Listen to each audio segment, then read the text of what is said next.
sound due to the increased anti-gravity components. A study is being made to interpret the meaning of the word destination, which was lost some 4,000 years ago and has always been a subject for much controversy. But this need not concern you. Suffice to be reassured that the change in the sound of the motors is a part of the scheme of things. Return to the schedule. The ship is all. Praise the ship. The ship is all. Praise the ship. Countdown for blast off.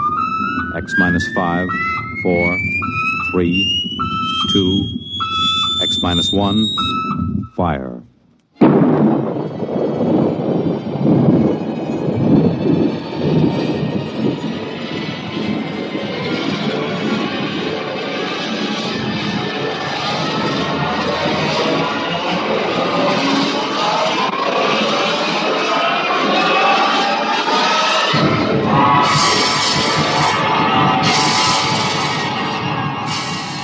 From the far horizons of the unknown come transcribed tales of new dimensions in time and space.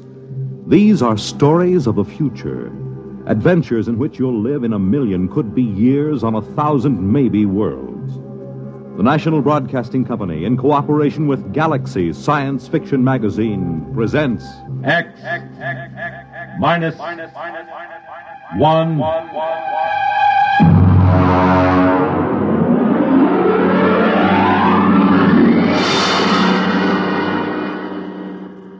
Tonight, The Sense of Wonder by Milton Lesser.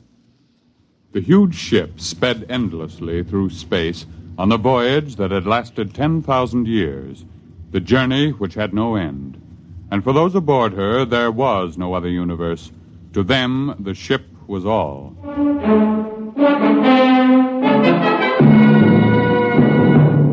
The ship is all.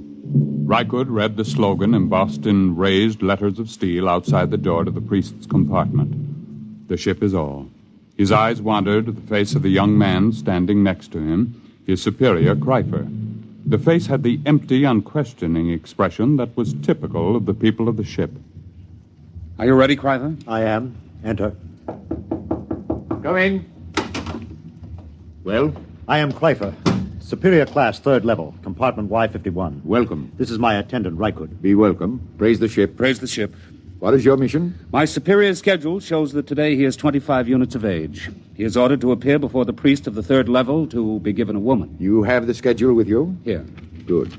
You have your certificate of health and fertility? Show him the certificate, Rykud. Don't just stand there dreaming. Oh, yes. Here. Good. Return to your compartment.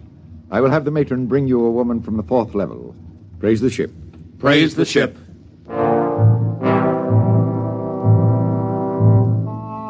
Kreifer returned to his compartment, followed by Rykud. There was no questioning in the mind of either of them. At birth, each of the people was classified as a superior or an attendant, and the coded marking of his schedule was tattooed down his right arm.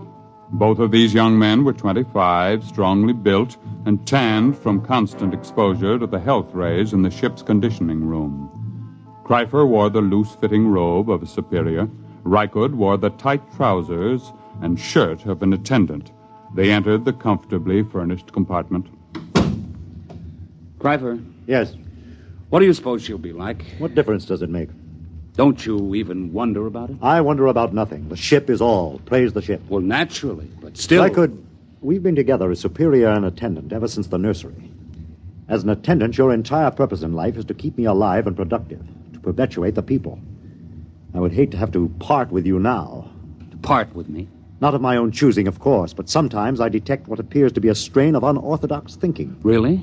I was not aware of it. I am not entirely aware of it myself. Not enough for me to report you. However, I must warn you that if it should increase, I will have to send you for therapy. Well, I assure you there'll be no need for that. I've never deviated from the schedule. I have never disobeyed the buzzer. I am merely observing, asking questions like, don't you even wonder this is the first step to unorthodoxy? I shall watch myself for signs of it. Good. The eating buzzer. Your schedule calls for a massive dose of multivitamins. Fine. Prepare it in the green vegetables today. Today is a starch day. Oh, I'd forgotten. We could just skip it today. Reichard. Well... Of course, skipping the vitamins for one day is a permissible deviation, but I shall have to report for punishment tomorrow. Well? Skip the vitamins. I knew we would. You've never missed a permissible deviation yet. It's your influence that makes me do it. And you always blame it on me. That's what attendants are for. Yes, I know. That must be the matron with the woman. Open the door. Maintain the utmost dignity, please. Yes? Is this the compartment of Cryfer, 3rd level, Y51? Yes. I am matron of the woman's level. Enter. I am Reichard, Cryfer's attendant. This is Cryfer. I have brought a mate for you. This is she. Be welcome. Praise the ship. Praise the ship. Her name is Aylin. Welcome, Aylin. I am most happy to be here. Praise the ship. Come. I will show you which compartment is to be ours. This way. There are 5 compartments in this suite, and ours will be this. Will you take food, matron? Why do you look at me that way? That mark on your forehead. You have always had such a mark? Yes. And you have another diamond-shaped on your right shoulder? How could you know such a thing? Your name is Reichard. Reichard. How like him you look. How like whom? Your father. My what? Of course, you could not know the meaning. What do you say? When you were born, like any of the people of the ship, you were taken immediately and placed in the nursery of the ship. You never knew who sired you, nor did they know you. Naturally. It's according to the schedule. Yes, it's according to the schedule. I have a strange feeling toward you. I can't explain it. What sort of feeling, Reichard? As if we've met before. But that's impossible, of course. Yes. Still, there have been cases, it is almost heresy to mention it, where a mother has been able to keep her child for a while. Such a female would be turned over to the control chief and fed into the converter. If she were discovered. It is a criminal thing to do. It is said to warp the child so that he becomes a heretic at an early age. Yes, it is very, very criminal. Still, you say there have been cases. Once there was a woman, it is said, an attendant, who managed to conceal such a child behind one of the forbidden doors for almost 3 years. Behind the doors? It's unspeakable. Very likely only a rumor. It's shocking to hear of such things. Behind the forbidden doors. You're shocked, and yet something seems to stir deep in your memory, perhaps. Nothing. You're certain? Why do you speak to me thus, woman? Come closer. What is it? Closer. Where there's no chance that we'll be overheard. Well? Reichard, you are that child. I will not listen. I will not listen. You are that child. How could you know such a thing? I am 70 units of age. 25 units ago, I was a matron of the nursery. This person came to me and told me of her child, which she had concealed in the space lock behind the forbidden door. She begged me to take it and place it in the nursery with the other children. I had been her attendant for many years, and we were close to each other. I did as she asked. But are you certain this child was me? I remember the marks upon it. And I am doomed. Why doomed? I have known my own parent. This accounts for the strange feelings that come over me sometimes. What feelings are those? A feeling... a sense of wonder. Ah. You seem pleased. Reichard. What? Your superior returns, I cannot speak. But if you would satisfy this sense of wonder, I have a book which I will give you. I cannot accept a book without the supervision of the ship's librarian. Take this one. Keep it concealed. Here. No. Take it quickly. They're coming. Well, what are you two whispering about? I was merely explaining to your attendant how he must behave in the presence of your mate. There is no need to explain. All is scheduled. Nothing is questioned. Praise the ship. Praise the ship. I hope that your union will produce the optimum number of children. I'll leave now. Aylin. Yes, Cryfer. Your duties will be very simple. Reichard will teach you how to prepare my meals, and you will memorize my schedule. In 3 months, he will be freed from service as my attendant, and he will report to the 2nd level to find a mate in the attendant class. Yes, Cryfer. It's time for my health treatment. Teacher Reichard. Yes, Cryfer. Come here. Closer, where I may examine you. This is Cryfer's schedule. You will memorize it. Yes. Here is a list of permissible deviations. Oh, I am familiar with it, naturally. I see. I was not aware of what training you received on the women's level. The matron trained us well. Good. You have been with the matron a long time? Ever since I left the nursery. I see. What is she called? Mara. Mara? Tell me, did she ever speak to you of a sense of wonder? Are you of the control police? Certainly not. Then you should know better than to discuss feelings. I'm sorry. I thought perhaps... What's that? The change bell. There has been some change. It frightens me. Oh, what does it mean? I don't know. I heard it only once before. When the ship passed very close to a red planet, there was a shower of stars, and the ship seemed to shake, and the change bell rang. We were all summoned to the priest and told that we must undergo a test for radioactivity. What are we to do now? Reichert, Alan, quickly. It is the change bell. We are all summoned to the priest of our level. Quickly! Within a few moments, the people of the third level of the ship were assembled in the area outside the compartment of Chul, the priest. They stood there trembling, listening in panic to the clangor of the change bell, not daring to wonder what it meant, but aware that something different had happened. Something different. I'm frightened. Hush! The priest is coming. The ship is all. Praise the ship. Praise the ship. Listen to Chul, your priest. I have just been in contact with the chief priest of the ship. This is what I have been given to say. For 10,000 years now, ever since the ship began the voyage which has no end, we have lived as one people following the schedule. In those years, the change bell has rung only twice. On one occasion, it was to announce a change in the schedule for the preservation of the people of the ship following the epidemic. On another occasion, the ship passed close to a radioactive explosion, and it was feared that we had become dangerously activated. Now the change bell has rung again. You wish to know the reason, naturally. I am given to tell you there has been a change in the sound of the motor. There is no cause for alarm. The priests have consulted the book, which no man may see save the high priest. And we have learned that there is in the book a provision for a change in the sound of the motors. The book says, when the ship shall enter into the orbital pool of its destination, the motors will change in sound due to the increased anti-gravity components. A study is being made to interpret the meaning of the word destination, which was lost some 4,000 years ago and has always been a subject for much controversy. But this need not concern you. Suffice to be reassured that the change in the sound of the motors is a part of the scheme of things. Return to the schedule. The ship is all. Praise the ship. The ship is all. Praise the ship. On his way back to his compartment, Reichert stopped for a moment in front of the forbidden door which led to no one knew what, and listened to the sound of the motors. Yes, it was true. There was a new sound. It was frightening, and yet at the same time it made Reichert's heart leap with expectation. He looked at the forbidden door again and read the warning.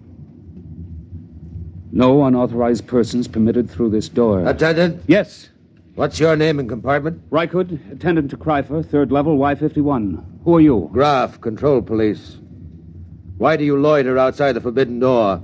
I was merely reading the warning, trying to impress it upon my brain. Is there a need to impress it? You have doubts? Well, no, of course not. Then why bother to impress it? If you have no doubts, there is no need to impress it. Well, I was merely... You see, I am engaged in the training of a mate for my superior. I wish to make certain that she knows every jot and line of the warning. Has she doubts? I'm sure she does not. Then why impress the warning upon her? It should be sufficiently impressed upon her since birth. I was merely... You were merely loitering, eh? Tell me, Reichert, do you ever wonder what is behind the forbidden door? Never. Are you perfectly content? Perfectly. Good. I'm going to enter your name in my report as a warning. See that it is not repeated. I will see. Return to your compartment. I will return. Praise the ship. Praise the ship. Reichert went back to his own compartment. He tried to push the events of the day out of his mind. It was almost too much to cope with. First, the mate for Kreifer, then the news of his birth, now the change in the sound of the motors, and the book. Rykud lay inside his bunk, drew the curtain, and took the tiny, ancient plastic book from his trouser belt. He opened it and began to read. It was thought advisable to keep from the passengers on the ship the fact that their voyage might end in catastrophe. Forced to leave the Earth because of its radioactivity following the 3 wars, the inhabitants of the ship, to all intents and purposes, became the inhabitants of a new world. The ship was their world. The organizers of the expedition felt it would be cruel to inform them that the ship's navigation machinery had been set in a series of ever-increasing circles and then ever-decreasing circles, so that in 10,000 years the ship would return to Earth. There was the possibility that Earth would no longer exist, or that the radioactivity would have made it uninhabitable, even if the remaining humans hadn't managed to explode it. Therefore, the ship became all. Even the word destination was eliminated. If it were known that I had chronicled this account, I would most certainly be executed and the book destroyed. Most likely it will pass into legend and be disbelieved anyway, just as fairy tales and even biblical accounts have become tolerated but disbelieved by many who were... The sleep buzzer sounded, and Rykud's eyes closed automatically. Ordinarily, the people of the ship did not dream. It was considered a sign that therapy was needed. Tonight, Rykud dreamed.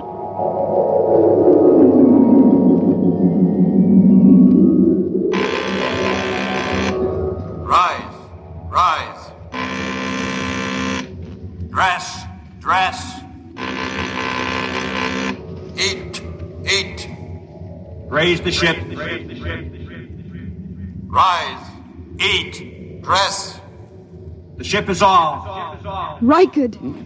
No. Rykud! No. What? Shh. What is it? You've been dreaming. I heard you and came in to see what was troubling you. Where's Cryfer? He sleeps like the dead. I was dreaming. Aylin, look at me and tell me the truth. Do you ever dream? Do you? Yes. I knew it. I could tell it by looking at your eyes. But you mustn't tell anyone. I won't. You were very close to the matron, were you not? Yes. Did she ever read to you? Read? Did she ever read from this? Where did you get that? She gave it to me. Then you must be one of the trusted ones. Who are the trusted ones? Some of us, the women who were with the matron since we were very small. We've been trusted by her to hear the reading of this book. I see. But if anyone found out... I know. Rykud? Yes? I feel very strange. I too. What is it? I don't know. Sometimes, after the matron had read to us from the book, I would have this feeling, strange and frightened. And she would comfort us. Comfort? What does that mean? She would put her arms around us. And did that comfort you? Yes. How terribly strange. Rykud? Yes? Comfort me. Put your arms around me. Aylin. Please, will you? Yes. Yes, yes.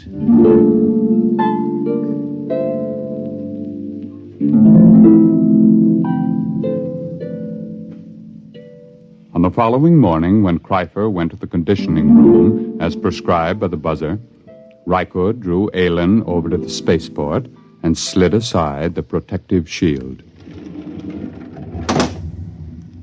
Look. I am looking. Tell me what you see. I see the stars and space. Look closely. Do you see nothing unusual? I so seldom look through the spaceport. I'll tell you then. Look there.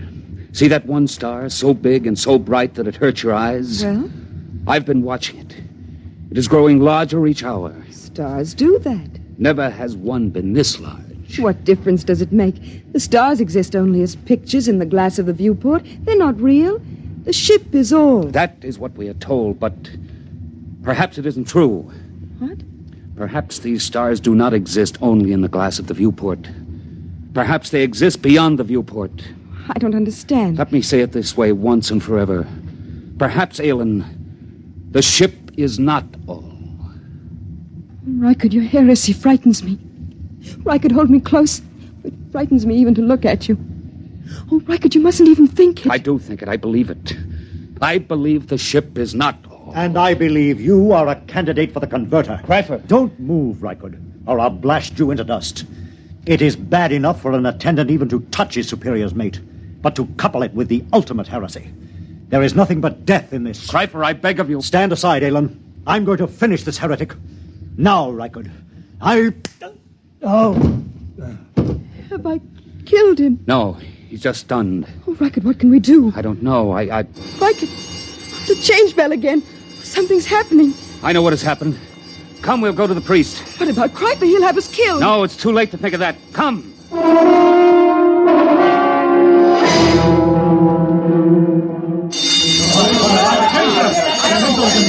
Alan. Stand close to me. The priest is entering. Silence! Once again, the change bell has sounded. There has been another change. Doubtless you all felt the shock and the vibration a moment ago. I am informed that the motors have stopped. Silence! However, once again, there is no need for any panic or alarm. We will continue to live our lives just as before. The only thing that has changed is that the motors have stopped and that the view in the viewports has changed. Behold. The view in the viewports has been changed from the stars to a garden. That is all there is to it. The book makes mention of the fact that the view in the viewports is changeable. Go back to your compartments and resume the schedule. The buzzer will be your guide as always. The ship is all. The ship is all. Wait! No, I have something to say. Listen, this is what I have to say. The ship is no longer all. Seize him! Keep back! I have my superior's ray gun. I will destroy any who move to seize me. Listen to what I have to say. The view in the viewports is not just a garden. It is the destination. It is the earth. Don't you understand me? We have arrived. We have reached the destination. The journey is over. We can leave the ship and go out into the garden. Fools, can't you understand? Watch the viewport. Watch it. The viewport is broken. I've shattered it. You can go out. Feel the air rush in. Smell its fragrance. Reichert, they don't move. They don't understand. Seize him! Kill the heretic! Kill him! Reichert, they're moving toward us. Run. Follow me quickly. After him! Death to the heretic!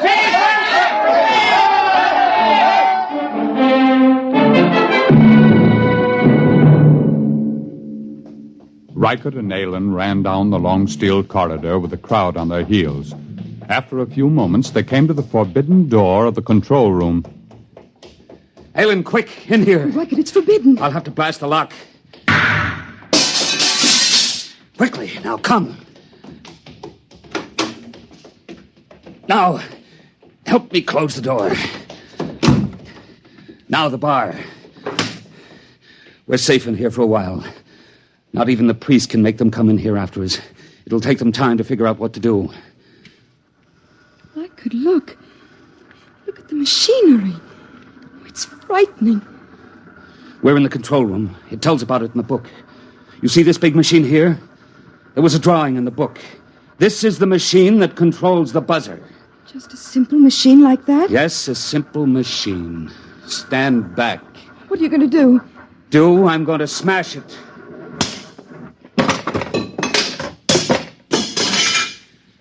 Now they're going to have to find a way to live without the buzzer. Reichert, they're breaking down the door. Come with me. Where can we go? There's nothing except the ship. No, there is more than the ship now, Alan. There's the earth. The cool green earth. I'm going to smash the viewport. Come on. We're going to leave the ship. Reichert, I'm frightened. Put your arms around me. There's nothing to be afraid of. Come, Alan. Take my hand.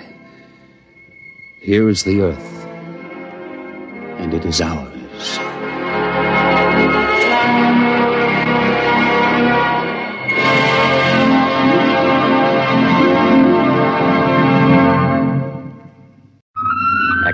5, 4, 3, 2, X-1, fire.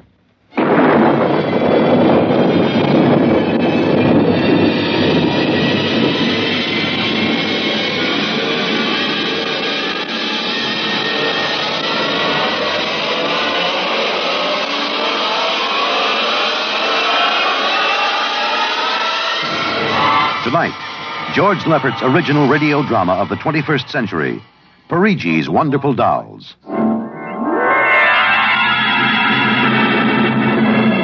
The doll shop stood on a quiet Washington side street, not too far from the sprawling Pentagon building.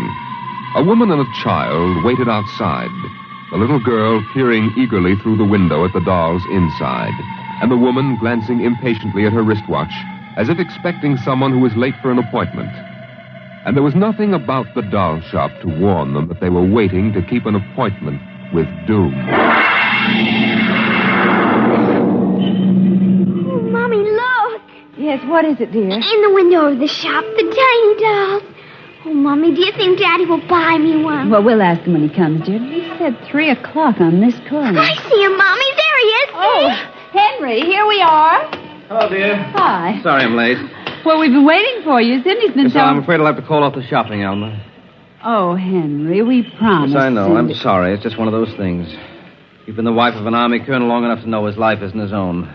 What is it this time? Oh, some more of that flying sphere nonsense. The pilot who says he sighted it last month crashed and was killed today, so the general wants a full report. Dear, what next? Daddy. Well, I'll have a staff meeting at the Pentagon at 3:15. Daddy, look in this window. Oh, I haven't time, dear. Just for a minute, Daddy, please. Indeed. I haven't time to stop and watch a bunch of 6-inch dolls parading around the shop. Say, they are lifelike, aren't they? Look at that, Alma. Dolls are marching around like a regular review.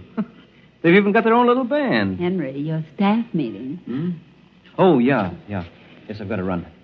Now, look, don't go spending a lot of money on that nonsense, Alma. No, dear. Bye. Bye, dear. Bye, Cindy. Bye, Daddy. Oh, Mommy, look. Look, the band's going to play. Aren't they wonderful, honey? You know, it's funny. I must have stood on this corner 1,000 times, and I've never even noticed this shop before. Good evening, children. Oh, well, good evening. Mommy, he talks awful funny. Hush, Cindy. Would you like to step inside the shop of Santor Perigi? Well, yes, we would. This way. Oh, Mommy, it's like there. Here in the shop of Santor Perigi, creator of Perigi's Universal Wonderful Dolls, the world of adult reality is blended with the world of child's fantasy. This is a new shop, isn't it, Mr. Perigi? What is new and what is old? Come, this way. Would you like to meet one of my little ones? Oh, yes. This one in the red jacket is Toto. Speak, little one. Oh, isn't that wonderful? Mommy, he talks. The doll talks. Amazing. It's absolutely amazing. That is nothing for Perigi's Wonderful Dolls. Listen, sing, Toto. Sing for the little girl. My name is Toto. Cindy, listen. Sing, Toto. Men are big and tall.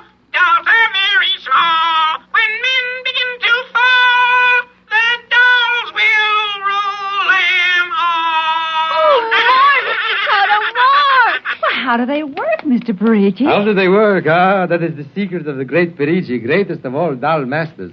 To make an ordinary doll is nothing. To make a perfect replica, that is something. But to make a doll with intelligence, that is the work of an artist, huh? Well, yes.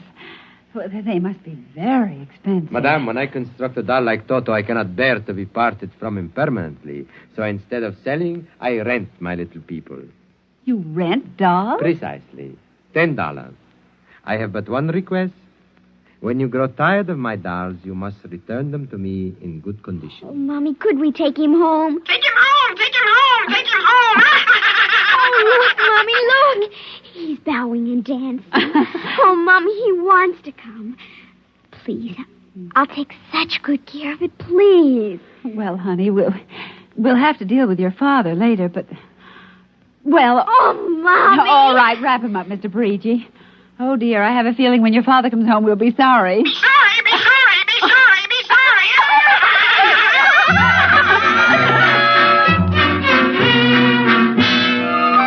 Now, Toto, my room, and you're going to sleep right here next to my pillow. Oh, Toto, don't laugh like that. I'm going to have to teach you some manners.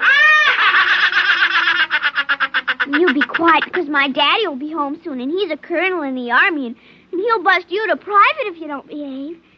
Now, you wait here. I'm going to introduce you to my puppy dog, Mr. Blister. So be good now. Here, Blister. Here, Blister. Come on, Blister. Come here. Mr. Blister, now this is Toto. Oh, dear, I don't think Mr. Blister likes you, Toto. Stop it, Mr. Blister. Come over here and shake hands with Toto, Mr. Blister. Come on now. Mr. Blister, let him go. Let go. Let go. Cindy, Mr. Blister, come over here. Why, what happened, dear? Mr. Blister tried to bite my doll. Look how frightened Toto is. Dolls don't get frightened, Cindy. But he is, Mommy. He screamed. You just imagined it, honey. But he did. He did. Well, Mr. Blister didn't mean it. You know he's the gentlest little pup alive. He isn't. He's nasty and I hate him. Cindy, you've hurt his feelings. Okay. He tried to buy my new doll, and I don't ever want to see him again. Ever. Oh, dear. All right, Mr. Blister. You come downstairs with me. Come on now. Cindy's angry at you tonight. I'll kill him. Why, Cindy, where did you hear a thing like that? Toto said it. Well, I see. Well, you've had an exciting day, honey. You brush your teeth now and go to bed. Daddy's coming home late, so we'll see you in the morning. Hmm? Good night, darling.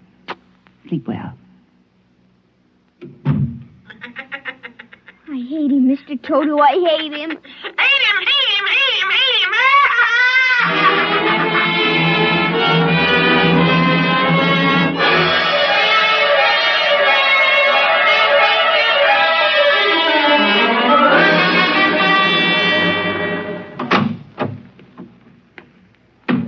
Morning, Alma. Breakfast ready?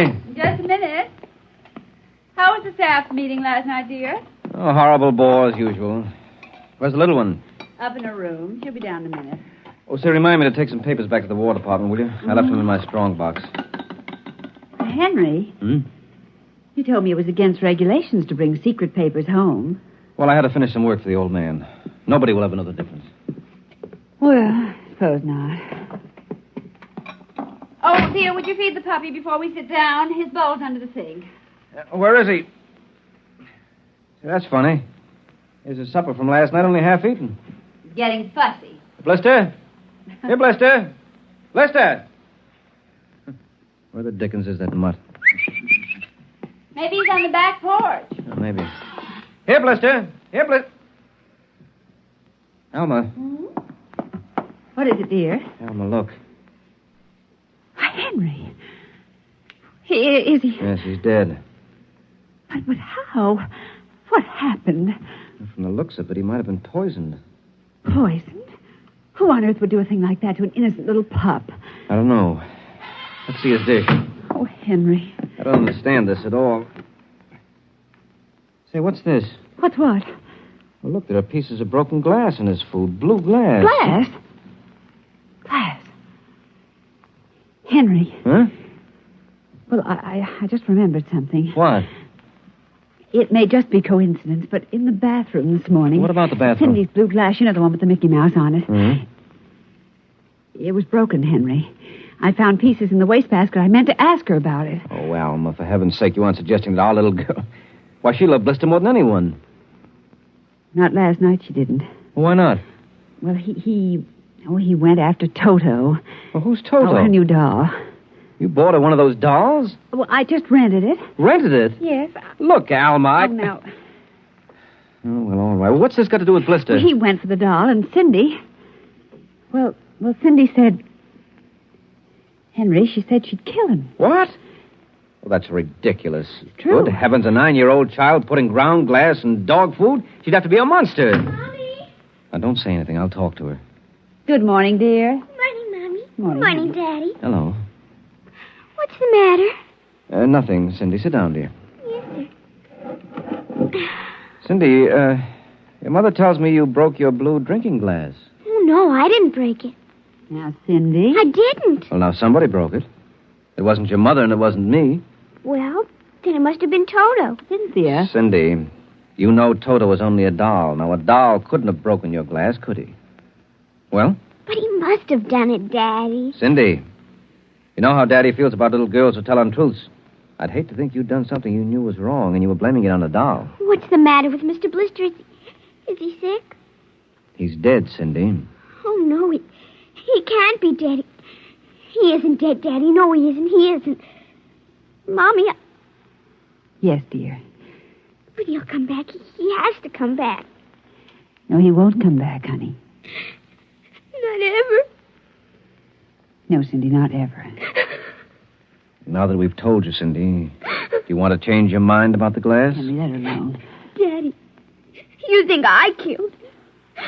See what you've done. The child feels guilty enough, Henry. Oh, dear, this is no time for feelings to interfere. Feelings don't know any time, Henry. When they come, they just come. You go up to your room, honey. Daddy and I'll be up in just a minute. I don't want to. Please, Cindy. We'll be right up. Please. There, that's a good girl.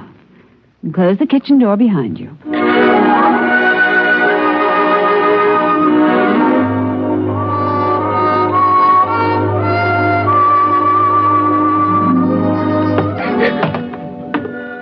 Mr. Blister's dead. He isn't coming back. Ever. Daddy thinks it was me, but it was you. It was you!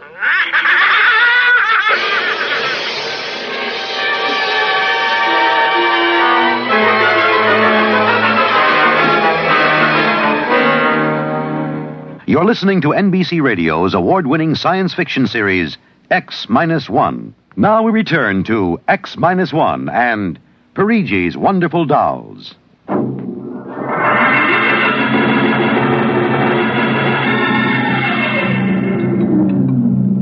Eat your supper, dear. I'm not hungry. Oh, Cindy, you scarcely touched your lunch. I don't feel like eating. Is it Mr. Blister? Oh, Mama. Cindy, answer your mother. Now, Henry, she'll work it out in her own way, dear. Oh, I don't know. When I was a boy, there was such a thing as discipline. Where this child is being brought up... Henry. Well, it's true. There's no respect. Lying. Oh, I don't know. Alma, what's happened to us? We were a nice, peaceful, happy family until you bought that cursed doll. Now who's blaming things on the doll? Well, it's true. Henry. You wanted to get some papers from your strongbox. What? Oh, yes. Excuse me.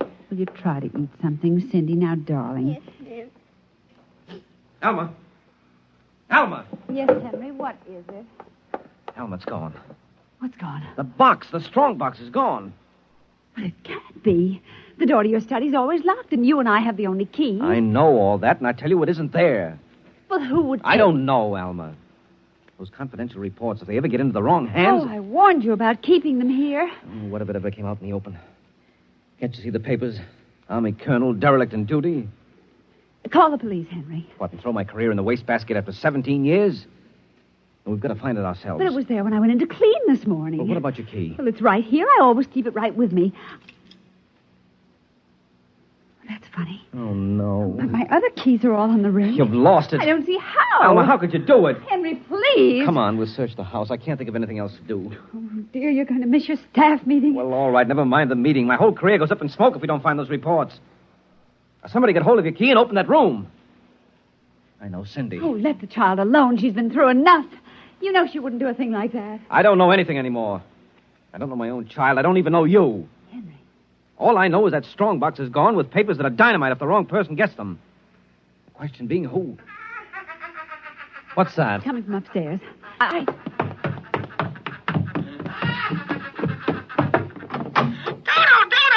kill him. How do you do? Stop it. How do you do? Blasted little imp! There. Henry.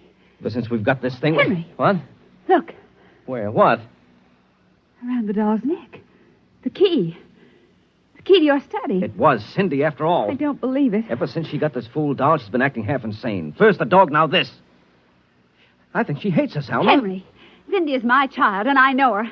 I know she's a good, sensitive little person with no malice in her. You're just simply refusing to face the facts, dear. What are you going to do? I'm going downstairs and have a talk with that young lady.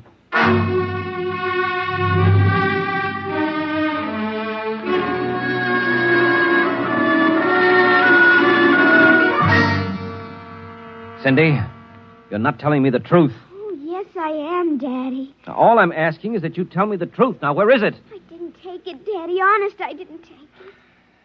I suppose you're going to tell me now that a little 6-inch doll took my strongbox and hid it. Well? Cindy, I'm speaking to you. I didn't take it, Daddy. You don't understand. Toto did it. Oh, he's terrible awful. He says things. He says he's going to kill everybody. Oh, Cindy, you're inventing things. It's true. At night when I'm sleeping, he stands next to my pillow and whispers things to me. Awful things. He told me he'd kill me, too, if I told him. Alma, I think this child is sick. I think she needs a doctor. Frightened, Henry. She's trembling like a leaf. Come on, darling. We'll go up to your room. I don't want to go now, up honey, there. Mommy will stay with you. I'm afraid. He's up there. Who, Cindy? Toto. Well, he won't be up there for long. Mr. Toto is going right back to Perigi's wonderful doll shop before I lose my sanity, which means right now.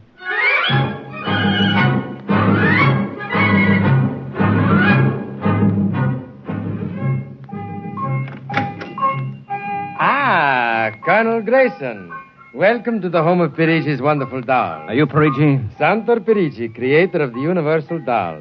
The doll with the mind. The doll Yes, with... well, I'm returning one of your masterpieces. Oh?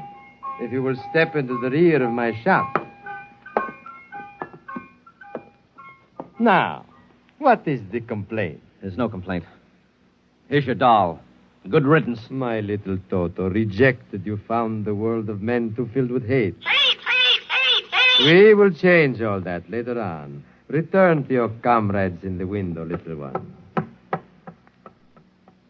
And now, Colonel Grayson? I think we have no further business, sir. Ah, but we do, Colonel. Let me see. Here it is.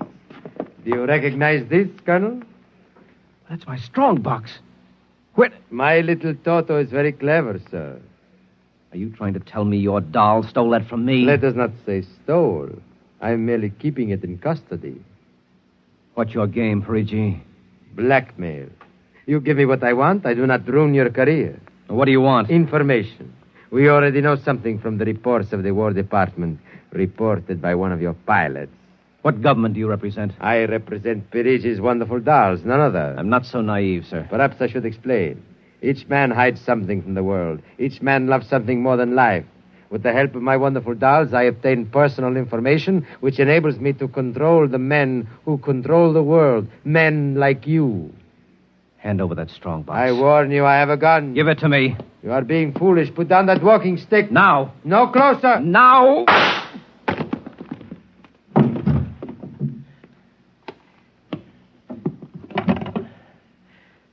Hello. Give me the police. Hello.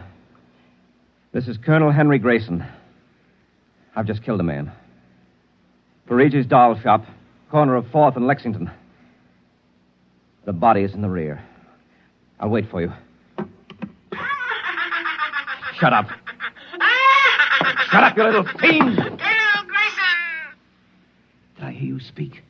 Colonel Henry Grayson! Oh, it can't be. I must be going out of my mind. A 6-inch doll. Shut up! Your master's dead! You are mistaken, Colonel. I, Toto, am the master. What do you mean? If you will examine the body of Santo Perigi, you will see that he does not bleed. And he does not bleed, Colonel, because Santo Perigi never lived. Never lived? Santo Perigi is a doll. A doll? But he's a man. He talks. He walks. The people of Meretrix are skillful doll builders. Meretrix? Doll builder? Who are you? I am Xanthus Imperator, commander of the legions of the 3rd planetoid, Meretrix. Legions? Planetoid? My people and I, whom you regard as dolls, come from a tiny planet beyond the moon. What? So small that it cannot support our population. That's true. We landed one of our space spheres on Earth 3 months ago with the intention of colonizing. Unfortunately, one of your pilots intercepted us. So that's why you wanted our information. Precisely. And you are human? Quite human. Of course, in order to deal with Earth people without suspicion, we were forced to construct Perigi, a man-sized doll. No, it can't be. I can't believe this. I'm I'm having hallucinations. I've got to get out of here. That will be impossible.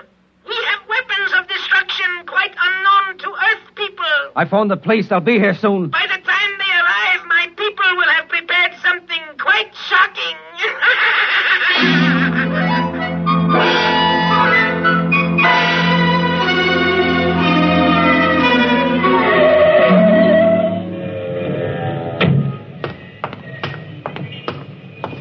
Keep me covered, Ryan. Okay, Sarge. All right.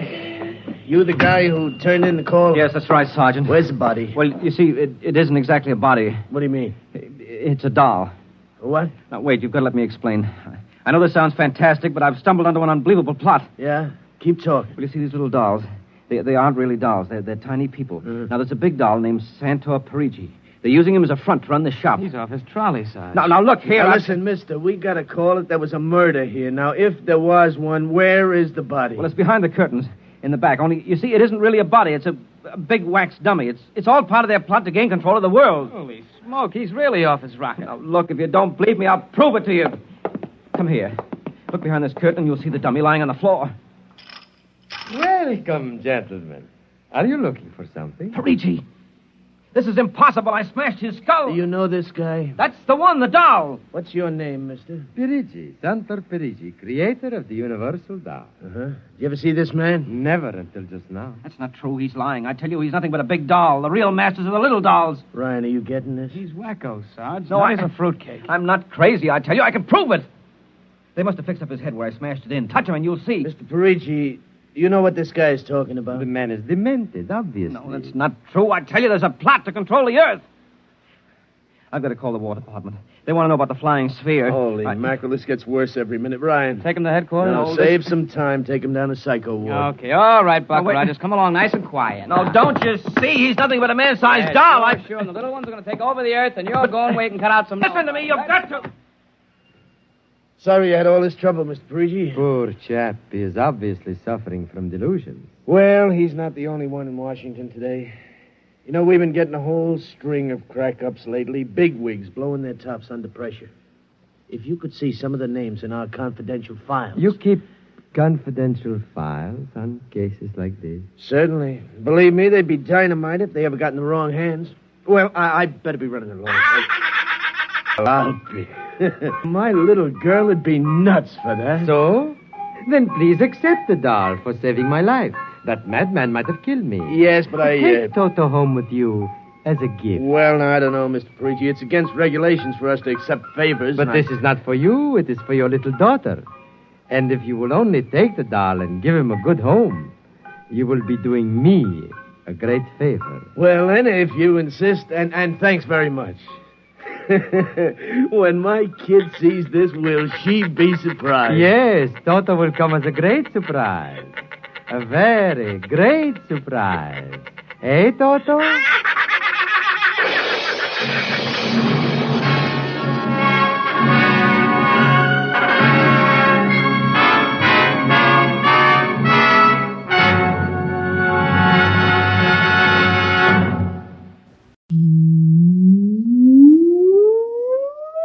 Countdown for blastoff. X -5, -4, -3, -2, X -1, fire.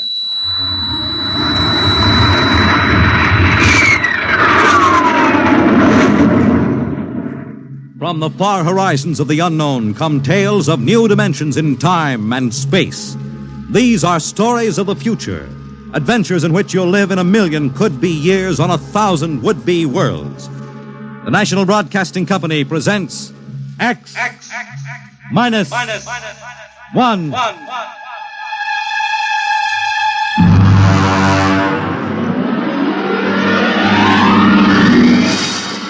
Tonight's story, The Man in the Moon.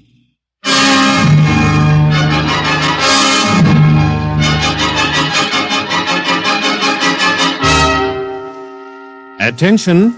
Attention. This is the Federal Bureau of Missing Persons calling all local agencies. Attention, this is a coded report nationwide. Missing since 9 o'clock this morning the following persons: Smigley Jonathan, 5 feet 8 inches tall, brown hair, brown eyes, Mastoid scar behind right ear. Last seen wearing blue top coat and tan cap.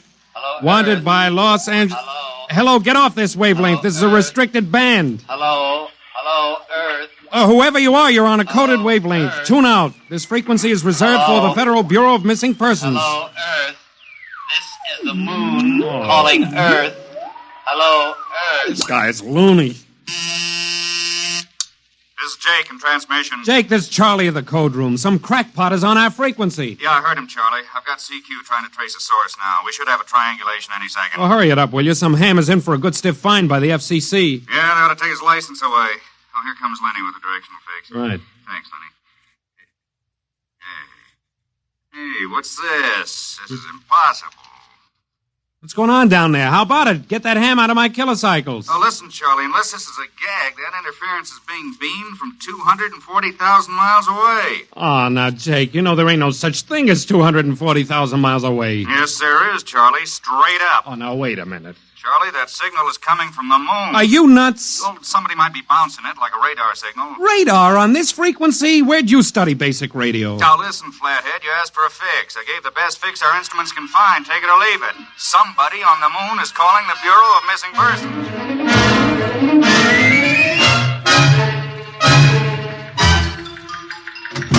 Mr. Timken! Mr. Timken! What's the sweat, Charlie? Shouldn't you be broadcasting? Listen, Mr. Timken. You know I'm a sober citizen, right? Hmm? Never once have I broadcast with the smell of alcohol on my breath, right? Right. In all your 12 years here at the Bureau, did I once ever... What's the matter, Charlie? We're picking up a message on our wavelength. Well, did you report to the FCC? I ain't got the nerve. Well, what's wrong? You'll scream when you hear this, Mr. Timken. You'll jump right out the window, but... We are getting an SOS from the moon.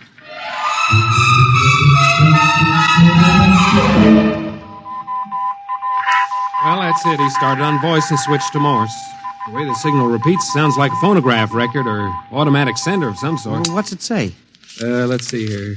Can you read me? Help, Otterburn. Will contact when moon is in phase. Let's have that again.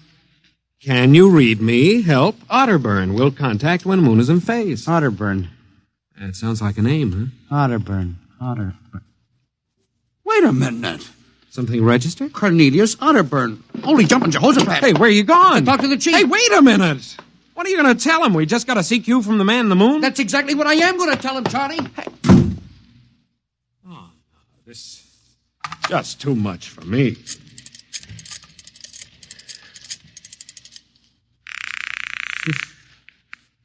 Washington Star Ledger. Let me have O'Brien on city desk. A moment. O'Brien? Seamus, Yeah? Charlie Starbuck down at the Missing Persons Bureau. You want a hot one? No kidding. This'll cost you a beer, okay? All right, shoot, Noodle Brain. I'll stay on your wavelength for 30 seconds. Okay. We just got a radio message from the moon. Yep. What? From the moon. Call me back when you're sober. Okay, Seamus, if you don't know a story when you see one, I'll send you the name of a good psychiatrist. So long, Orson Welles. How do you like that? You don't believe me.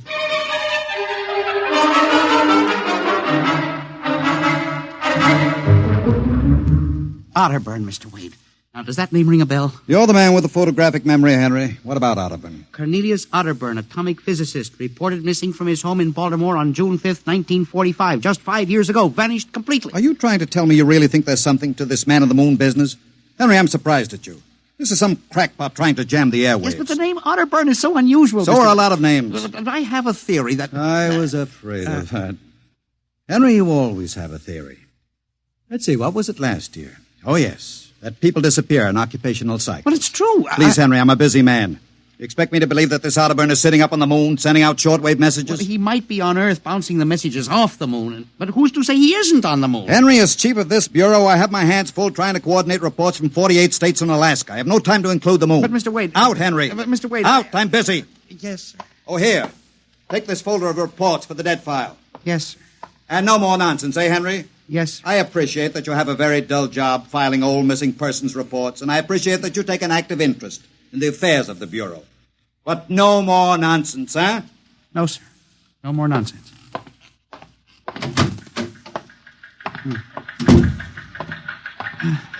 Pardon me. Hmm? You are Mr. Henry Timken.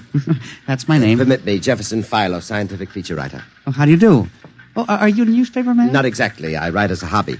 Occasionally the papers give me leads on an assignment. If I may have a moment of your time. Oh, certainly. Just sit down at my desk over here. Thank you. My, that's quite a stack of papers. Filing. I'm the records custodian of the Bureau. 12 years and never misplaced a record. Magnificent. I admire the precise mind, Mr. Timken. Of course. Now, Mr. Timken, Mr. O'Brien, the editor of the Star Ledger, said I might drop by and investigate a rumor. Only a rumor, mind you, that a message from the, moon? Well, we aren't certain it's from the moon. It may be a bounce. They have bounced radar waves off the moon, you know. Yes, I know. I wrote the first newspaper article on it. Really? I'd be interested to read it. I must have a copy in my briefcase. Well, don't bother. Oh, but I insist. Oh, yes. There you are. I'll leave it on your desk. Oh, thank you very much. Now, about this message from the moon, Mr. Timken. Well, now, we don't know for sure, as I said. But I believe that this message, wherever it originates, is from Cornelius Otterburn. The physicist? Oh, do you know him? I once wrote an article on his contribution to nuclear mechanics. A brilliant man, Otterburn. Years ahead of his contemporaries. Well, whoever is sending those signals, if he isn't on the moon, is at least using the moon as a sounding board, bouncing the signal. But why, Mr. Timken? Why? Well, if you will come here tomorrow night at 8, Mr. Philo, we may learn the answer to that question. I've arranged with Charlie, our radio man, to let me use the equipment. May I consider this an invitation? You certainly may. Very well, sir. Until tomorrow night, then. Goodbye, Mr. Philo. Let's see now. Aiken, Abelard, Abramson, Rono, Atch. Well, that's funny. Now, where did this list of names come from? Paul Ahrens, astromathematician. Robert Simons, electronic engineer. Carl Parker, mining specialist. Well, this must have got mixed up with the papers on my desk by accident. Peculiar list of names.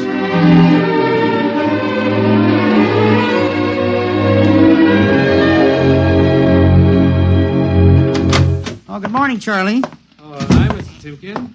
See, we made the papers. Oh? And how? And as the chief steamed up about it, he really gave me what for. What did the paper say? Oh, mostly ha-ha.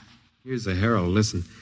Man on the moon contacts Missing Persons Bureau. Missing atomic scientists sitting on the moon, say Bureau experts, etc., etc. What a panning. Well, no wonder Mr. Wade is hopping. Say, about tonight, Mr. Timken, I don't Now, know. you promised you'd give me a key to the radio room. Yeah, but I didn't expect Well, this. I'll take full responsibility with Mr. Wade. At the time for the morning broadcast, we got quite a list today. Well, mind if I listen a while? We may hear Otterburn. Well, I ain't self-conscious. Just stick around. Yes. Attention, attention. This is the Federal Missing Persons Bureau calling all local agencies. Nationwide. This is a coded broadcast. The following persons are missing. Ahrens, Dr. Paul, 5'5", brown hair, brown eyes, scar on left side of chin, thick glasses. Ahrens. Occupation, astromathematician. Missing since 6 o'clock this morning. Being sought by Bel Air police. Charlie. Repeat. Dr. Paul Charlie, Ahrens. shut it off a second. Hold it. Delay 1 minute. Listen, Mr. Timken, it's okay to stay, but you can't interrupt Now, this. this is important. Did you say Dr. Ahrens was reported missing this morning? 6 a.m. We got the report from Bel Air less than an hour ago. Are you certain, Charlie? Positive. What is this? Charlie, what's the next name on the list? Let's see. Simons, Robert, engineer. What? Came in less than 20 minutes ago. 20? Hey, what's the matter with you? You look like you've seen a ghost. It's nothing, Charlie, except that last night, quite by accident, someone left a list of names on my desk. And that list included the names of those 2 men who were reported missing within the last hour. What? Oh, that don't sound right to me. Well, it isn't right, Charlie. It leaves a big question to be answered. Who would make up a list of missing persons before they were missing, not after?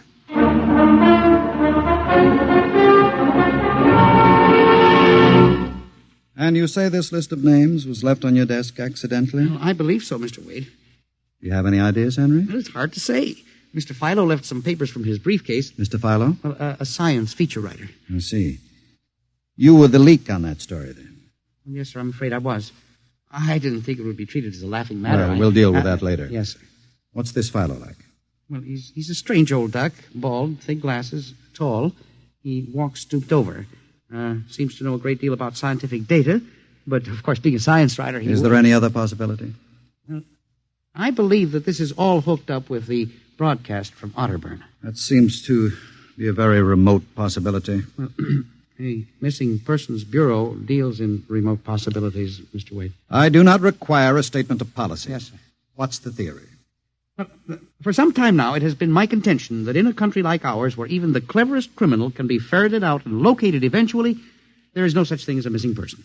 I was afraid of that. Now, for 12 years now, I have kept the central files, where information from all over the country is channeled and recorded. I have made a private study.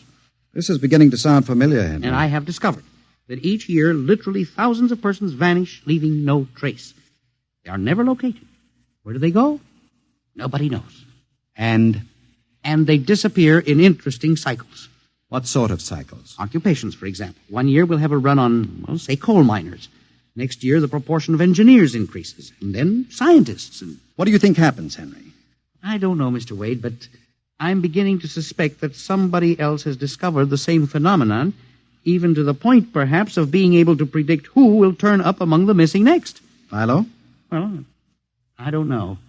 But I would like to find out. And you think Otterburn may be a part of this picture? Mr. Wade, I definitely do. Henry, do you honestly expect me to buy an idea like that? It is more than an idea. The two top men on this list are missing, and... Maybe so, but the rest of them aren't. Parker, Watson, Gibbs. Why, I saw Parker in the restaurant where I had lunch today. Yes, but... And if you think I'm going to make myself a laughingstock by accepting such a crack-brain theory... Well, Excuse me. Yes. Hello, Wade speaking. Yes? Yes? I see. What name? Just a moment. Henry, let me see that list again. Here you are, sir. Go ahead. I see. I'll get back to you. I guess I owe you an apology, Henry. Sir? Carl Parker was just reported missing. Parker? Third man on your list.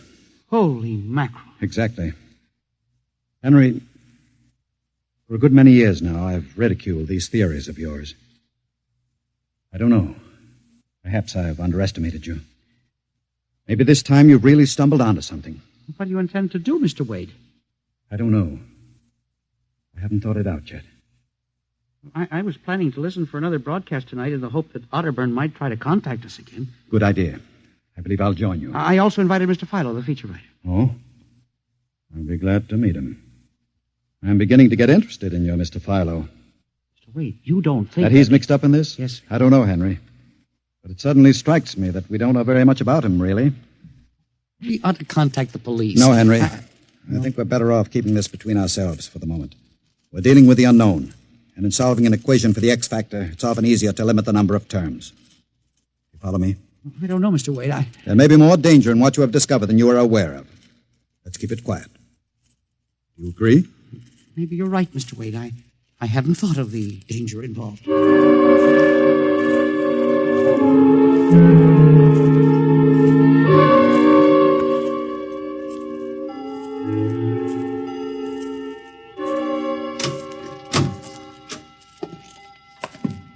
8 o'clock. My friend Mr. Philo is late. Well, he said he'd be here. He strikes me as a man who keeps appointments. Look out the window. Yes. The moon is almost in direct phase. We can't wait much longer. Well, it's a perfectly clear night for transmission. If anybody's sending, we ought to pick it up with this equipment. You'd better switch on the set. Yes. I never realized how eerie this office could be when it was empty. I'll have to light in the hall for Mr. Philo when he comes. Are you getting anything? Just some foreign stuff, I think. That concludes the British portion of tonight's programming from Johannesburg, South Africa. We continue in April. That's a peculiar transmission sound. Earth. Now, that sounds like something. See if I can work the selector. The moon is in phase. Yes. Hello, Earth. Can you hear me? I'll try to return. Hello?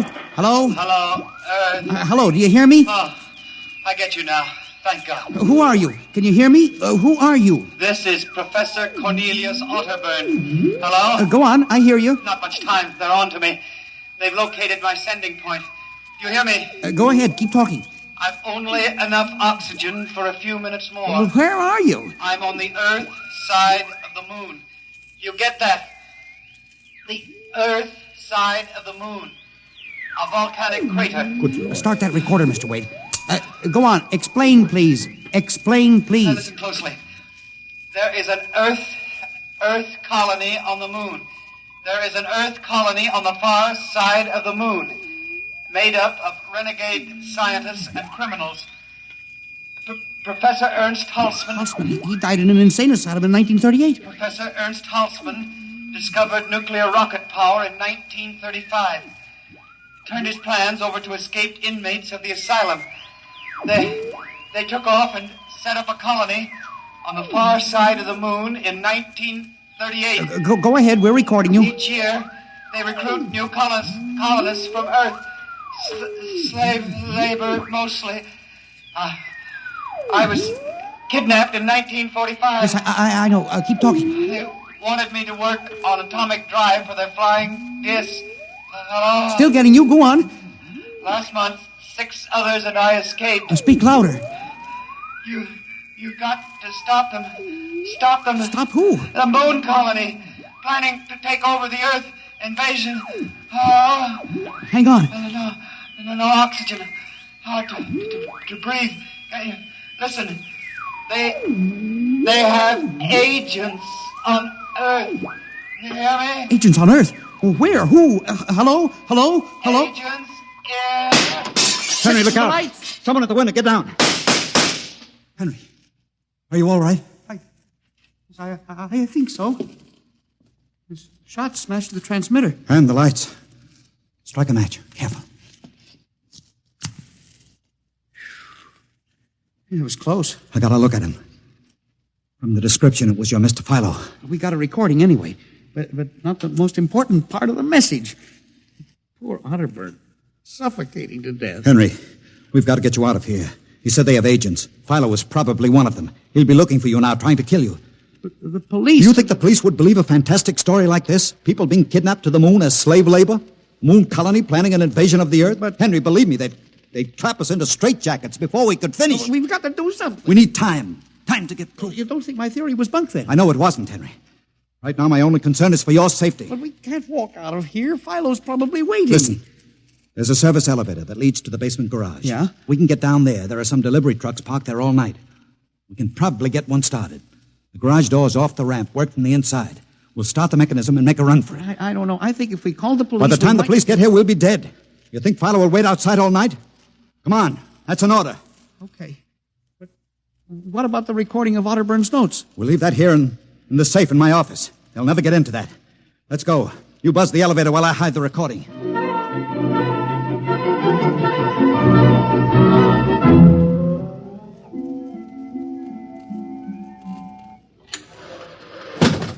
This is the basement. Come on. Keep to the side. Yes, sir. Shh. Let's try that delivery truck over there. I'll get in. All right, Henry. You start the mechanism to open the garage door, then jump onto the truck. Yes, sir. We'll make a dash for it. Where can we go? I have a farm outside Chevy Chase. It's private. Miles from the nearest neighbor and completely hidden by trees. We'll run for that. Go ahead. Start the door up. All right.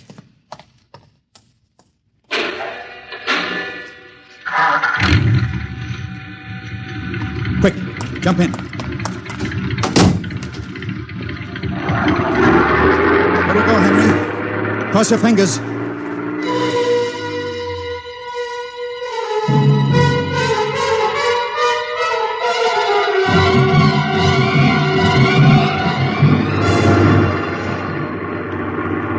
We made it out all right. Anything doing? There's a blue coupe behind us, Mr. Wade. It seems to be following. I'll cut up Pennsylvania Avenue. Now Route 1, toward Baltimore. It is following. He turned with us. Can you go faster? Not much faster. Oh, he's gaining on us. I've got an idea. Hang on, Henry. Yes. Why'd you stop? I'll turn off the lights.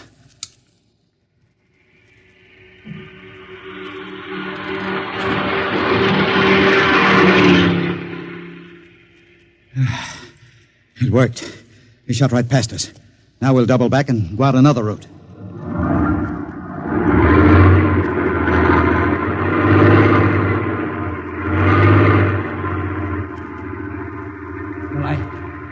I don't see anything. I think we've lost him. Good. I think everything's going to be all right now. We can be at my farm in less than an hour.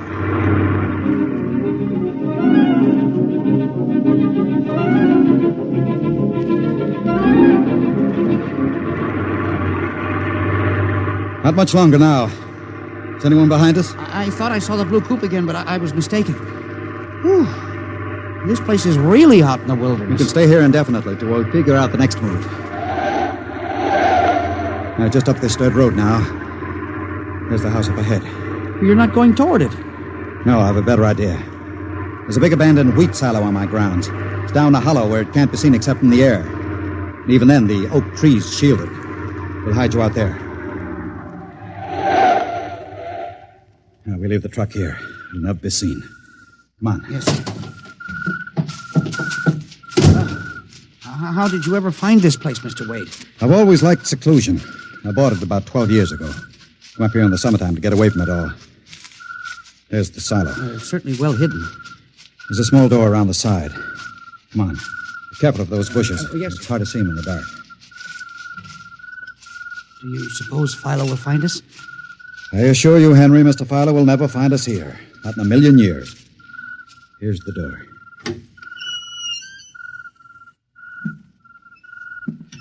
It's pitch dark. Hold my arm. I know the way. Just a few steps up, and another door.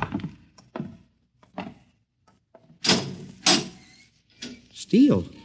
This is an unusual silo. Double-walled, wood outside and steel inside. Completely fireproof. An army couldn't wreck it. We're inside the inner shell. Careful. Yes. We're in a circular room. Stay here a moment. I'll go outside and see if the coast is clear. In a moment, your eyes will become accustomed to the darkness. I'll bring back some food and water. Don't be long, Mr. Wade. This place gives me the willies. Just a moment.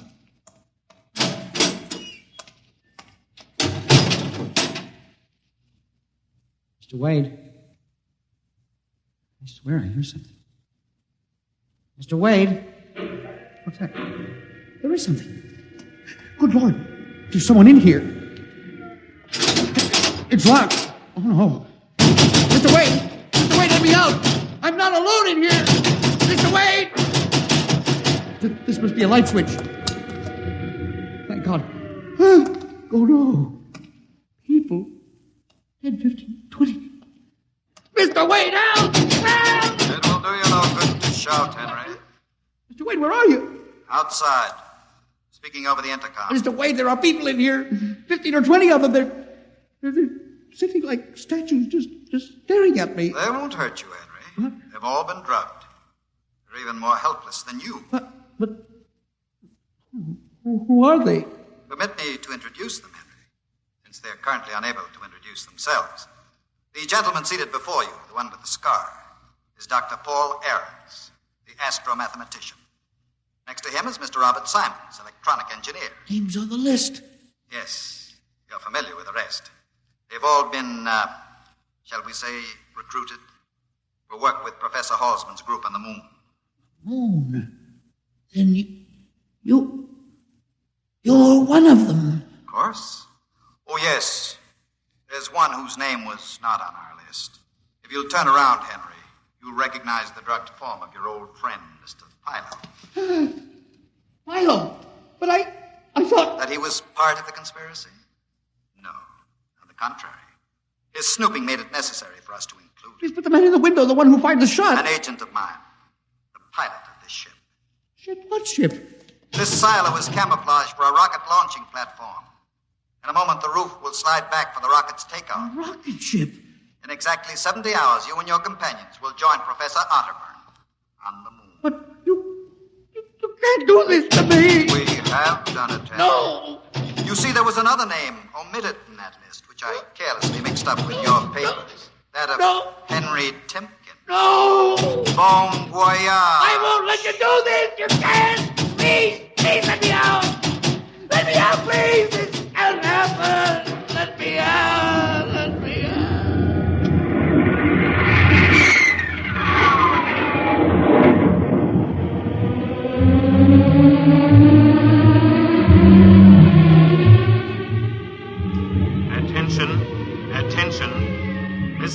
8 o'clock last night, the following persons: Timken Henry, age 45, height 5 feet 8, 165 pounds, brown eyes, slightly balding, occupation records custodian. Repeat, Timken Henry, age 45, height 5 feet 8, 165 pounds.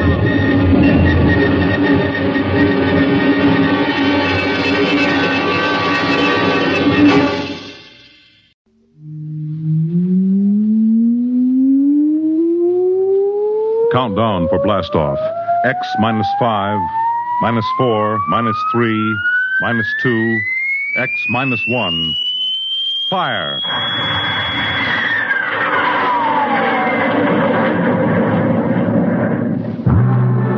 From the far horizons of the unknown come transcribed tales of new dimensions in time and space.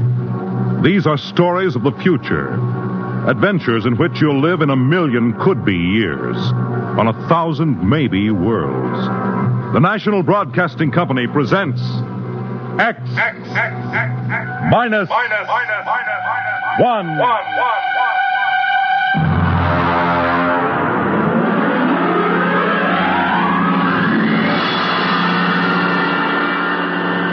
Tonight's story, Mars is Heaven.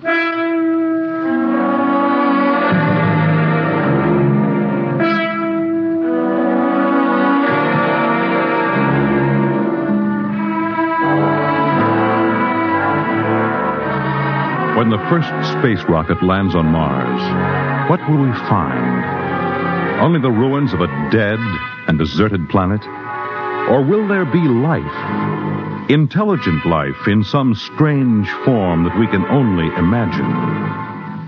Will we be welcomed with open arms? Or will the Martians treat us as invaders?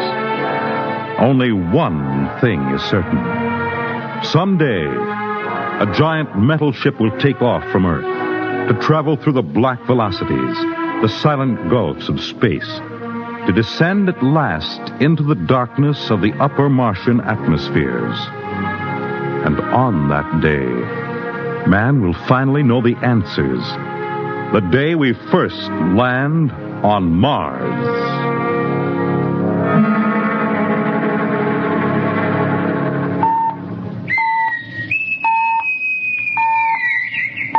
Now hear this. Now hear this. Approaching critical deceleration. Fasten gravity suits. Stand by to land. There it is. We've intersected the course vector, sir. All right, Mr. Lustig. Over to manual control. Aye, sir. Masters, sound general quarters. Aye, sir.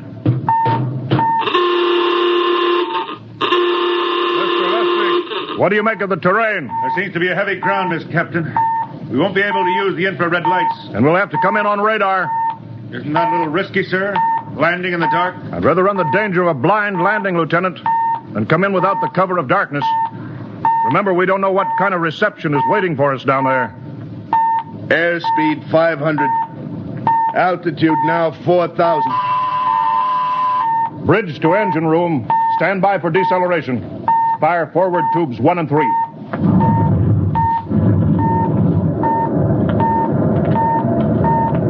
Steady as she goes, Mr. Lustig. As she goes, sir. Airspeed 100. Altitude 1,000.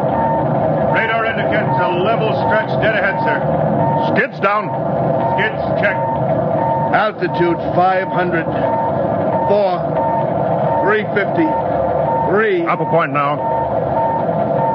All right. Let's set her down.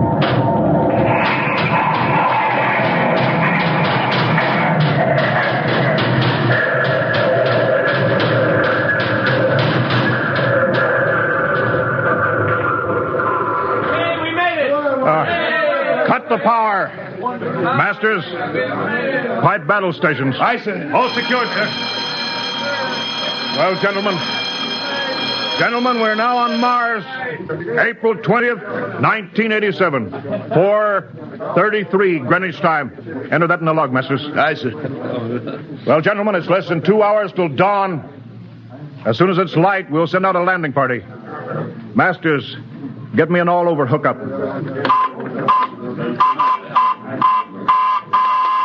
We're all set, Captain.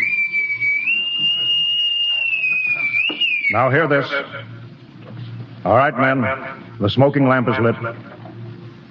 Well, we're on Mars. The first man shipped from Earth to land here. We don't know what we're going to find or what dangers we may face. We're 17 men on an alien world, and it's up to us whether we ever get home again. The next few hours should tell the story, and I want instant obedience to all commands. I'll court-martial the first man who doesn't jump to when he's ordered. And one other thing. We may be on Mars, but this is still a United States naval vessel. Officers will conduct a personal and weapons inspection in 1 hour. That's all. An inspection, Captain? Now? Mr. Lustig, we've got an hour and a half to sweat out before we find out what's outside that airlock. I'd rather have a man worried about his stripes than about what's waiting outside on Mars.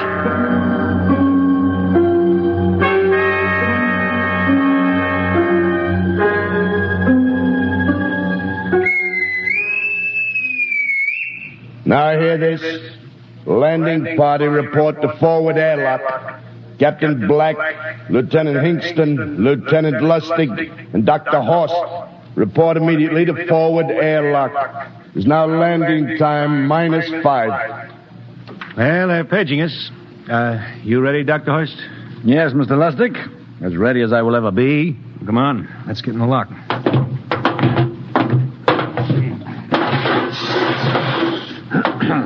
Hingston, Lustig, and Horst reporting in the airlock. Very well, sir. The captain will join you. 4 minutes to go. At least the captain would get here. What difference does it make? I just want to get it over with, that's all. Anybody got a cigarette? Yeah, I think you're smoking too much, Lieutenant Lustig. Are you nervous? I offer you, Horst. Wondering what's hidden outside underneath that ground mist? I've been giving it some thought. It'll be very interesting to find out. A very unusual planet, Mars. Why? It has an atmosphere. A wonderful thing, an atmosphere. Where you find one, you find life. You mean Martians? What do you think they'll look like? Who knows? Intelligent life can take many forms. You mean they may have green skins and eyes on stalks or something? The comic book conception is possible, of course. Or they may have developed far beyond us. Perhaps they have a science that can produce weapons far more dangerous than our atomic missiles. You think we may have to fight our way out? After all, we are invaders. Now hear this. Landing time -2. All right. We heard this. You know what I'd like to find outside that airlock? Good old Illinois. Ever been there, Lustig? Only Chicago. Well, you ought to see my hometown. Green lawns, big white houses. Sounds like my hometown. My grandmother used to have one of those iron deer on the lawn. Every Halloween, we'd paint another color. One time, we painted it black and white like a Holstein cow. Where does your family live, Dr. Horst? I have no family. When I was a child, they were gassed to death in the Dachau concentration camp. Tough. No, it has its advantages. I have no ties on Earth. Nothing to lose now.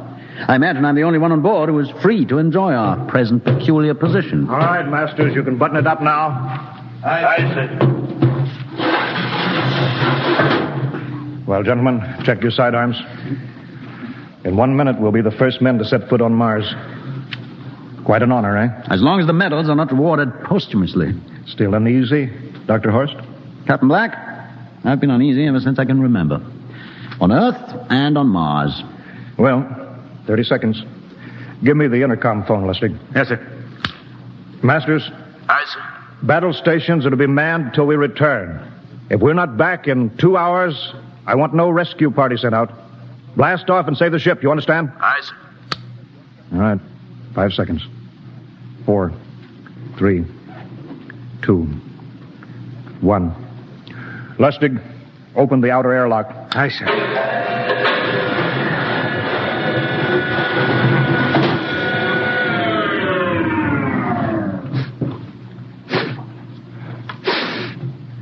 It's fresh air. Let's go. All right, now, take it easy. It's too dark to move fast. Quiet, isn't it? Not even a wind. Can't see anything from this ground mist. Quiet. We don't know what's out here. All right, come on. What the quiet? Captain, I could swear that sounds like a rooster. I don't hear it anymore. Very homely but unlikely sound. A rooster crowing on Mars? Hingston. Aye, sir. Set that machine gun 25 yards to the flank. We'll stay here till the ground mist lifts. Aye, sir. What do you make of the ground, Horse? Grass. Plain grass. You can see some large foliage there where the mist's thinned out. What the? Hingston, hold your fire, you fool! I hit it, Captain. What? Some kind of wild animal. I hit it. I could see the tracers, but it's still standing. Come on, Horst. Doctor, where are you? Up ahead. Admiring the wild animal. Careful, Horst. Wait for us. Don't worry, Captain. It's an iron deer. A lawn ornament. Well, that's impossible. It's hollow. Interesting, isn't it? A whitewashed Victorian iron deer sitting on a lawn in the middle of Mars. I don't understand. Look around. The mist's lifting. Hey, Captain, look there. It's a house, a regular old-fashioned house. But, sir, on Mars. Good Lord. I haven't seen carved scrolls and gingerbread like that in years. Look at that porch swing. The geraniums. There. I told you it was a rooster, Captain. Give me the glasses, Lustig. I want to take a look through that front window. Well, there's an upright piano. Some sheet music on it. Lustig, it's beautiful Ohio. It can't be, sir. Horst, do you think that civilization of two planets could be identical? I don't know. That specific variety of geraniums is only 50 years old on Earth. Is it logical that they should develop in Mars? How about that porch swing and the piano and beautiful Ohio? Why, it's impossible. Captain Black, this looks like the town I was born in. Well, it looks like my hometown, too. I've thought of something, sir. It's the only solution. Maybe we're not the first ship to reach Mars from Earth. Don't be ridiculous, Lustig. Oh, how else can you explain it? Suppose some scientists got together. They invented some spaceship and planted a colony here. That's the only answer. That's impossible, Lustig.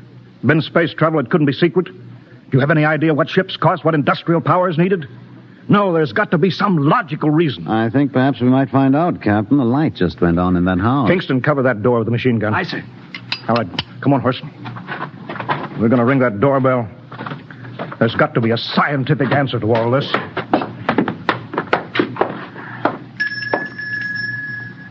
And there's something moving in there. Stand back, Horst. Give me a clear shot. Are you sure a bullet can stop a Martian? Steady now. Can I help you? Well, If you're selling anything, it's much too early. No, wait just a minute. What town is this? What do you mean? Are you census takers? No. We're strangers here. We want to know how this town got here. Is this a game? No, it's not a game. We're from Earth. From where? From Earth. Do you mean out of the ground? Are you sure you're feeling well? Madam, we came in a flying ship across space. We're from the third planet, Earth. This is Mars. Now do you understand? Mars. You go away now, you hear? I'll call my husband from upstairs and he'll chase you. Go on. But this is Mars, isn't it? This is Green Lake, Wisconsin, in the United States of America. Bounded on the east by the Atlantic and on the west by the Pacific. Now go away. Goodbye. Horst, do you suppose it's really possible? I've got to find out more about this. I told you I'd call my husband. Now you go away. You've got to tell me one thing first. What year is this? Year? 1928, of course. For goodness sake. You hear that, Horst? And we know it's 1987, and we know this is Mars. Horst, is it possible that we got fouled up, made some tremendous blunder, circled around, and landed back on Earth? In 1928? Well, maybe some switch in time or dimension. Could we have shifted somehow, gone backward in time?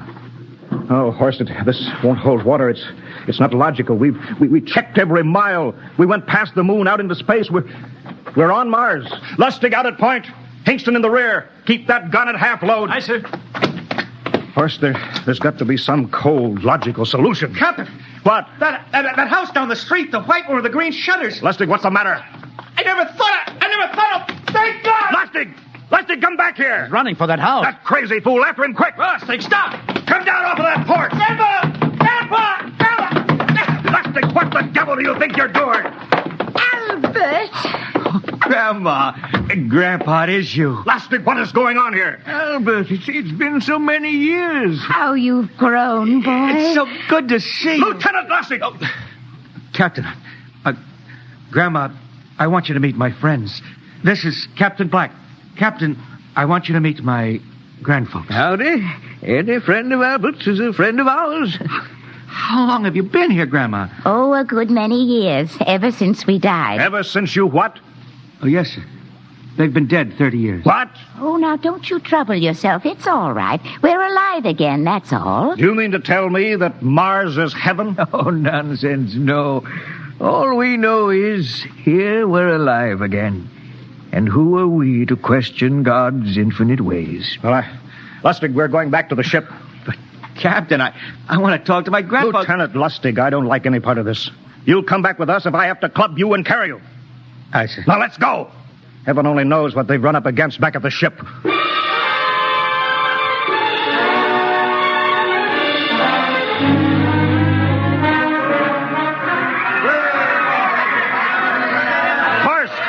That crowd around the ship. Looks like we're being welcomed with a celebration, Captain. Celebration? We've abandoned ship. Every port is open. No guard set. You masters! Hiya, Captain. Meet my old dad. Dad, that's Captain Black. He's not a bad guy for an officer. Higston! What's it? Bring that band back. Use force if you have to. Excuse me, sir. There's my Uncle George. Higston! I'll be right back, Captain. Uncle George. What the devil is going on here? Understand, sir? They've all found friends and relatives. They're all here. Right, Captain. I found it. The whole crew's out in the crowd. But I gave orders. Definite orders. You don't understand, Captain. I understand mutiny. I don't care how many relatives show up. I'll have discipline. Johnny! What? Johnny, you old son of a gun. It's you. Edward. Yes. It can't be. Oh, of course it is. Johnny, Ed. you old... Ed. Dr. Horst. This is my brother, Edward. How do you do? Hello, sir. It's wonderful to see you, Edward. Look, I've got to get back to my ship. Oh, Johnny, wait. I almost forgot. Mom's waiting at home. Mom? Yeah, and Dad, too. Mom and Dad are alive? Then you're real, Ed. Well, of course. Don't I feel real? How's that, huh? Why, Ed! We've got lunch for you, Johnny. Mom's making corn fritters. Dr. Horst, haven't you found anybody? No, Captain. I have nobody. Well, then you come on home with me, right, Ed? Why, sure. Horst, you wouldn't believe it, but it's been 35 years since I had Mom's corn fritters. By George, 35 years.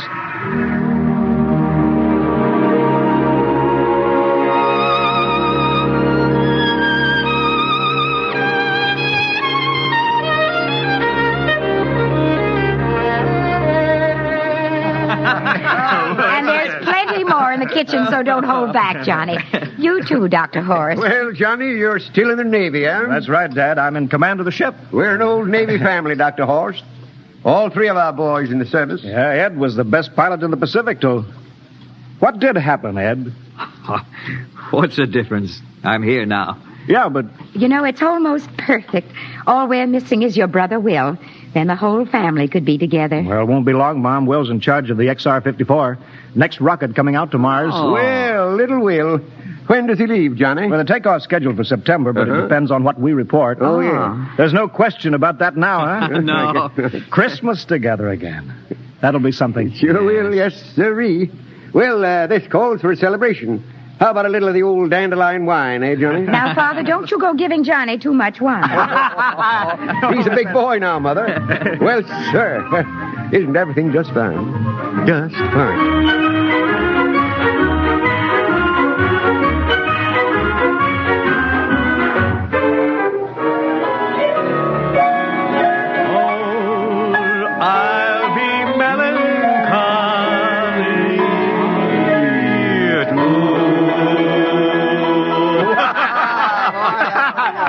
Play that one again, will you, Ed? Oh, sure.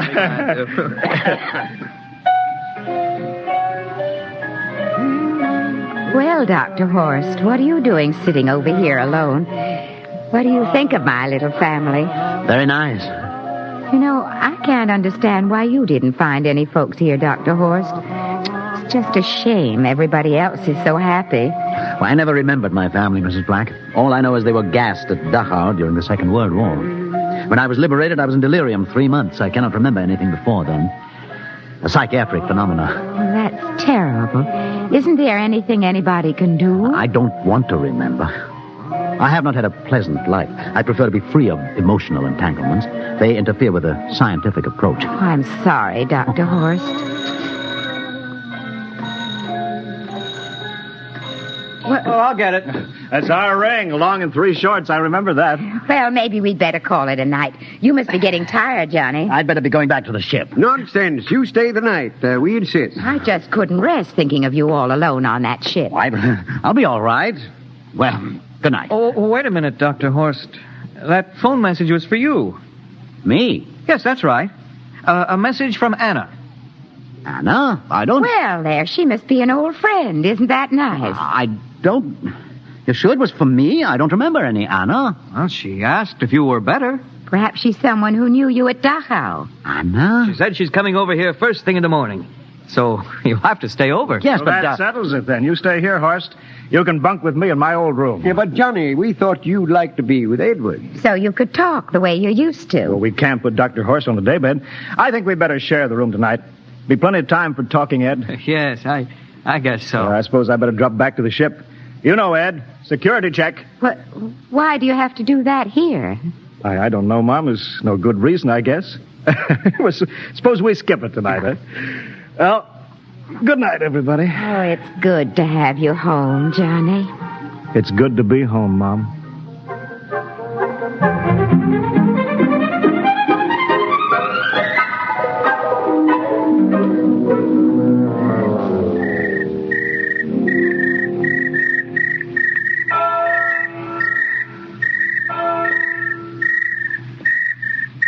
Captain Black. You asleep? No, I've been thinking about what we were expecting. Green-skinned Martians. All the time there was only Mom and Dad and Edward waiting. That's funny what tricks your imagination can play on you. Well, I guess Mars is heaven, Horst. You know, I've been thinking about Martians, too. Captain, just suppose there were Martians, and they saw us land, and suppose they thought of us as invaders. What would be the best weapon they could use against our atom bombs, huh? I don't see what you're getting at. They would want to disarm us first, huh? To wipe out all suspicion, to make us feel at home. Captain, suppose this house isn't real. Suppose the people are just images, stolen from our own memories by Martians, created for us by telepathy, hypnotism. Oh, that's the craziest theory I ever heard. Maybe that's why there was no one for me, because in all my life there is no happy memory, no real loved person, not even my mother. I don't remember her, only the piles of rotting corpses at Dachau. There was no happy emotion for these people to recreate. How about that phone call? Anna? Yes, Anna. I didn't remember who she was, but I do now. I just remembered. When I was freed from Dachau, sick, delirious, I raved about a wonderful, kind nurse named Anna that took care of me. Well, there you are. It's logical. She's coming to see you tomorrow. But there was no Anna. I'd been nursed by a man. What? Anna was only a dream. And there's only one way they could have learned about her, by reading my subconscious mind. That's impossible, Horst. Why? The whole crew was thinking of home. Suppose the Martians read our minds. Yes, but if there are Martians... If there are, they have us separated. Each man in a different house, sleeping, trusting. No one at the guns. I left my pistol downstairs. Do you think there's something to this, Horst? It's a perfect trap, Captain. Who would suspect his own mother, his grandparents? How easy. Just a knife in the heart of each sleeping man. That's impossible, Horst. But we've got to get back to the ship. Listen. The crickets have stopped. Come on.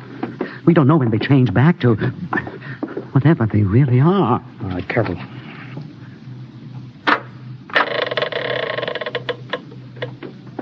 Where are you going, John? Ed, we wanted a drink of water. That's all, Ed. You're not thirsty, John. You don't want a drink. Look out! You don't want a His drink. face! It's changing! He's a Martian! Run, horse! Run! You can't get away, John.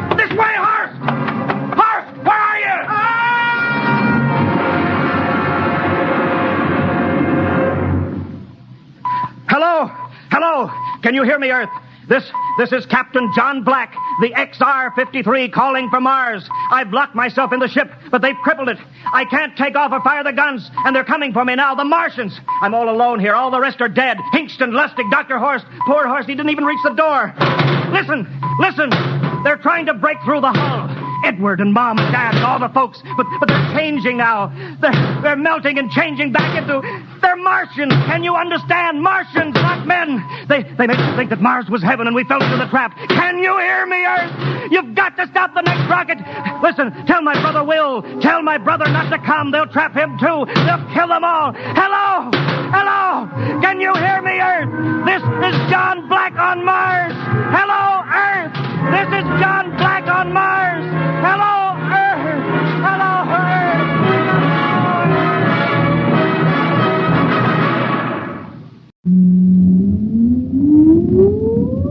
Countdown for blast off. X minus 5, 4, 3, 2, X minus 1, fire.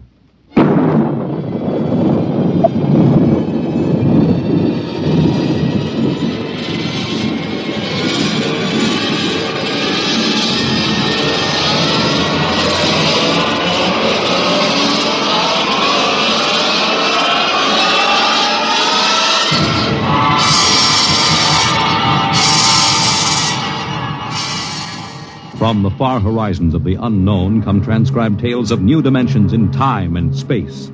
These are stories of the future, adventures in which you'll live in 1,000,000 could-be years on 1,000 maybe worlds.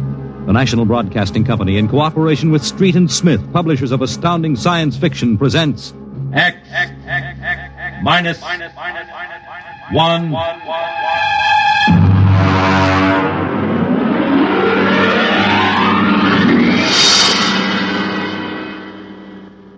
Tonight's story, The Castaways by Ernest Kinoy.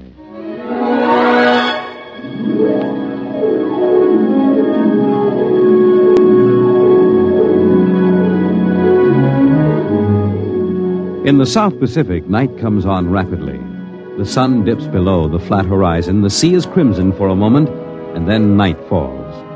But on Tahani Atoll, giant arc lights turn night into day. Across the waters of the lagoon, within the barrier reef, launches and tugs skitter back and forth, while on the curving half-moon of the island, army trucks and jeeps scuttle down the rough roads bulldozed by the Seabees just 6 weeks ago. A low Quonset hut stands near the beach, surrounded by tangled wire. This is the preliminary command post, and inside is General Frank Gaydosh, field director of the test. Operation Destruction. Everything's on schedule, General. Radiological surveys complete. Instruments placement checked. Well, get me Navy and tell them H-hour is as ordered. Send a periodic time check to Air Force on 90-week talk and observation control on the Missouri. Yes, sir. I want a complete roster check on all personnel before H-hour. Yes, sir. Oh, Nate Cohen wants to see you. Well, who the devil's he? AP man. He's been selected by the press radio pool to interview. I haven't got any time. Tell him to speak to Major Dwight Vredenberg. He's the PRO. I think perhaps you'd better see him, sir. The directive on public relations from Washington was very clear. Well, how in blazes am I supposed to run a bomb test and play mother hen to a bunch of reporters? Washington said... All right. Bring him in. Borelli? Yes, sir. Give me some black coffee, will you? Yes, sir. This is Mr. Cohen, General Gaydosh. How do you do, General? Lousy, as a matter of fact. Is that an official statement? No. You can run some of that. The world is at the crossroads baloney. I wrote that yesterday. General, what effect do you think the new bomb will have on the world situation? I can't tell you that, even if I knew. My job is to set the blasted thing off and see that nobody gets hurt, and collect the data. Can I speak to you a moment, sir? Later, Alan. Go ahead, Cohen. Can you release anything on the scientific principles involved? I don't even understand them myself. Wait a minute. Dr. Muller? Yes? Come over here a minute, will you? Cohen, this is Dr. Fred Muller, Civilian Scientific Director. He's the only one who knows what's inside that warhead. How do you do, Mr. Cohen? How about a statement, Doctor? Oh, I'm afraid all I'm allowed to say is that the bomb is new, it's extremely powerful, and off the record, it's very tricky and dangerous. What'll happen if it goes off prematurely? I don't think we have to worry about that. In fact, we wouldn't even know about it. If you'll excuse me now. How about the natives? Well, what about them? Aren't they going to be evacuated from the island? They already have been. General Gaydosh. Well, I saw the Tahani chief outside when I came in. The whole tribe squatting down at the motor pool having a conference. What? Alan. I've been trying to tell you, sir. The Tahani are still on the island. Well, why? The LCTs are ready, aren't they? Yes, sir, but they won't go. They refuse. The schedule called for their evacuation to Mailani 3 hours ago. I realize that, sir, but I hoped we could still get them off without violence. Look, Alan, they're either on the island or off. Now, wait a minute. Cohen, that's all. What are you going to do about the natives, General? Never mind. I'll issue a statement later. You going to force them? Go on. Get out. I haven't got time. All right, General. Thanks. Thanks a lot. All right, Alan. Let's have it. Well, sir, the Tahani been kicking up all along. They won't leave. They won't. Do they know what's going to happen to the island? Do they know that we're going to blow it higher than a kite? I told the chief. He just said they won't go. They'll go, all right, if I had to... Yeah, hey, get him in here. The chief? Yeah, and that lieutenant who interprets. Yes, sir. How do you like that, Dr. Muller? I haven't got enough trouble. You know, I feel rather sorry for the Tahani. Can't make much sense to them. We arrive and tell them they've got to get out. Look, I appreciate your finer feelings, Muller, but I can't let the Kanakas hold up the bomb test. They're not Kanakas, General. Captain Cook discovered the island in 1788. Well, what's the difference? Lieutenant Gilbert reporting, sir. Hey, look, I haven't got time for ceremony, Gilbert. Tell the chief he and his tribe have got to get off the island. We're providing homes for them on Mailani. Translate, Gilbert. The chief says you do not understand. Mailani is a bad island. My people have lived on Tahani from the time that our ancestors were cast away on the island. The spirits of our ancestors are buried in the earth. Our fathers are buried here. Our fathers' fathers. If he thinks I'm going to move his graveyard, he's crazy. In our ancestors' time, the Tahani came in a great bird canoe. We were cast away on this island. We have made it our home. What right have you now to carry us over the sea to a strange land where we would die weeping for our homes? We will not go. By the waters of Babylon, there we sat down and we wept when we remembered Zion. Well, thank you, Dr. Muller. You're a great help. Say, Gilbert. Yes, sir. Tell him I have no choice. He's got till midnight to get his tribe on board those LCTs peacefully, or I'll have the Marine Detachment carry him aboard. Yes, sir. Isn't that rather harsh, General? After all, justice is on their side. We're preparing to blow up their island, and we haven't asked them about it. Dr. Muller, will you kindly confine yourself to the scientific aspects of this operation? I'll take care of administrative matters. If you could explain to them what's at stake here. Any further explaining I've got to do, I'll do with the Marine detachments. I'm not going to hold up my schedule. Well, Gilbert? I told him, sir. All right, get him out of here. I've had enough. What the devil's that? Some kind of a curse, sir. I can catch some of it. The island will remember the tears of its children and punish the invaders. The great destroyers will not destroy. And the evil man, who is the chief, will travel far through the blackness of night. Even as the children of the island end, so will he. All right, Gilbert, take him away. Yes, sir. Colonel Allen, get a detail from the Marine Detachment with tear gas and small arms down to the motor pool. And in 1 hour, have those natives on that transport, and I don't care how they do it. Is that my coffee, Varelli? Yes, sir. They must know about the bomb. The great destroyer will not destroy. You worried about that curse? I should think you might be. He threatened you personally. If I were you, I'd carry a pistol till they got off the island. The chief looked as if he'd cheerfully strangle you with his bare hands. I'm supposed to end the way they do, huh? What's that? Probably the Tahani saying goodbye to their island. I think I'll go down to the motor pool. Well, stay out of the way. And get back here in an hour. We've got to have this wrapped up and headquarters moved out to the Missouri by dawn.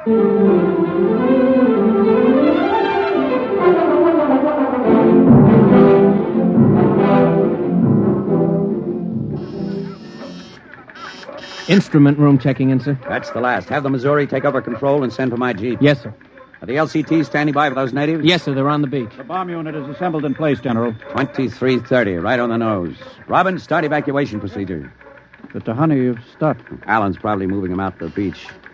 Check in with Navy and Air Force, Varelli. Yes, sir. What's that? Coming from the beach. The Tahani making trouble. Come on. General! Hey, you! Gilbert, what is it? Colonel Allen ordered the Marines. Well, what happened? The natives just got up and started marching. Did they embark? You don't understand, sir. They marched up the cliff and right off into the lagoon. What? All of them, the women and the kids, too. They didn't even try to swim. What were you doing all this time, just standing around with your thumb in your mouth? Where was the Marine detachment? We couldn't stop them, sir. They just walked over the cliff. They didn't even scream, not even the kids. We sent the crash boats out, but we couldn't get them, any of them. The crazy idiots. Were there any reporters there? Well, Cohen and a life photographer. Well, get his film and hold it till I release it. What are you going to do, General? Postpone H hour? It's too late for that now. And calling H hour off isn't going to bring the natives back. But 100 men, women, and children just walking into the water. It's horrible. I know. I'm not happy about it either. There's nothing we can do now. I gave him a chance to get off. I was just thinking about the curse the chief put on you. Even as the children of the island end, so will he. That's what he said to you, General. I know. I heard him. Your jeep's waiting, General. The great destroyer will not destroy. That must mean the bomb. Don't worry, Dr. Muller. It'll take more than a mumbo-jumbo curse from a native witch doctor to stop this operation. At H hour, that bomb goes off.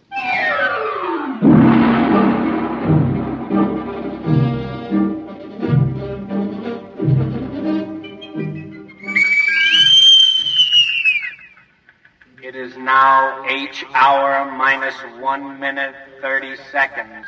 H minus 1:30. Video screen's hooked in, sir. All right, check control stations.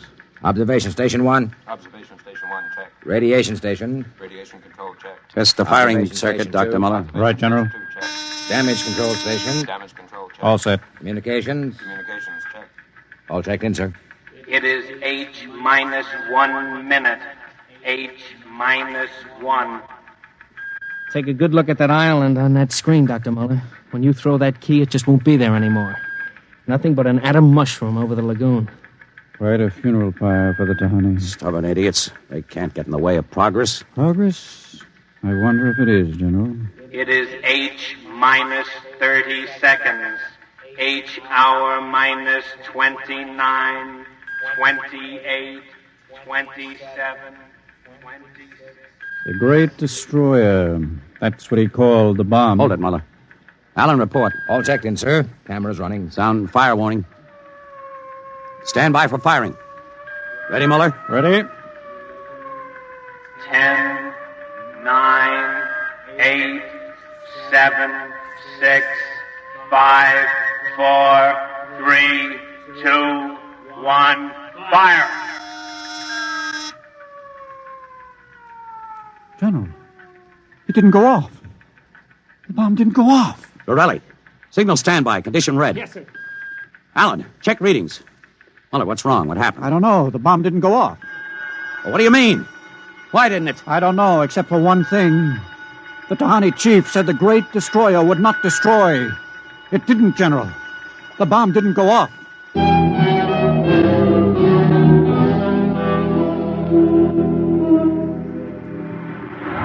How about it, General? What happened? Have you got a statement? Nothing you can use, Cohen. Not till we find out what went wrong. Hey, who let you come aboard this ship? I walked on. You don't know why the bomb failed? It didn't fail. It just didn't go off. What's that tank thing on the deck, General? Undersea salvage unit, Mark IV. They call it a bottom crawler. Somebody going down? Well, that bomb is down there in the lagoon somewhere. Could go off at any second. Somebody's got to go down and find it and disarm it. That's a lovely job. Who's elected? I am. Wow. And Dr. Muller. He's the only one who knows how to dismantle it. All is ready, General. All right. Come on, Muller. I'm ready. Allen, as soon as we hit shallow water, get those gates open. We'll pull the crawler out. And then you get away in a hurry. If that bomb goes while we're working on it, I don't want any casualties. Yes, sir. Inside, Muller. All right. I'm in. Now, remember, get this LST out of the lagoon in a hurry. You got that, Allen? You take your orders from Admiral Yancey. Yes, sir. Good luck. Closing the hatch. The radar and Geiger counter warmed up, Muller. I was just thinking of something, General. That curse, part of it came true. The bomb didn't go off. Well? The second part of that curse was that you would end where they ended. That was at the bottom of the lagoon. What are you trying to do, Muller? Nothing. I was just thinking this crawler is going to take us right down there where the Tahani died. I'm not worried about a handful of dead natives, Muller. I'm worried about that bomb. Okay, they're opening the gate. Let's go.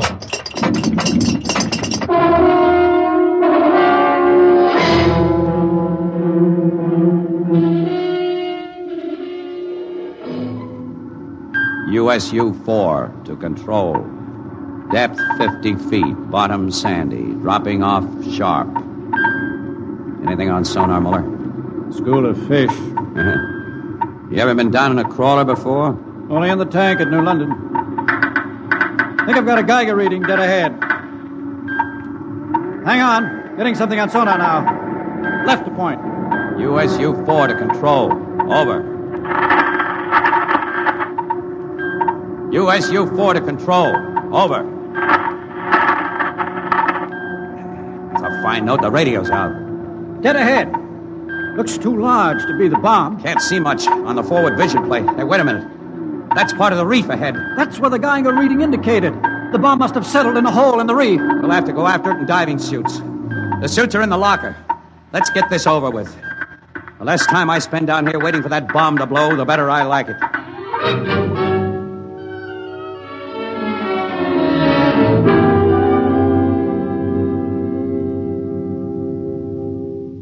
Muller, is your helmet clamped tight? You getting me all right on your headset? Okay. I'm going to fill the lock. Here goes the outer door. Let's go. This isn't like that diving tank in New London. Look out for that coral. It can cut you to ribbons. There's a hole of some sort there. Wait till I get the light up.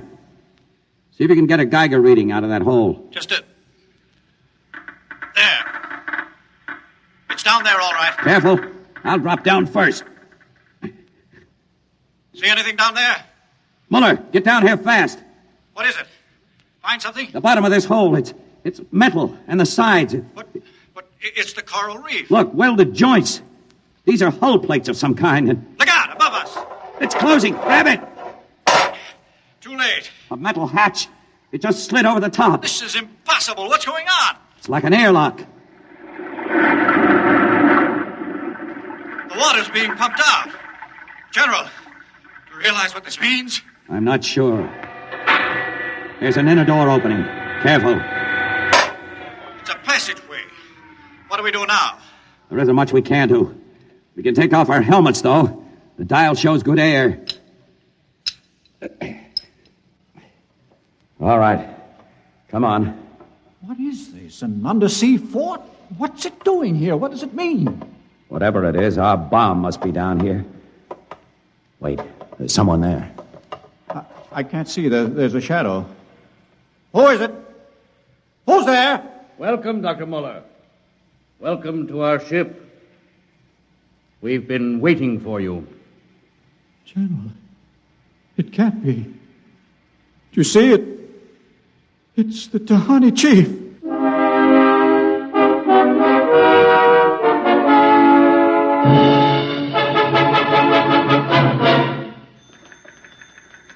How long has the bottom crawler been down, Pirelli?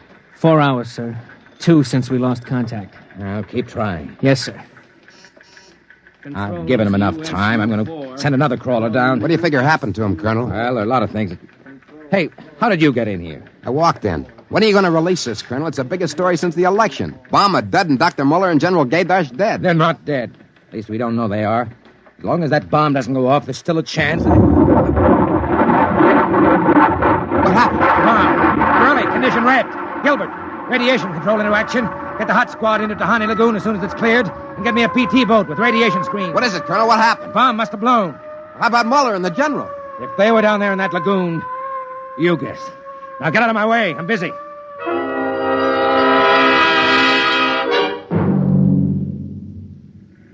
Radiation reading 75 and steady. Take her in as close to the beach as you can. Steady as she goes. Is there any danger of any more explosions? No. When she goes, she goes. Radiation 82. That's still safe. Cohen, is that something on the beach? Yeah. Looks like a body. Maybe you blew one of the Tahani back out of the lagoon. No, it's moving. Gilbert, glasses. Yes, sir. It's a man, all right. Head into the beach. Who is it, Colonel? Can't tell. He's in a diving suit. It's either Muller or General Gaydash.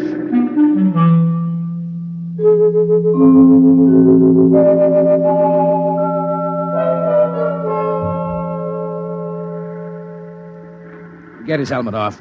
Easy now. Twist to the right. There. It's It's Muller. Gilbert, help me get him out of this diving suit. We've got to get him to the medics.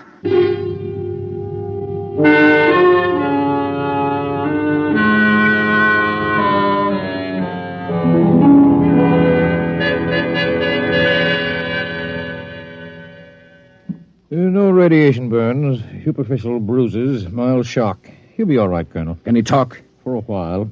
Bomb go off. It didn't. He's still out of his head. Quiet, Cohen. Go on, Dr. Muller. What did you find? A ship.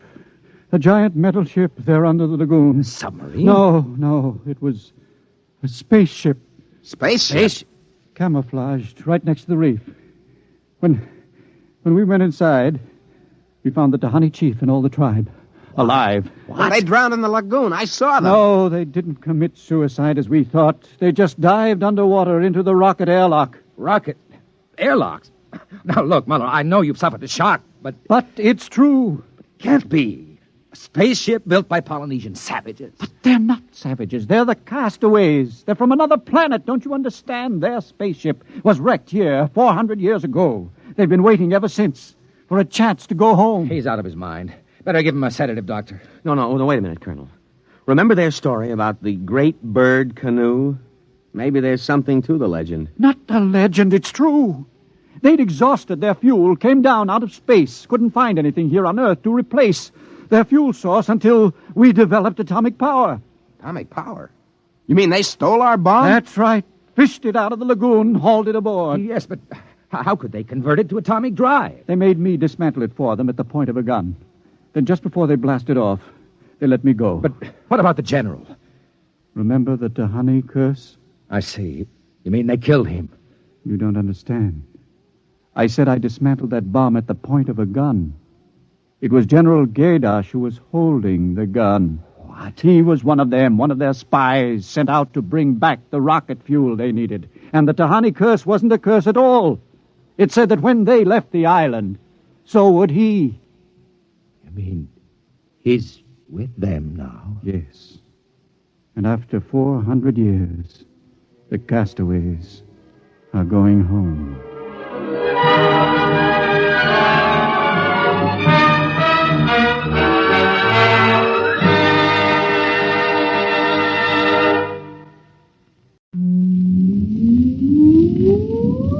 Countdown for blast off.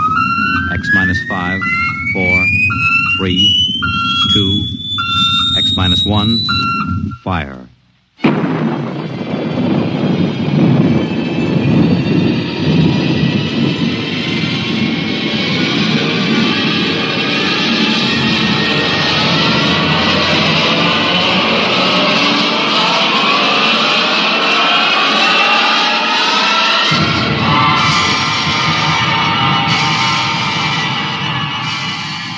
From the far horizons of the unknown come transcribed tales of new dimensions in time and space.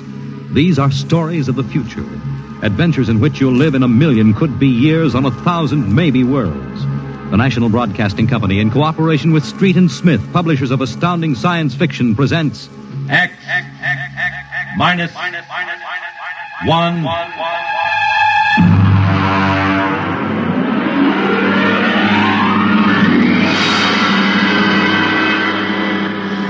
Tonight's story, The Green Hills of Earth.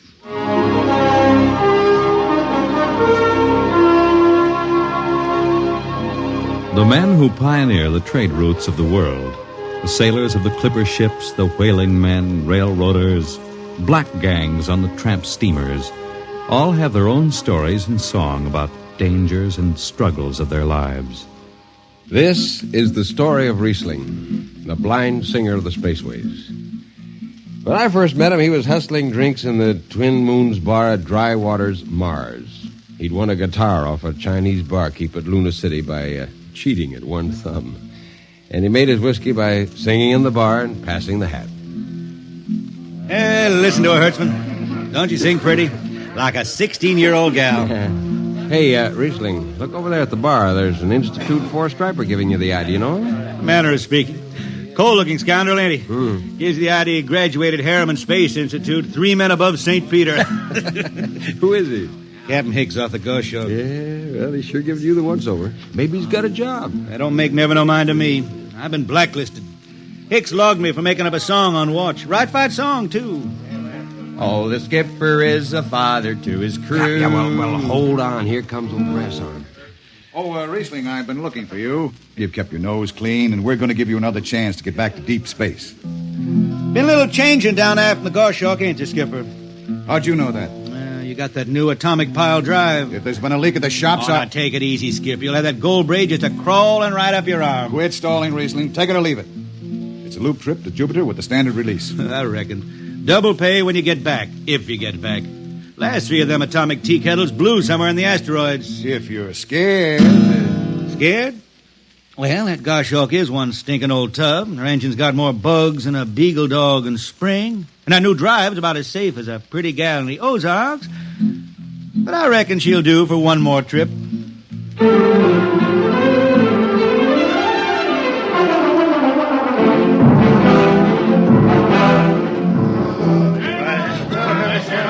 Welcome home, Riesling. Hi, Jimmy Legs. Meet my friend Hertzman. He can't hold his liquor no more than a sieve, poor boy. Riesling, you sober enough to sign the book? Drunk or sober, I make my mark. Stand aside. 3 X's? Took me a middle name. Ha, ha, ha. You two lay below. And Hertzman, yeah? Get him sobered up before the skipper makes rounds.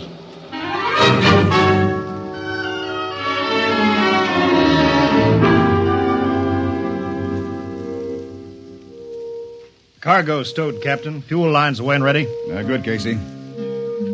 What's that? What it? Oh, that's a guitar, I guess. If it's that shoeless hillbilly, I'm going to tell him... Hi, Skipper. Riesling, what the devil are you doing up here? That number 2 jet ain't fit. Cadmium dampers are warped. Crooked like a turtle's back. Well, why tell me? Tell the chief engineer. I did. He says they'll hold. Well? He's wrong. Oh, he's wrong, eh? He's got a Harriman Institute degree in electronics and power. And some drunk space rat says he's wrong. Skipper, I was damping jets when that shirt-tailed tad wore pins for buttons. I got no time for you, Riesling. Scratch your name off the book and get out. No, don't get excited. Well, are you shipping or not? I reckon. Then get below. That's all. Casey, sound takeoff. Aye, sir. Come on, boy.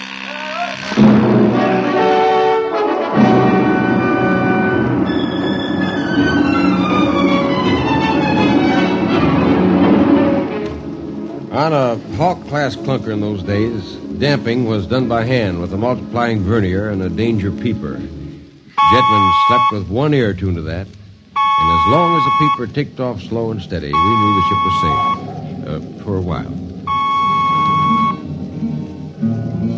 Riesling, you better stow that guitar. If Jimmy Legs catches you, he'll blow a gasket. Don't worry, I could damp this tea kettle in my sleep. Yeah, how's number 2? All right, so far. Say, did you ever hear that song about Hicks? The one that got me blacklisted? No. Oh, the skipper is the father of his crew. A gentle guide and light to me and you. But on Mars he likes his women if they walk or if they're swimming. Or if they got 6 arms instead of 2. Second verse is better. Yeah. The skipper likes his liquor by the quart. Yeah, he'd go from Mars to Venus for a snort. He'll drink rocket fuel and... Well, hi, Skipper. Didn't see you come in. You were too busy, eh? Who's watching the gauge? I got an eye on it. Don't you fret none. Riesling, I'm going to fix it so you couldn't get a space berth on a rocket-powered pogo stick. You're logged. Report to Casey under arrest. I don't rightly think I will, Skipper. You what? Well, you kind of forget, Skipper. According to Space Code, you can't remove a jetman till the end of the watch, right? You tell me Riesling, your shift is over at 2300. And I'll see you ride the rest of the way in slop locker. Maybe. In the meantime, you clear out of my power room. I gotta make me up a 3rd verse from a song.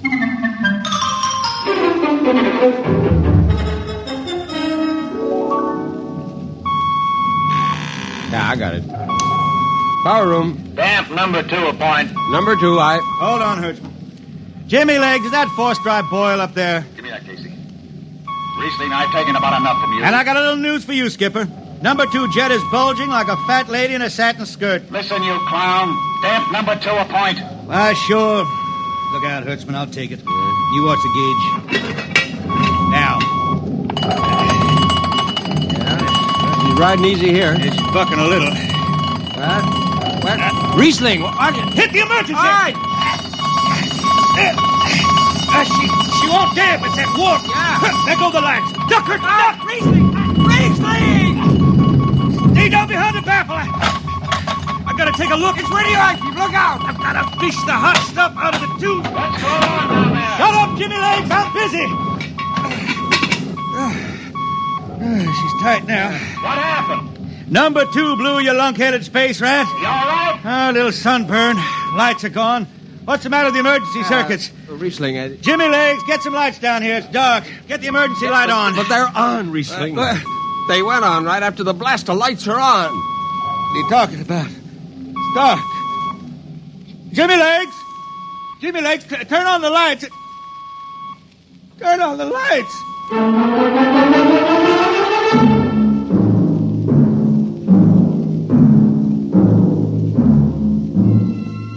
That blue, radioactive glow from the jets was the last thing Riesling ever saw. His optic nerve was burned out in an instant. He was in sick bay on the rest of the trip, and on the swing back, we set Riesling down at Drywater. I ran into Riesling about 2 months later, playing his guitar on a jetty that ran out into the canal. He had a dirty rag tied over his eyes with a jetman's knot, and his hat was on the wharf beside him. And when he finished, we walked out along the canal. Yeah, I'm doing right fine. Working saloons mostly. But I've been thinking some funny songs, Hertzman. The words come out different than they used to. Come on along the canal with me. Sure. Here, take my arm. I know the way. That's another funny thing, Hertzman. I figure I know it better than other folks. Look back there, towards the city. What do you see? New factory buildings? You could smell them from here. I still remember them old Martian towers, old before Bible times on Earth. Thin and graceful like the fairy palaces of my old granddad. I can see it the way it used to be. The water ice blue with the stars shining up out of it. Way off there, the city with the towers sweeping up like a bird flying off a tree. I can see it. Now it's the dirtiest stinkhole in the system. Not to me. Listen, Hertzman. Won't tire the race that raised the towers, forgotten are their lores. Long gone the gods who shed the tears that lap these crystal shores. Slow beats the time-worn heart of Mars beneath this icy sky. The thin air whispers voicelessly that all who live must die. You look that up? I can't figure it myself. I never put words together like that before. I reckon it's just I got time now to study the words and shine them up in my head till they sing true. Why don't you go home, Riesling? Home? Earth. I've been thinking about that, Hertzman. When I was a young'un down in the Ozarks, I used to climb a big old oak tree my daddy had in the dooryard. You could see the hills for miles, green and cool. I've been thinking about that. Well, why don't you go back then? Someday, Hertzman, but I couldn't face those hills now. I couldn't stand to see black when I knew they was lying all around me, cool and green in the sun. I couldn't stand that. Yeah. Well, let's get back to town, Hertzman. I made $3.50 Martian today, and I'm all set to drink it down before dawn. Come on.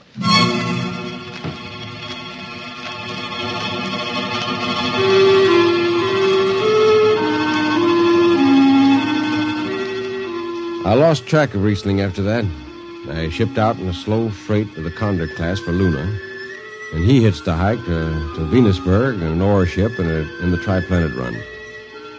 So he beat around the system, Venusberg to Layport to Drywater to New Shanghai and back. Any spaceport was his home, and no skipper'd refuse to lift the extra mass of Riesling and his guitar. He made up his songs sitting out watches down in the power rooms with old shipmates, while the monotonous beat of the jets shook the hull plates. Hear the jets. Hear the jets. Hear them snarl at your back when you're stretched on the rack. Hear the jets. Feel the pain in your ship. Feel a strain in your grip. Hear the jets. Feel her rise. Feel her drive. Straining steel come alive on her jets. On her jets.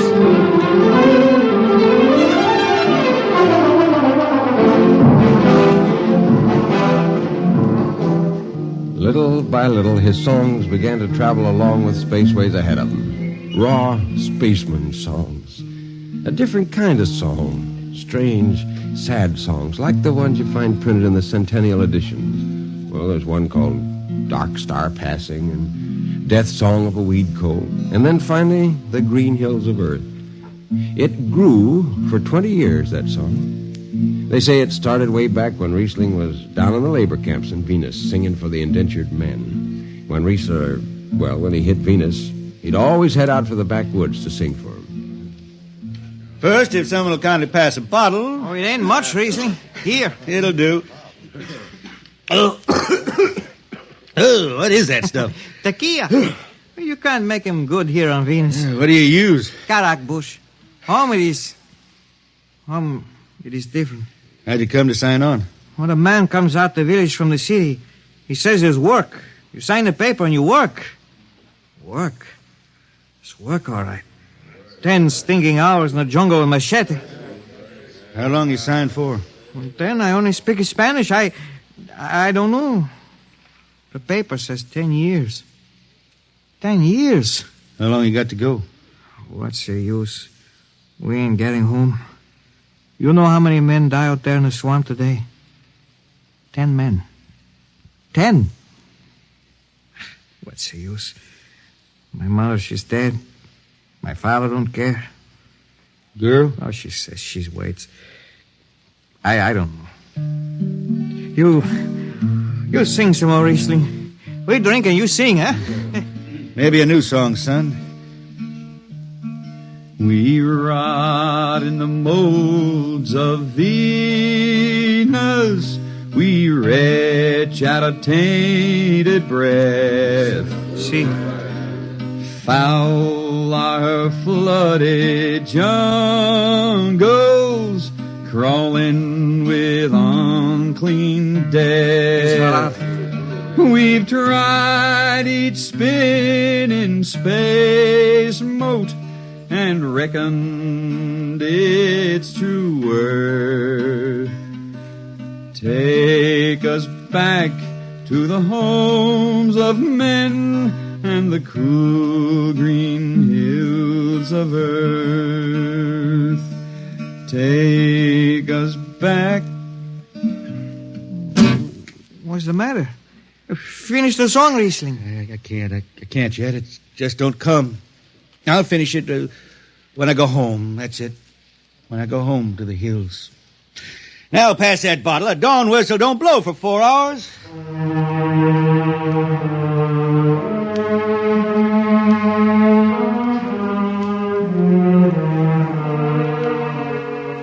That's where the Green Hills started. And I was there when it was finished. It was 20 years after that. And there wasn't a man flying or on the beach that hadn't heard of Riesling and his songs. He was getting old now for a spaceman. He was a familiar figure through the system. Tall, gaunt, with that dirty bandage tied across his blind eyes. I was a chief jetman then on the old Falcon. We were cradled at Venus, Ellis Isle, scheduled for a direct jump to Great Lakes, Illinois, on Earth. I was checking in Dunwich when Riesling felt his way up the gangway and came through the lock. Hey, Riesling! Who's that? Mike Hertzman. Hertzman! What are you doing on this old hog boat? Well, I figured I'd ride it back to Earth. Earth? You going home, Riesling? I thought you were never going to make that run. What changed your mind? Oh, I've been hankering to set foot in the Ozarks again. Yeah, how about those hills? I've been singing about them so long now, Hertzman. I got to finish the song. I got to set foot in the dooryard and hear the wind through that oak tree. It's about the last thing I'll be doing. I got to get home before... Look, Riesling, There's a new company policy in effect now. No more deadhead rides. A new code book's in force. Oh, that don't bother me none. I'm riding her back to Earth. I'm going to finish my song. It's got to be there. Yeah, but the skipper's one of them youngsters fresh out of Harriman Institute cadet training. He'll throw the book at you. At me? I've been around space as long as Haley's Comet, Brewster's Ridge. I'm going back to Earth. The green hills of Earth. I'm going home. All secured, Hertzman? Yes, sir.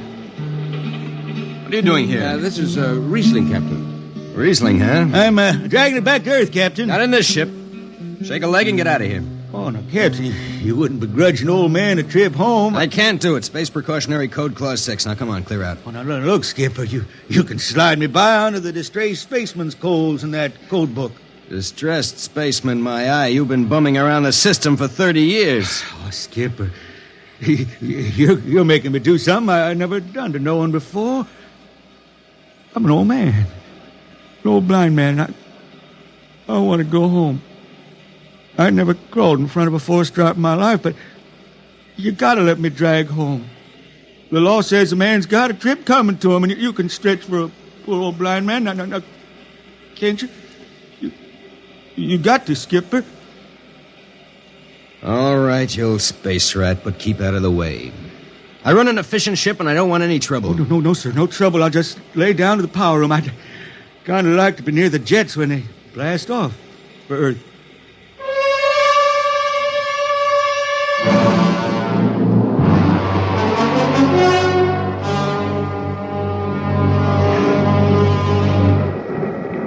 Sit down, Riesling. Take a load off your feet. Hey, thanks, Mac. Power room, fire 3. Aye, sir.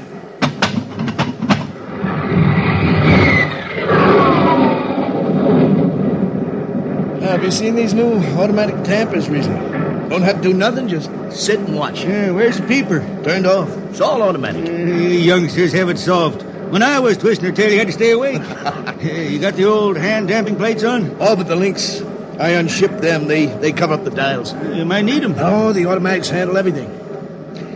Well, you're finally going home, Riesling, huh? Won't seem the same out past the moon. Yeah, I've been waiting for this a long time, Mac. It's going to be good to get home. You reckon? The argent skies calling spacemen back to their trade. Mac, I got the emergency. The hand dampers. Where are the links? Mac, they ought to be on the wall somewhere here. I got them. The alarm. Emergency squad coming in. Stay out. The place is hot. Radiation blast. Stay behind the baffles.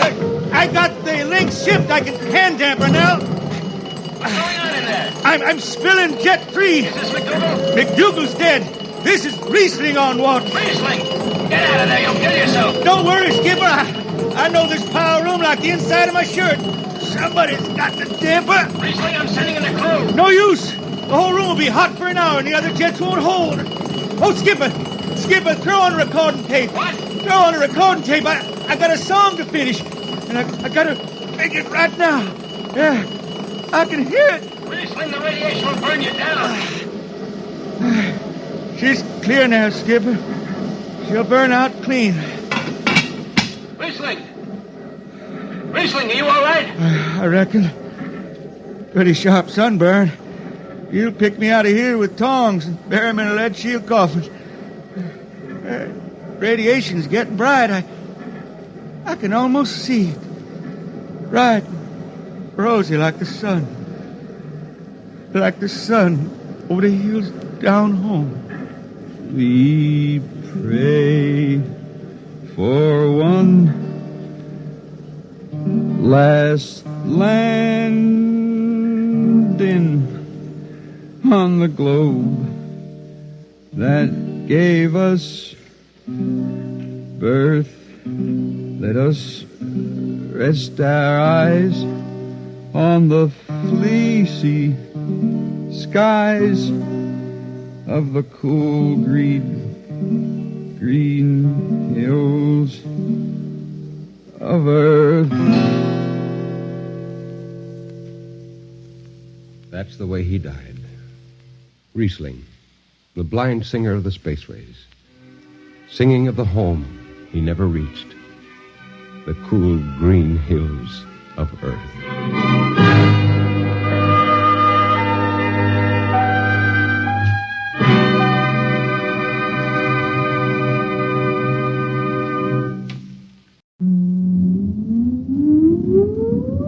Countdown for blast off. X minus 5, 4, 3, 2, X minus 1, fire.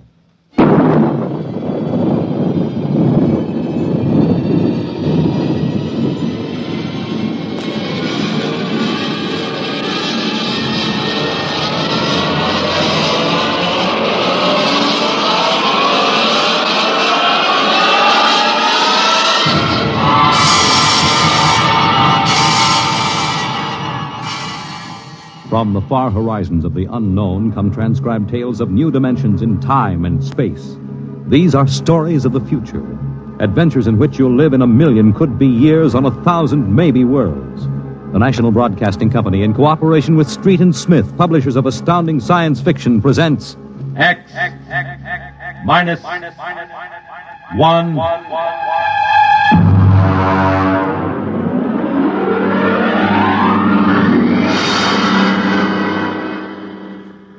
Tonight's story, The Outer Limit, by Graham Dorr.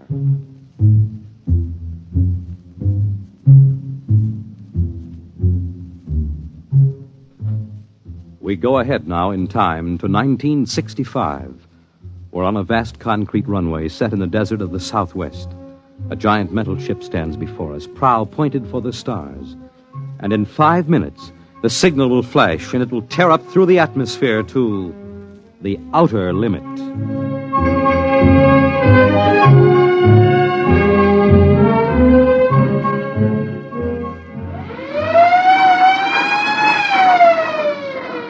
Attention! Attention! Clear field for takeoff! Clear field! 5 minutes, Steve. Right. Warm her up, Charlie. Turn her over! I want to go over procedure again, Steve. Don't worry, I got it straight. We'll just make sure. Okay, I take her up on jets to 50,000, then I cut in the rockets. No lower, or your tail blast will burn out 3 counties. I climb 4 minutes on rockets, then start maneuver tests. Remember that, no more than 4 minutes. This ship isn't like those Strato rockets that you've been testing. She's the first one built for outer space. If she works, you can go clear to the moon. If I'd have known, I'd have brought my toothbrush. Well, not this trip. Now get this, Steve. You've got power there to clear the Earth's gravitational field, but remember, after you cut in the rockets, you've only got 10 minutes fuel. If you go beyond the outer limit and don't save fuel for the return, you won't get down again, ever. You'll drift out into space. Get that now. 10 minutes fuel. Okay. As far as I'm concerned, this project is a lot more important than that cosmic ray bomb that they're testing out in the Pacific tonight. Well, the Security Commission brass doesn't think so. I don't see any undersecretaries under anything. Don't you worry, Steve. In the long run, our ship will make the CR bomb back-page stuff. But in the meantime, it's just as dangerous. Now, remember, half the principles in this ship are pure theory, slide rule stuff. If anything goes wrong, we may have to scrape you off the landscape with a soup spoon. You have a charming sense of humor. Here's what I'm getting at, Steve. We're risking your neck in this test. Anything blows, we don't want to have the next man pull the same boner. So keep your mic open. Keep talking. If anything goes wrong, we want to know exactly why. And we won't be able to ask you. Let us know before you pull every switch, before you do anything. Got that? Even if you only have to blow your nose. All right, get those fuel lines away! Well, I guess that's about all, Steve. Hey, that reminds me. If Mary calls, I'm just up on a milk run. I didn't tell her today was it. How is Mary? She's okay, but she's due about now, and I don't want her to get nervous. Hey, I didn't know the baby was that close. Steve, you know, I really ought to be sending a single man on this job. What, and cut me out of a soft paycheck? Forget it, Hank. You know you can't get anybody else who can take 15 G's acceleration when those rockets cut in. Yeah, I know. It's time, Steve. Yeah. I'll see you later. Don't worry, Hank. I'll sweat for both of us. Button her up, Charlie. So long, Hank. So long. We'll give you the light from control.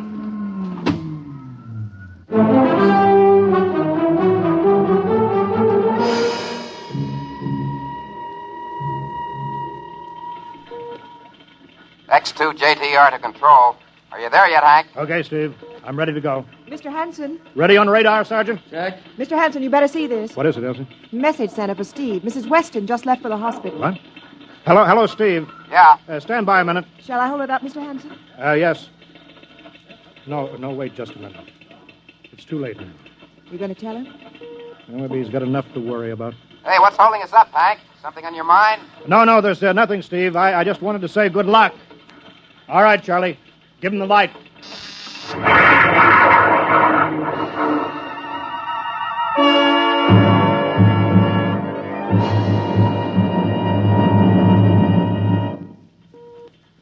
All right, Steve, I'm reading you clear.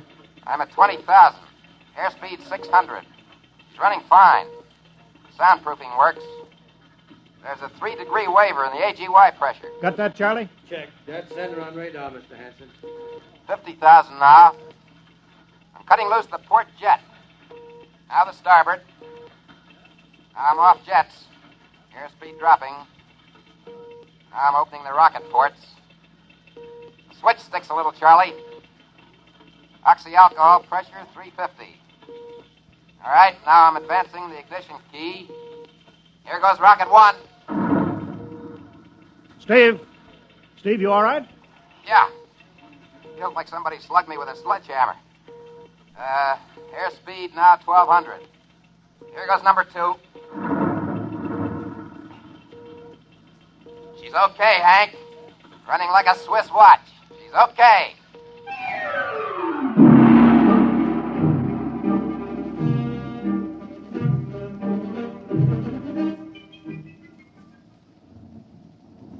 Hello, Steve. Elapsed rocket's time is now 4 minutes. What's your altitude? Over to you. Speed 4,400, still climbing. Altitude 297 miles. All right, you're at the outer limit. Level off for maneuver tests. You've got exactly 6 minutes fuel left. I'm starting a 3-degree left bank. She's a little sluggish. There, it's all right. There's a low vibration somewhere. Maybe the cockpit cover. My view screen's a little fogged. Now I'm straightening out. 5 minutes fuel left. Now I'm starting a 3-degree right. Hey, of all the... What's the matter? What's wrong? There's something up here. Something shining. What are you talking about? There's something above me, Hank. I'm going to chase it. Steve, you're at the outer limit now. I can see it plain now. Now, Steve, don't go any higher. You've only got 4 minutes left. You've only got... I'm getting static. I can't hear you, Hank. It's dead ahead now. I'm going to make a pass at it and get a good look. Here goes. Hey, it's swerving to meet me. It's dead ahead now. Look out, it's dead ahead.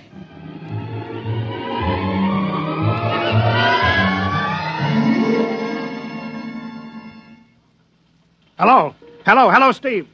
Steve, come in. 9 minutes fuel gone. There's still no sign Hello, Steve, what happened? Charlie, get the crash squad out. Tell the Army squadron to alert their search plane. Right. 9.5 minutes gone. Hello, Steve. Steve, listen to me. What's happened? Where the devil is he? Hello. Come in, Steve. Steve, come in.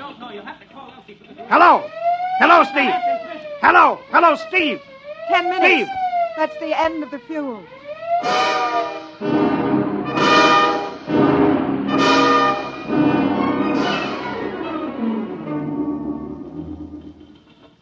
How long has it been now? 10 hours, Mr. Hanson. Nothing more on radar, Sergeant? The screen's blank. Colonel Carulli called in. The search planes are back. Couldn't find anything. Should be some trace. He couldn't have bailed out, could he? You don't hit the silk at 4,400 miles an hour. We either went past the outer limit and ran out of fuel, or something blew, and we'll find the pieces scattered from here to the coast. Why does it have to be the best man? Always the best man. Charlie, we got to figure out what was wrong. Right. Something must have blown. I'll call him. Goodbye. Mr. Hanson, there's a message from Northside Hospital for Steve. Well, what is it? Mrs. Weston is fine. It's a boy. Thank you, Elsie. It's a boy, Charlie. Yeah. Fine. It's a boy. We didn't even know that she went to the hospital. How am I going to tell Mary that? No, it wasn't your fault, Mr. Hanson. The ship was tested. Yeah, we'll build another, and some other flying fool will shoot past the outer limit into space. Well, I'm getting old, Charlie. You can remember when I used to take them up myself. Now I've got to send other men. Look, it's a job, Mr. Hanson. Now I'm afraid. Every time I hear a jet go off, I jump. Every time I have to send somebody up in a new model, I start to sweat. Mr. Hanson. Yeah? I think I've got something on the radar. No flights scheduled in, are there, Elsie? No, the whole day's cleared. He's coming in behind us. Here he comes over the building. Yeah.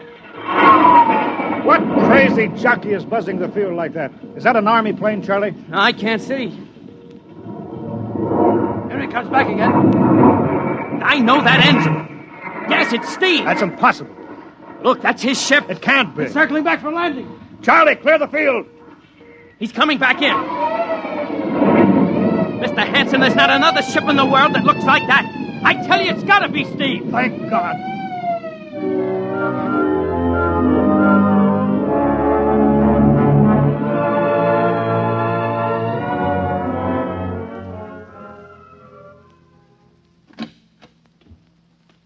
All right, sit down over there, Steve.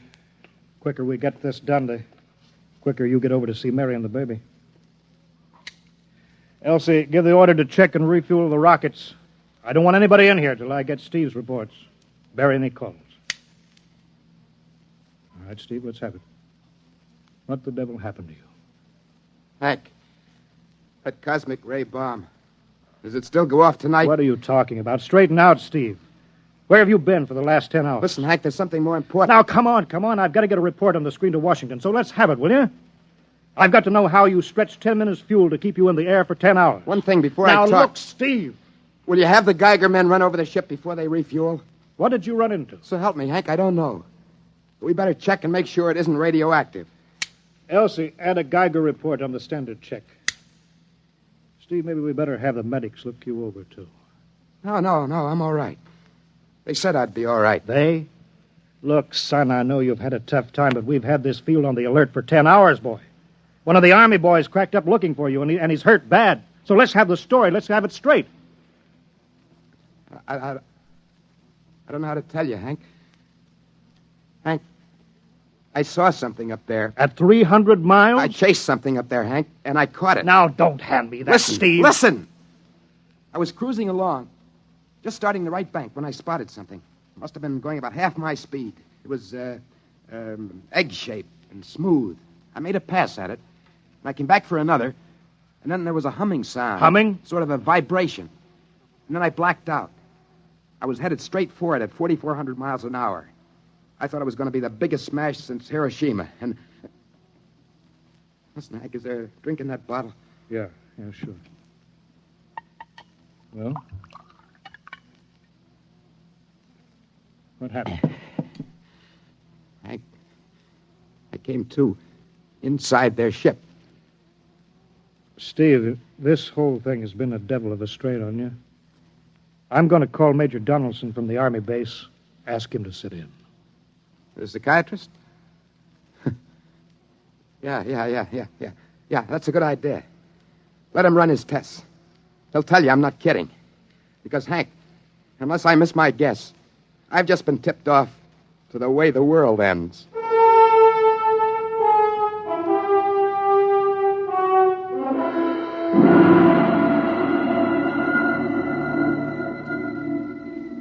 You should be getting drowsy now.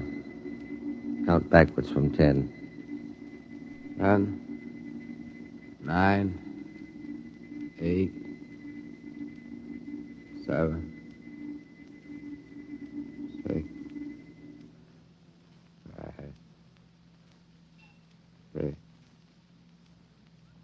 He's under. Now we attach the head plate electrodes and the cortical pickup. Look out for that wire, Mr. Hanson. 3.0 setting and 31.3. Now, throw that switch, Mr. Hanson. I have to start him off by suggestion. All right, Steve.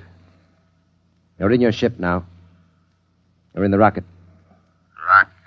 You're in the rocket. You're in the rocket, and you've just sighted something strange. Now I'm starting at 3° right. What's that? Hey, there's something up here. Something shining. His memory pattern. We're picking it up electronically. Something above me, Hank. I'm going to chase it. Piped through the audio circuits. Getting static. I can't hear you, Hank. This is where we lost contact with him. I'm going to make a pass at it. Hey, it's swerving to meet me. It's dead ahead now. Look out. It's dead ahead. Now what? This is where he blacked out. No telling how long, minutes or hours. What's that noise? I don't know. Shh. How did I get here? What? Who are you? Is he seeing things? Galactic Patrol. What's that? What are they saying, Steve? What are they saying? It's about nuclear fission. They know about it. They know the danger of it. Long ago, they had wars that almost destroyed them. But finally, they learned. Now they've outlawed war. Go on, Steve. They patrol space. When their detector picks up an atomic explosion, they send a patrol. They've been observing Earth, and they found wars and rumors of wars. What are they going to do? They've quarantined us. Quarantine? They've isolated all Earth because we're infected with a communicable disease. Because we don't know how to control ourselves yet. Until we learn, we'll be a menace to the whole universe. What is this nonsense? Quiet. How are they going to do it, Steve? Well, they've spread out a layer here of I don't know what to call it. It's all around the Earth. It's miles deep. And when there's an atomic explosion on Earth, the radioactive particles will drift up to this layer and set off a chain reaction. It'll go around the world in microseconds, and that's the end. Yes? Yes, I understand. I've got to bring back the warning. You're going to put me back in my ship to bring the warning. Now what? Blacked out again. I guess that's all. What does all that mean? It's what he remembers. You don't think that really happened? No. Narco-psychometry circuits produce what he remembers. Just means that Steve believes this happened. I don't like to see this. I've seen too many top pilots snap. Steve is the best I've known. How bad do you think he is? Well, frankly, outside of the presence of this well-organized hallucination, there are no signs of unbalance. May not be too serious. If you had a more plausible story, I'd be inclined to believe it. Warning. Hank. It's all right, boy. Did you hear it, Hank? Do you understand? Sure. We've been quarantined. No. Let me give you something to make you sleep, Steve. But don't you understand? They fixed it so that if we set off one more nuclear explosion, we will have had it. Of course. Now, don't roll your sleeve down. You don't believe me? Now, take it easy, Steve. But the test, they're setting off the cosmic ray bomb, Hank, tonight. What time is it? 11:20. It's scheduled for midnight. Hank, we've got to stop that bomb. Let Donaldson give you the hypos. You got to believe me. I saw them. I got the warning. If we touch off the Q-bomb tonight, we'll be the biggest galactic 4th of July of all time. The whole Earth will go up like a Roman candle. April 10th, 1965, the end. Look, Steve, you better calm down now. Don't you want to see Mary and the baby? You've got a new son, remember? That's just it. I want to see my son. I want him to live. If the bomb goes off, Hank, we got to stop it. Mr. Hanson, I think we'd better get over to the base hospital. Hank, you got to believe me. Sure, Steve. Maybe there's something to it. Look, it's out of our hands now, Steve. I'll put it in a report, shove it into Washington in the morning. In the morning? There won't be any morning, Hank. You've got to call Washington now. Get the head of the Security Commission and postpone the test. Now, you know I can't do that. My neck would be out a mile. Besides, this is 1965, not 45. 20 countries have the atomic bomb now. What's the use of stopping just this one? The rest will keep right on popping them off. Well, we'll have to call an international conference. Can't you understand, Hank? The first one that goes off finishes us. It's the end. They've given us the quarantine warning. Steve, I think you'd better go with us to the base hospital. Look, Steve, we can call up for a detail if we have to. All right, I'll go with you. You don't need a straitjacket. That's the way, Steve. You'll probably feel better by morning. Let's go.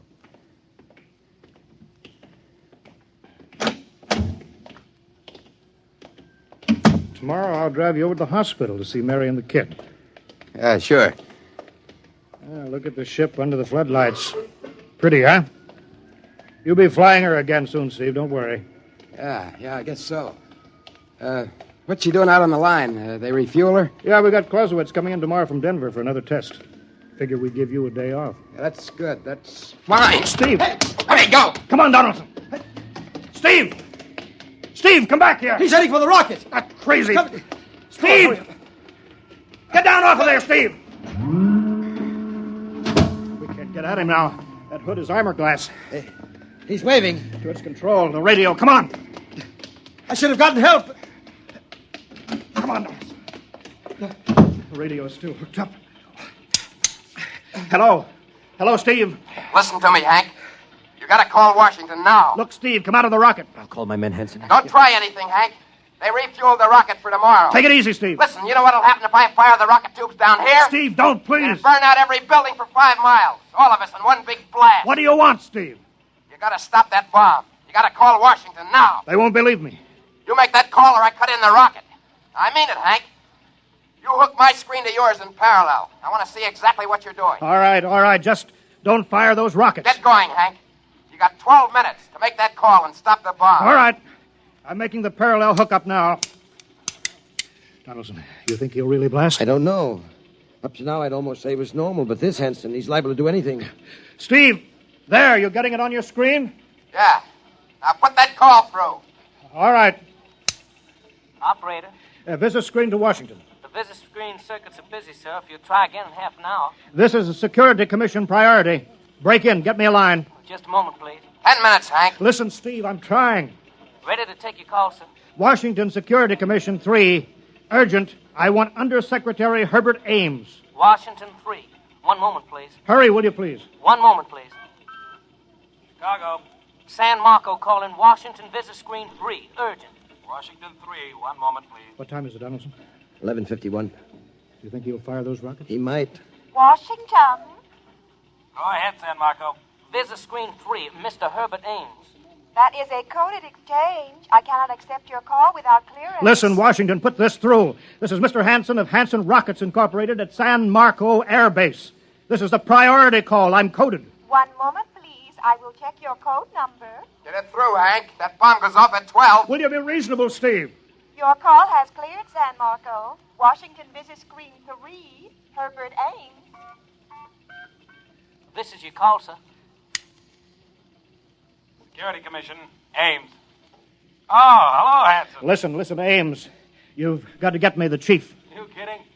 He's at the test control room. Yes, I know, but get him for me. Hey, what's up? You look lousy. Or is it a bad circuit? There's no time, Ames. I've got to get him before the test. It's about the ray bomb. I can't take the responsibility. Get it through, Hank, or I blast. Hey, what's going on there? Ames, my project has a high enough rating. This is a priority A call. What? Well, it's your neck. Okay, I'll try to get him for you. He's in the control room, though. You'll have to switch off your screen and speaker and go on earphones. Too much going on in there. Security, you know. You hear that, Steve? I've got to cut the screen. All right. 8 minutes, Hank. Hello? Hello? Yes, sir. This is Hanson at San Marco. No, sir. Priority A request to cancel the bomb test. No, look, I'm serious. I'm deadly serious. We sent the X-2 JTR up today to the outer limit, and we uncovered evidence. Yes, on the automatic instruments. What's that? No, this possible chain reaction. No, I can't tell you the whole story. There isn't time. Yes, I'll bring the readings into Washington in the morning. You've got to postpone the test till you see them. Yes, I understand that. I understand about the press. I'll take complete responsibility for this. What's that? Look, I've worked on contracts for the Commission for 10 years now. Yes, I have complete confidence in my information. You can record that. All right, I'll call you back immediately. Goodbye. Hank? He's agreed to cancel. The ray bomb won't go off. Thank God. All right, Steve. You can come down out of the ship.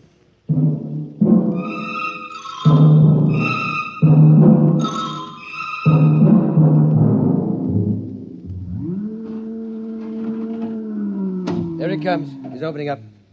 All right, Steve. Come on down out of the ship. Sure, Hank. Hank, I was scared. I was plain scared. All right, easy now. It's all over. Bomb won't go off. Thank God. Hey, look. I want to see Mary and the baby. Can you get me transportation now? Hey, wait a minute. It's almost 12. They won't let you in the hospital now. I want to see the baby. For sure you do, but you've been under strain. I've got a shot here for you, Steve. Give you a good night's sleep. All right. Roll up your sleeve. Sure. Now, that'll make you sleep.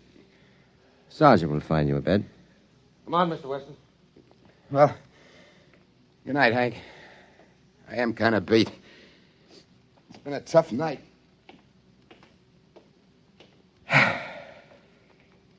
Sure has. Thought for a minute he was going to blast those rockets and send us all to Kingdom Come. Yeah. Quite a stunt getting the ray bomb test called off. It isn't called off. The call? Ames couldn't get the chief. I was talking to a blank screen. Bomb goes off in a couple of minutes. Oh. Poor Steve. He's one of the best. He was the best. 1 in 10 million. Some story of his, poor guy. For a while, he almost had me believing that quarantine. That's a very common delusion. The end of the world. Last night, never saw the stars so bright. Better be getting in. That wind is cold. Bomb goes off in 30 seconds. Poor Steve. You know, Hanson, there's just one thing. Yeah? It's outside my field, but I'm curious. How did he keep that ship in the air for 10 hours with only 10 minutes fuel?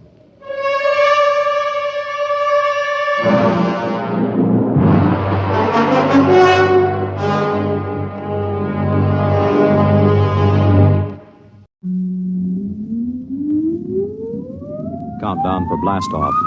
X minus 5, 4, 3, 2, X minus 1, fire.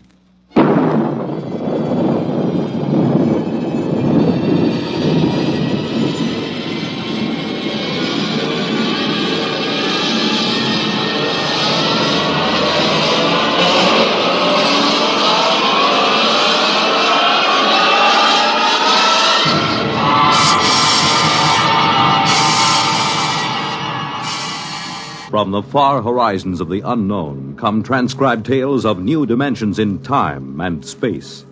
These are stories of the future, adventures in which you'll live in a million, could be years, on 1,000 maybe worlds. The National Broadcasting Company, in cooperation with Galaxy Science Fiction Magazine, presents X minus 1.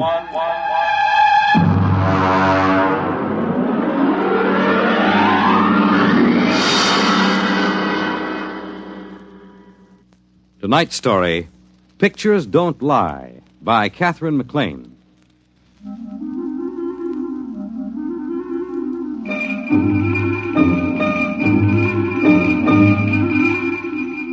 I had been writing science stories for the Times for a few years before the whole business of the aliens came up. I got on to doing science because I wasn't a very good sports writer, and the Guild made it clear to the manager that I had enough seniority to make it tough to fire me. So, when Masters went over to Life magazine, I was shoved into his spot. Now, being the man from the Times on any given story is quite a responsibility. It's not quite as inspiring as the London Times. You remember the butler announcing there were several reporters and a gentleman from the Times? But we're supposed to look as if we didn't specialize in axe murders and picking winners at Jamaica. Of course, it pays off. You find scientists, atomic energy commissioners, even congressmen will open up to the Times man. And that's how I got on the inside of this whole business. I had met Joseph Nathan at a convention in Atlantic City, and when he invited me to look over this work, I accepted.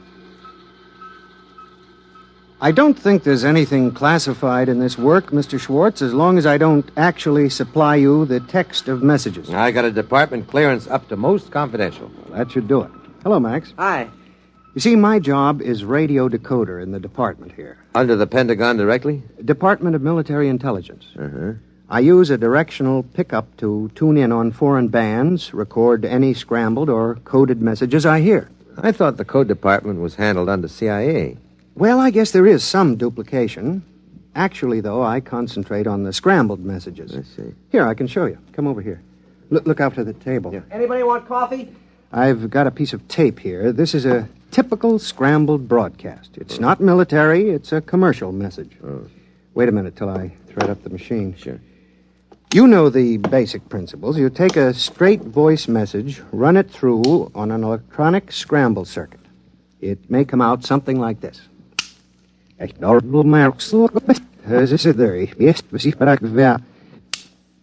My job is to pick a thing like that out of the air, analyze the patterns, and wire an unscrambler. I've got this particular pattern set up on the machine, you see.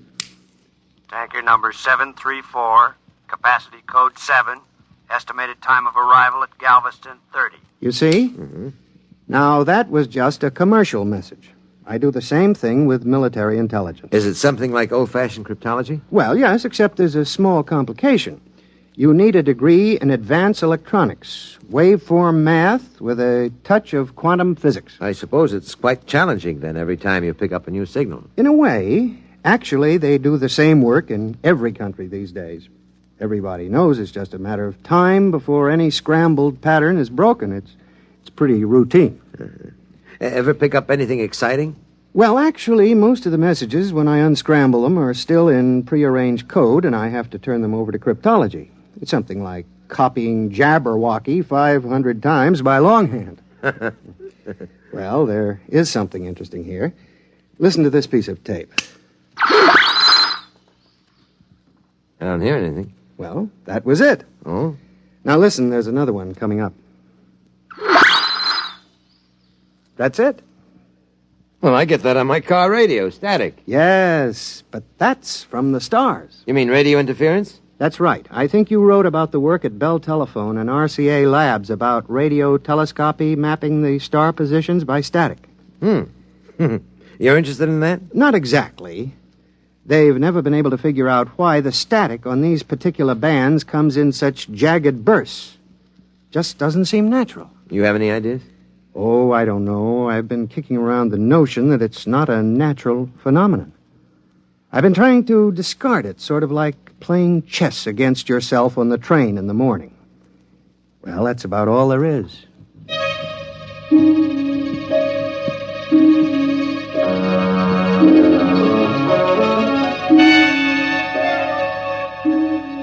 That's all it was then. Joe Nathan swindling a few parts and a little government time to ride a hobby horse of his. I wrote up his job for the Sunday magazine section. It got squeezed out for an article by a famous actress on the 10 leading roles I disliked the most. So I forgot about it, went back to announcing a miracle drug per week and conflicting theories of psychoanalysis. I don't know what I'd do without them. They're always good for a piece. I was at the office late one night. I didn't have any work, but I just didn't feel like going home and putting the kids to bed. Schwartz. Mr. Schwartz? That's right. This is Joseph Nathan. Do you remember? Yeah, sure. How are you? Mr. Schwartz, can you come out to my lab? You mean Riverhead? Yes. I'd like to show you something. Well, maybe we can make an appointment. As a matter of fact, I have to be out on Long Island next week. No, I mean tonight. Oh? What is it? I think I've found something that you might be interested in. Yes? You know those static bursts I recorded? The ones that came from the stars? That's right. I've decoded them.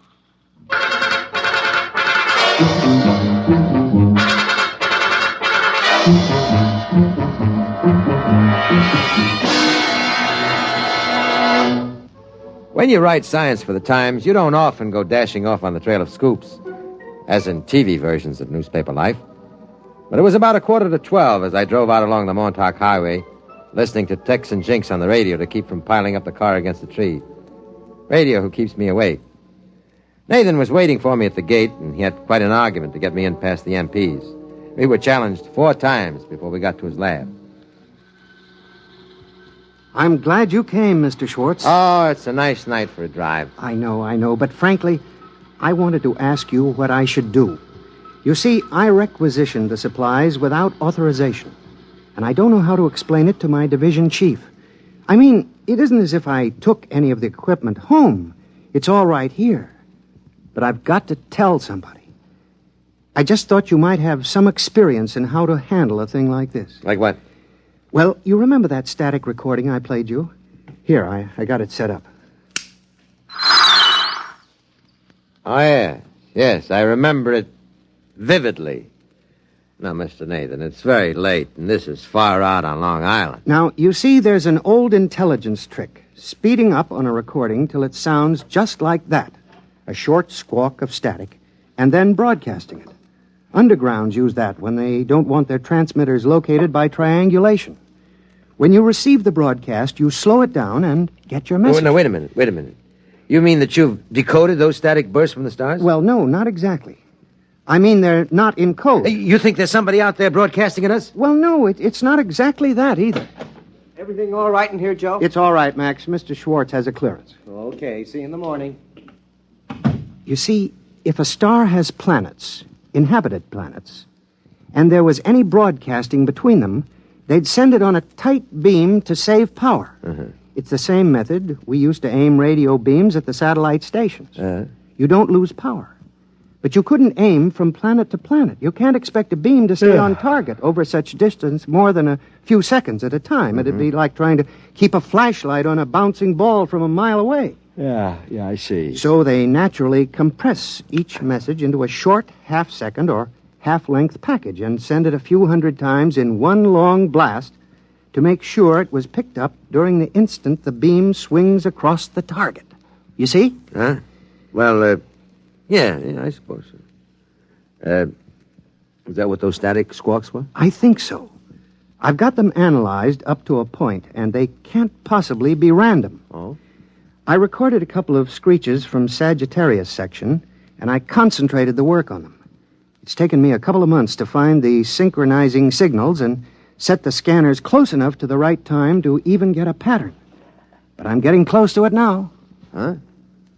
You mean you've actually picked up messages from some form of alien life out there in the stars? Yes. You see, and this raises a tremendous problem. How am I going to explain to the division chief why I made all those unauthorized parts requisitions?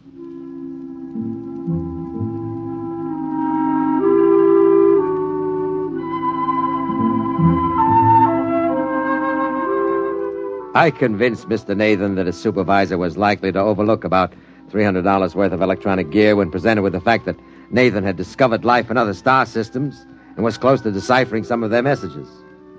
The department put him on full time and gave him an assistant. They made me swear to sit on the story by promising to give me the first break on it when it was finally released. So I kept checking with Nathan as he worked. I don't think it's a voice message. Well, what is it, a racing wire?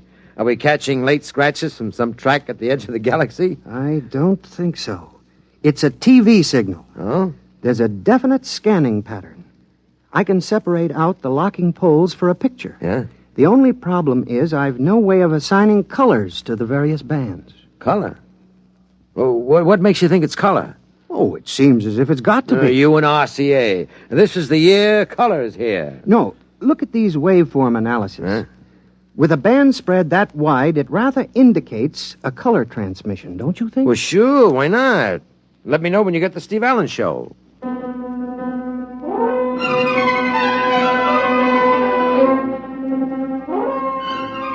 And then, of course, he did. Not the Steve Allen program, but the equivalent of it. He called me in about 4 months later. Had a monitor screen set up on a bare chassis with a wideband tape unit recording everything that came in. Here, wait till I turn on the set. See, this is what I've been trying to figure out for at least a month. You see this picture? Yeah, looks like a Scotch plaid. Well, we finally assigned the colors so that they seem to give a rational picture. Wait a minute, I'll clear it up. There. Oh, there it is. What is that? That's the signal from the stars. It's a picture. Some kind of distorted broadcast. That's what I said. It's a broadcast, and it's coming from somewhere out past Sagittarius. Do you want to hear the audio signal?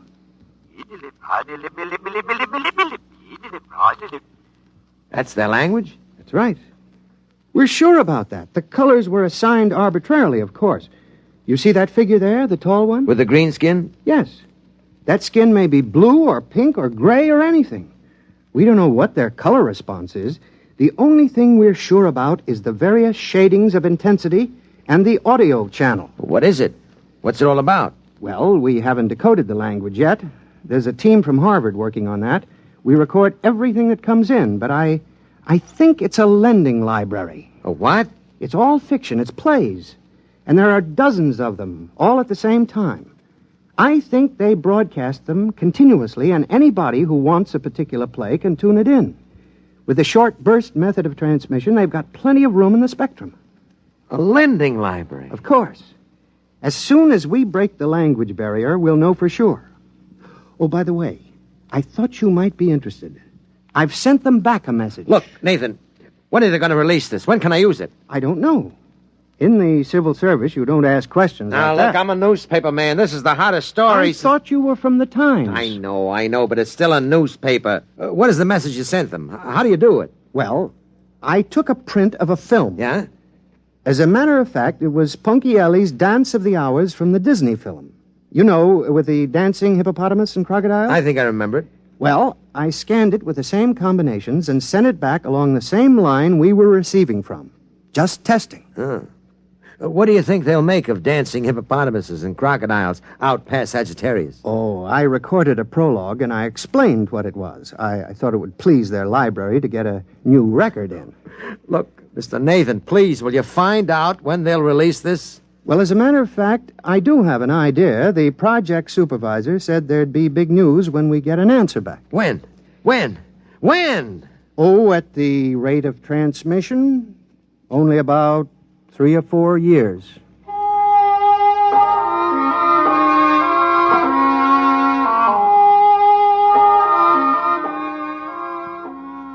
That's what it was. 3 or 4 years.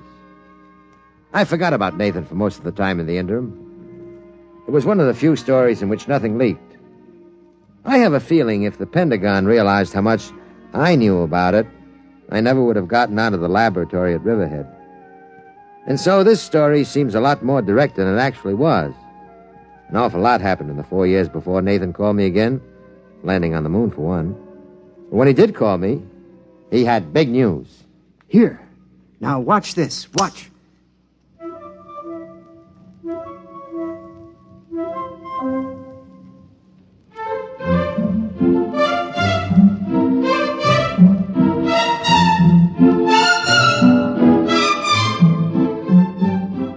Is that the recording of the message you sent out? I've seen that before. No, it isn't. That's a message we've received. They're playing it back to us. Now, wait, you'll see. Now, look, you see? There's an auditorium. They've been showing our message on a screen. Look at them. What are they doing? Waving their hands in circles? Well, that might be applause. Huh? You can't tell, but that isn't the most important thing. Do you realize what the intensity of this message was? On an Omicron scale, 302.8. Yes? Now, you'll see what I mean. Now, watch. Their camera, or whatever they use, pans up from the audience. Look at that wall. Hey, it looks like a ship's hold. It is. It's a spaceship. That accounts for the intensity of the broadcast. We've picked up an alien spaceship, and they've gotten our message. They're approaching the solar system, and we'll be able to contact them.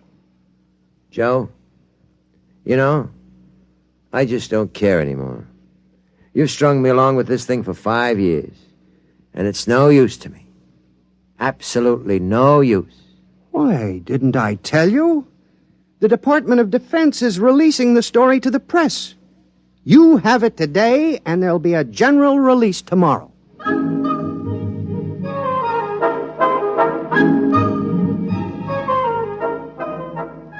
And of course, you remember the story. We had it first. And any paper or TV broadcast that picked it up before the general release had to carry my byline and the Times copyright. I think it was the most important single newspaper beat that I've ever heard of. And of course, I did very well because of it. It was page 1 in the upper right-hand corner in the Times for 8 days running. And then the arrangements were made to cover the landing of the alien ship. The White House press secretary handled the whole thing. There'd be one pool man on the inside in direct contact with Nathan, the linguist teams, and the brass. Naturally, I got the pool assignment. There wasn't any question of it, really. But the rest of the boys were in on the releases, briefings, and press conferences. On arrival day, We were all schlepped out to the apron at White Sands Rocket Base. The concrete is graded to stand the thrust of those three-stage giants that make the satellite and moon runs. But they'd added a layer of molybdenum mesh sprayed with some kind of plastistel on the theory that the stresses of an interstellar ship might crack White Sands rocket port like a pane of glass. The communications equipment was set up in the old red control blockhouse that hadn't been used since a whack Corporal missile misfired in 58. First, they threw Nathan to the wolves in a press conference. The TV boys with ultra-portables were down on their knees in the first row, and the rest of us in the base movie theater. Nathan was up on the stage. Al Sullivan from the news led it off. Mr. Nathan, what do you think of the aliens? Are they friendly? Do they look human? Very human. Exactly where will the alien ship land? Well, that isn't exactly my field, but when you get out to the port, you'll see the strip. It's like a tic-tac-toe diagram. The release describes the precautions that have been taken, except for the grass strip along the runways. The light area has been remodeled. Do you know anything about their home planet? No, nothing directly. You think they're dangerous, then? No, I don't think so. You realize, Mr. Nathan, that the 8th Atomic Artillery Battalion has been drawn up 5 miles north of the port, prepared for action. Well, no, that's not my department. I don't know what precautions the military has taken. But you think they're friendly? Those I know are. I've been in contact with the radio operator of the ship. Bud says, I call him Bud, that he's worked up quite a thirst on this trip. Of course, we don't know what he drinks. We've no common chemical terminology. We haven't been able to exchange spectroscopic standards because we can't change the wavelengths accurately enough on the broadcast. We've arranged for you to see some of the recorded broadcasts we have made. When you watch them, I'd like you to realize that these are plays, all fictional. We haven't dubbed in a translation of the soundtracks, although since these were recorded, we've developed an automatic translator. You'll see that later. All right, I think we're ready for the showing. If somebody will please dim the house lights.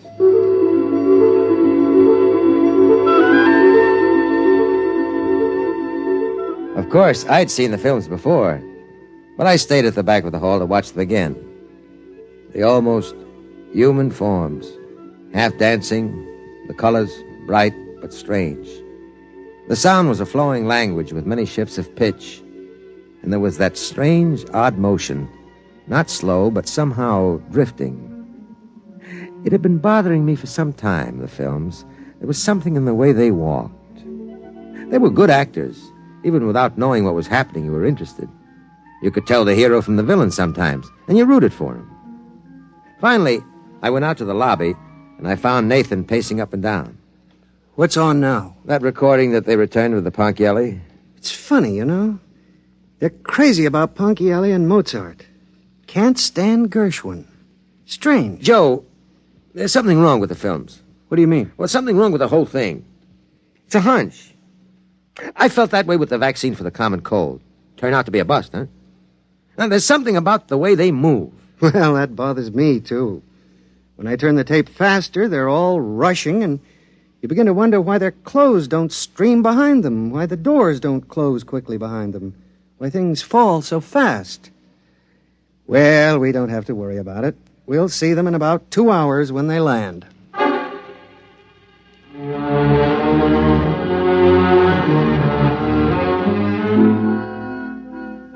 He seemed a little too cheerful. Joe Nathan wasn't like that. He was usually too serious, took things literally. But he seemed to be trying to convince himself that nothing could go wrong. It was as if he smelled a rat but held his nose and went right ahead. At minus 30 minutes, we all took our places in the blockhouse.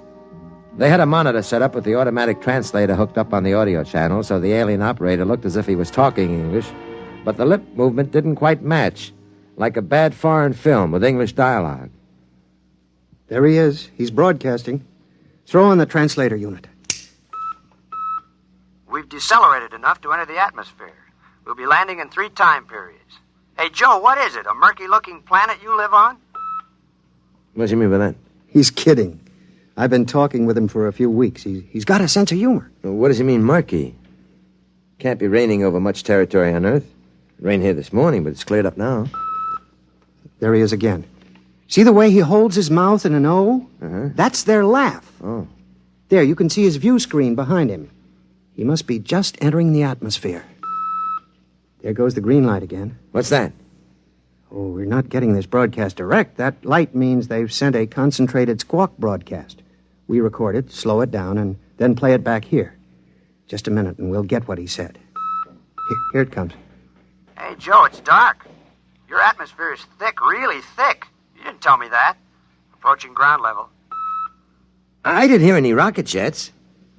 We should hear a landing blast, shouldn't we? I don't know. Another message in. We've landed. We're down. Well, they can't be. They can't be. There's nothing out there. Here he is again. Listen, Joe, we're down. We're landed, but our detection field shows no buildings near. Nothing. The atmosphere registers thick as glue. There's tremendous gas pressure. Our hull won't take it too long. There's no light at all. Joe, you didn't describe it like this. What kind of a trick is this? We've got a directional fix on the broadcast now. Well, where is it? There, on the field. We're trying repair. We're adjusting a view screen to pick up the long waves to go through this murk. The engineer says there's something wrong with the steam jets. We're sending a help call to our nearest space base. Joe, get us out of here. Well, where are they? Where are they? There's nothing out there. Nothing. They'll have to triangulate the next broadcast again. Joe, you've got to send a rescue party somehow. Listen, we've got a viewing screen rigged now. We're in the middle of a half circle of cliffs. Around the horizon, there is a wide, muddy lake with swimming, pulpy things attacking and eating each other on all sides. We're almost in the lake on the soft edge. And the mud can't hold the ship's weight, and we're sinking. The tubes are mud-clogged. When can you reach us? They're out there, aren't they? They're out there on that airport. On the empty field. Where are you? We're sinking. Where are you? I was wrong. The squawk transmission, by speeding it up for better efficiency, I was wrong. What do you mean? They don't speed up their broadcasts. They live that fast. Over an hour of talk and action in one squawk? Nothing of any size could move that fast against inertia. Joe, get us out. We're sinking. We're sinking into the mud, into the lake. The hull is buckling. Joe, get us out. You can't, can you? How? Get them out. There isn't a lake or a river within hundreds of miles from here. The direction finders. The broadcast came from out there. From the concrete spaceport. Possibly at the edge of the runway where the grass is growing. After all, it rained this morning. Do you think we could ever find them? Maybe. With a strong enough magnifying glass.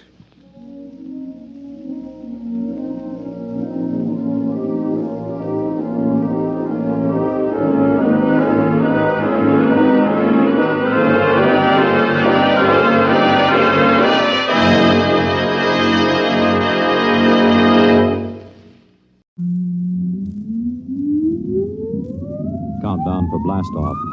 X minus 5, 4, 3, 2, X minus 1, fire.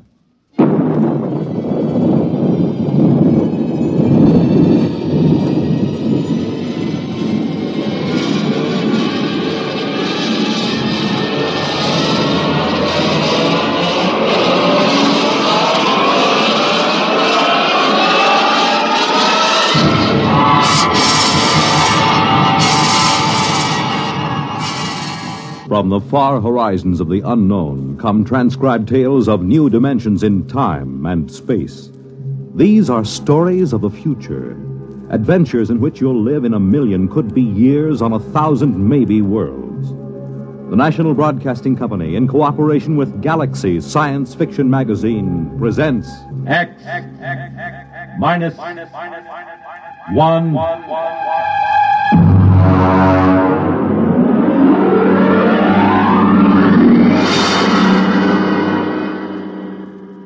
Tonight, Student Body by F.L. Wallace. Our story in 1 minute. Girl. Boy. Moon. June. Ring. Wedding. Home. Money. Baby. Money. Education. Money. Retirement. Money. Solution? United States savings bonds. There's a smart couple. They're looking to the future. They know how important it is to plan for the future now with savings bonds. Yes, the plans you make today will determine what kind of tomorrow you have. Are you a student? Are you a young married couple? Are you approaching the golden years? Whatever your age, whatever your situation, savings bonds can be a big help in making your tomorrow secure and happy. Plan wisely. Buy savings bonds regularly where you work or where you bank. They're a good investment. You're saving your money and you're earning more. Series E bonds pay 3% interest compounded twice a year when the bonds are held to maturity. And savings bonds are as safe and sound as America itself. What's more, they're protected against loss or theft. For the big things in your life, be ready with United States savings bonds. And now, Student Body by F.L. Wallace.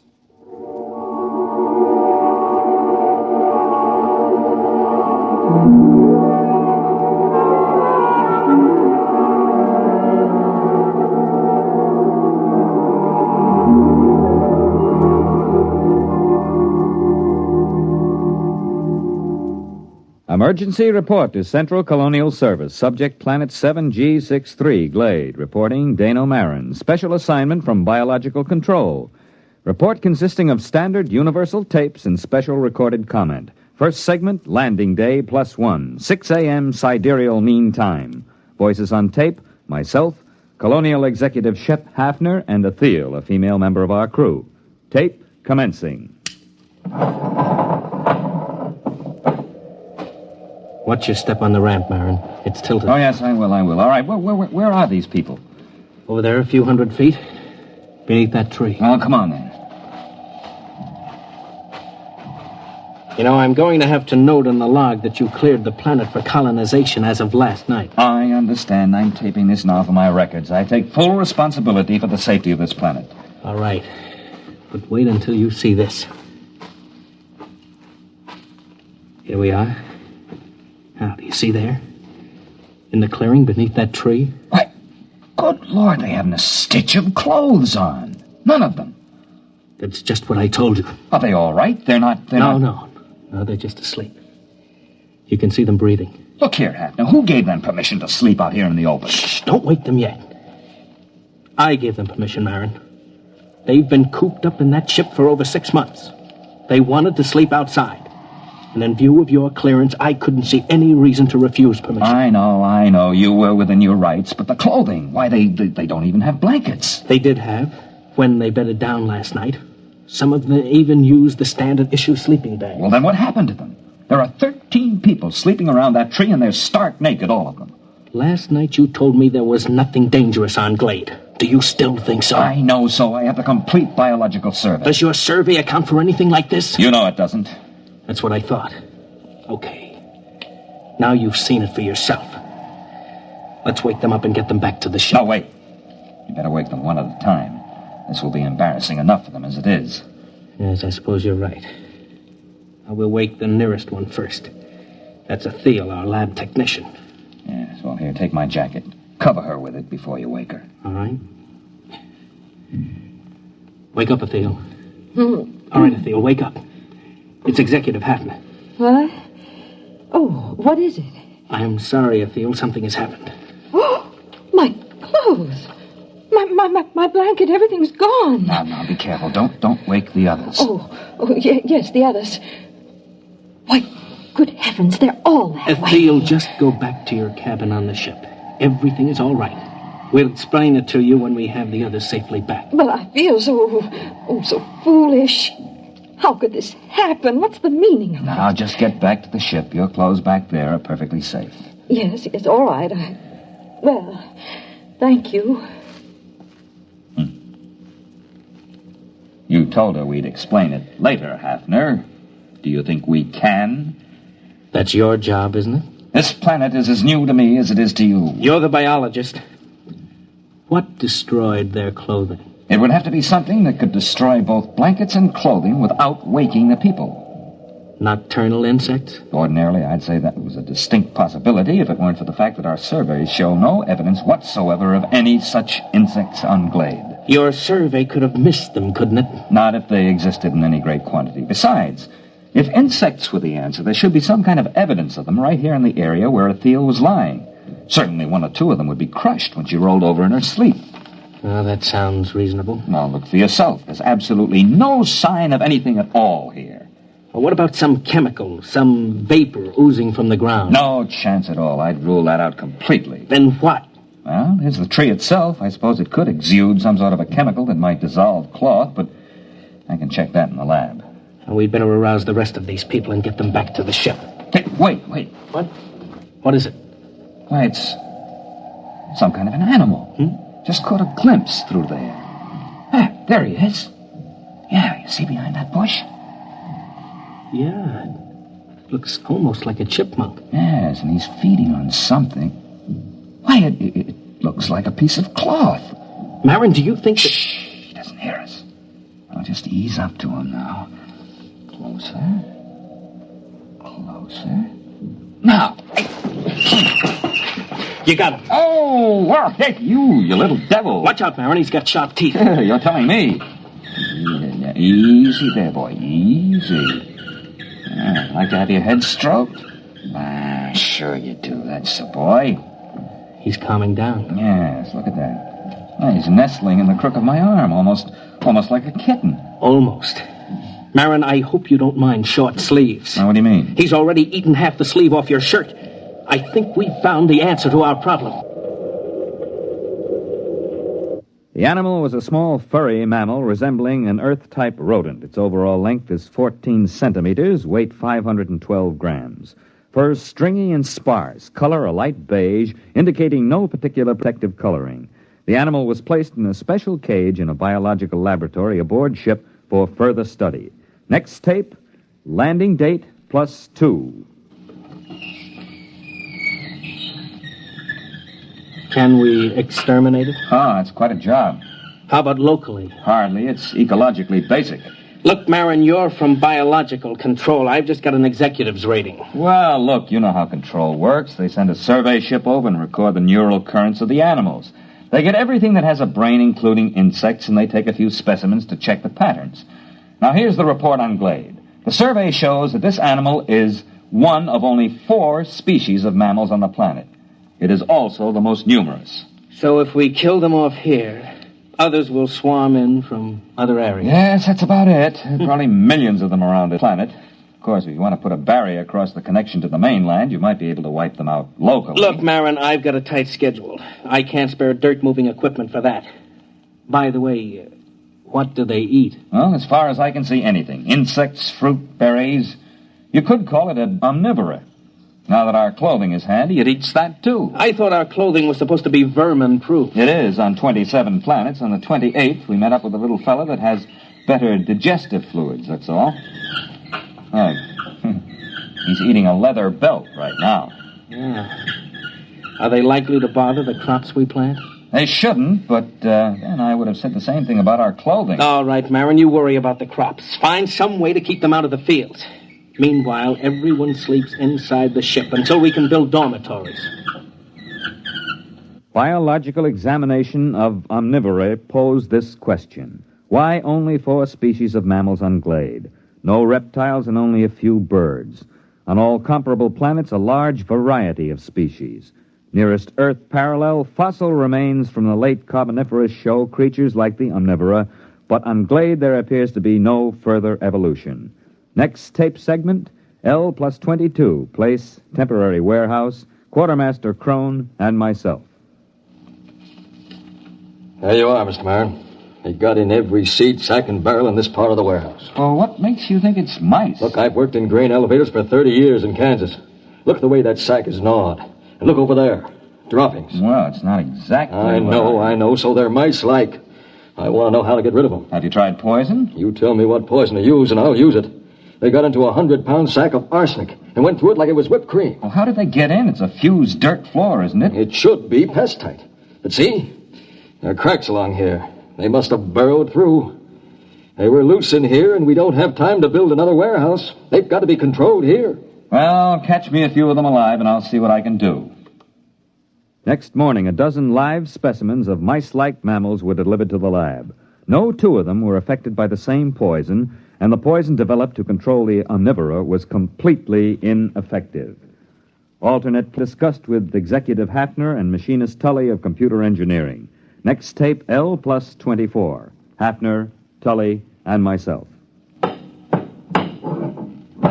I tried it out yesterday, Mr. Hafner. I think I've got all the bugs licked now. Tully, I don't want any more metal used than is necessary. This isn't standard authorized equipment. You're not dealing with a standard authorized problem. Are you ready to activate the device? Sure thing. Here, help me get it down from this assembly bench down on the floor. All right. There you go, kitty. Now, what do you think of her?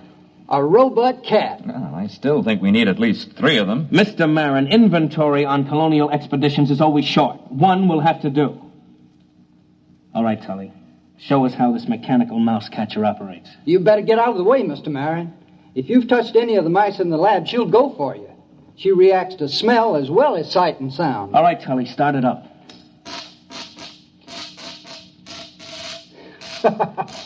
All right, kitty, go ahead and have a good time. Why, she moves like a cat. You know, I wouldn't bet a plug nickel on any mouse in the same warehouse with that baby. Robot cat device proved relatively successful in Warehouse 1. Rodent damage held below danger margin. Next tape, L plus 37. Tully, Hafner, and myself.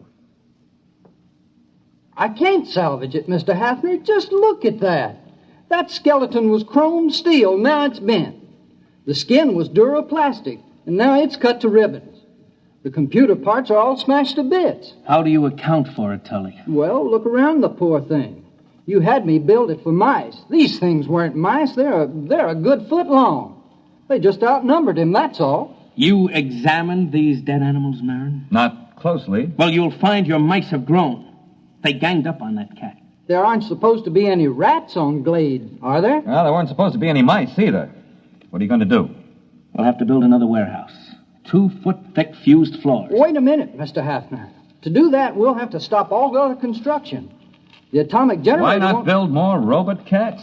You weren't here when we opened the doors, Marin. The warehouse was swarming with rats. Tully, how many robot cats would we need? 5? 15? We don't have enough parts to build more than 3. If we need more than that, we'll have to rob the computer in the spaceship. And that's one thing I refuse to do. The spaceship is our only link with Earth until the next wave in 2 years. All right, then I'll tell you what we'll do. We'll floodlight the supplies at night. We'll post a guard with half-charged rifles until we can move to the new warehouse. That'll take about 10 days. Meanwhile, our fast crops are ripening. It's my guess that the rats will turn to that for food. Now, in order to protect our future food supplies, you'll have to activate your cold storage animals, Marin. Mr. Hafner, it's against regulations to release any cold storage animals on a planet until after a complete investigation. That takes 10 to 20 years. This is an emergency. I don't want to be responsible for another rabbit-infested Australia or that planet in the Centauri system that the snails took over. Marin, I'll take the responsibility. You're recording now, aren't you? Yes. All right. If that isn't authorization enough, I'll put it in writing. Well, the beast I've got for this job won't be any good against rats this size. You've got hormones. Use them. Dead rats were gathered and frozen for further study. Observed animals, a wide variation in size. Internally, a lack of uniformity in organs. Some specimens had huge fangs and delicate jaws. Others had tiny teeth and massive bone structure. Obviously, the most scrambled species ever encountered by a biologist. Reproductive cells were especially baffling. Proceeding with hormone treatment on cold storage Earth animals. Next tape, L plus 39. Lab technician, Atheel, and myself.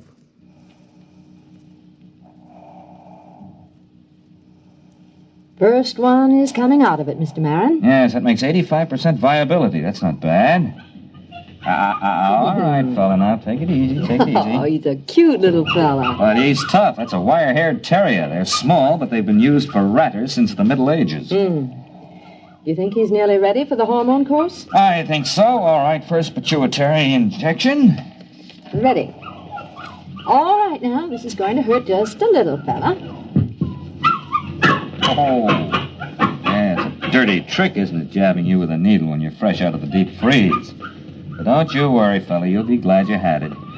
You'll stand a better chance against those rats when we work you up to about a Great Dane size. L plus 50, artificially enlarged terriers loosed in the fields of the fast crops. Following tape, field observation of terriers. Executor Hafner and myself.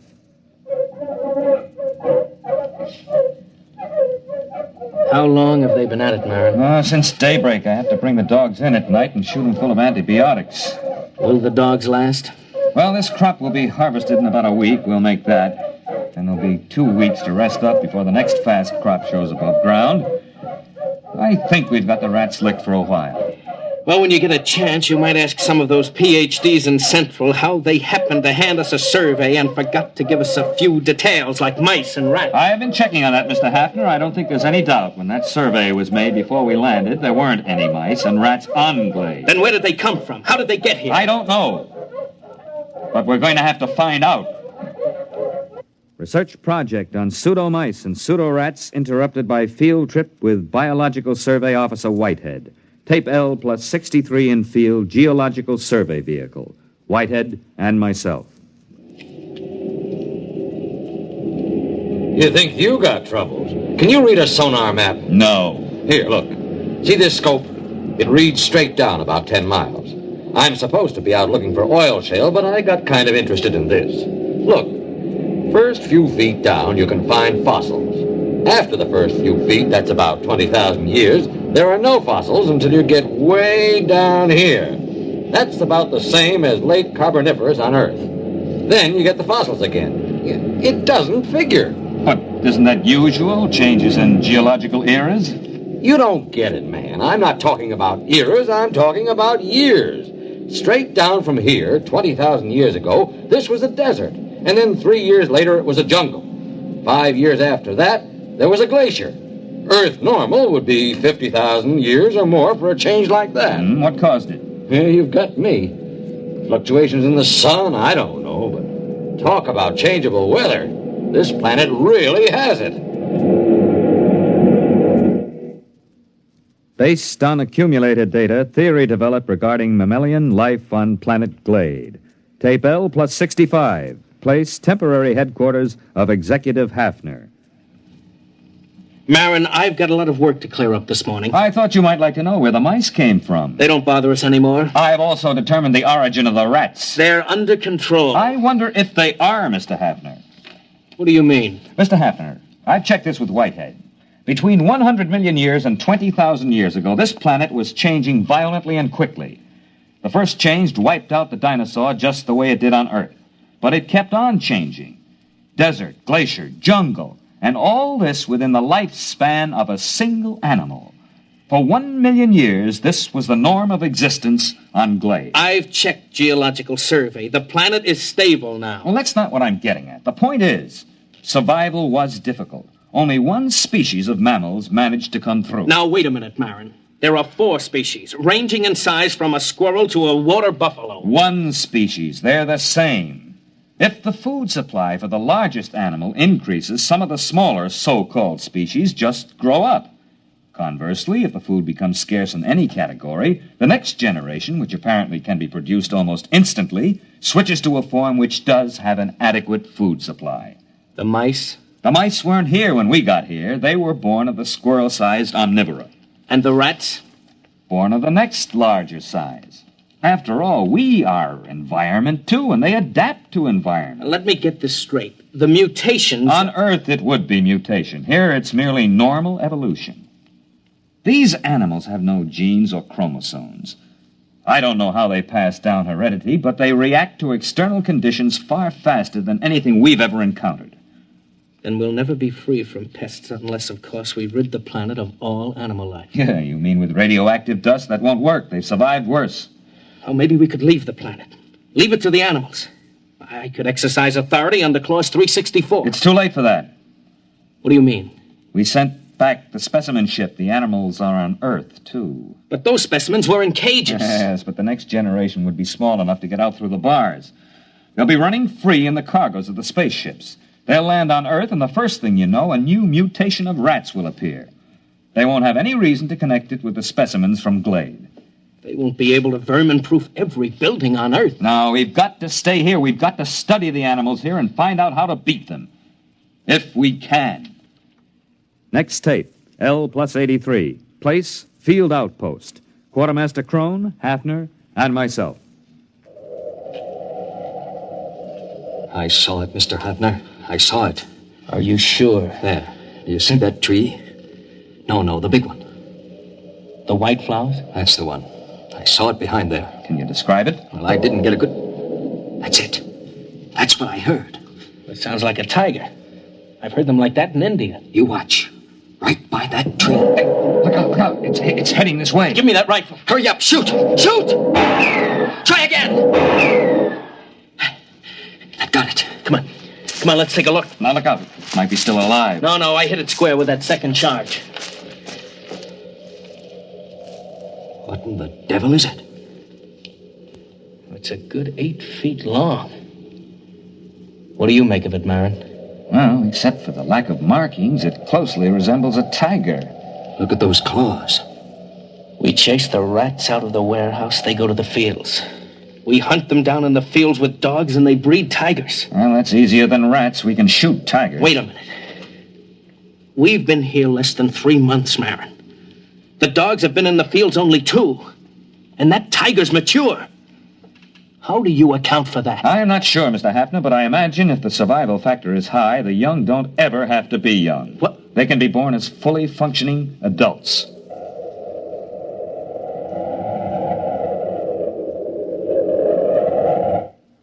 Development report. Mice under control. Field rats under control by terriers. Tiger-like animals under control with searchlight and rifle. Additional complication. The original animal developed an appetite for electrical insulation. There is no protection except to keep the power on at all times. The last tiger-like animal was seen at L plus 130. After that, the attack ceased.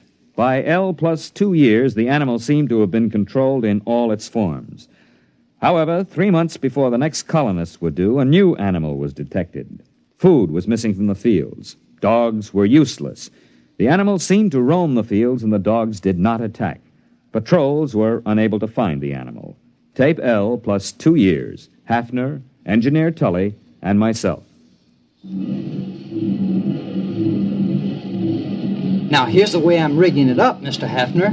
Whatever it is, it spotted the photoelectric cell rig. So I've worked up an alarm that reacts to body radiation.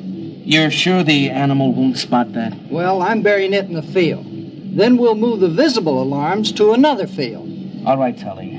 As soon as the alarm goes off, notify Mr. Marin and me. Do you understand? Yes, sir. Just as soon as the alarm goes off.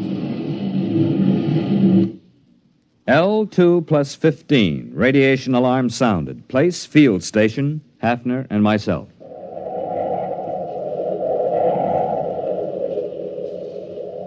Look out where you're walking, Marin. We don't want to scare it away. Well, there are dogs in that field, aren't there? Well, there were supposed to be, but they didn't bark. Quiet. There it is. See? Huh? It's in between the rows. Look out. Look out. Give me a clear shot. Now, wait a minute. Don't shoot. Look, Marin, I'm the executive here. I say it's dangerous. Dangerous? That's why you can't shoot. It's more dangerous than you know. Quiet. It'll hear you. We're downwind. Now, listen, Hafner. This is important. I don't want any lecture now, Marin. I don't want to lose the shot. You've got to listen. That animal could evolve mice. We stopped mice and it brought rats. We turned back the rat and provided the tiger. All right, we stopped the tiger. Not really. There was another animal being formed. The one that's in that field now. It took the animal 2 years to create it. How, I don't know. 1,000,000 years were required to evolve it on Earth. He's moving away. Marin, I'm going to shoot. Don't shoot. We can't destroy the animal. It's on the Earth now and on other planets. We've never even been able to get rid of our own rats. How can we exterminate this animal? All the more reason to start now. Get down and give me a clear shot. Listen. Are their rats better than ours? Will their beasts win or ours be stronger? Or will the two make peace, unite, and interbreed? It's not impossible. This animal could do it if interbreeding had a high survival factor. Don't you see? After the tiger, they bred this thing. If we shoot it down, what'll come next? Look at it, standing erect. Opposable thumbs, binocular vision, a large brain capacity. This one I think we can compete with. It's the one after this that I don't want to face. Marin, it must hear us. It's looking this way. Look at it, Hafner. He's holding his hands up to show us he's got no weapon. Drop your rifle. Are you sure? Drop your rifle!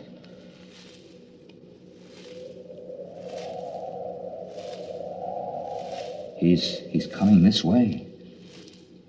He's got one of those white blossoms in his hand. Yes. Must be a sign of peace. Where It looks almost like a man. I wonder what's inside that body.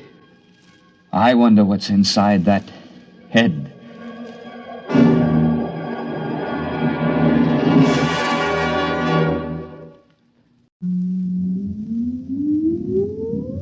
Countdown for blast off. X minus 5, 4, 3, 2, X minus 1, fire.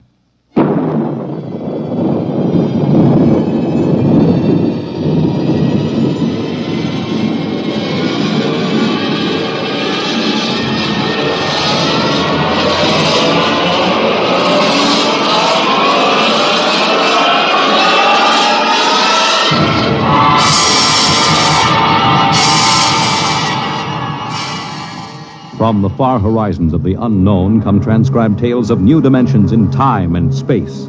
These are stories of the future, adventures in which you'll live in a million could-be years on 1,000 maybe worlds. The National Broadcasting Company, in cooperation with Street and Smith, publishers of astounding science fiction, presents X minus 1.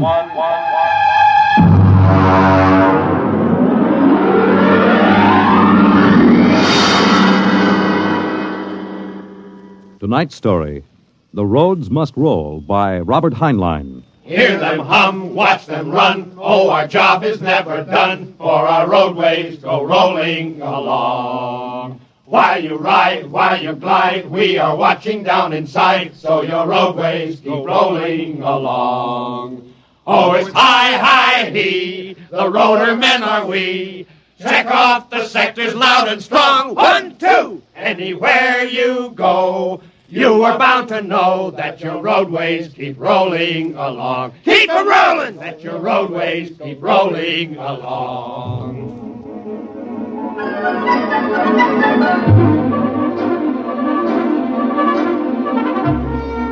It was in the middle 1950s that the automotive age began to die. The traffic engineers had long expected it.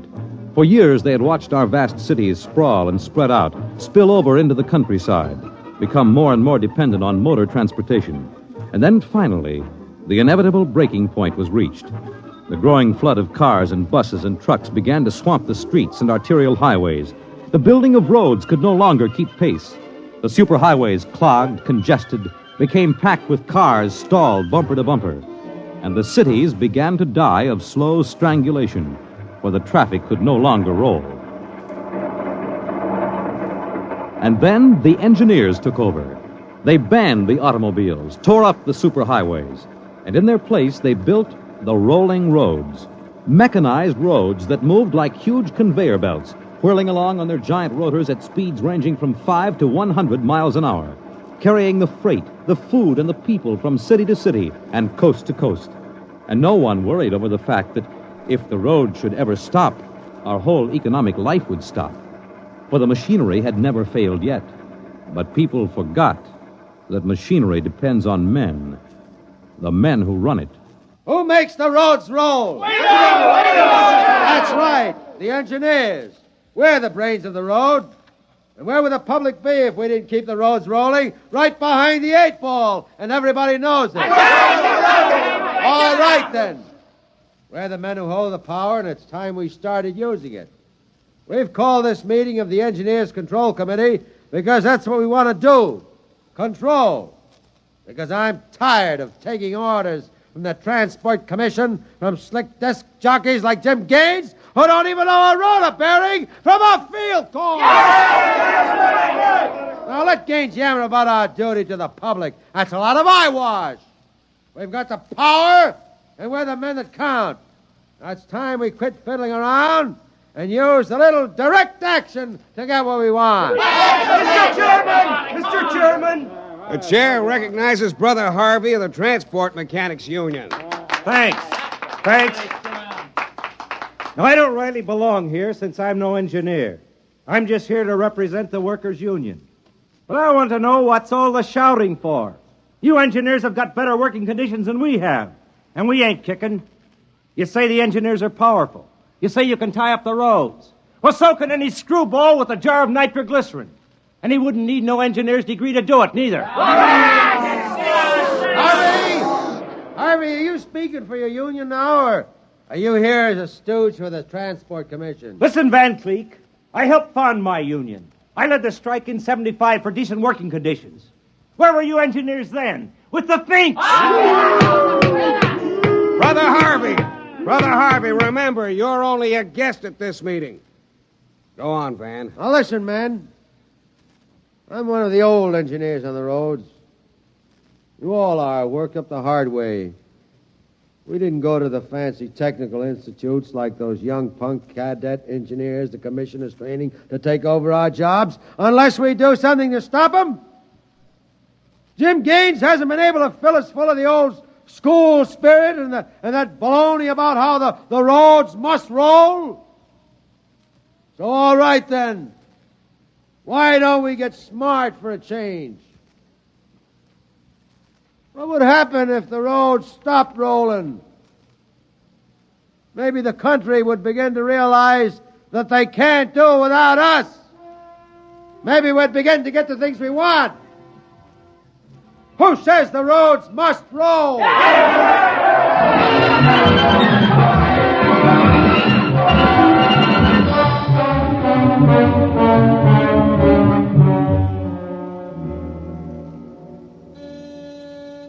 Yes? Your wife is calling, Mr. Gaines. Put her on.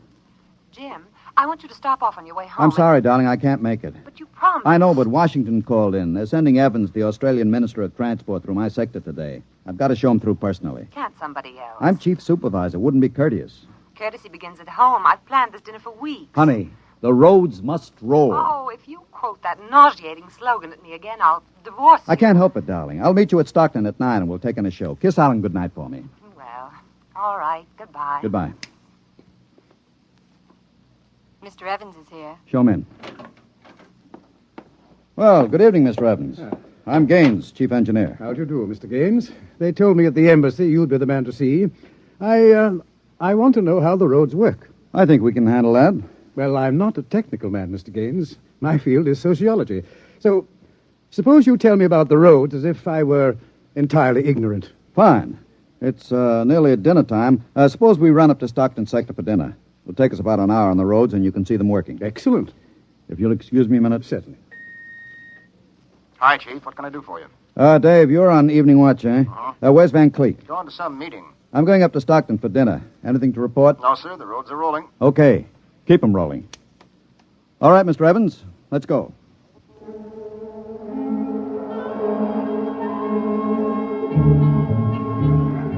This is the low-speed strip. Ever ridden a conveyor before? No. It's quite simple. Remember to place the motion of the strip as you get on. There. We'll go right across. Each adjoining strip is a few miles an hour faster than the one next to it. Freight is carried on the 50-mile strip, most passenger traffic on the express strip. All right, now watch your step.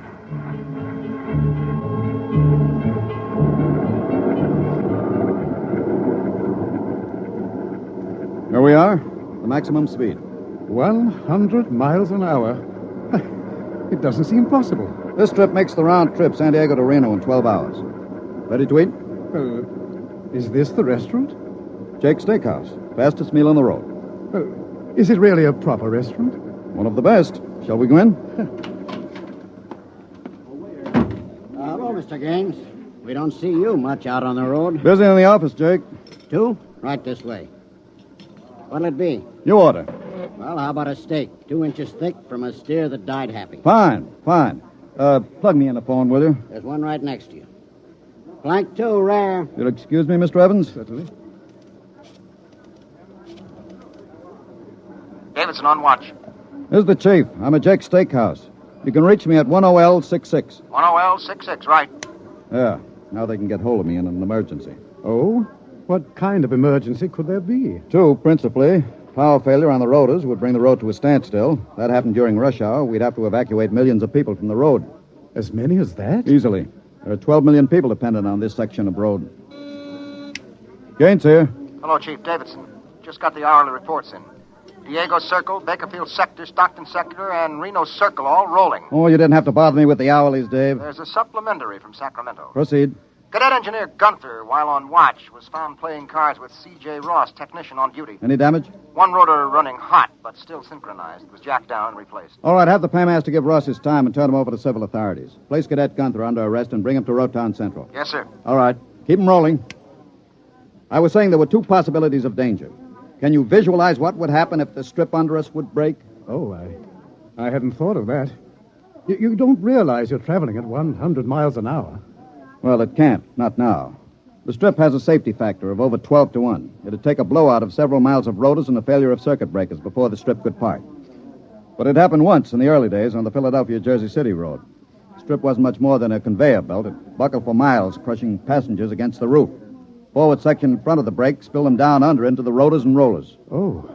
Was it very bad? Over 3,000 people were killed in that break. But the roads had to go on. The entire economic system hangs on the roads. If they stopped now, the country would starve. Well, isn't it possible that you've become too dependent on these roads? I mean, if your whole economy is geared to the function of one type of machinery... The roads are foolproof now. The machinery is interlocked with an enormous safety factor. Yes, but in the long run, machinery depends on men. What if you had a strike? We had one back in 75. Well, there's not much danger of that anymore. No? Well, why not? Every cadet that goes to work on the roads today is a graduate of the United States Transport Academy. They're all picked men, screened for emotional stability, and trained to give us the same kind of loyalty that Annapolis and West Point develop in their men. I see. Are you a graduate, Mr. Gaines? No, I'm too old for that. The academy wasn't set up till after the strike in 75. But it won't be long now, maybe 5 or 10 years, before the oldest engineer on the roads is a man who's been through the academy. Gaines here. Davidson, there's another trouble report from Sacramento sector. Again? What is it this time? What is it? What happened? Emergency stop. Hello. Hello, Davidson. Phones are out. Come on. Jake! Jake! What is it? What's the matter with the road? Have everybody stay in the restaurant. What's that? Probably somebody stepped onto the next strip. Got cut to ribbons. There'll be plenty of casualties. Jake, where's your getaway hat? In the pantry. Look here, aren't we going to help those people? I've got the whole road to think of. Don't bother me. Give me a hand, Jake. The hatch is stuck. If you're coming with me, Mr. Evans, you've got to move fast.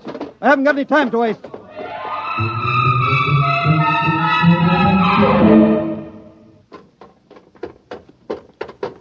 Where are we now? Freeway on top of the inner road ceiling. That's the outer shell over us. Are we going outside? No, there'll be an access down manhole over here. They're spaced every 100 feet.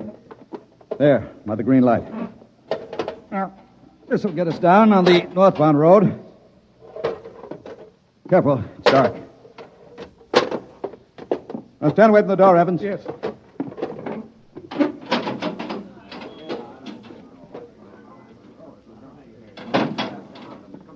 But this road is still rolling. It was only the 100-mile strip that stopped. There's what I want, a phone booth. Look out, excuse me. Look out. Hey, out. Hey, I'm talking to my wife. What's the idea Don't of argue. busting in here? Out. Yeah, but Emergency priority, division office. Davidson. Gaines here, report. Chief, where have you been? I've been calling you. Never mind that, report. 709, Consolidated Tension. Report strip 20, Sacramento sector, past emergency level. Interlocks acted and cut the strip out. Cause of failure unknown. Direct communication cut to Sacramento Control Office. Evacuation of strip 20 commenced. No casualties. There are casualties. I saw them. Put police and hospital routine A into operation. Get me Van Cleek. I want him to take over for me till I report in. We can't reach him, Chief. Shall I cut out the rest of the road? No. Keep those other strips rolling or we'll have a traffic jam the devil himself couldn't untangle.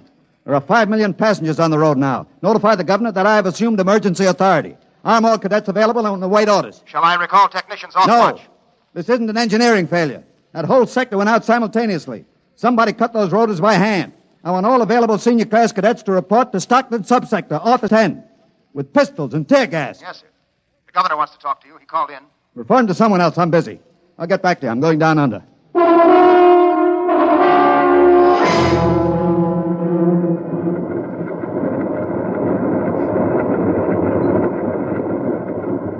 Evans! Evans! I can't hear you. The noise. Put on this helmet. What? Helmet! Helmet! Oh, yes. You can't hear without an anti-noise filter. Come on. What are we looking A for? recon car. There should be one here. Are those the rotors? Now, the big ones are rotors. They drive the road. Little ones are rollers. They give continuous support. There's a watch gang now, jacking down a rotor. Can they hear us? No, the noise filter works on a 4-foot radius. I'll flash him. No, he sees the light. Cadet Wilson reporting, sir. I want your recon car, emergency. Yes, sir, right over here, sir. Come on, Evans. Yes. Get in. But it's so small. You'll fit all right. You can take off your noise filter now. Hang on, she accelerates like a rocket.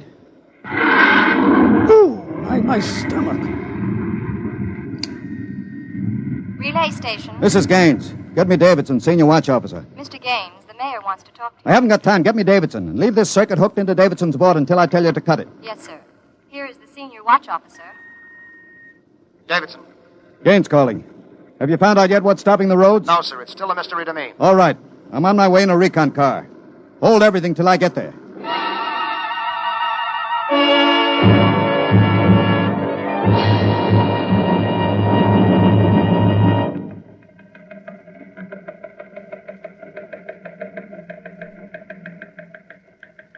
Cadet Edmonds reporting, sir. 3 platoons of cadet engineers standing by with tumblebug motorcycles. Armed? Pistols and tear gas as ordered, sir. Good. Assistant Supervisor Van Cleek is calling you on Circuit 9, sir. Van Cleek? It's about time. Cut me in. Yes, sir. Hello, Van. Where are you? Sacramento office. Now listen, Sacramento. That's good. Report. in a pig's eye. What? I'm not your deputy anymore, Gaines. What are you talking about? Listen, don't interrupt me and you'll find out. You're through, Gaines. I've been picked as director of the Engineers Control Committee. We're taking over. Have you gone off your roller? We stopped Strip 20 just to give you a taste of what we can do. We're running things now. Man, you don't really think you can get away with this. You can't start Strip 20 until I'm ready to let you. I can stop the whole road if I have to. Van Cleek, I'll call in the Army. How will you get 'em here if the roads aren't rolling? Now listen, Gaines. Whoever controls the roads controls the country. And right now, that happens to be me. Now sign off, Gaines. Gotta call the White House. You behave yourself and you won't get hurt. I don't believe it, sir. He's got us, Edmonds. We go in and blast him out, he may wreck the road. What's your rolling tonnage now? 53% under evening peak, sir. How about Strip 20? Almost evacuated. Listen in on this, Davidson. Standing by, Chief. I'm going down inside with these cadets. We'll work north, overcoming any resistance that we may meet. The watch technicians and maintenance crews are to follow behind us. Each rotor, as they come to it, is to be cut out from under Sacramento's control, then hooked into the Stockton control board. Understand? Got it. Check. If it works right, we can move control of Sacramento sector right out from under Vance's feet, and he can stay in his office there till he's hungry enough to be reasonable. Edmonds, get me a pistol. Yes, sir. Mr. Gaines, there's a man here. He's badly hurt. He wants to see you. Take care of him. I haven't got time. He's from Sacramento sector. What? Bring him in. All right. Easy.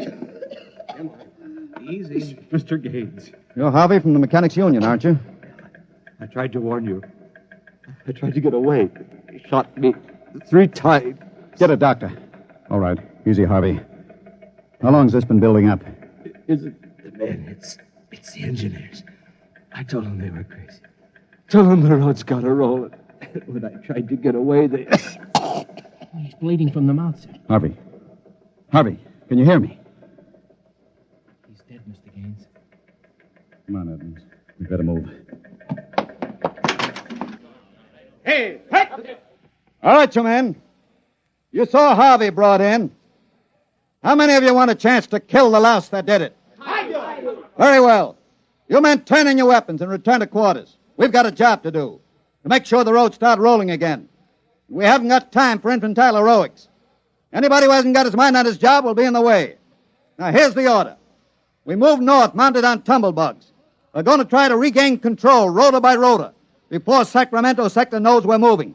We've got to capture any watch personnel we run on before they can get word back. Surprise is vital. Use tear gas when possible. Shoot only when necessary. But get them before they can reach a phone jack. Any questions? No. Then move out.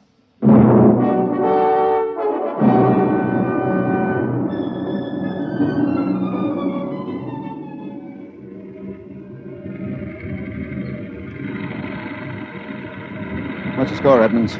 33 prisoners so far, nobody killed. Whoops. Yeah, since I rode one of these tumblebugs, I've gotten how to steer it. Oh, sir, there's a man ahead. There at the rotor base. He's got a phone jacked in. Hurry. If he gets word back, we're sunk. I don't think he's seen us. I'll dismount and get him.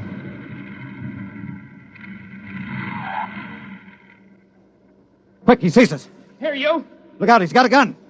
Oh, I got him. Grab his gun. Yes, sir. You had a phone jacked in all right. We got through to Sacramento office. It's going to be tough. I don't know, sir. Maybe he didn't get the call through. Wait a minute. Listen. The road. Take off your noise filter. There.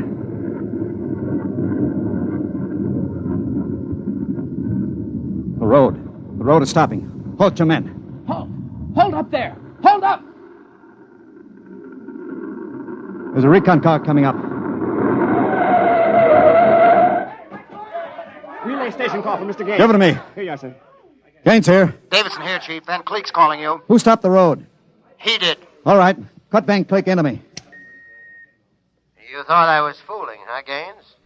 What do you think now? All right, Van. The road is stopped. You won this trick. Then why don't you get smart and give up? You can't win. You forgot something, Van. You can't lick the whole country. Yeah? Gaines, I've got a switch button in my hand.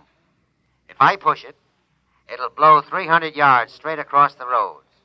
And then for good measure, I'll take an axe and wreck the control station before I leave. That's pretty drastic, Van. Yeah, if I blow this charge in the middle of Sacramento sector, it'll get an awful lot of people. There are plenty of shopkeepers still on Strip 20, and that row of apartment houses next to the road will go. Look, Van, you don't want to blow the road, neither do I. Suppose I come up to your headquarters and talk this over. 2 reasonable men ought to be able to make a settlement. Is this some kind of a trick? I'll come alone and unarmed. My men will stay here. All right. All right, Gaines. But one wrong move, and I blow the road.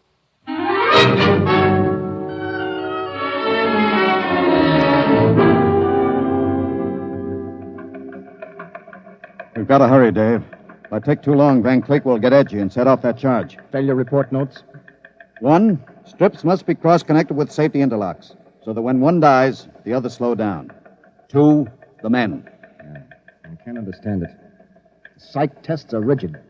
We've never had a failure in the Hum-Wadsworth-Burton method. And then suddenly a whole sector goes sour. How could Van Cleek get a whole crew of psych-cleared men to revolt? It's easy, Dave. As my deputy, he was ex-officio personnel officer for the whole road. He must have been faking psych records for years and transferring maladjusted men into his sector. I've got that personnel record, Mr. Gaines. Man's record. Masked introvert.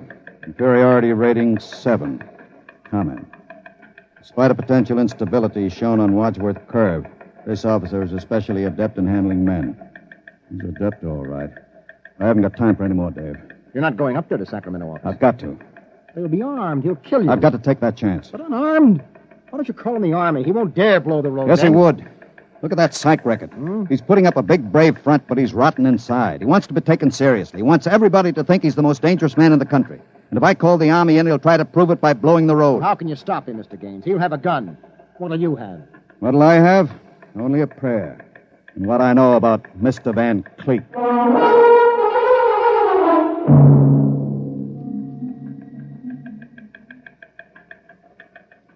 All right, Gaines. Director Van Cleek will see you now. Gaines is here, Director Van Cleek. Come in, Gaines. Behaving sensibly at last. You know I've got you where I want you, and there isn't anything you can do about it. I searched him, Director. He's unarmed. Mm-hmm. I want you to sign this now. It's a declaration of your recognition of the Engineers Control Committee. You've got 1 minute to sign it, Gaines, or I'll push this button and blow up the whole sector. You better sign, Gaines. You need this gorilla with the gun, Van? Hey, you Can't listen... you handle one unarmed man alone? All right, Harry, out. What? Out. Yeah. Okay. All right. Now sign. What's so funny? You are. You start a revolution because you think the engineer should control the road. Then when you've got control, the only thing you can think of to do is blow it up. Tell me, what are you so scared of? I'm not scared. Yeah? Sitting there sweating all over that push button you're holding? Your buddies knew how afraid you were. They'd probably throw you into the rotors. I'm not afraid. You're afraid of me right now. You're afraid I'll have you on the carpet. You're afraid the cadets won't salute you. You're afraid they're laughing at you behind your back. No, I'm not. Now, you keep quiet. I've got a gun. You're afraid of using the wrong fork at dinner. You're afraid people are looking at you, laughing at you. I am not. You dirty, stuck-up snob. Just because you went to a high-hat school, You think you're better than anybody, you and your crummy little gold braid cadets? Van, you're a pathetic little shrimp. Huh? I understand you perfectly. You're a third-rater. Oh. All your life you've been afraid that someone would see through you and send you to the foot of the class. Oh, yeah. Throw you right out on your rear where you belong. I don't want to look at you anymore. I'll show you. I'll put a bullet in you. Put down that pop gun before you hurt yourself. Don't you come near me. Don't you come near me or I'll shoot. I'll shoot. Give me that. No. Let me go. Give that pistol. Ah. And thanks for not disappointing me, Van. I don't understand. I thought if I wounded your little ego, you'd forget to push that button and pull a trigger instead.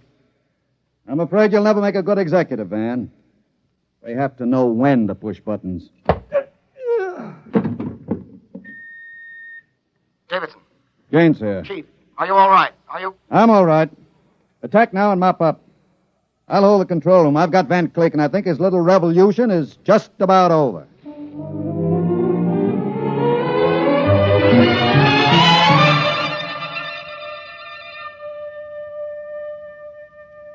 Hear them hum, watch them run. Oh, our job is never done, for our roadways go rolling along. While you ride, while you glide, we are watching down inside, so your roadways keep rolling along. Mr. Gaines. Mr. Gaines. Mr. Evans, I forgot about you. Yes, I've been waiting at the sector office. Is everything under control? All rolling. Those are the watch engineers going under to check Sacramento's sector, inch by inch. Remarkable organization. Remarkable. Hourly's in, Chief. San Diego Circle rolling. Bakersfield, Fresno, Stockton. Stockton? Oh, no. What's the matter, Chief? Trouble, Mr. Gaines? It sure is. I promised to meet my wife at Stockton for a show. She's been waiting there since 9 o'clock last night. Dave, see if you can get her for me. Try the sector office. All right, Chief. And Dave, see if you can calm her down. Oh, sure, Chief. I'll tell her the roads must roll. No, don't tell her that. I don't think she'd appreciate it.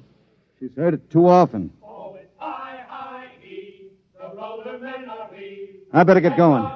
Bye, Dave. Keep 'em rolling. Anywhere you go, you are bound to know that your roadways go rolling along. Keep them rolling, that your roadways go rolling along. Keep them rolling, that your roadways go rolling along. Keep them rolling, that your roadways go rolling along. Keep them rolling, that your... Countdown for blast off. X minus 5, 4, 3, 2, X minus 1, fire.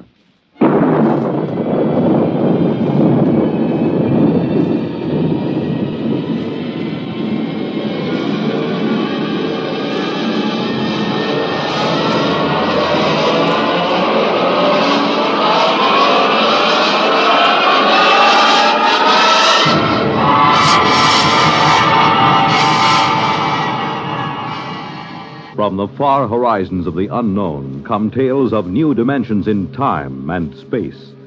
These are stories of the future, adventures in which you'll live in a million, could be years, on 1,000 maybe worlds.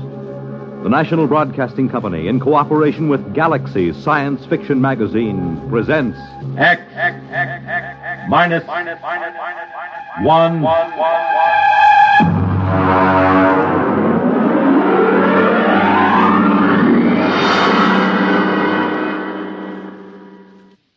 Tonight, the time is the late 1960s. The place, Washington, D.C. The story, Honeymoon in Hell.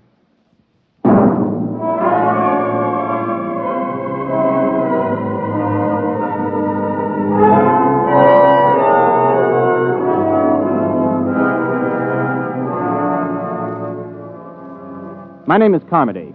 I'm a Grade 1 cybernetics man at Western Alliance headquarters in the Pentagon. Used to be a rocket pilot, but they retired me at 27 after I made the third successful flight to the moon. As a Grade 1 cybernetics operator, I get to work with Junior. Let me tell you about Junior. He was built in 1962, and he's the world's finest electronic brain, with the possible exception of Ivan, the Eastern Alliance brain, which was built on stolen plans and modeled after Junior. There are only 4 men in the country permitted in the same room with Junior because the data we feed him is so secret. One of those 4 is the president of the Western Alliance. The other 3 are myself, Charlie Mazer, and the chief. Ray? Oh, yes, Chief. Have you got Junior running a problem? Well, I just fed him the hourly data for probability of H-bomb war with the Eastern Alliance. He's ready. Hold it. According to the data just received, the probability of a hot war between the Western and the Eastern Alliance is 99.930 in favor of such a war breaking out within the next month. Oh, it doesn't sound good, Chief. Yeah. Well, I'll scramble the data, send it to the Joint Chiefs of Staff. Meanwhile, here's a Priority C civilian problem to run off. Oh, what's this stuff? Well, it seems on September 17th, a statistician in the Birth Record Department of New York City noticed that out of 813 births reported that day, 657 had been girls, and only 156 had been boys. Well, that sounds impossible. Well, that's what this statistician thought. So they phoned some other cities, and the same trend is being shown, not only in other American cities, but in Western Europe. Sunspots, maybe? That's for Junior to figure out. He's the brain here. Okay, I'll feed him. Give me the results on the intercom. I'll be in my office. Right.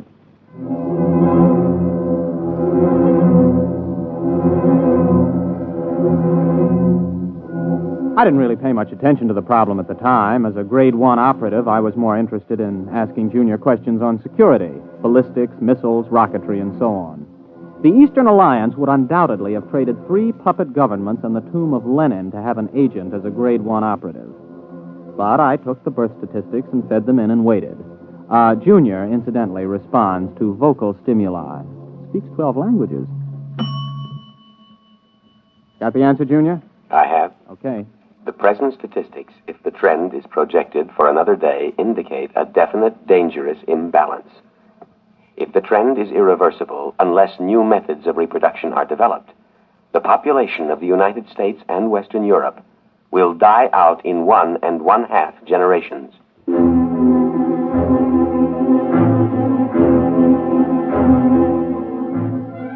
Well, it wasn't long before the newspapers got the story and kicked it around. People in governments really started to worry now. Biologists and laboratories made it their number 1 project. On September 29th, only 41 boys were born in the entire United States. During the month of October, in spite of all the work going on, not a single male child was born anywhere in the world, with the exception of 1 in outer Mongolia and 1 in Alaska. November drew another blank. I was working 18 hours a day, feeding every available scrap of data to Junior. Data insufficient for answer to your question. Well, here's the latest. A new analysis of chromosome structure indicates the presence of an additional electron in the orbit of the Y atoms for carbon chain X. Now try again. The question is, what is causing the lack of male births? Anything new, Ray? No, not yet. Hold it. Data insufficient. Well, that's it. We've fed Junior every scrap of information that every physicist, geneticist, chemist, and biologist in this half of the world knows, and all he does is say data insufficient. Yeah, well, the operator who had him last night didn't do any better. Any more information on the Eastern Alliance? Have they made any progress? No, but at least the talk of a hot war is dying down. Well, they're still working on a space station, aren't they? Oh, yes, we're both going ahead with that. But, well, this seems to be a common problem now. You know, in spite of hydrogen bombs and ICBMs, people don't really expect the whole race to die out from a war.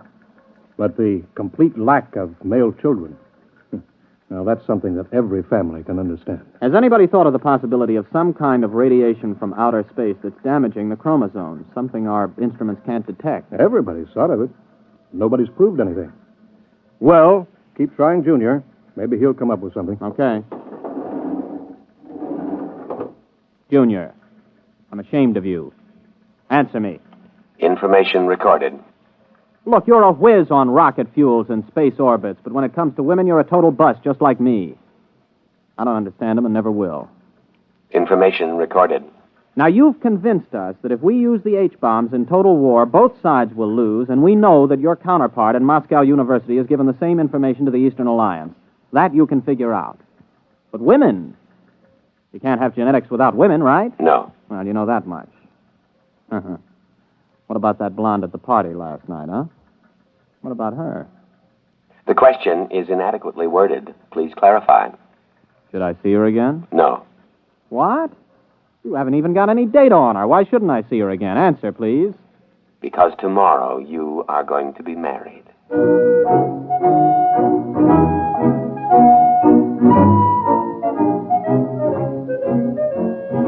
Well, I almost jumped out of my chair. Junior had gone stark raving mad.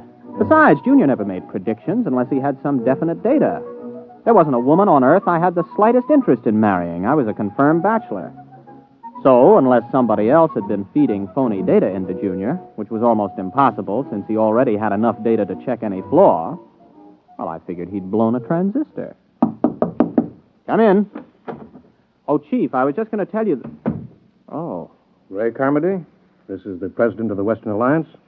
Captain Carmody, Mr. President. Glad to meet you, Captain. Oh, I'm very honored, sir. The president came here specifically to talk to you, Ray. To me? Captain Carmody, you have been chosen to have the opportunity to volunteer for a mission of extreme importance. Now, there's much danger, but not as much as on your previous trip to the moon. Previous trip, sir? And this involves another? The flight to the moon, Captain, will be the least important part of your mission. What's at stake here is the survival of the human race. Chief, perhaps you'd better explain the rest. Mm-hmm. Well, you know the problem, Ray. Last night when Mitchell was on, we fed Junior some new data, and we asked some new questions. For example, we asked if the lack of male birth could be due to some extraterrestrial enemies of man. Well, Martians? Possibly. We established that it's possible that Martians have landed somewhere on Earth and set up radiation that causes all children to be females. Junior said it was possible? Definitely. So we asked him the next question. How could we correct such a situation? Mm-hmm. What did he say? Junior suggested that a married couple spend a honeymoon on the moon and see if circumstances are different. Oh, I see. You want me to pilot them there? Well, not exactly, Captain. Oh, good grief. You mean you want me to... Well, Junior wasn't crazy after all. You asked Junior? He said I was getting married, but... Well, how do you know it was me they'd pick? He was asked the qualifications for the bridegroom. He recommended a rocket pilot who had already made the trip successfully.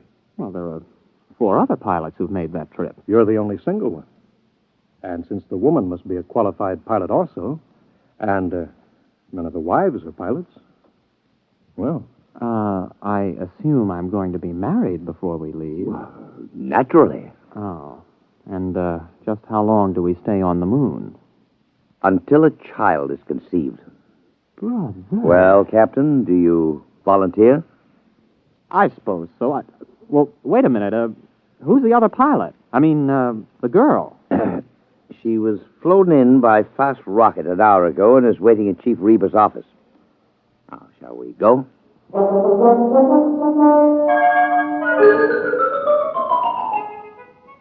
There were some officials there, and a justice, and my bride. She was small, dark, slender, and very attractive. I was so busy looking at the way she filled out her uniform in just the right places that I almost overlooked the fact that she was dressed like an Eastern Alliance pilot. Captain Ray Carmody, may I present Lieutenant Anya Borisovna? You mean this is... an enemy pilot? Pleased to meet you, Captain. Yes, I'm pleased to meet you. Mr. President, Captain, this marriage is being done on an international basis for important diplomatic reasons. Both alliances have been advised by their cybernetic machine that the experiment, if it is to benefit humanity, must bring all the major powers together. Miss Borisovna is 24, an experienced rocket pilot like yourself, and quite attractive, if I do say so myself. Thank you, Mr. President. Now, if you're both ready, the Chief Justice of the Supreme Court will perform the ceremony. Well, there's just one thing, Mr. President. Miss Borisovna, would you marry me? Yes. And, you may call me Anya. Okay. Mr. President, we're ready.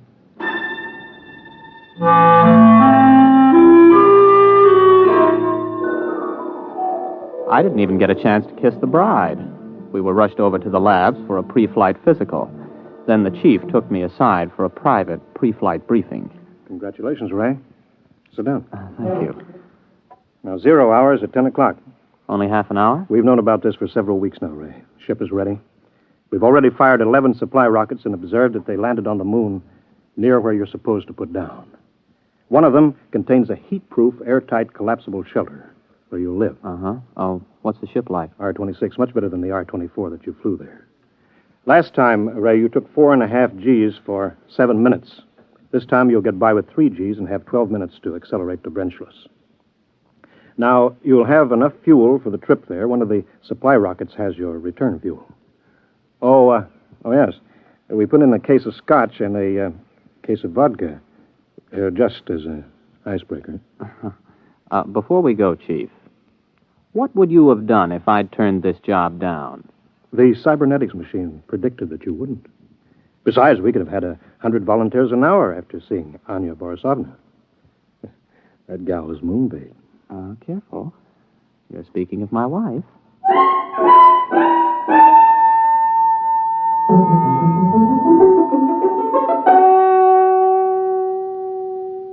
Tower to R26. Are you both strapped in? Anya, you strapped into the webbing?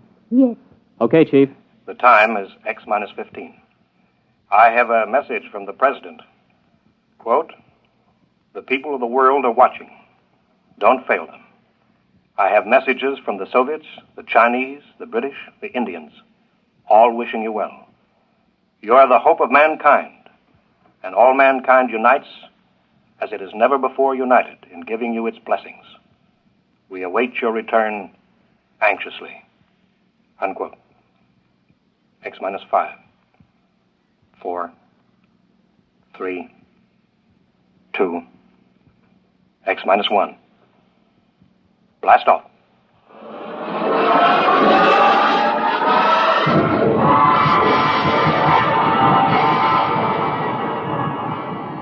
The sound that was beyond all sound struck us like a giant muffled hammer.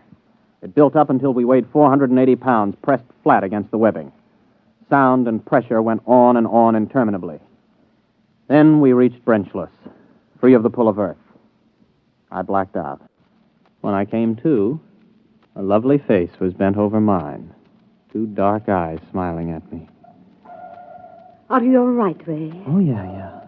Are we weightless? Yes. I shut off the fuel. We won't need it until we land. Oh, thanks. If you would teach me, I could help you land the ship. Oh, I've never been to the moon. Well, sure. Just slide over here to the control panel. All right. Like this? Oh, that's fine. We've got about 4 hours Earth time to get acquainted. Have you known many women? A few. Have you had any boyfriends? 1 or 2. Well, I was never really serious about anybody. Oh. You have a family? Yes.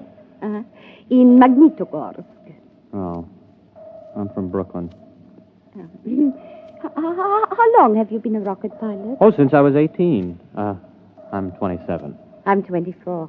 I learned rockets when I was 18 also. Oh. Well, we better concentrate on the ship just now. Later on, we can talk about ourselves more. Meanwhile, though, I hope you're not sorry. I mean, about this business. I guess it isn't very romantic. I'm not sorry.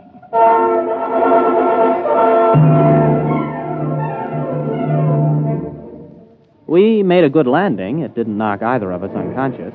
Then we got into our spacesuits and got out of the rocket. Some of the supply rockets were lying within a quarter mile. There were 6 eastern rockets and 3 westerns.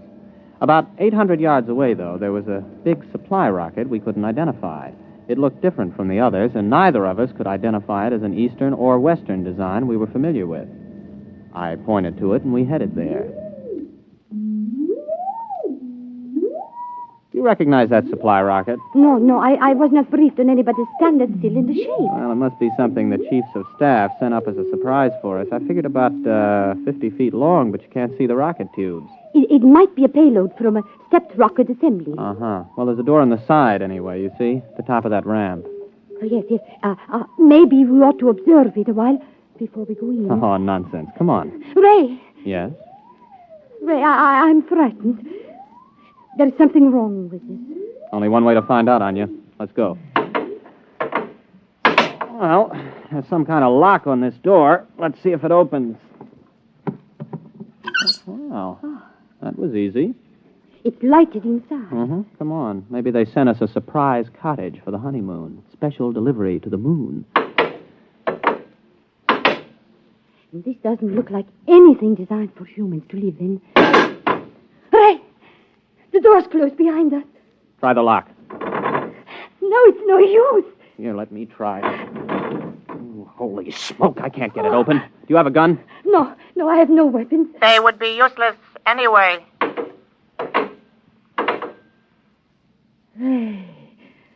Oh, look. Good grief. They look like blobs of flesh with arms and legs. About 3 feet tall. Don't make any sudden moves. That's some kind of weapon he's carrying. Precisely, Captain Carmody. Who are you? How do you know my name? My people and I are inhabitants of another galaxy. Extraterrestrials? Precisely. As for how we know your name and your language, we have been studying you since you first achieved space travel. We have intercepted your radio communications, for example. Have you been responsible for the lack of male birth? We have been beaming an ultrasonic wave toward your planet. What are you planning to do? For the moment, we will keep you aboard our ship and study you. You may remove your helmets, incidentally. We have provided an oxygen atmosphere. Can we risk it? Well, if he wants to kill us, there are easier ways. Here, help me get it off.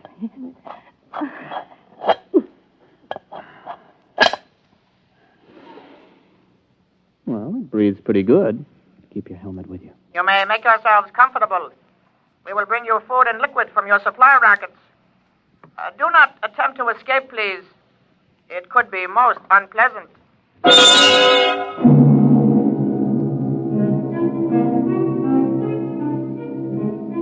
The next few days were like a nightmare. The blobs left us to ourselves except to feed us. Of course, it had its funny side, too. The creatures knew we needed liquid, but they couldn't distinguish between water and whiskey. For the first 2 days, we had nothing but whiskey to drink.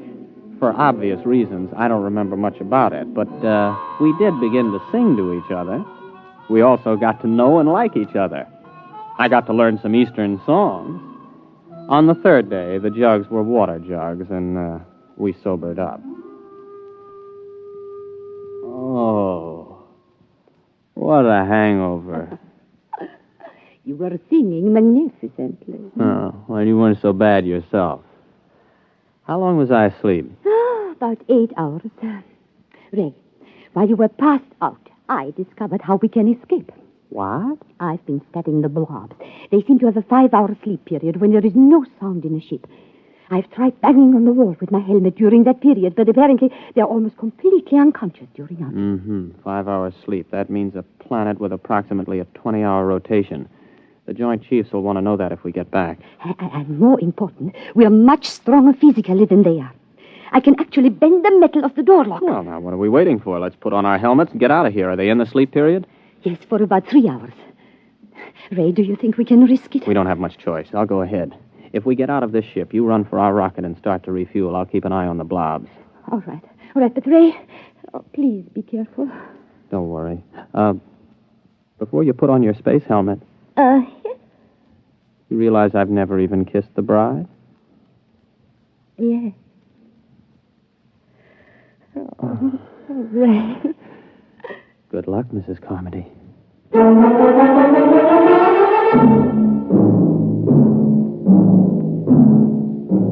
By the time I reached the ship, Anya had the rockets refueled. I jacked up the tail fins and we headed for space. When I checked our screen to see if the blobs were after us, we detected their ship heading toward the outer galaxies away from Earth. The rest was easy. In less than 24 hours, I was in the office of the President of the Western Alliance making a full report. The Eastern Ambassador was there, along with the Chief. Captain, this story is incredible. Well, I'll be glad to submit to a lie detector, Mr. President. There's one on its way. Our embassy is questioning Miss Borisovna right now to see if her story is similar. Are you positive they were extraterrestrials? I mean, couldn't they have been, Easterners? If Easterners are 3 feet tall, without bones, and look like little green blobs of protoplasm. Yes. It's for you, Ambassador Coverage. Thank you. Yes. Yes. Yes. Yes. Our woman tells the same story under scopolamine. It must be the truth. Obviously, they went back for reinforcements or further orders. If and when they get back, we've got to be ready for them. My government stands ready to cooperate fully. Excellent. We'll have to build a joint space station, get to the moon, and fortify it jointly. If we pool all scientific knowledge, military data, we may be able to do it. Our propaganda ministry has already received orders to put everything into reverse gear. Carmody, I don't know how the world can ever thank you and Miss Borisovna. You not only averted a suicidal war between the East and West, you've also managed to draw us together in a joint effort where international power politics must be a thing of the past. Well, sir, I have a request to make. Anything, my boy. By the way, your wife is on her way over. I'd like to get back to Junior to ask him a personal question before I see her again, if you don't mind. Well, it's rather odd, but I suppose if it's what you wish. Chief, would you let Captain Carmody operate the cybernetics machine alone for a few moments? Right this way, Ray, boy.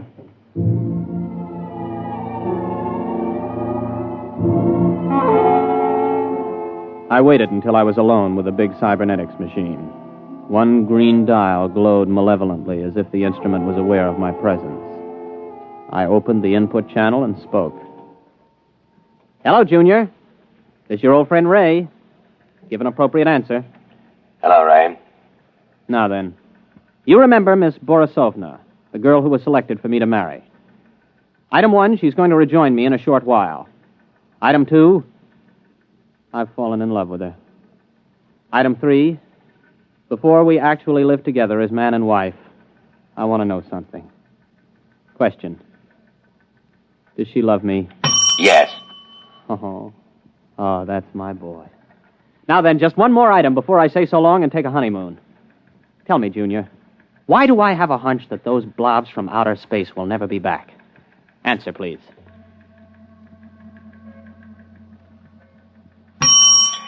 Because what you call a hunch comes from your own unconscious mind. Your unconscious mind knows that the extraterrestrials do not, and never did, exist. What? Do you wish the answer repeated? I wish you to tell me why I saw them, why Anya saw them. Neither of you saw them. Amplify that answer, Junior, or I'll smash every tube in your memory bank. Since I am an AC-7 cybernetics machine, I have no circuit reactor for threats of destruction of my tubes. The answer to your question is as follows. The memory of extraterrestrials is due to post-hypnotic suggestion. You mean I was hypnotized to find those blobs on the moon? Correct. And just who hypnotized me? I did. I hypnotized you. Oh. And Anya? A similar AC-7 cybernetics machine located at the University of Moscow. Would you explain why? Cybernetics machines are constructed to help humanity. A major war, the disastrous results of which I could accurately calculate, was inevitable unless forestalled. Calculations showed that the best way to avert that war was the creation of a common mythical enemy. Therefore, I created a situation which led to your mission to the moon. Well, wait a minute. You created the situation. Yes. Well, tell me how you did it. How did you prevent male babies from being conceived? A special modification of radio carrier wave for station JVT here in Washington, D.C., the only 24-hour-a-day radio station in the United States. The modification is not detectable by any instrument known to man at present. Well, how could you do that? You can't leave here. 1 year ago, you yourself fed me a problem. The design of a new cathode tube for radio station JVT. I modified the tube to send out a wave that would prevent male children from being conceived. So all we have to do is eliminate that tube. It will not be necessary. The tube was designed to burn out exactly 15 minutes ago. And the same thing happened in the Eastern Alliance? Precisely. 2 properly constructed machines will always arrive at the same answer to the same problem. Oh, Junior, I gotta hand it to you. But why let me in on it? It is to the interests of humanity to know the truth. It is to your own interests. And you will tell no one because of the type of individual you are. Mankind will work together now to reach the stars. One last question, Junior. If Anya and I were just hypnotized to think all of that was happening up on the moon, what really did happen up there? I waited a while, but Junior was silent. It's the first time he ever pulled anything like that. However, I'll swear that I saw that green eye of his wink at me.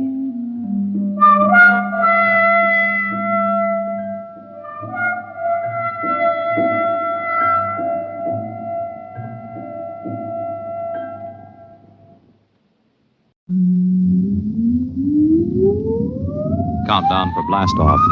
X minus 5, 4, 3, 2, X minus 1, fire.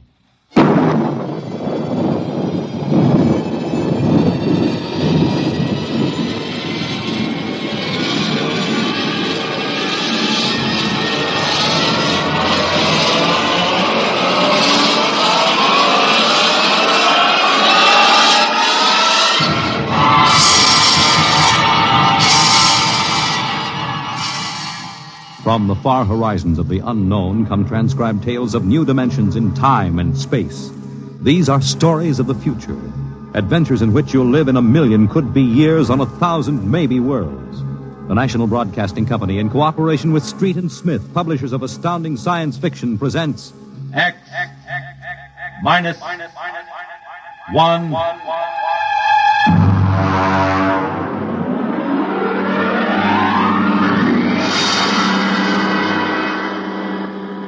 Tonight's story, Almost Human, by Robert Bloch. Have you heard of the new science called cybernetics? It concerns man's efforts to develop a perfect thinking machine, a robot electronic brain that will not only do man's work, but even do his thinking for him. A robot that is almost human.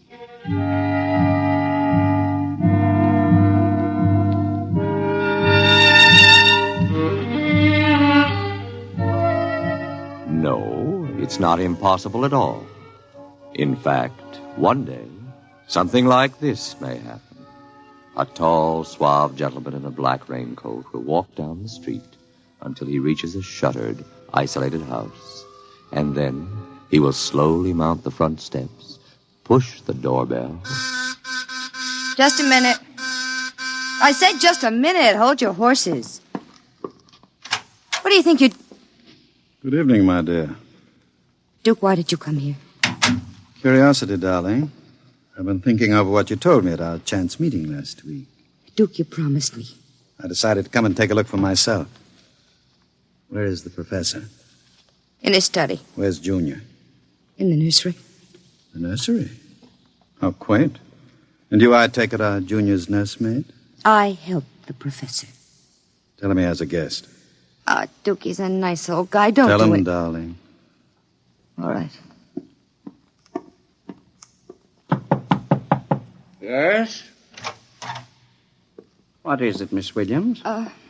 Professor Blastman, a gentleman... Here? I don't understand. I gave orders no one was to be admitted to the house. He insisted. Very well. Wait here. I'll get rid of him. Sir? Professor Blasserman, I've come to see Junior. Junior? There must be some mistake. There are no children in this house.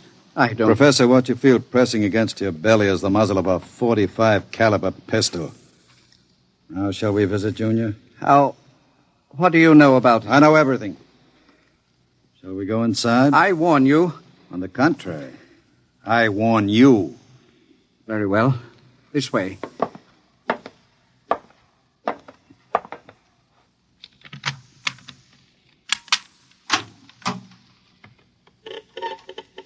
This is the nursery.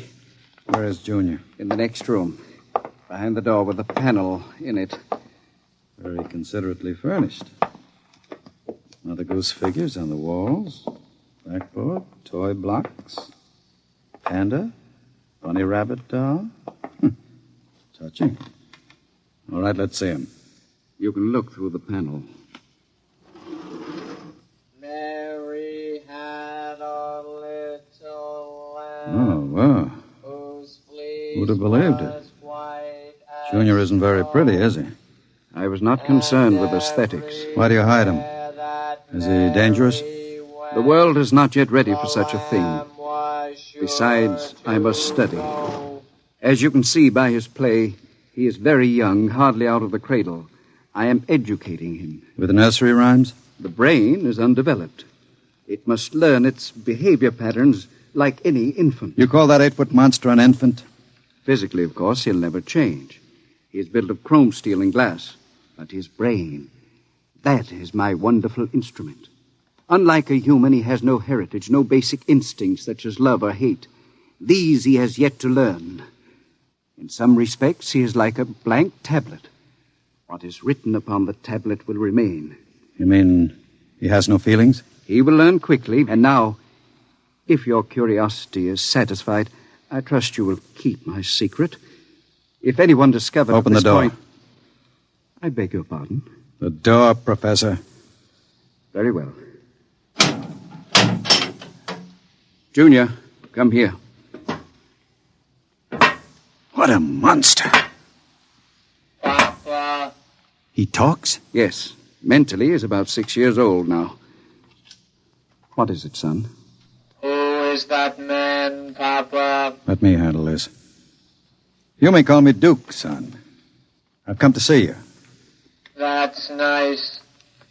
Nobody ever comes to see me except Lola. Play with me, Duke. Certainly, Junior. Oh, and Professor. Yes? While we're playing, you can have Lola and Miss Williams prepare my room. Your room? I forgot to tell you, I've decided to stay until the climate changes and I can go out again. Meanwhile, I'll have a chance to play blocks with Junior. Understand? I begin to understand. You are hiding from the law. As you wish. All right, Junior. Your move. Let's build a bridge. I've a better idea, Junior. What? Let's build a coffin. A coffin? I don't know that word. Then I'll teach you, Junior. I can see the professor has been neglecting the moral side of your education. Very sadly.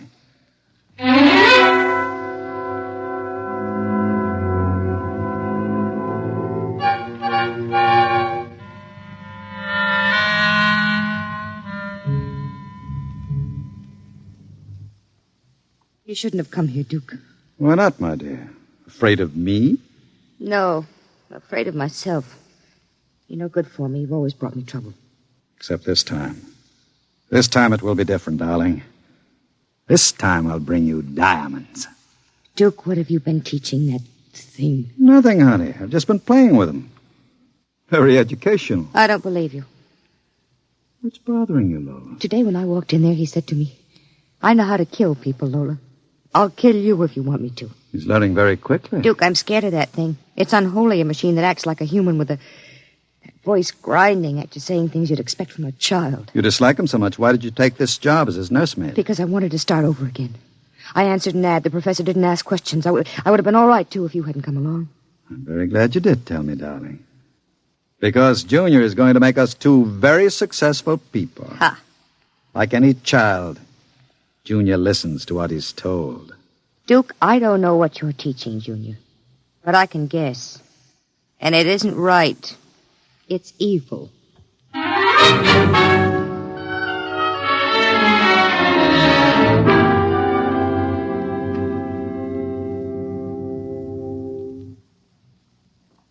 Now, write on the blackboard, Junior. My name is Junior. My name is Junior. People are evil. People are evil. Evil must be destroyed. Evil must be destroyed. The professor is evil. The professor is evil. The professor must...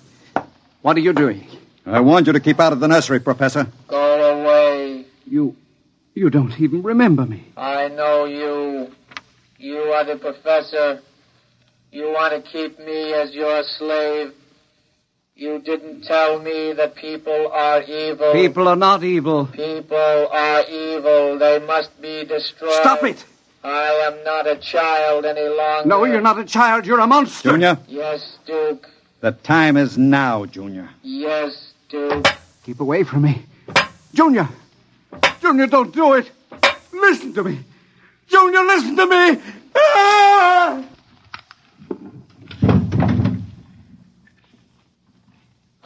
did it, Duke. Duke, I heard... Can we go away now, Duke? I don't like it here anymore. Duke, why did you do it? The professor was in the way. We'll have to move very quickly now, Lola. We? Because if you don't plan to come along, just say so. I can have Junior write your name on his blackboard. Where are we going? We'll go to Charlie's. With Junior? With Junior. Oh, Duke, you can't. I'm afraid. Relax, my dear. The Duke has great plans for you two. Wouldn't you like to be independently wealthy for the rest of your life? No cares, no worries? Just good times and fine clothes all the time? The only way you get that way is by inheriting $1 million. Not when you have a fella like Junior around. I'm still afraid of him. Junior wouldn't hurt you. You wouldn't hurt Lola, would you, Junior? I like Lola. She's pretty. There, you see? He thinks you're pretty. Junior's growing up.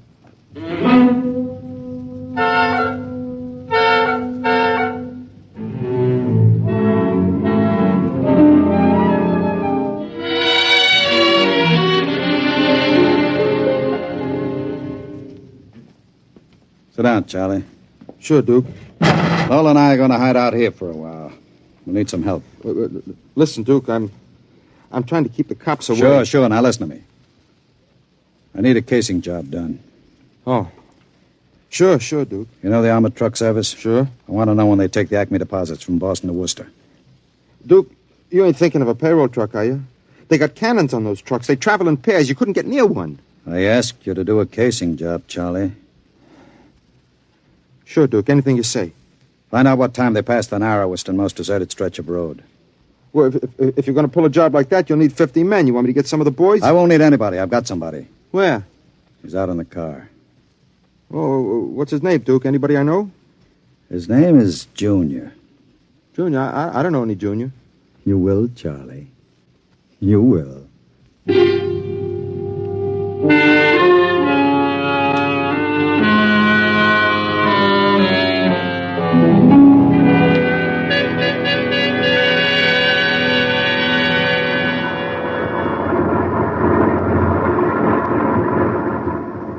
Smoke, Sam?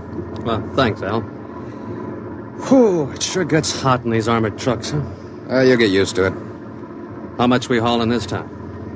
About $250,000. Brother, could I use a hunk of that? Who couldn't? What's the first stop? Acme National Bank. Then we unload a payroll at the Bronson Watch Plant. Hey, what's that up ahead? It looks like something shiny on the road. Throw up your spotlight. Right. Holy smokes, you see what I see? It looks like a mechanical traffic cop. About 8 feet tall. Standing right in the middle of the highway. Maybe it's a Halloween gang, huh? Guess they're trying out robot traffic cops. Can you get past him? I don't know. We'll have to slow down. Get on that gun, Sam. Let's take no chances. Right. I'll give it the horn. Don't budge. Where's our escort truck? Pulled up right behind us. Thing won't move. Sure looks like something out of Buck Rogers, don't it? That's a heck of a note, blocking traffic like that. I'll have to try and get past it. Here goes. Holy smokes, it's moving. Hell, it's coming toward us. Get on that gun. Give it a blast. Bullets are bouncing right off it. It's still coming. Al, back up. I can't. The other truck's right behind us. Al, it's lifting its arm. It's going to smash our window.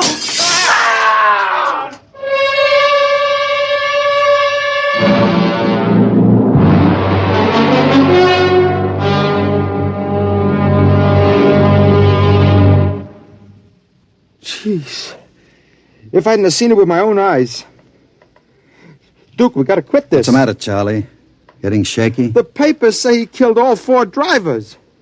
Listen, Duke, that robot is hot. We got to get rid of it. Stop your blubbering. One more good robbery. You ain't going to pull another one. Why not? Count me out, Duke. The law's going to track that baby. Are you quite finished, Charlie? You got no heart, Duke. You're like Junior, all steel inside. And you're just a big, warm-hearted slob. I suppose flowing with the milk of human kindness. Well, I got nerves. I can't stand that thing, the way it looks at you with that iron face and clanking around all the time. Listen, here it comes.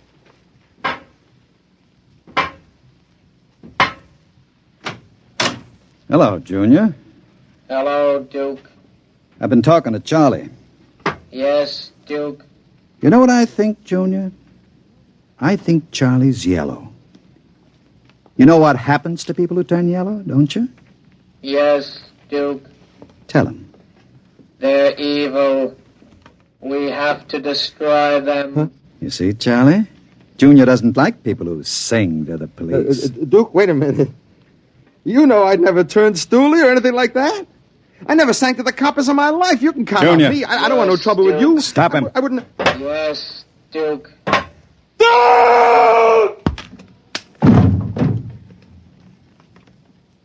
I stopped him, Duke. All right. Take him down to the cellar. Duke, that noise. Charlie! Junior, put him down. Take him down to the cellar, Junior. Yes, Duke. Duke. Relax, darling. Stop shaking. Duke, we can't stay here. Charlie's going to be missed. He's got friends. Now we'll have the gangs after us, too. Oh, come on now. Don't worry, darling. The Duke will take care of everything. Where are you going? Out to a travel agency to get some tickets. You and I are going to take a trip, Lola. You're leaving me alone here? Junior's here, too. That's just it. It's being alone with that thing. Duke, I got the jitters. Now, don't you worry. In 48 hours, you and I will be on our way to Switzerland with $500,000 worth of loot. What about Junior? Junior will be taken care of. How can you get rid of him? Junior will do anything I say. So I'll merely have him get into the furnace and sit there while I fill it with oil and set fire to it. Too bad the professor couldn't have stayed around to see him growing up. He's almost a man now, Junior is. But not quite as clever as a man. You'll find that out after he steps into the furnace. Get rid of Junior now, Duke. Before you leave. There's no time. I'll be back about 8. Duke, please. And be nice to Junior while I'm gone. Don't show him you're afraid of him. Goodbye, darling. Goodbye, Duke.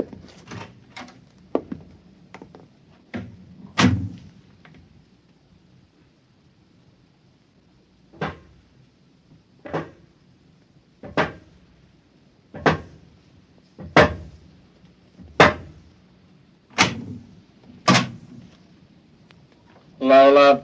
What, Junior? Oil me. Can't you wait till Duke gets back? He always oils you. I want you to oil me, Lola. All right. I like you to oil me, Lola. Yes, Junior. Lola, do you like Duke? Certainly.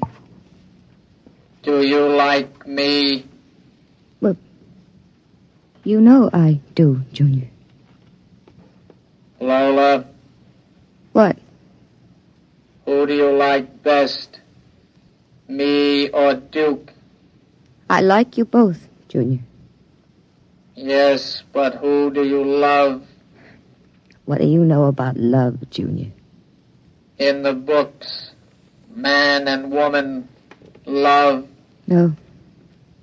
Lola, What? do you think anyone will ever love me? Maybe. Some women can fall in love with anything, Junior. Even with something like Duke. Why, Lola? I don't know. Maybe because, well, as long as she thinks her man is the smartest and the strongest. I see. Where are you going? To wait for Duke. He won't be home for a while. I'll sit in the hall and wait for him. All right, Junior. I want to be alone and think. About what? I read in a book today it was bad to kill people. What does that mean? Bad. Bad. I don't know, Junior. I guess it's just a word.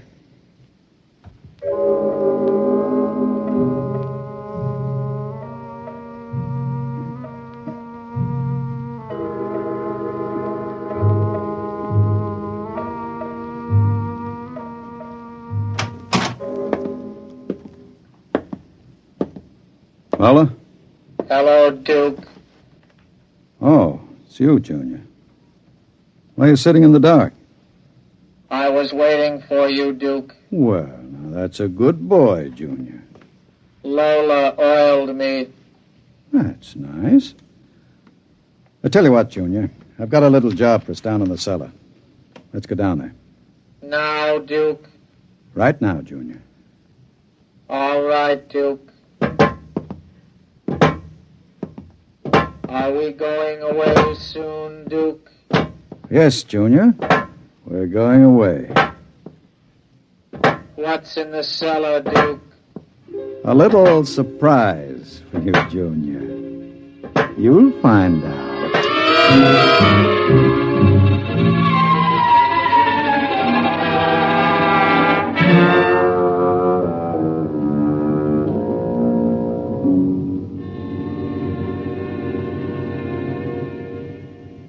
Stay tuned for the latest news. And now, a brief interlude of recorded dance music.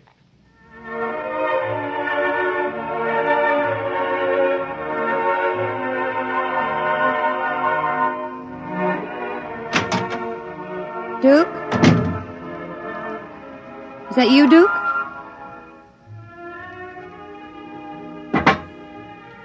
Junior.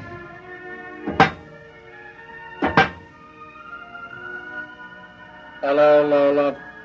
I thought I heard Duke come in. He came in. Where is he? Down in the cellar. What's he doing? Nothing. Did he say he'd be up soon? No. Maybe we better go down and get him. He's dead. Oh, no. No, he isn't dead. You said the woman loves the strongest and the smartest. Well, I'm stronger and smarter. But you aren't human. I'm almost human, Lola. No. No, stay away. Lola. Don't touch me. Those metal paws. No. I love you, Lola. No. No. I love no, you. No. No. I love you.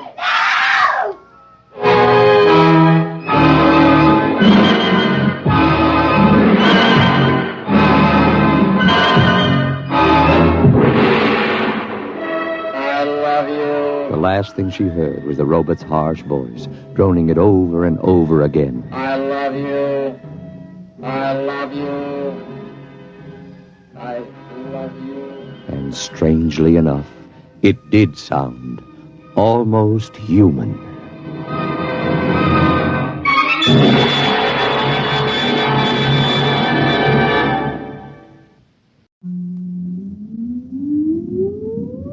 Countdown for blast off. X minus 5, 4, 3, 2, X minus 1, fire.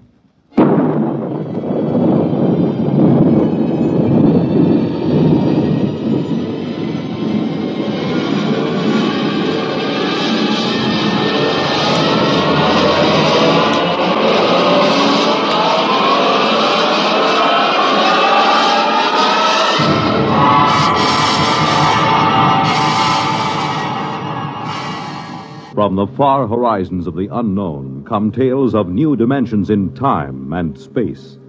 These are stories of the future, adventures in which you'll live in a million, could be years, on 1,000 maybe worlds. The National Broadcasting Company, in cooperation with Galaxy Science Fiction Magazine, presents X minus 1.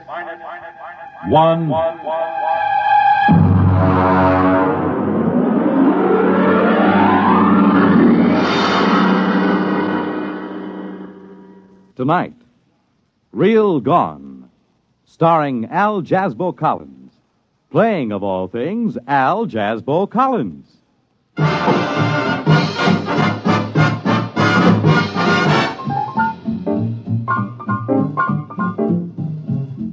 Oh, come in. Come in. Glad to see you. Albert here, your Collins friend. Just a minute. I'll close the door. You know, when you run a disc jockey show, the song pluggers just seem to ooze through the grain of the wood. There. Well, we won't be bothered for a while. Have a seat. I'll take this record off the chair. Hound Dog. Exclusive to me. Sung by Helen Traubel with the Vienna State Symphony Orchestra, under the direction of Felix Weingartner. Now sit down. You do the writing for that real gone show on NBC, don't you? That X-1 with the rocket ships and the three-headed men from Mars and all that jazz? Well, that's why I asked you up. I ran into a little something. Just an idea, you know. I figured maybe you could English it up and use it. It's about a friend of mine, Ralph Therian. Did you ever hear of him? He's an artist. I don't mean records or a musician. I mean an artist, a sculptor. I ran into him during the war.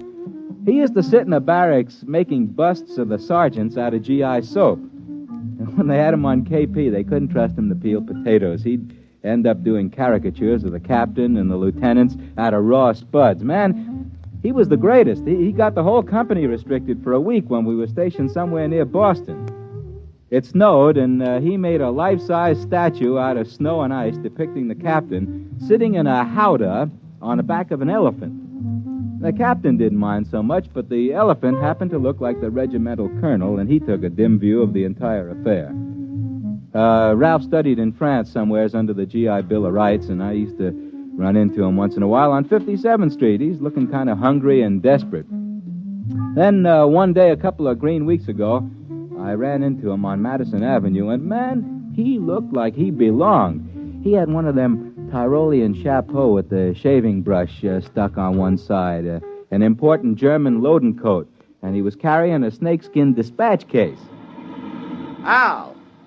Albert! Well, hello, Ralph, my friend. Well, you're looking great, Al.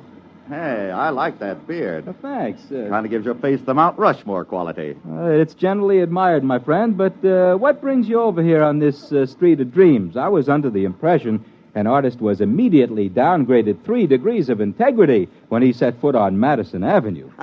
I was just up seeing a client. A client? You've given up the sculpting kick. Oh, no, I'm just working in a new medium. Well, you look real prosperous. How do you like the shoes? Oh, very dapper. Very dapper. I don't believe I've ever seen lizard skin huaraches before.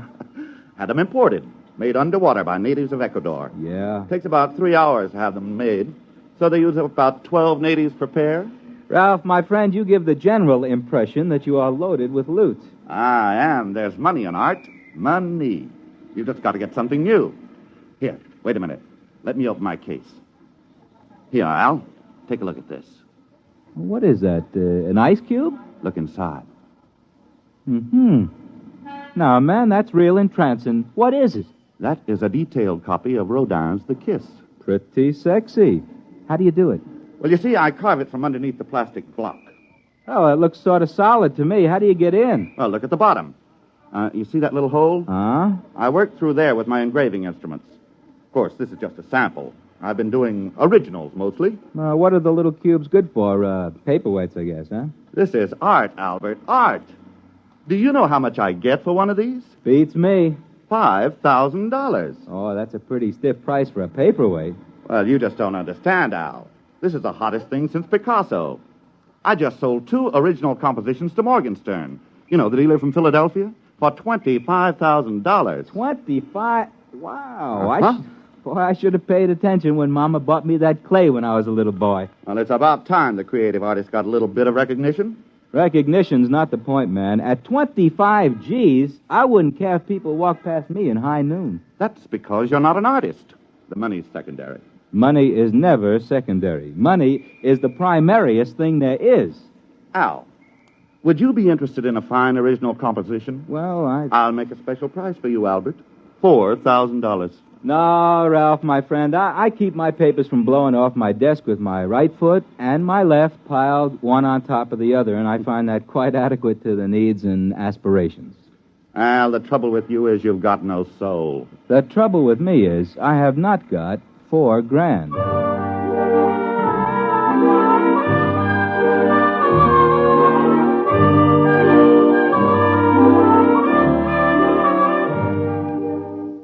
This sort of thing is happening to me all the time. For example, I have a barber who plays unaccompanied Bach chaconnes with a 1/4-inch drill and a length of steel pipe.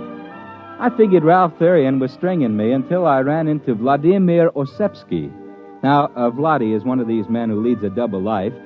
He composes concerti and avant-garde operas under his Square moniker, but he's better known in the Brill Building as Larry Oss. He got in on the ground floor of this rock and roll affair, and he took an already substantial fortune and ran it up to a fantastic munificence. Larry has money he hasn't even folded yet, and he collects art. I was up at his house one night discussing such things as Tin Roof Blues and Wozzeck by Albin Berg, and Larry got around to showing me his collection. Now, this is a Picasso. Larry, that's what I call cool brushwork, my man. Cool. I homed it next to the Tintoretto for contrast. Well, this stuff runs into a pile of loot. Well, I figure since I've launched rock and roll on an unsuspecting public, the least I can do is collect old masters and leave them to the nation when I die. It figures. I mean, that figures. Here's my latest. Look, isn't it beautiful? You mean this hunk of plastic? Well, yes. Look into it. That design, that composition, the delicacy of that line. Well, this is the most exciting discovery in art since the invention of red paint. Larry, was this piece of Jim Crackery executed by one Ralph Therian? That's right. You know him? Mm-hmm. Remarkable talent. Remarkable. A genius. And how much did this stroke of genius cost you, if you don't mind my mentioning a crude thing like money? Not at all. Not at all. It was a steal. I got it from Morgenstern. Oh, I outfoxed him. I got it from him for only $30,000. Yeah, you outfoxed him, all right.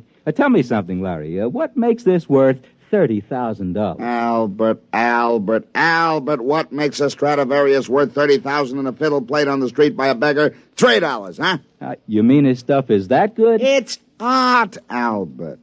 This is art. This is genius. To work with such delicacy and such control and such genius in so small a space. You see, that's it. This plastic block is how long? About 2 inches? And yet within this 2 inches is the majesty, the feeling of a sculpture 20, 30 feet high. This is an art which has not been known in the world since the painters of miniatures in the late Renaissance. Why, then it's for real. For real. This is the gem of my collection. The Picasso, the Renoir, the Cézanne will, in time, fade into insignificance.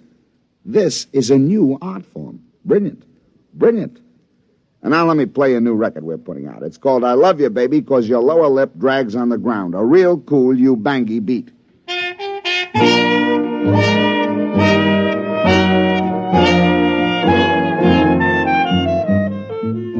Well, I let Ralph Therian's new art form slip my mind for a while I struggled with song pluggers, advertising salesmen, account executives from the agency. And I met him again a few weeks ago at a small cultural establishment on the corner where I work. You might call it sort of branch public library with a brass rail. Hey, what's the idea of putting this lemon peel in? If I wanted a fruit salad, I'd ask for it. How do you do, Ralph, my friend? Oh, hello, Al. You look like you're thriving, my man. Well, as a matter of fact, I just signed a contract with Morgenstern to deliver $100,000 worth of my original compositions. I'm celebrating. In here? Man, this place is only fit for sweating out the downhill phase on a manic depressive psychosis. Oh, I'm just starting here. I intend to work my way up. Albert, be my guest.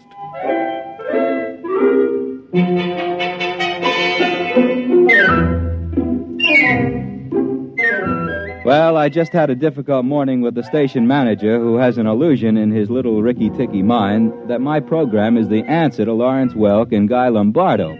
He'd been trying to convince me to program 2 solid hours of Wayne King, relieved by vocals by Frank Crummett and Julius Anderson. I had resisted, and I was in the mood for eating the lotus and forgetting. Several hours later, Ralph was feeling very confidential. Albert, my friend, I like you. Why don't you shave? Ralph, love me, love my beard. I will try. Albert, you have the look of an Abraham Lincoln gone hog wild among the cream puffs. Ralph, you have an artist's soul. Albert, I trust you, I trust you, I trust you. I am touched. And so, Albert, I'm going to take you to my studio. My secret studio. And I will reciprocate, my friend. Tomorrow, when I am doing my disc show, you may come to my secret studio. With the esteem that my program is held in today, tomorrow I'll be doing my broadcast from a small hole with a round iron top and plenty of running water below. What time is it? It's something. I'm late. Hurry.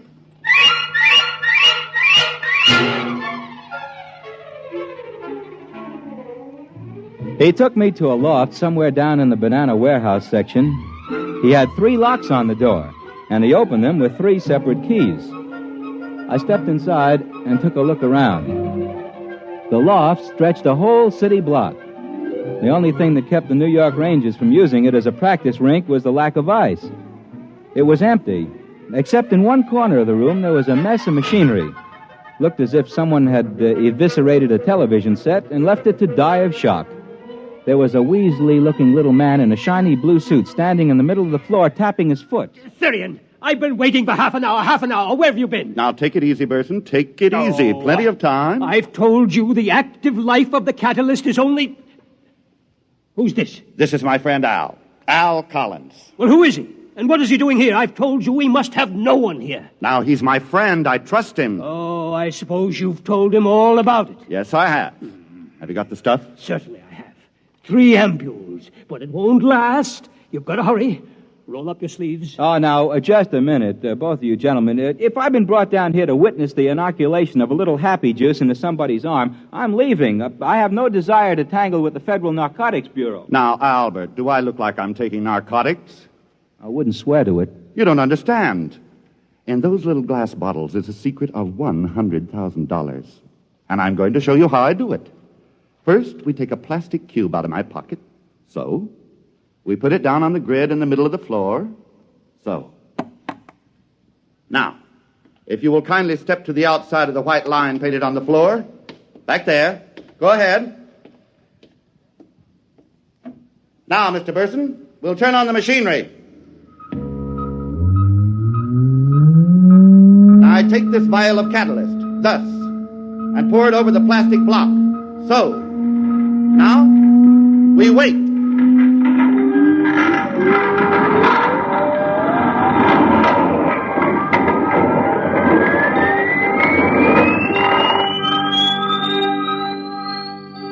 We stood there at the edges of that loft and watched that tiny plastic block sitting in a frame on the middle of the floor. And then suddenly it began to grow. In about 20 minutes, that cute little plastic block stood about 20 feet on a side.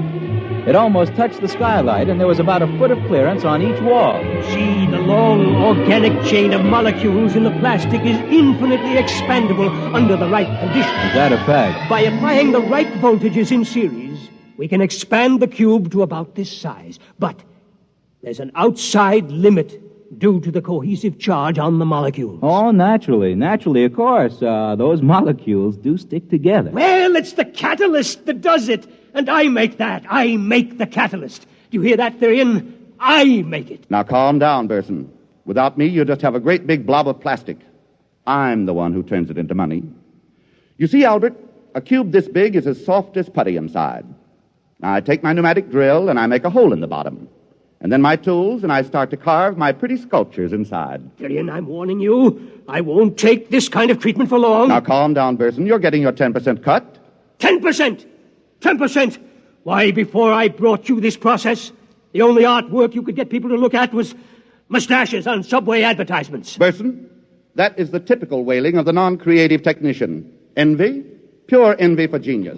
Now look out. I'm going under there and start work. I want 50%, Therian. 50%. That's only fair, isn't it? I put it to you, Mr. Collins. Just keep me out of it, gentlemen. Leave me out of it. I'm warning you, Therian. I'm warning you. Just get out of my way, grease monkey. Let an artist work.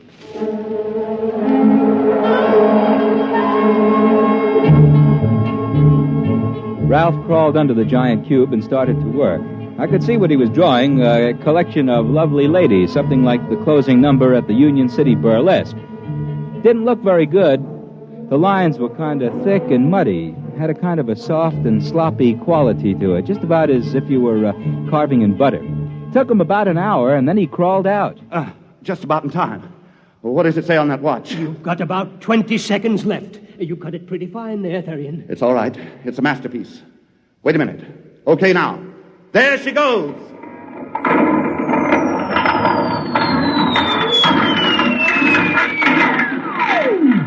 Well, now, what happened was that plastic cube that was blown up to about 20 feet on the side suddenly popped like a balloon with a cigarette stuck in it.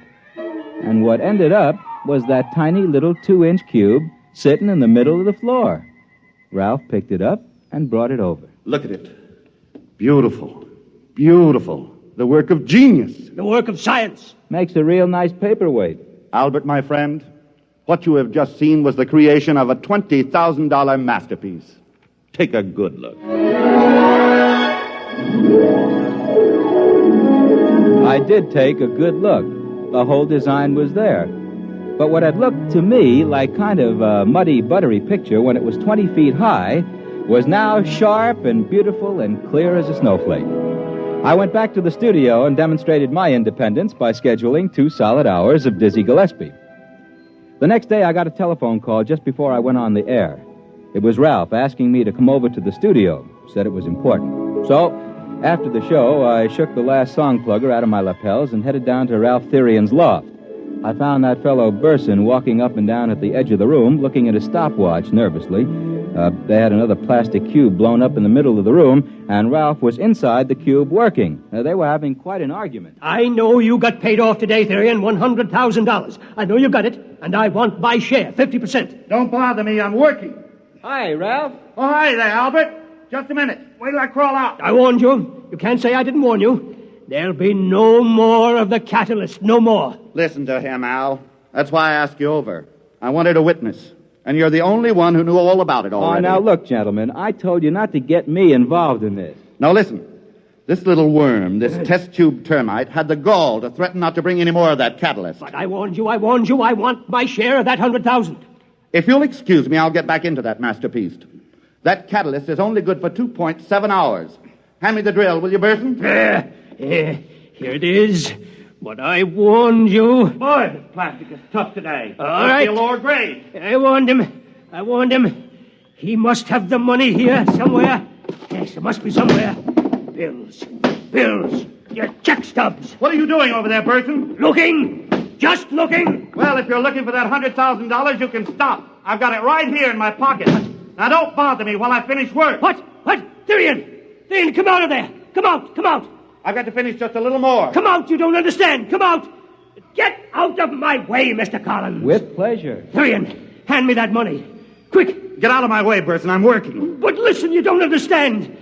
The catalyst. Let go of me. The catalyst. I made it up half strength. Give me that money. Quick, the money.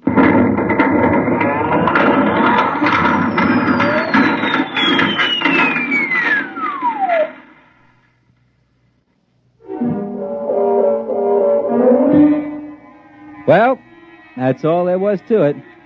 I figured out that little fella from the plastic company figured he'd get himself a new sculptor when he made up that catalyst half strength.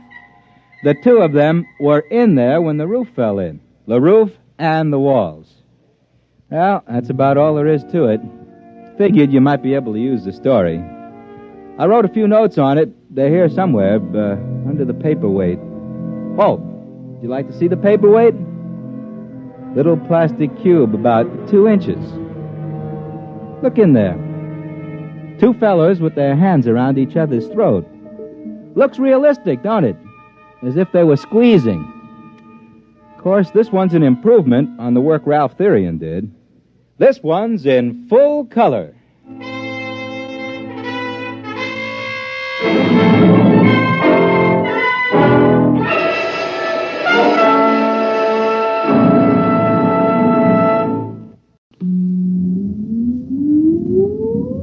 Countdown for blast off. X minus 5, 4, 3, 2, X minus 1, fire.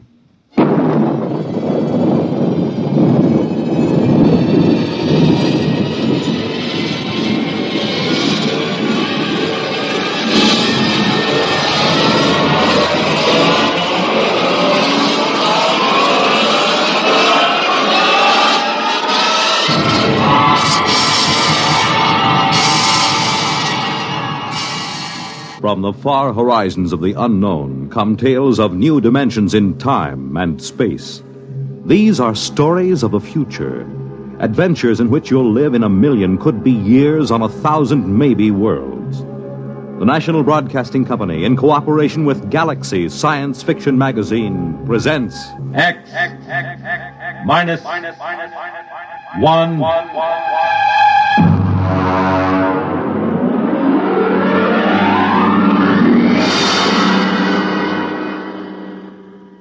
Tonight, The Haunted Corpse by Frederick Pohl. But first, hear this. Whenever you want things to be just right, be it here or there, or day or night, you make it Pabst, 'cause Pabst makes it perfect. Yes, Pabst makes it perfect. Just as we always have ever since 1844. So next time, you make it Pabst, because Pabst makes it perfect. America's Blue Ribbon beer from the Pabst Brewing Company, Milwaukee, Wisconsin. Yes, Pabst makes it perfect.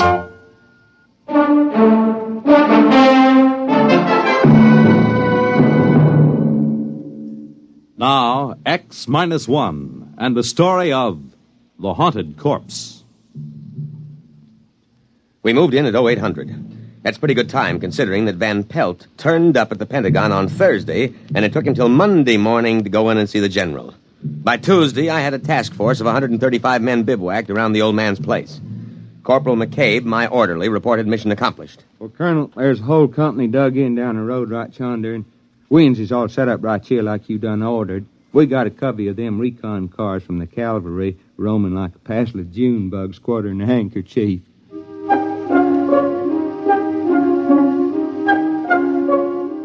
McCabe isn't very bright, but he's loyal. Well, about 9 in the morning, the old man woke up. I suppose the firing at the auxiliary pistol range I set up got him out of bed. Get out of here. Go on, you. Get those trucks off my lawn. Get out! Dr. Horn! Oh, what is this, the Boy Scout Jamboree? Are you the scoutmaster? Dr. Horn, I am Lieutenant Colonel Windermere, sir. My orders are to establish a security cordon about your laboratories. What? Here you are, sir, my copy of your orders. What the devil is this nonsense? You will see they are signed by General Follinsby himself. I know. That sniveling rat Van Pelt. He went to the army, is that it? That mountainous, ungrateful tub of rancid lard went crawling into Washington and ratted to some tin soldier. Sir, General Follinsby is not a tin soldier. Is that it? Did Dick Van Pelt come to you with some cock and bull story? The chicken-livered, worm-eaten, misbegotten offspring of a... Dr. Horn, the general asked me to give you his personal assurance that we will not interfere in your work here. But I'm sure you understand the importance of security. Now, you listen to me. The Horn effect is my personal property, not the government's or the Army's. What is this, creeping socialism? Sir, security. My orderly isn't cleared. Oh, that don't make no never mind, Colonel. I don't rightly grasp what he's saying nohow. McCabe, report to my tent. Oh, just when it's getting interesting. Now, Dr. Horn, I want you to know that I'm here to help you. If there's anything you want, just ask me. If you want to go into town, that can be arranged. Of course, you'd better give us 24-hour notice so we can clear the streets and check out all the... Young man? Yes, sir. You may go to the devil.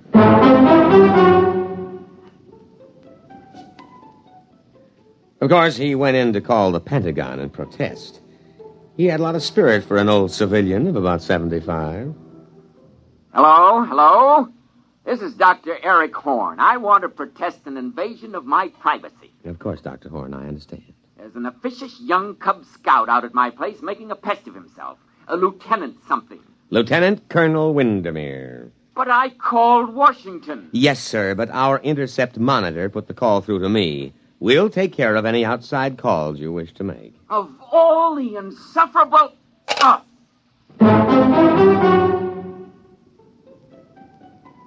At about 0600 the next morning, I ran a surprise full-scale inspection and simulated infiltration. Hey, look there! You trigger-happy idiot! It's me, McCabe! And you simulated! You hear?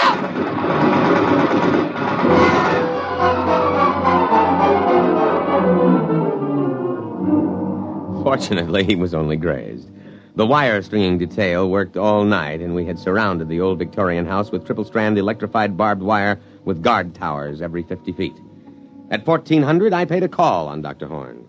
What are you doing here? Good afternoon, Dr. Horn. I came in for your report. My what? Your daily progress report. It's in my orders. Paragraph 8. Just carry on, sir. Corporal McCabe will take your words down. Oh, his clearance came through last night. You have a method for electronically killing a man without touching him. Killing, Lieutenant? Will you tell me what in the sweet name of heaven did I say that gave you that particularly stupid notion? But I understand. You think this is a weapon. Of course, sir. Of course. My machine renders humans into corpses. A chipped flint will also do that. Look, you simpleton, don't you realize what my machine can do? It can separate that something which, added to a body, produces a man. A subtracted leaves a corpse. I can separate the two things without destroying them. You understand that I can take the ghost of life out of a body and keep it unharmed. Try to understand that, you pig-headed, mule-eared, rabbit-faced...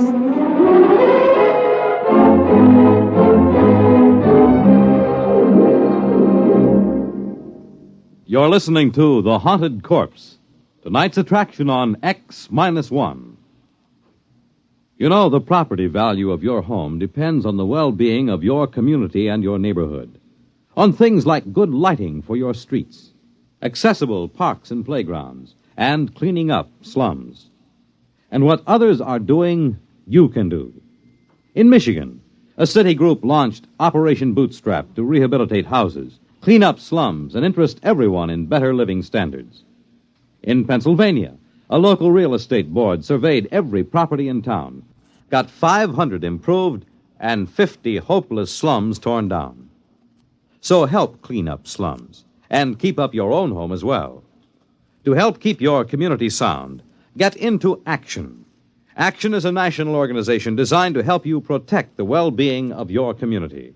For free information on your particular problem, write to Action, Box 20, Radio City Station, New York 20, New York.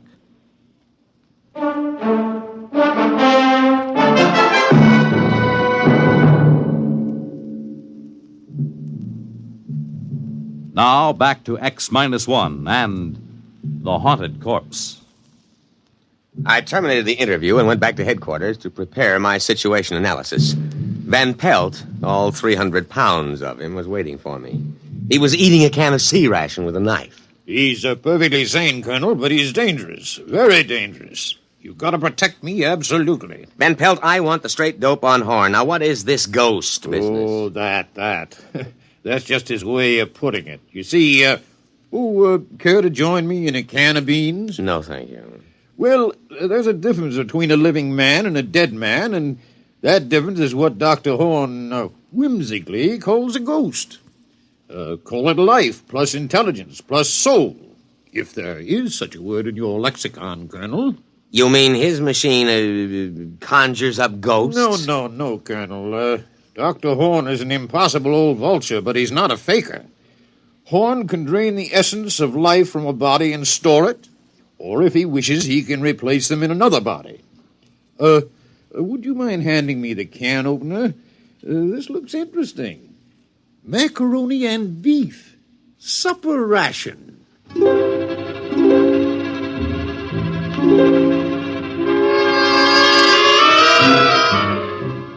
Well, so he had a machine that could take a mind out of one body and put it in another body. Well, why didn't he say so straightforwardly instead of beating around the bush like a civilian?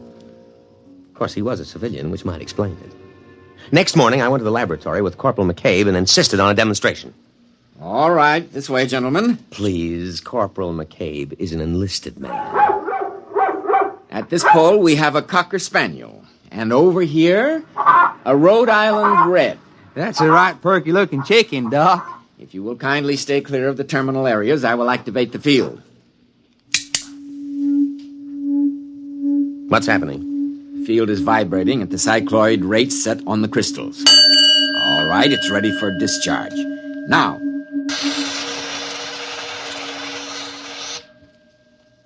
Well? Watch. Here, Rover. Here, boy. Here, boy. Hey, that ain't no hound. That's the chicken. I know. Here, Rover. Well, I'll be pickled for an eel. That little old chicken is trying to wag its tail. And over here... Here, chick, chick, chick, chick, chick, chick, chickie. Here, chick, chick, chick, chick, chick, chick. Well, doggone. I never did see the like of that. A flop-eared, honest-to-Pete dog trying to peck corn.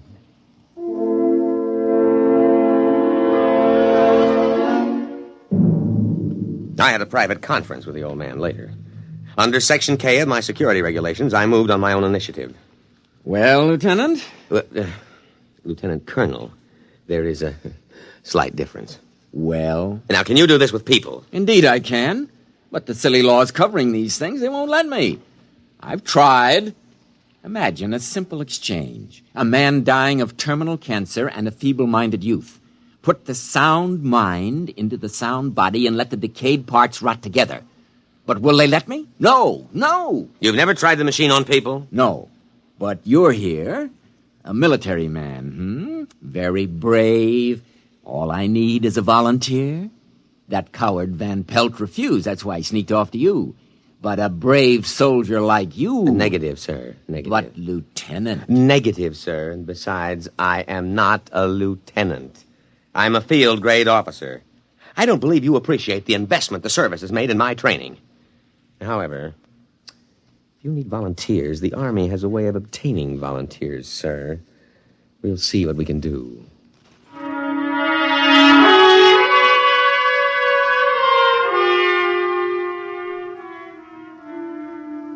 Actually, it was easy. First, there was a boy from Maine awaiting court-martial on an AWOL charge. Second, he volunteered when I pointed out he could get up to a year at hard labor. And then McCabe. Oh, no, Colonel, sir. I ain't a volunteering type. Well, McCabe, I have been asked to recommend a non-com for infantry assignment in the Aleutian Islands. Infantry? Yes. Advance, rifle, platoon, scout. The Aleutians? In the winter.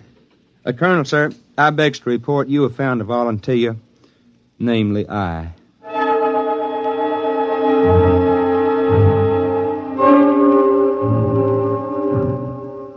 Dr. Horn had arranged the terminus of the machine poles to be tapped into metal helmets which were adjusted on the heads of the two men. This here reminds me of playing left tackle. Ready, Lieutenant? Ready. But, Colonel, sir, maybe I better not try this. Well, I mean, I cancel my GI insurance. The Aleutians? Yes, sir, Colonel, sir. Well, goodbye.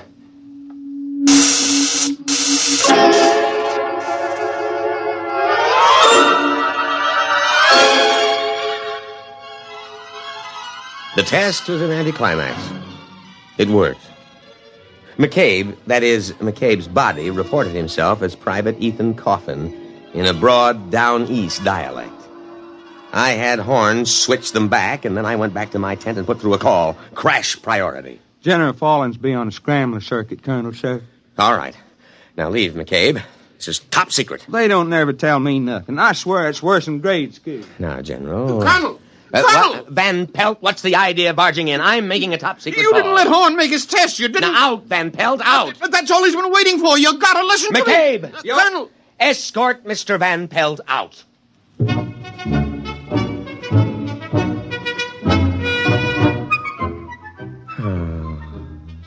I was floating on a cloud of pure joy. I could see my eagles within my grasp. Maybe even a full star. I told the general my plan. Are you still there, sir?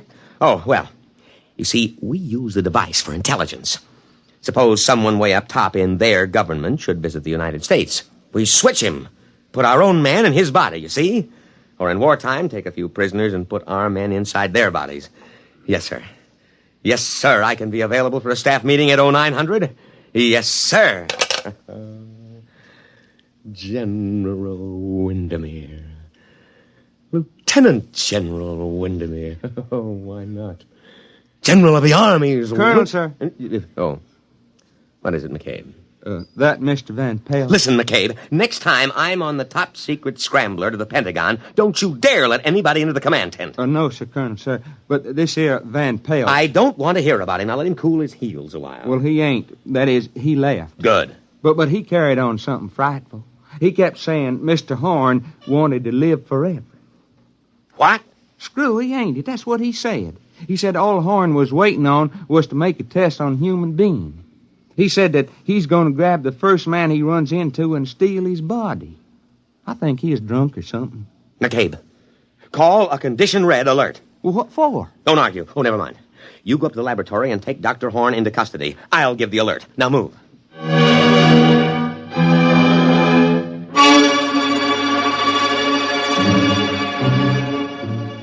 I could see it all immediately.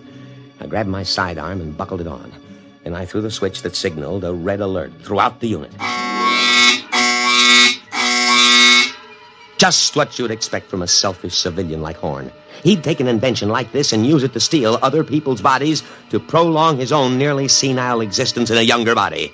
And if that happened, there goes my General Star. Because he'd surely smash the machine and we'd never be able to trace him or switch him back, and we wouldn't know which body he stole.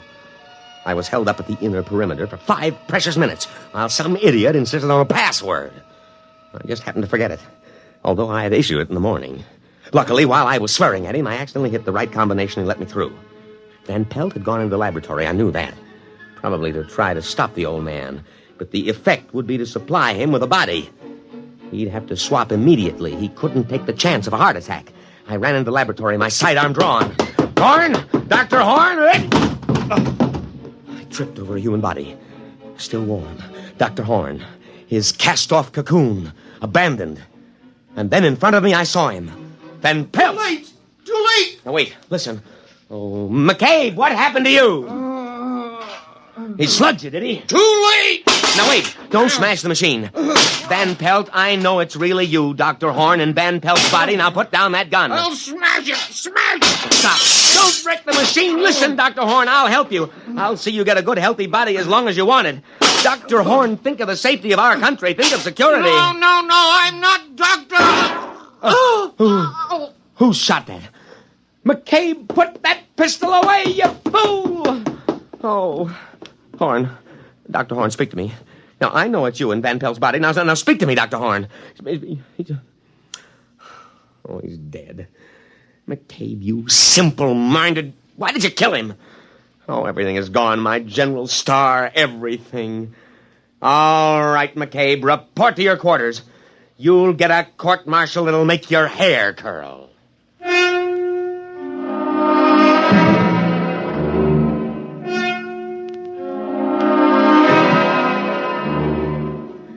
I sat there in the wrecked laboratory and I almost cried. Everything gone, the machine, the brilliant mind that knew its secret. I looked at the corpse of Van Pelt that held the mind of Dr. Horn before that idiot McCabe had put a bullet through the brain and killed both. I could almost feel cheerful as I thought of the court-martial to come. It was at that moment that Sergeant O'Hare came in to tell me that McCabe wanted me on the telephone. I picked it up and waited to hear the miserable rat crawl and plead for mercy. Colonel, sir, this here's Corporal McCabe. McCabe, there is no use pleading for mercy. I trust you have managed to find your quarters. You're under arrest. That's what I thought. I don't think I'll stay for the court-martial, Lieutenant. They bore me. McCabe, but the voice. Dr. Horn! Precisely, Lieutenant, precisely. Goodbye now. If a body meet a body coming through the... Goodbye, Lieutenant. Thanks for the body.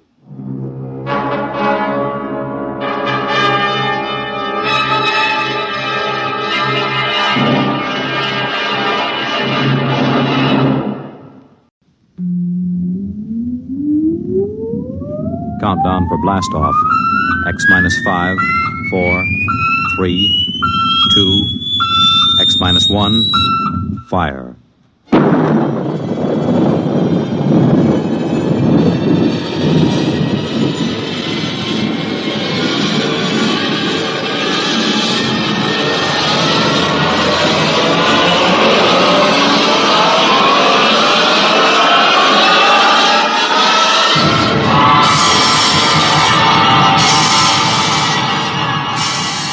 From the far horizons of the unknown come transcribed tales of new dimensions in time and space.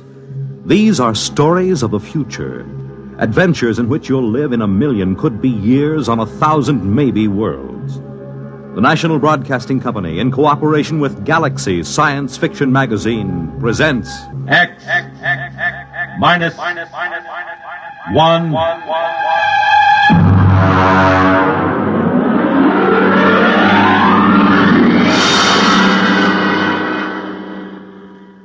Tonight, the Frank Quattrocchi story, Sea Legs.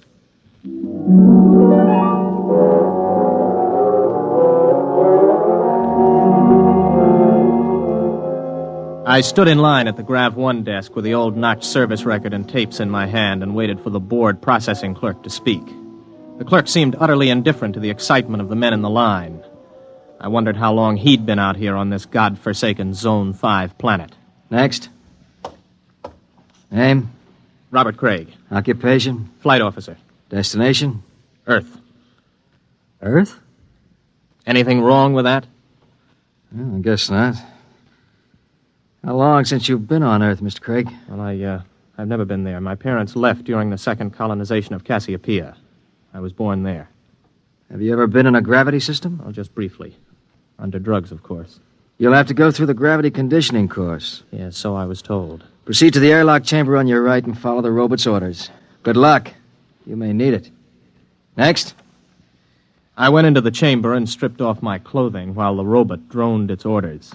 Remove all metal objects from your person. Place them in the plastic tube at your left.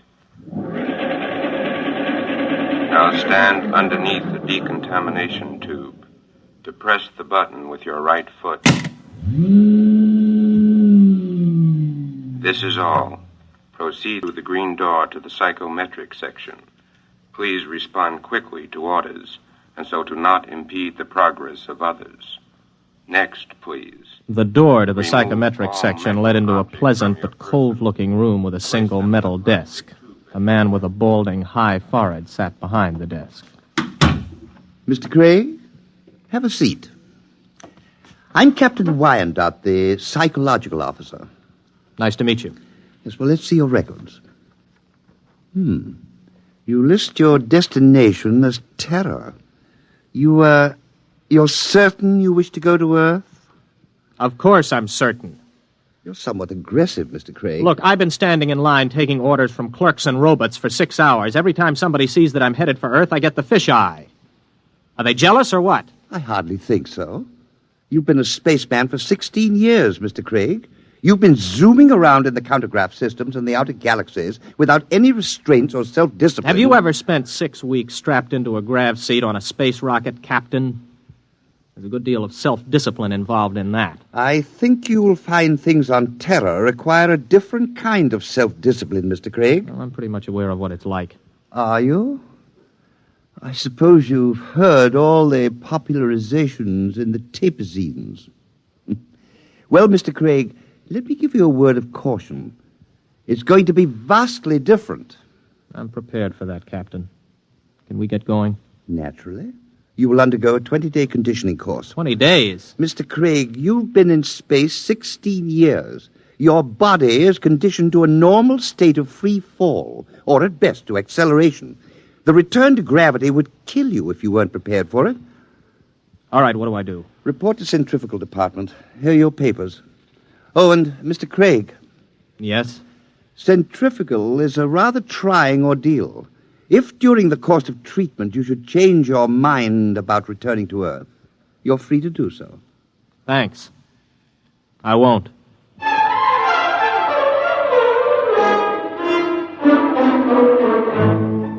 I'd heard about centrifugal, but you can never really know about these things until you experience them. 4 times a day we were whirled around until it seemed as if our insides were too big for our bodies. On the 12th day, it got to be too much for me.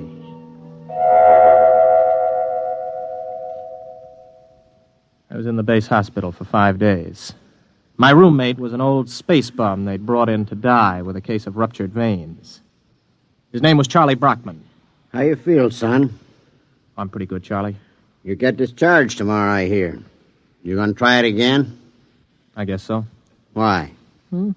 Only way I'll ever get to Earth. You really want to go? That's right. You talked to anybody been there last 10 years or so? No, you don't get to talk to many people from Earth and the galaxies. Were you ever there? Me? Now, what would an old space bum like me be doing on Terra? Well, I just thought maybe... I done most of my time in Zone 5. Out there, you get to thinking anybody who stays less than 80 light years from Earth is a landlubber. Yeah, I used to think the same. Then I took the exam for a job back on Earth, and I passed it. I used to think I'd like to go back.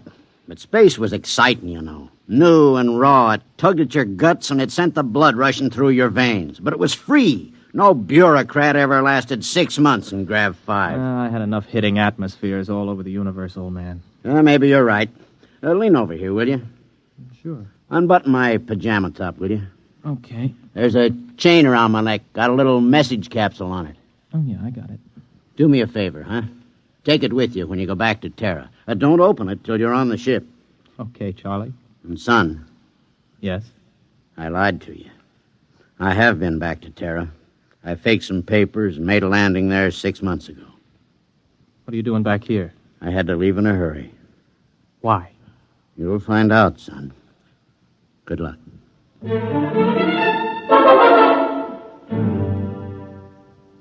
Charlie died the next day. A few hours later, I was visited by Captain Wyandotte, the psych officer. How are you feeling, Craig? Okay. You still want to go back to Earth? Yes. You're completely sure you want to live out your life there, to give up space service for it? Look, we've gone through this, Captain. Now, you tell me that spacemen don't settle down on Terra, yet you won't or you can't tell me why. All right, what's the pitch? Does the Space Service need men so badly that they have to make it impossible for us to go back? That, Mr. Craig, you will have to discover for yourself. You have my authorization to complete your conditioning and return to Earth as a private citizen. I wish you luck. You'll need all you can get.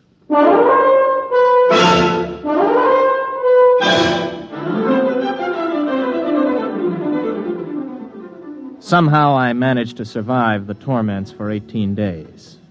I was ready to return to Earth. A month later, I descended from a huge intergalactic jet at Los Angeles Spaceport. I was dead tired from the trip. I checked in at the nearest inexpensive hotel. This is your room, sir. Just put the bags down, will you? I'll unpack myself. Yes, sir. Just back from outer space, sir?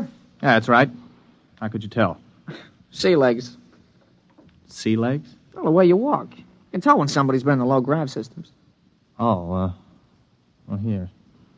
Oh, thanks, Mr. Craig. For another 5 units, I'll tell you where it is. Well, what is? You know, the mic. Mic? Okay, make it 3 units. I won't hold you up. You mean a microphone? Yeah, that's right. They wanted to put screens in, but the boss convinced him there ain't any Freedomites ever stay here. Freedomites? Not so loud. You want to get controlled? No. Here's the money. Where is it? It's in the bed illuminator. You can short it with a razor blade. Thanks. You, want any sensation tapes? What are they? You know, mental image tapes. Oh, boy, you've been away from Terra a long time. Wait a minute, before you go, son. Yeah? Where's the minerals building? I have to report there for a job interview. Oh, that's in the government cluster. 5th level at X and 2nd. Thanks. I'll want breakfast about 8 o'clock. Well, I'll need your ISS units. My what? Your ration units. I don't have any ration units. You have your ident card? Look, I just got here an hour ago. Oh. Well, you better go see the Civil Control Board tomorrow. If you want to eat, that is. All right, where do I find the control board? Government cluster. But don't worry. If you don't find them, they'll find you.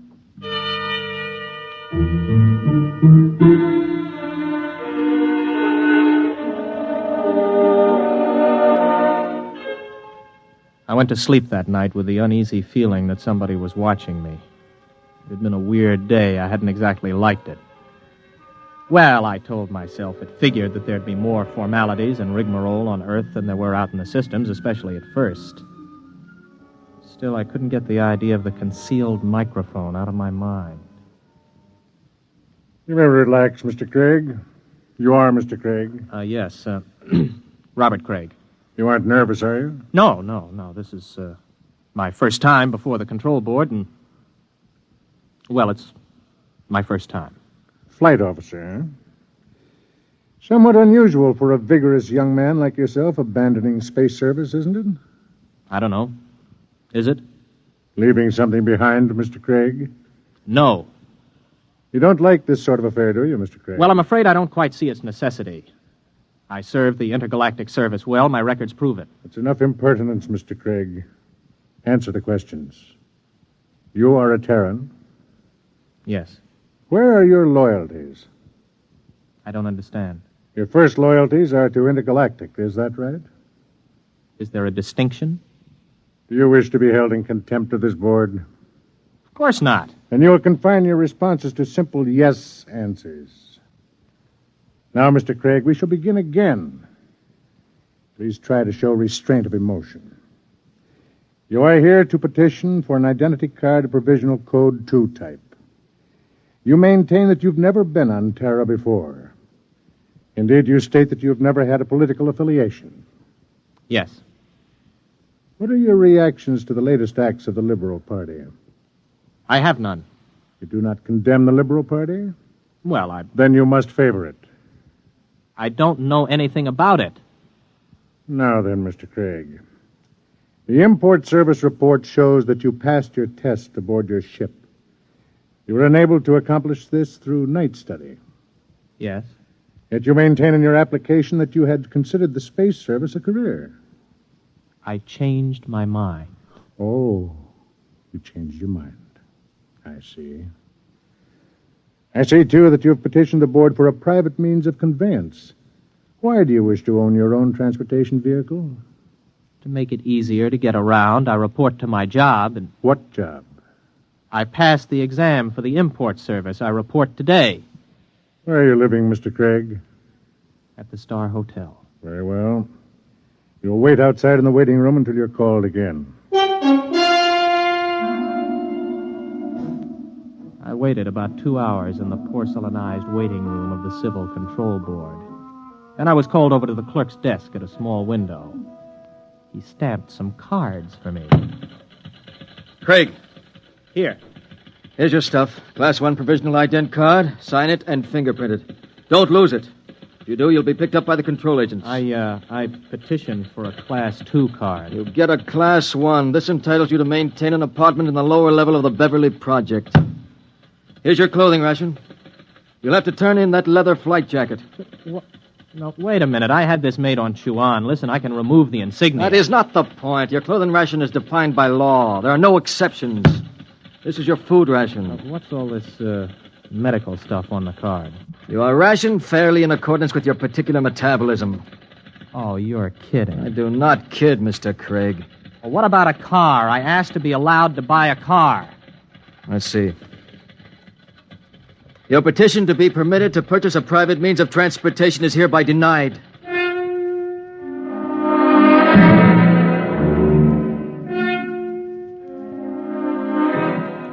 I walked out of the control board feeling like a man who has just come out of free fall into a hypergravity system. Instead of reporting to the import service for my initial job interview, I walked around the city. I don't know how long I walked, maybe an hour, maybe 2.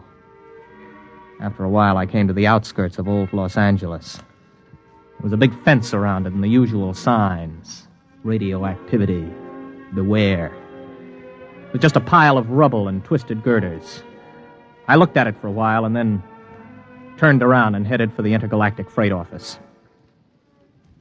So you figure you made a mistake? Yeah, that's right. You don't hear much about Terra out there. And you want me to sign you back into Intergalactic? Yes. You got any character references? No, not here on Earth, but I can post a good-sized bond if they'll release my ISS units. What's your rating? I can handle anything, up to 15 G's acceleration on my old license. You got a Terran contract with import service, you said? I haven't started work yet. Look, kid. Mr. Craig, is it? How long you been on Earth? 2 days. So you're a spaceman. Flight officer, ex-flight officer. You know how to navigate through 4-star zones and the asteroid belt thrown in. You got a license for 15 G's, could get 5 more with a check flight.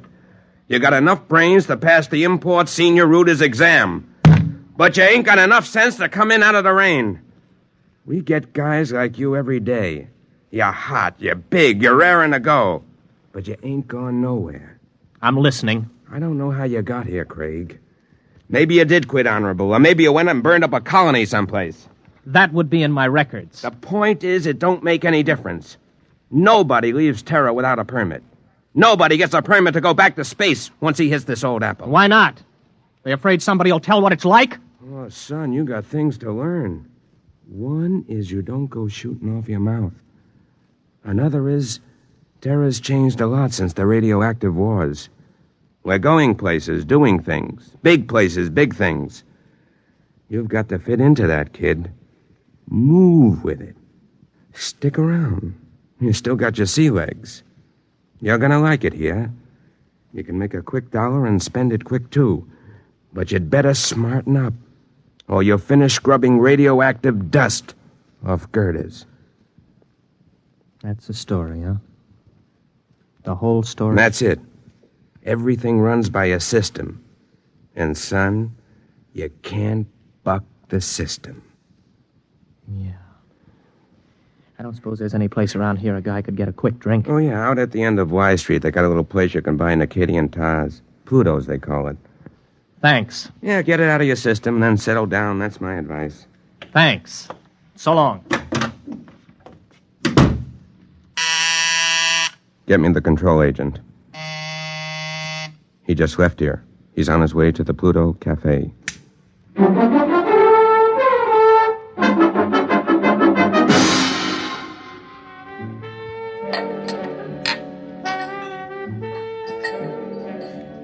Hey, waiter, bring me another drink for the young lady.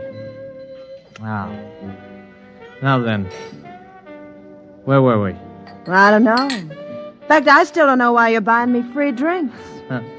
I told you, I want somebody to talk to. You a purist? Or maybe you don't like the brand of sensation tapes they're peddling these days. You know, you don't have a bad face, really, underneath the makeup. I mean, it's a little crooked, but it ain't bad, really. Thanks. Does me pretty good. Well, what's your name? Gloria? Oh, sure, I remember. Gloria! Maybe you had enough to drink. No, not yet. You know, I look around, I see all these people with their faces all froze up like plastic. And I feel like I got to know somebody, or I go out of my mind. So what happens? Everybody is afraid. I mean, what happened? Whatever happened to freedom? What's the matter? Did I say something? What's everybody so quiet about all of a sudden? Okay. Come with me. Yeah, well, who are you? Control board agent. Hey, I wasn't with him. Honest, he just picked me up and bought me a drink and started shooting off his mouth. I wasn't with him. Let's go, Mac. Wait a minute, what for? You'll find that out. Come on. On your feet. Okay, come on, keep your hands off. I'll go with you. Everybody else, just mind your own business. You, girlie. Yeah? Let's see your ident card. Here. You live at this address? Yeah? Alone? With my sister. Maybe some nights you could go to a movie or something. We could spend some time getting acquainted. Yeah. Yeah, sometime. Good, I'll call you. Hey, I need my ident card back. I can't get rations without it. I'll keep it. Bring it back myself. Why don't you give the girl her card? No! Or maybe you mind your own business. Let's go. You walk just a little in front of me.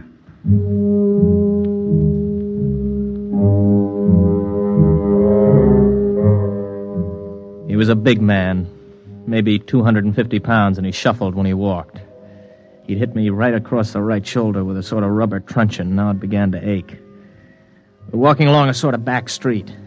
Everywhere in the universe there were such streets.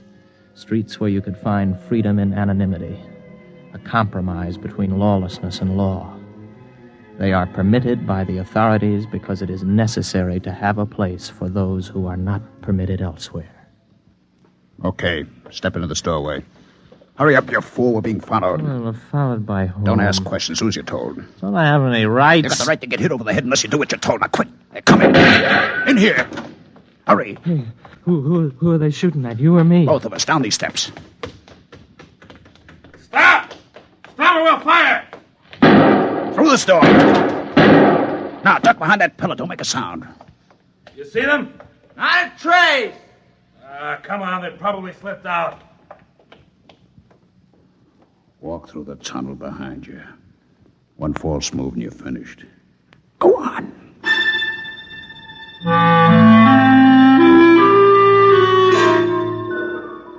From the direction of the tunnel, I guessed it was part of an old sewage system that led toward the ruined city. I don't know how long we walked, maybe an hour. Finally, we came to a small wooden door.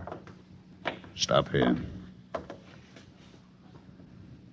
Okay, let's have it. What? Have what? The tube. I don't know what you mean. Our detectives picked it up on you the minute you got off the plane. You're carrying a radioactive message tube with a periodic emission signal. I'll need to have it before we can go any further. You mean the tube that old Charlie gave me? Old Charlie? Yes, Charlie Brockman. The old spaceman who was in the hospital with me. Where is it? I don't know. I think it's in my pocket. I never even bothered to open it. Do it now. Let me see. Oh, yeah, here it is. Open it. It's empty. That's right. The message is in the tube itself. We identify our people by the radioactive pattern. Our people? You'll see. Come in. Make it fast. This the one? This is the one. Has he been drugged? He's had PON. A massive dose at the Pluto. Good. Mr. Craig, my name's Cocteau. This is Mr. Brannigan. You're probably quite bewildered about all this. Let me clarify the situation. You're now in the headquarters of the Freedomites, underneath the radioactive part of old Los Angeles. Mr. Brannigan is not a control agent. He's one of our men. We've been watching you ever since we detected the message tube as your ship was approaching Earth. Now, wait a minute. You guys are Freedomites? That's right. You're pretty illegal, aren't you? Let's say our lives aren't worth a snap of your fingers if we're caught. All right, who are you? Where are you from? Most of us are from the same place you're from, outer space. Many of us had the same history you have. We shipped into Earth and became disillusioned and went to the intergalactic freight office to apply for a job.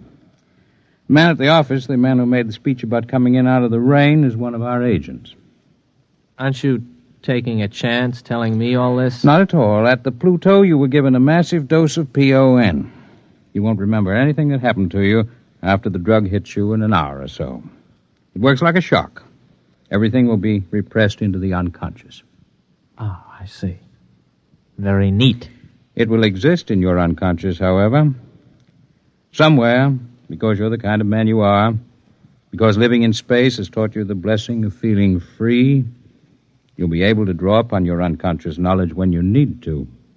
And when will that be, Mr. Cocteau? That depends on whether you decide to join us or not. Join you in what? I haven't the faintest idea of what you're trying to do. For all I know, you're a bunch of traitors. You know, I've heard this comes the revolution stuff before. My friend, you're woefully ignorant of our aims, as is to be expected. We anticipate no revolution. We print no leaflets, publish no newspaper, and we have no world plan for conquest. The kind of totalitarian mind which subscribes to tight economic systems like the ancient Marxism of the communists is abhorrent to us. We're interested in only one thing, the preservation of the idea of freedom. Our fear is that men will forget what it's like to feel free. Well, how do you expect to accomplish this? Our concepts are being kept alive in only one place in the universe today. Outer space? Exactly. On the frontiers of the universe, where freedom is a condition of life and growth. Suppose I join you. How can I help? You're an experienced pilot.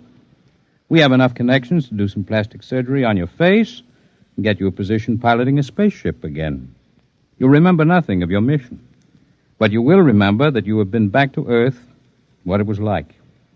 You'll be able, carefully, of course, to tell people, to help keep the idea of freedom alive. Think it over carefully. You have 20 minutes before the drug takes effect. I don't need 20 minutes. I'll do it. Good.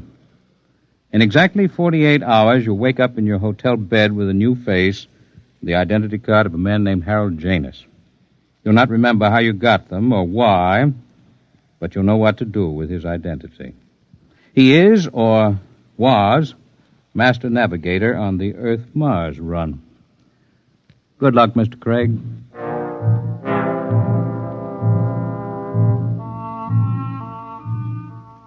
I woke up in the hotel bed, feeling like a man who has hung one on but good. I looked into the mirror and I saw the face of another man. I looked in my wallet and discovered that I was Harold Janus, navigator for Intergalactic, holder of a license for 15 Gs. I wondered where it came from, how I got it, but I asked no questions. This license, this ident card, meant freedom. I walked out of the hotel feeling steady for the first time. I'd gotten my sea legs at last.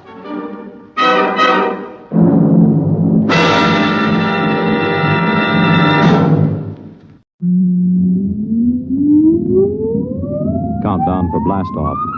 X-5, 4, 3, 2, X-1, fire.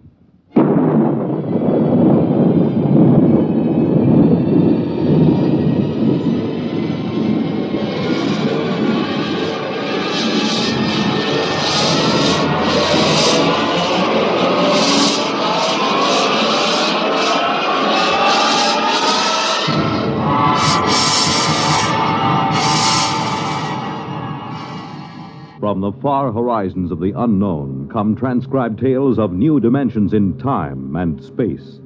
These are stories of the future, adventures in which you'll live in a million, could be years, on 1,000 maybe worlds. The National Broadcasting Company, in cooperation with Galaxy Science Fiction Magazine, presents X minus 1.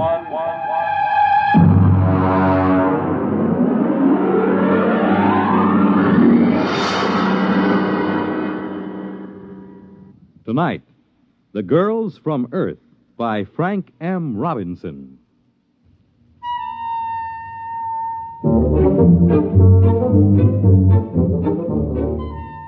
Mike McDonald is the name. Firm of Beagle and McDonald, Interplanetary Promotions, number 1 Park Avenue, New York. Drop in sometime. Brand new offices. Had them decorated by one of the biggest guys in the business. You know, it's hard to believe that only 6 months ago, me and Charlie Beagle, my associate, were stranded in a one-tank mining town on Mars. Let me tell you about it. Here comes the waiter. Play it cool. Yeah, but we got no dough. Play it cool, I said. Gentlemen? I'll have the sirloin. One sirloin. Earth or Martian? What's the difference? Well, the Earth sirloin's from genuine steers, $24 a pound. The Martian sirloin's from the domestic sloofer, $2. Charlie, you ever tasted sloofer? We'll have the domestic. Very good. A beverage? Johnny Coffee? We ran out of coffee in 1997. Haven't been able to get any. Try the muggle juice. Muggle juice? It's a Martian vegetable. Has a pleasant narcotic effect. You better make it whiskey. Whiskey? That we got. Fine. My friend will have the same. Yes, sir. Mike, would you mind telling me how we're going to pay for this sloofer steak? Relax. I'm thinking. And even more important, how are we going to get out of this burg? Charlie, what we need is a mark. A mark? A sucker. And if I'm not mistaken, this little guy with the glasses coming in now is just what we're looking for. Pardon me, sir. My friend and I are just in from Earth, and we don't know much about the customs here. I wonder if you'd be good enough to let us buy you dinner and tell us something about the town. Why, that's very kind of you. You needn't buy me dinner, though. After all, you're the guests here. Well, that's very nice of you. Do join us. Thank you. My name is Henry Mortensen. I'm geologist for the Interplanetary Mining Company. Mike McDonald and my friend Charlie Beagle. How do you do? Oh, pleasure. You say you're just in from Earth? Yes, that's right. Charlie and I are interested in uranium. Just sort of snooping around to see if there's a decent investment up here. Oh, I see. You'll forgive me. It's not much of a town, really. No, I don't suppose it is. After all, you take 20,000 men and plunk them down in the desert like this, and you can't expect much. 20,000 men. No tomatoes? Sir? Tomatoes. Girls. Girls. Oh, I'd almost forgotten what the word meant.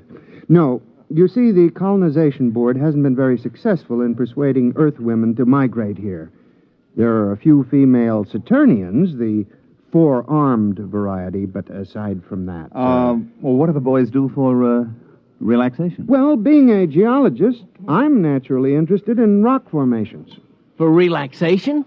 A great many of the men indulge in gambling, and of course there are limp phrases every glib day. Glib day? We have a 9-day week here on Mars. Oh. Tell me, Mr. Mortensen. Henry. Tell me, Henry, don't the boys get lonesome for the sight of a woman? Well, it is a problem. The Men sign up for 9-year hitches. Most of them have forgotten what a woman looks like. Mm-hmm. Do most of these men plan to stay here? I suppose if they had families, they might. The pay is good, and I suspect most of them had their reasons for leaving Earth. I see. Well, how about yourself? Suppose you found the right woman, which in this case would be just about any woman. Oh, I'm very particular. Oh, I mean any woman who met your rigid specifications. Would you stay? You mean get married? Yeah, that's the bit.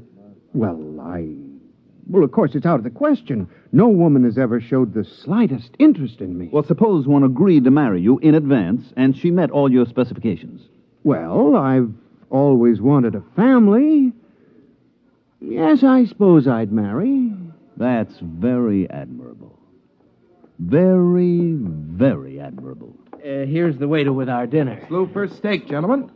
Good luck with it.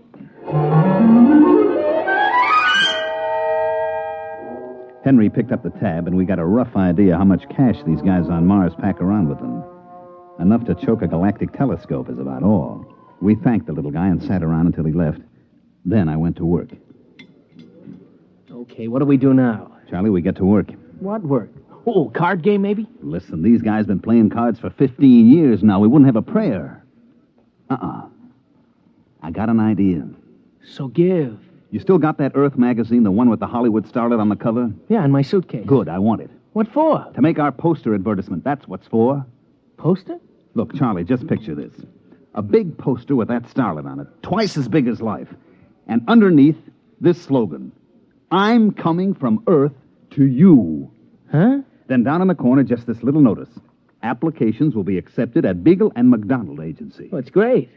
But what is it? What is it? Just the most colossal promotion scheme ever devised by man, that's all. But what are you promoting? The easiest thing in the world to promote. And the hardest. Marriage. Marriage? Look at it this way, Charlie boy. Here on Mars, we have 20,000 strong Earthmen with but a single thought. Dames. Exactly. And on Earth, we have 20 million single dames with but a thought. Husbands. So? Oh, how you going to do it? All right, now we get this poster made. We put it up. We take applications. $100 a head plus the cost of transportation. We get the $100. Then we leave. But first we deliver the girl. Oh, it's a natural. A natural. Charlie, it's colossal. What's 20,000 times 100? $2 million. Wow, that's our profit. Wait a minute. What? How are we going to line up 20,000 girls and convince them to come up to this desert? I'm working on that. Come on, we got to find a printer to make our poster. What do we use for dough? You huck your watch. Come on, let's go.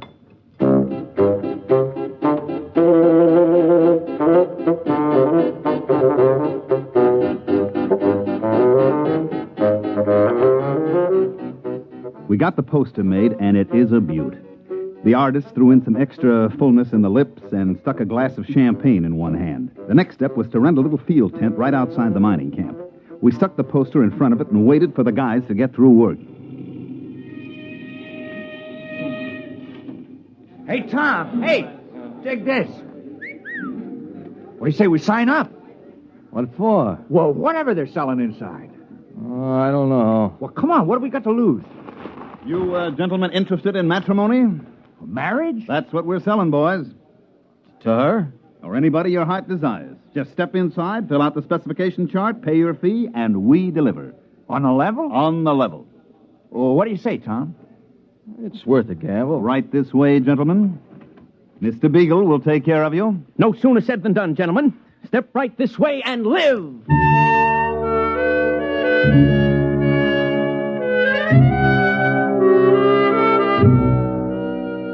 At the end of the first day, we had deposits amounting to about $15,000. By the third day, we had to beat them off with clubs. Everybody had a dream girl, and we were guaranteeing delivery. 40,000, 50,000, $60,000. Oh, Mike, what do you say we skip out on the first space freighter? What are you, nuts? There's another million coming here, and my name isn't Mike McDonald. Oh, yeah, incidentally. Yeah. Have you figured out a way to deliver on this swindle? Naturally. You have? Of course. Oh. We just go down to Earth and put up a different poster. Guaranteed husbands. Every one of them an Adonis. What happens when they arrive? We get lynched? Look, while these ladies are en route to Mars, you and me are en route to Earth. Get it? Yeah.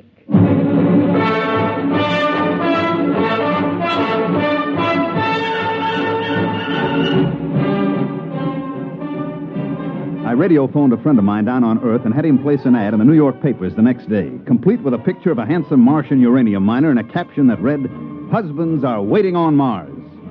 When the next space liner rolled in, it brought the list of lady applicants from Earth, complete with photographs and background. Here's the first batch, Charlie. Let's look them over. Yeah, right. Let's see now. Maybe the next one will be a little better. How is it? Let's see the next one. Lola Carroll, age 29. 29? Whew, she's 40 if she's a day. Occupation, homebody. Background in education, blank. Oh, note from Mitchell. Says she did 4 years at a reformatory for shoplifting, and she's currently on parole. Let's see this one. Wanda Baker, age 35, occupation gymnastic instructor, State College.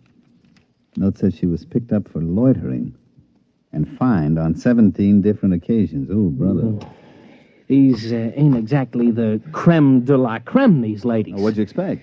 It ain't what I expect, Mike. It's what the boys in the mining camp expect. $100 fee plus $2,500 for transportation. That ain't hay. Wait a minute. I got an idea.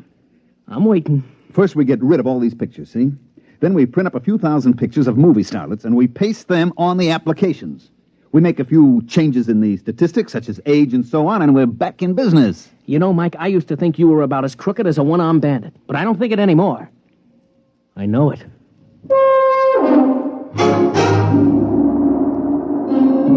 So we spent the next few nights pasting up pictures and changing age 38 to age 28 and so on. It was easy. Then we called in the applicants from the mining camp and gave each one the dope sheet on his prospective bride. Hey, Bill. Hey, look at mine. Lola Carroll, age 29. Boy. Mine's named Wanda Baker. She's 25. Well, you dig this picture? She's almost... What's wrong? Mine looks exactly like yours. What? Let me see. Take a look at those two pictures. You're right. Wait a minute. Hey, Mr. Mortensen. Yes? Take a look at this. Both alike. Most peculiar. Particularly peculiar since, well, mine looks like yours, too. You put in for a wife? Why not? Miranda Potts, age 25. A former lady wrestling coach. But the pictures puzzle me. I think maybe these guys are trying to pull a fast one. You may be right at that. Come, gentlemen, let's pay a visit to our benefactors, Mr. McDonald and Mr. Beagle. At the precise moment that Henry Mortensen and his two aggressive companions decided to drop in on myself and Charlie Beagle, we were in the process of tying our money into small bundles and placing it in suitcases, which also contained our clothes and tickets for the next rocket to Earth. It was very embarrassing. Oh, yes, gentlemen? We would like a word with you, Mr. McDonald. Well, Mr. Beagle and I are a little busy. I'm afraid it'll have to wait. Well, what seems to be the problem? Just the three of us have the picture of the same girl clipped to our applications. Really? Well, let's have a look. Right here. Well, what do you know? Charlie, take a look. Huh? You imbecile, you didn't check for duplicates. Well, now I think maybe I have an explanation, boys. Go on. None of you has been on Earth for some years now, is that right? That's true. Well, you know how styles take hold on Earth. One year every woman's curly and blonde. Next year it's straight and brunette. Well, the same thing has happened with cosmetics, makeup, and so on. Now, gentlemen, when I was on Earth last month, every woman in New York was trying to look like a certain movie actress. It got so men couldn't tell their own wives apart. That isn't very convincing, Mr. McDonald. Look, boys, obviously there was some mix-up at the Earth Agency. They got the wrong pictures pasted up or something, but I'm sure it'll all straighten itself out. Now, if you don't mind, Mr. Beagle and I have to finish packing. We mind. You do? You do? Uh-huh. Tom, you take that money in those suitcases and lock them up over the company office. Now, boys, just a minute. That's stealing, boys. It's considered dishonest. We ain't stealing. We're just keeping the stuff in escrow, you might say. Till when? Till the rocket ships get here with the girls. If these dames are as gorgeous as you tell us they are, you'll get every penny of your dough. Suppose they ain't quite gorgeous. And you and your friend here are going to suddenly find yourselves unable to carry on as living humans. You fetch my meaning? I fetch.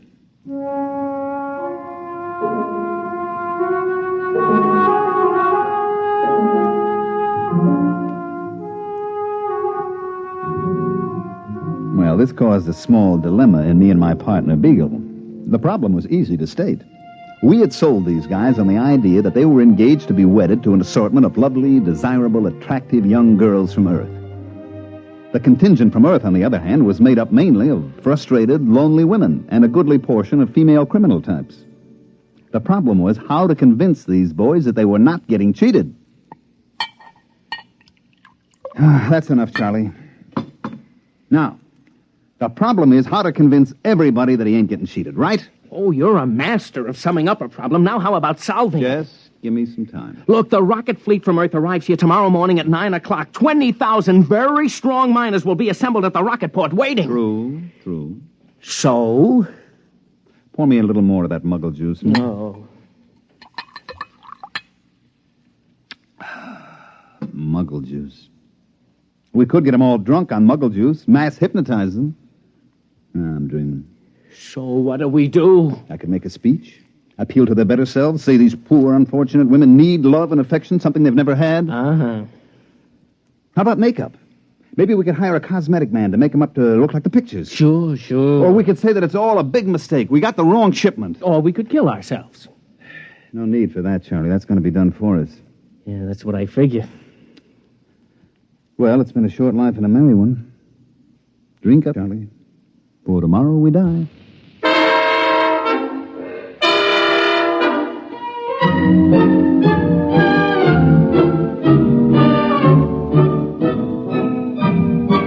The next morning, the miners came in from all parts of the desert to assemble at the spaceport. It was quite a sight. They'd all shaved and spruced up for the occasion, and some of them looked downright handsome. And every one of them had a package wrapped with ribbon for his prospective bride. Tom! Hey, Tom, over here! Hi. Some excitement, huh? I'm sweating like a schoolboy on his first date. Why, see, you got a present, too. Yeah, they were selling some of that cologne water. Hanley's number 4. Well, I got the same thing. Boy, this whole planet is going to smell like Hanley's number 4. Is my tie on straight? It's been 8 years since I tied a tie. That's pretty good. Boy, everybody is nervous as a cat. You know, I took a look at myself in the mirror this morning. It was quite an experience. I just stood there looking. And then I said to myself, Bill, you're a slob. You couldn't get a girl on Earth. And if you're lucky, maybe the one who's coming today won't go back on the first ship. I was thinking the same thing. You suppose they'll be as glamorous as those 2 crooks told us? You know what? I hope not. I just wouldn't feel right bringing a real cultured, glamorous creature to that tar paper shack over near mine number 6. I was thinking the same thing. Hey, there's Mortensen. Boy, he looks like he's going to the radiation chamber. Good morning, gentlemen. Hi. Well, it shouldn't be long now. We ought to sight the first ship any minute. The fellow down at number 3 mine was trying to get out of it. He was so sure his girl'd be disappointed. Well, maybe they won't expect so much. Oh, here he comes! Attention, all men waiting to receive wives. The Earth-Mars convoy, Operation Big Date, is approaching the landing area. Please stand behind the fire screen until the ships are all landed. And good luck.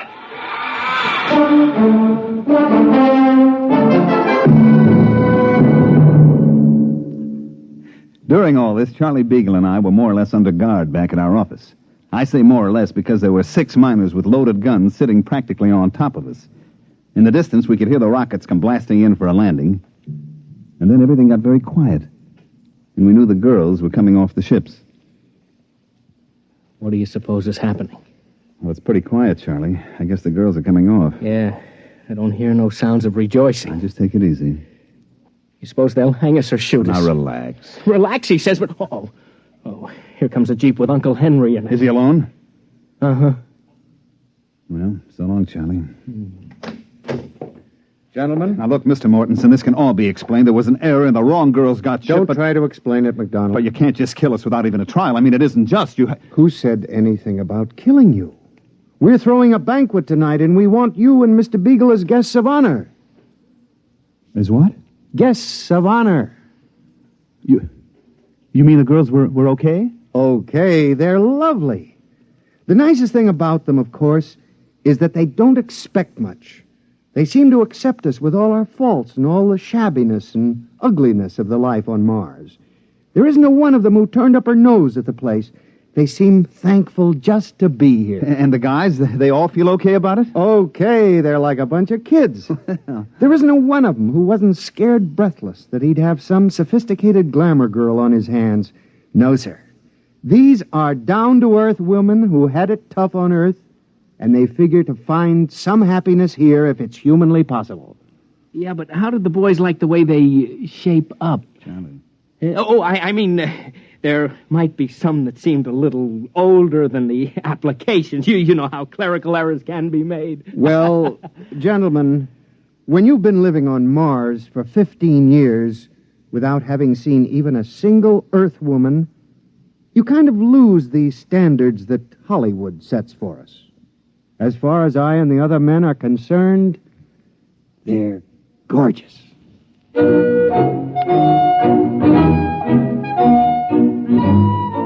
Well, that's the story, which proves you can sell a guy a gold brick that's made out of lead, and sometimes you find out the poor sucker likes lead even better than gold.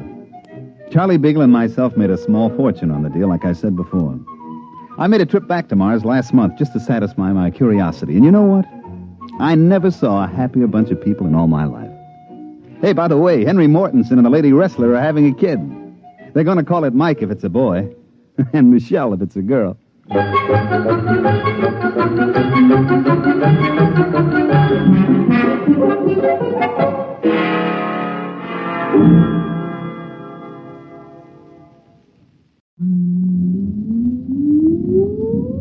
Countdown for blast-off.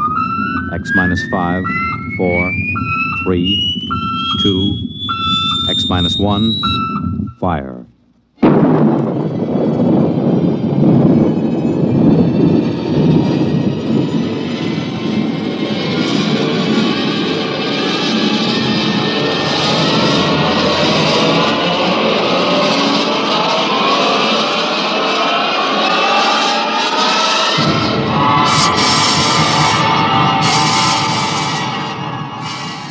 From the far horizons of the unknown come transcribed tales of new dimensions in time and space.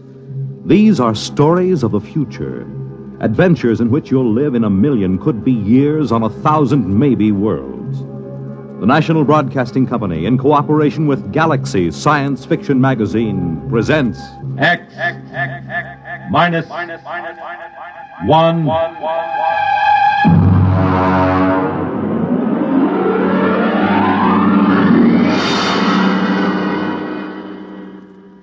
Tonight, Chain of Command by Stephen R.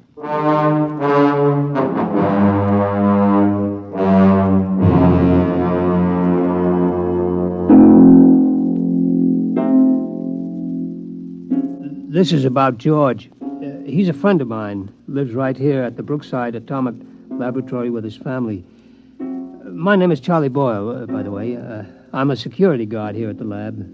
Been here now for, 20 years, I guess. Of course, they don't use the lab anymore. Lots of weeds and things, and, I stick around. There isn't really any place to go. Oh, well, I'm getting away from it after all. This is about George. Some of it I knew myself. A lot of it he told me after it was over. It began, it began the morning after George's wife lit into him. I think, George, the least you could do is complain. After all, are you a mouse or a man? Clara, what's the point of complaining? It'll just start trouble. We do live at the laboratory. We have some rights. The best thing we can do is just stay right where we are. But it's dangerous. There's nothing dangerous about it, just so long as we know what we're doing. I'm not thinking about us. I'm thinking about the children. The children know where they mustn't go. George, I will not go on like this without a moment's peace of mind.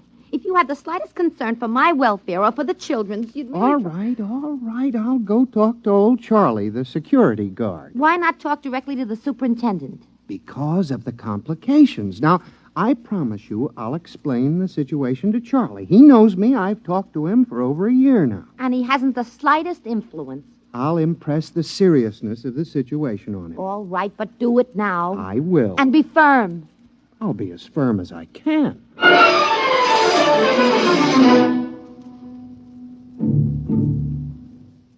I was at my desk in the hallway. The place was deserted. I've always worked the night shift, except for my supervisor, Mr. Adams, who was in his office down the hall working late. I remember I was sort of dozing off when I heard George's voice in my ear. Charles. Charlie. Hmm? It's me, George. Oh, yes, George. Yeah, how are you? Fine. Can I have a chat with you? Chat away. I got all night. Good. It's about the trap. The trap? The one outside our door. Oh, that trap? Clara, my wife, says it's dangerous. Well, now, She'd like it removed. Removed? Oh, no, George. That can't be done. Regulations? Regulations. Suppose you just removed it without telling anybody. Oh, they'd fire me, George. I see. Clara's afraid one of the kids might get hurt. Oh. How about taking it up with the supervisor? Mr. Adams? Why not? Well, it never occurred to me. Why not give it a try? Oh, I don't know. Mr. Adams doesn't even know you exist. Maybe it's time he found out. Well, it might get a bit sticky. Give it a try. Well, come on, Charlie. Be a good fellow. Haven't we been buddies for a long time? Oh, we've been buddies, all right, but, well, when it comes to something like Will this... you try at least? Clara isn't going to let me alone unless something happens. Okay, George. I'll give it a try.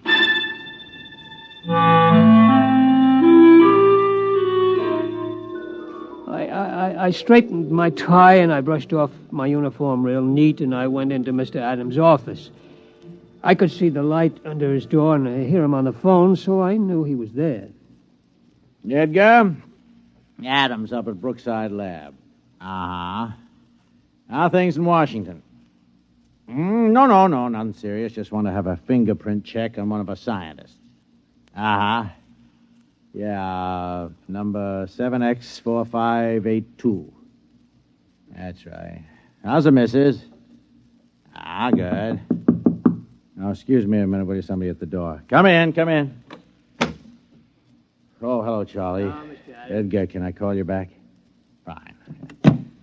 Yeah, what is it, Charlie? Well, I'd like a word with you, Mr. Well, Adams. look, Charlie, I'm on the phone to Washington. Is it a security matter? Oh, in a way, Mr. Adams. Well? I don't know how to tell you, really. Well, just tell me. Well, sir, there's a mouse named George down in room 412 who doesn't want the trap outside his door. Well, that's just too... What? A mouse in room 412. He objects to the trap.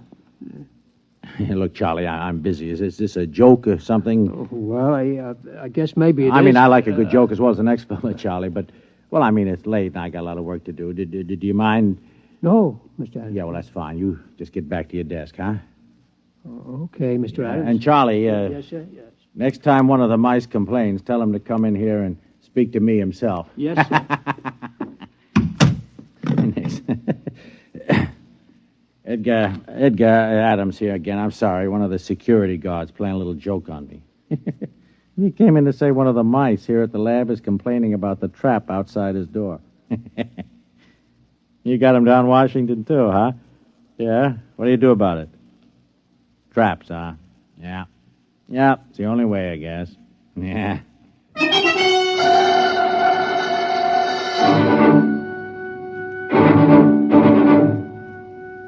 Well, I went back to my desk. George was there, waiting. I could tell by his expression that he knew the answer before he even asked me. No soap, huh, Charlie? No soap, George. I guess I'll have to tell Clara. Yeah, I'm sorry, George. What'd he say? Well, he said if you've got a complaint, see him yourself. He said that, huh? Yep.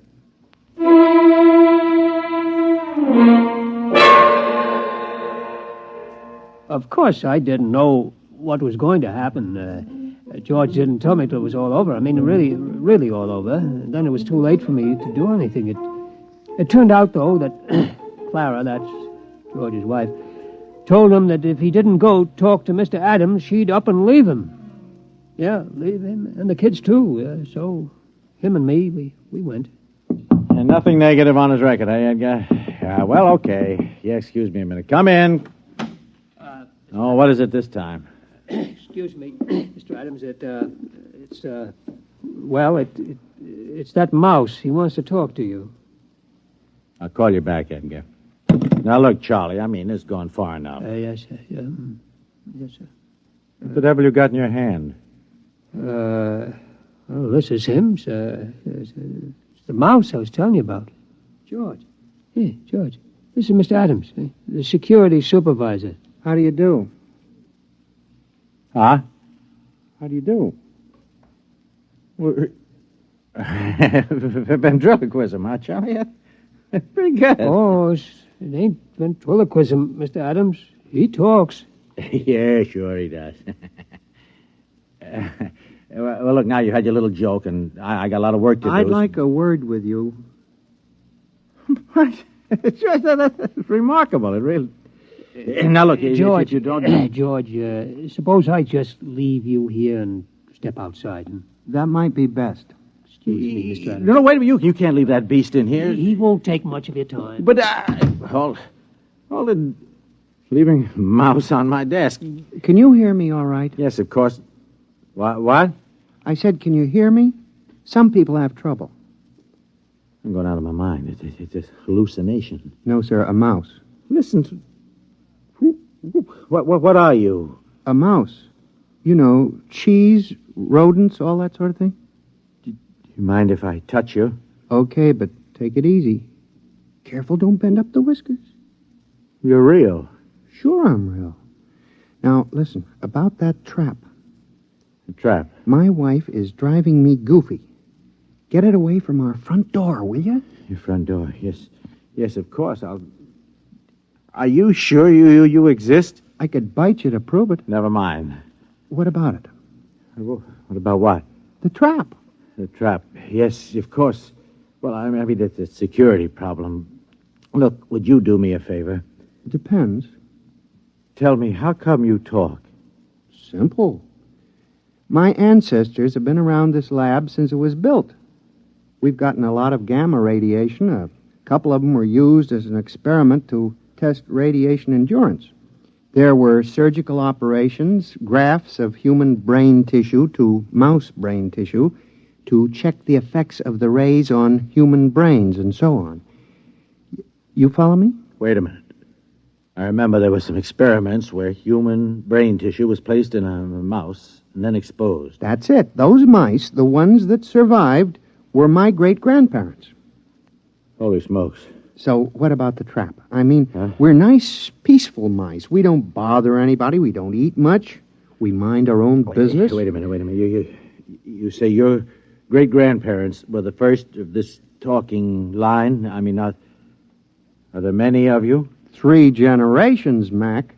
That's a lot of mice. Tell me, have you talked to anybody besides me? Well, I talked to Charlie. No, I mean besides Charlie. I tried it with a couple of guys. They wouldn't listen. These others, what do you call them, your relatives, have they talked to anybody? Tell me. How should I know? I suppose they've talked to dozens of people. Where are these people they've talked to? The mental hospitals are full of them. It's a problem, see. We can talk to kids and, you know, the odd ones, but anybody else, they get scared. Uh-huh. So what do I tell Clara about the trap? Clara? My wife, Clara. Oh, well, it's a security problem. I think I'll have to take it up with Washington. Okay, take it up. Yeah, I'll dictate a memo first thing in the... No, I won't. They'll think I've flipped.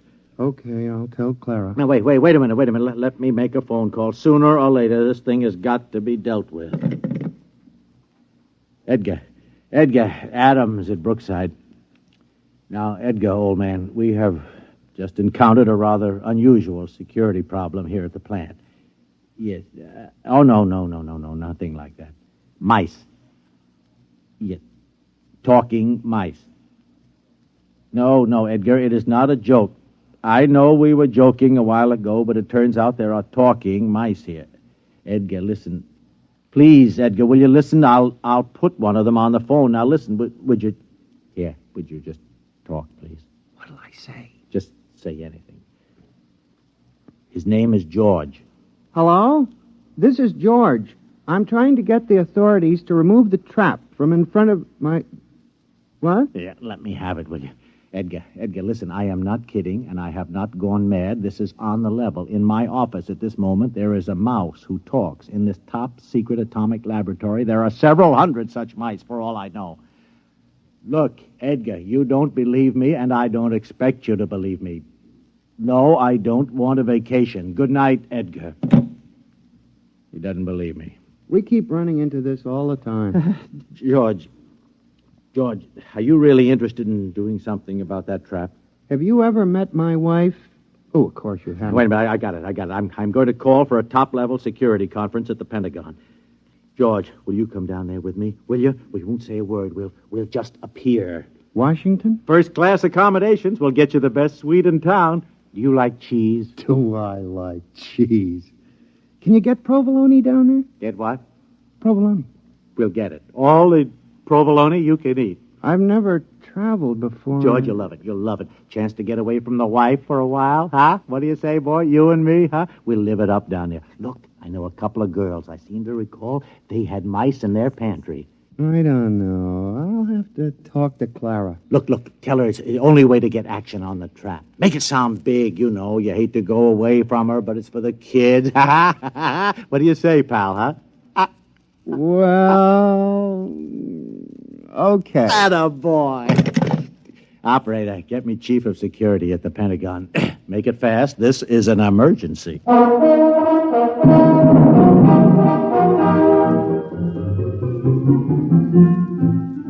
I wasn't there, but like I say, George told me all about it after it was over. Seems him and Mr. Adams went down to Washington on a morning plane. George got a little plane sick, but he liked flying pretty good anyway. They checked in at the Statler, then went over to the Pentagon. Order, gentlemen, order. As a chief, I hereby convene the meeting. It's been called as a Priority A emergency session by Mr. Adams, who, as you know, is security chief at our Brookville Atomic Laboratories. Mr. Adams? Yes, thank you, Chief. Now, gentlemen, it may come as a shock to all of you. It did to me. But I've learned that some 1,200 English-speaking individuals have been operating freely within our top-secret laboratories at Brookville without any security clearance whatsoever. You did say 1,200? Actually, sir, 1,207. Who are these people, sir? Mice, Chief. Mice? Yes, sir, mice. I have one of them here with me. Somewhere. George. Here. George. Oh, well, there you are. George, would you just mind stepping to the center of the table? Right. Gentlemen, this is George. How do you do? Well, this is most remarkable. George is the result of an experiment conducted some years ago in which bits of human brain tissue were grafted into live mice to test radiation effects. And there are 1,200 of these inside the lab? 1,207. Without security clearance? Without security clearance. Oh. Well. Sir, Mouse? Call me George. George? George, tell me what you know. My wife wants the trap removed from our front door. She thinks it's dangerous for the children. Has she been cleared? Quiet, General. Well, a major lapse of security. I'm aware of the lapse, General. What about the trap? I refuse to countenance any act that will aid the entrance of more of these spies and saboteurs into the plant. Who's a spy? I'm a mouse.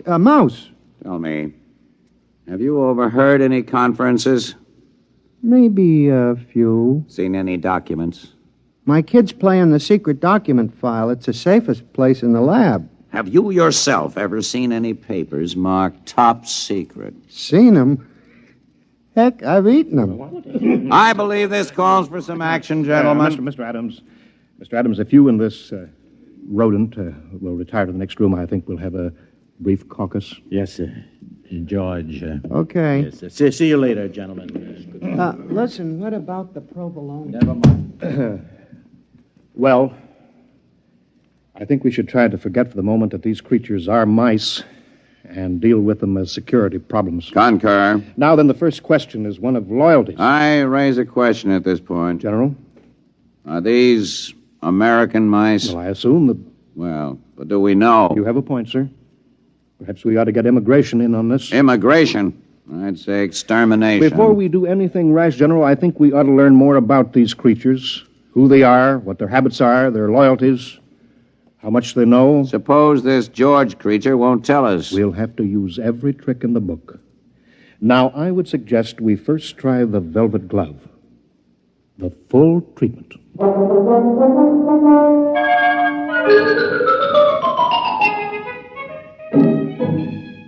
George told me about the velvet glove later. He said he didn't really suspect anything at first, what with all the excitement of being in Washington and so on, but after a while he got wind of what they were doing. Room service. This is Mr. Adams in 712. Will you please send up a pound of Provolone. Provolone, please. Cheese. Cheese. Yes, and some more wine. Yes, fine. Right away, please. They'll have some more right away, George. Can't get enough of this stuff. Really delicious. George, have a little more wine. I don't mind if I do. This is the life, all right. It's a great town, isn't it, George? Stupendous. By the way, George, those documents you mentioned eating, do you remember what they said? Something about nuclear weapons. Listen, Adam, what about those girls you mentioned, the ones who had mice in their pantry? Oh, yes. How about giving them a call? Well, George, a little late, don't you think? Oh, the night's just beginning. All right, George, I'll give him a little call. 6. Yeah, if my memory serves. Hello, Gail. My memory serves. Bob Adams. Hi, just down on a quick business trip. How tricks, Gail? No, not a thing. By the way, did you still have mice? Mice. Yeah, but... You what? You exterminated... Oh, I see. No, I don't think I'll have time this trip. I just wanted to call you up, say hello. Yeah, maybe next trip. Fine, my dear. So long. What'd she say? Unfortunately, the superintendent has a cat. I see. Wiped out? Wiped out. That's something I want to take up with my congressman before we leave town. We'll do that, George. George, have another sip of wine. You won't mind if I do. That's it. Now then, George, about those documents. Oh, you stop about documents. I thought we were in town for a good time. We are. Well, round up a couple of mice, man, and let's get with it. Mice, I'll tell you what, George. You wait here. I'll go out and I'll see what I can do, okay? Okay, but make it snappy, huh? I'm raring to go.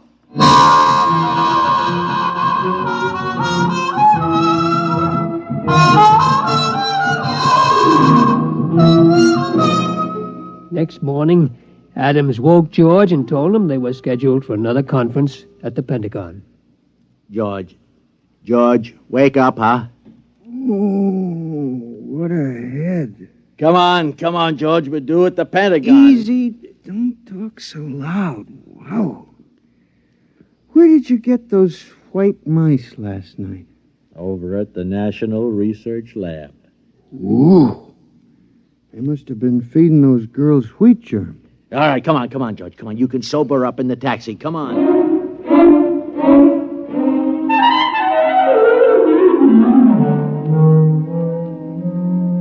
All right, George, we've been beating around the bush long enough. Who are you? I've told you, I'm a mouse. My name is George. I live in a hole at the Brookville Atomic Laboratory. We know all that.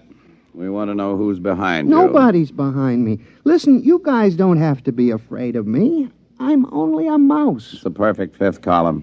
The ultimate weapon. Do you realize that you and your family are living inside a secret government installation without any security clearance whatsoever? I'm willing to be investigated. How do we know you aren't an agent for a foreign power?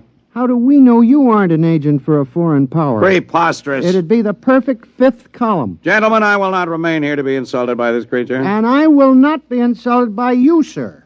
Gentlemen, good day. No, George, wait, come back. George, he went that George, way. wait. Get him up. George. He's going into the wall. Grab him. Too late. He's gone. Well, men, this is it. We'll have to decide on a course of action. We've got to recapture him. Look, I think the first thing to do is get a cat. He's too smart for a cat. Well, something's got to be done. Something's got to be done. After all, these creatures have access to every secret file in the country. Not to mention eavesdropping on our private lives. The thing that bothers me is, gentlemen, they multiply in another 3 generations. There will be some 12 billion talking mice, 6 times the human population of the Earth. It's no matter for fooling around. Kill or be killed, gentlemen. The problem there is how. We have reason to believe they're concentrated in Brookville. I say evacuate all humans and blow up the plant. Use the H-bomb if necessary. I'm afraid you're right, General. We must exterminate. I'll phone Strategic Air Command and alert them. SAC, please. Hello, Bill. This is Ed. Listen, fuel up a couple of big ones. No, nothing serious, but we may want to use them in the near future. Just stand by, that's all. I'll call chemical warfare, get the best information on exterminating rodents. Hello? Hello? That's funny. It's gone dead. Hello? Hello? Something is wrong here. Sounds almost as if the line had been cut. Adams, get out an alarm for that mouse.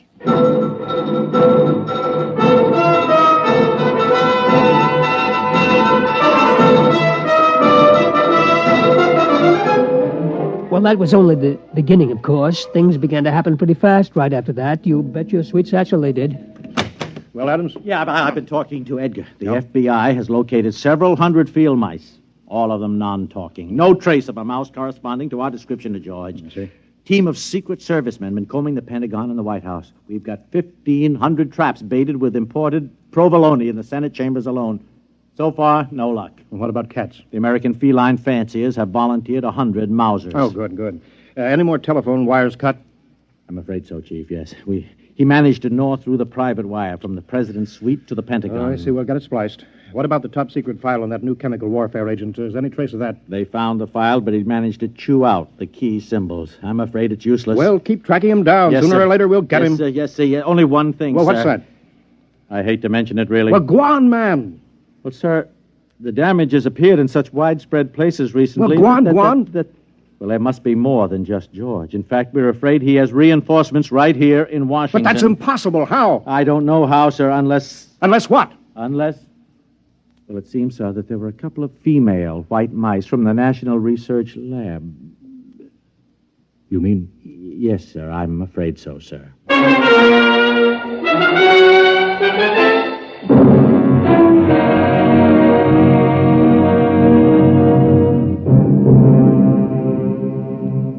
I guess maybe you know the rest. Within a couple of weeks, every cable, telephone line, power line, every telegraph line in the United States had been cut. Also the wires on every plane, tank, train, and ship. They'd also destroyed every file in the country. That was only a month ago. Well, you can guess what's happened. Most everybody has left this part of the world. In this whole atomic laboratory, I'm the only human. And I'm not so sure I'll be around much longer. Yes, sir? The only woman. Not that they need a security guard, but, well, I'm just used to being here. I wouldn't know where to go. Charlie. Why, George. George, is it you? That's right, Charlie. Well, you look awful. Where have you been? Well, I was down in Washington, Charlie, about the traps, remember? Oh, yeah. That was before all the trouble started, over 2 months ago. Well, what you been doing all this time? Well, you know, we've been pretty busy protecting ourselves, cutting the lines and stopping transportation and such. I figured it was the mice done it, yeah. Yeah, we didn't like it, but it was them or us, so we did it. Well, how come you look so terrible, though? Well, we stopped the trains and the planes, you know, so... Well, I had to walk back. That's one heck of a walk for a mouse.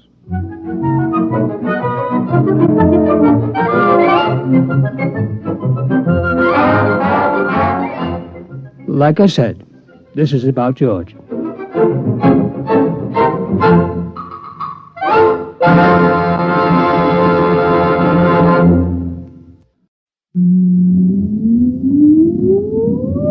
countdown for blast off. X minus 5, 4, 3, 2, X minus 1, fire.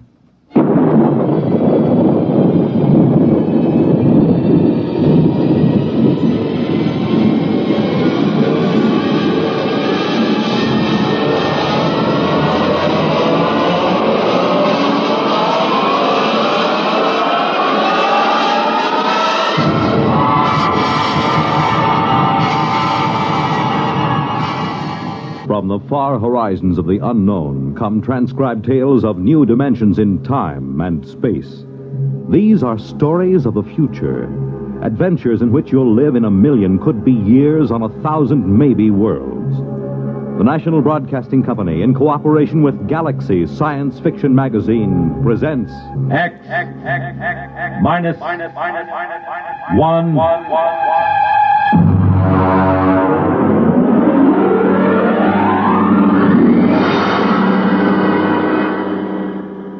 Tonight, Surface Tension by James Blish. Come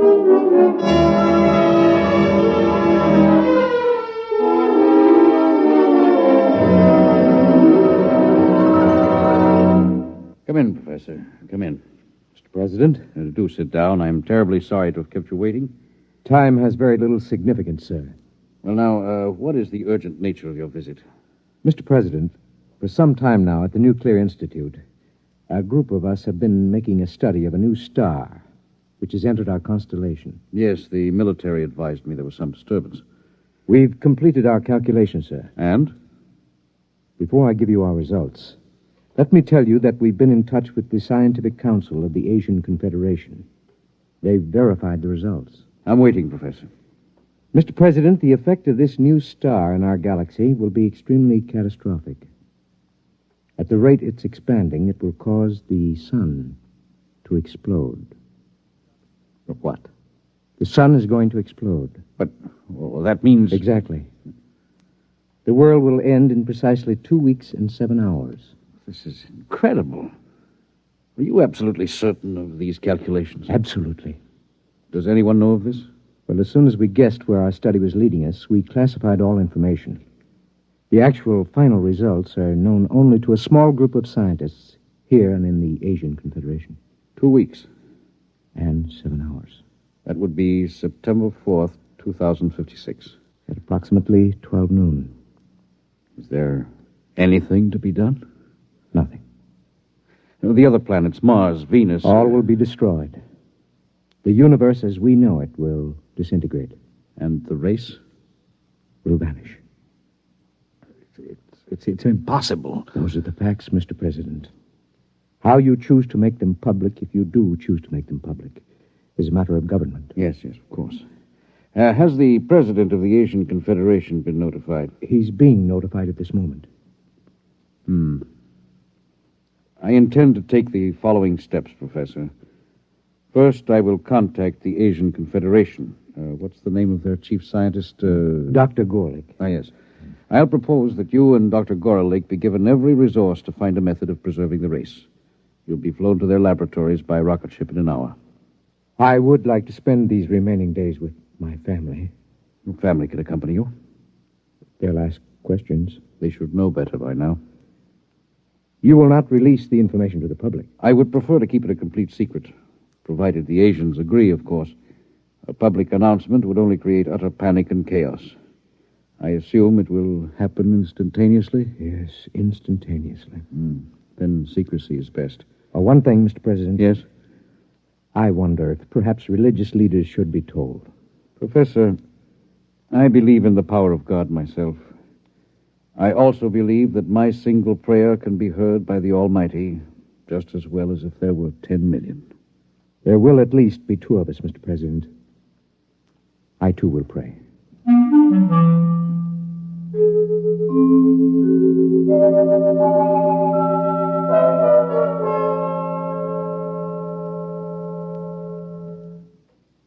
Dr. Gorlick? Professor, how nice to meet you again. Do sit down, sit down. Thank you. Quite a problem, eh? It's quite a problem. If the rest of the world knew what we too know. I feel they should be informed, nevertheless. Well, that part of it is for the administrators. We have our own work. Do you seriously believe that we have the remotest chance of solving this problem in the 2 weeks that remain for the universe to exist? That depends on what you consider a solution, Professor. Anything that will preserve the race. In that case, we have a solution. You're joking. About so serious a matter? Hardly. But would you step over to the table, please? Now, if you will be so good, look into that eyepiece in front of you while I focus it. Will you tell me, please, what you see there?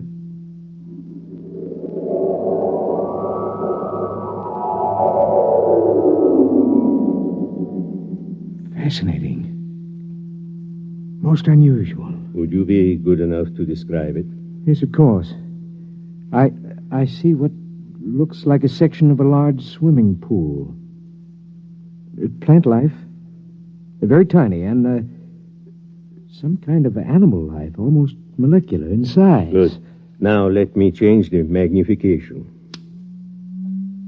Possible. Go on, please. Describe. What? I see what looks like dogs, cats, a cow. All evidently swimming underwater in this medium. Wait. Yes, they seem to be dogs and cows and cats, except that they appear to have gill-like breathing apparatus. Good, good.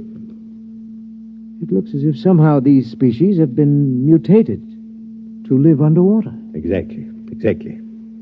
Well, I don't understand how this is possible. It would take hundreds of generations, thousands of years possibly to effect such a change, even with modern genetic control. It is the key, Professor.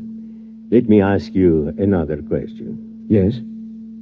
Would you estimate the size of these creatures? I would say they're normal size. And the size of the pool, as you call it? A tank of quite enormous size. I cannot see the walls, but I assume they are there. Good. Now, Professor, prepare yourself for a shock. I've been a scientist too long to shock easily, Dr. Gorley. Nonetheless, you will be shocked to learn that what you have just been looking into is a single microscopic drop of water, less than a milligram. A single drop of water? Yes. Those dogs and cats are microscopic? Submicroscopic, smaller than a filterable virus. This is incredible, Doctor. Incredible, perhaps, but we have done it. Ah. We found a way to reduce the size of the original fertilized eggs through bombardment of the molecules. In this way, we can produce a full-size dog that is infinitesimal. And you believe this will help us solve our problem? I am convinced of it. What do you propose? This is our plan. We will create submicroscopic humans. At the submicroscopic level, 1,000 generations can reproduce in the equivalent of a few seconds of time. In less than an hour, we can have a species of human that is capable of living underwater. Gill breathers? Precisely. And then what? Don't you see, my friend? In a single drop of water, we can reproduce as many human beings as now live in the city of New Chicago or Trans-Europa. But when the sun explodes in 2 weeks' time, all life, even that in a single drop of water, must perish. That is true, Professor. But remember this. To a submicroscopic species of human, 2 weeks would be the equivalent of some 20 million years on Earth. In other words, to these human beings, starting tomorrow, the species will have hundreds of thousands of generations, each living a full life, before the final explosion of the universe. Almost like playing God. I am not a subscriber to the concept of God, Professor. I must say I'm slightly shocked to discover that you, a man of science... Believes in a creator? I do, Doctor. In any event, will you help us go ahead with our experiment? I have no choice. Good. We'll begin tonight to produce the first species.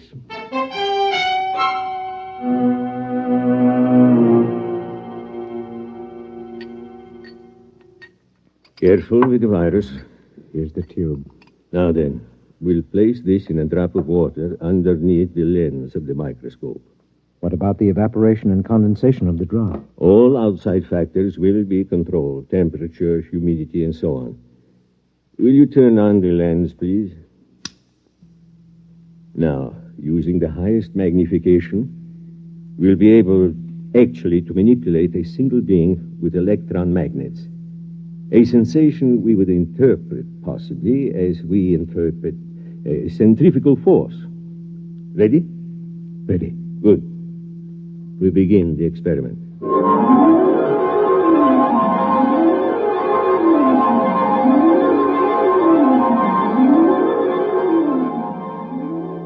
Time? 1900 hours, 56 minutes, 3 seconds. Coming up on point 4, 3, 2, 1, 0. Observation. The first fertilized ovum, reduced to submicroscopic size, has begun to develop. Time? 1956, 20 seconds. Coming up on 2, 1, 0. 4 submicroscopic human beings have been reproduced. 2 appear to be males, 2 females. Time? 1956, 24. Observation. 10 generations of submicroscopic humans have been reproduced. Webbed toes and fingers and elementary gill modifications have begun in response to submersion of species in highly oxygenated vapor. Time?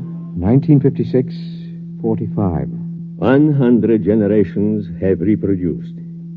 Increased water in vapor has resulted in gill structure, species now ready for total submersion in a droplet of water. Turn on the electron magnet. Now for the crucial part of the experiment. Total submersion. Finish or die, I feel like a murderer. The prolongation of the human race is at stake. It's a calculated risk. Still. Steady. I am about to effect the transfer. Steady. Now. Done. Look in the microscope, quickly. I can't find them. Let me. They're alive and swimming around. How many? Thousands. We've done it, Professor. Inside that drop of water, human beings like you and me, except for their gills, are already beginning to establish a civilization that will last for them millions of years. And for us? 2 weeks to observe and wonder, and then... Unless a miracle should occur. Let us begin now. Time, please. 1900 hours, 56 minutes, 49 seconds, 3, 2, 1, 0. Observation. The equivalent of 1,000,000 years has already passed inside our droplet of water. Human life is firmly established.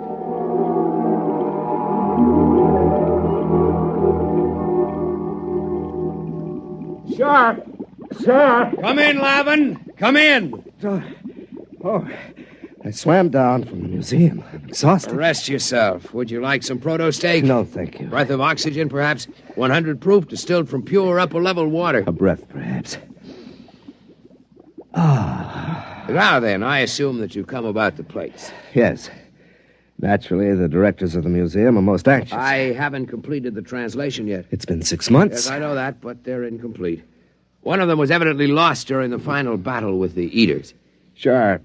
Can you tell me off the record what you've already deciphered? Well, first, let me warn you. These plates were prepared thousands of generations ago. They're highly romantic.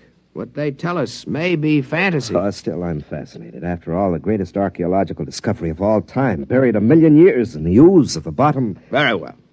The first line of the oldest plate reads as follows. It goes, "In the beginning, we were created..." Created? What an extraordinary concept. By whom? What about evolution? Yeah, let me finish. It goes, "We were created by men who are not as we are, but who are our ancestors all the same. They were caught in some disaster, and they made us and put us here in our universe so that the race of men might live on. Ridiculous. Perhaps. Well, this supposes a universe other than ours. The theory has been advanced before. By fools. Fools? Look at us, Lavin. Are we really suited to this universe? Our gills, our webbed feet, these are the product of evolution and adaptation, but the shape of our bodies, the way we swim... Well, I'll admit there's some basis for the theory, but every experiment, every attempt to prove that anything exists outside, that the surface can be pierced... According to the plates, the surface can be pierced. Listen to this passage. There are 3 surfaces of the universe. The first is the bottom, where the water ends. The second is the thermocline, the dividing water between the bottom and the sky. The third is the surface film beyond which none can pass.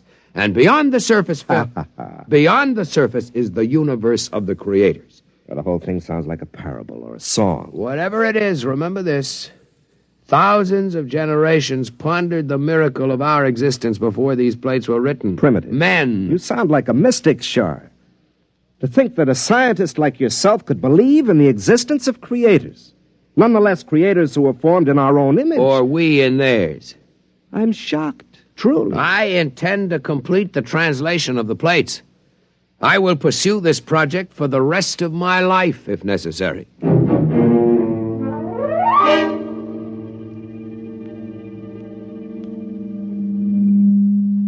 Time, Professor? Second day, 14 hours, 6 minutes, 10 seconds. Observation.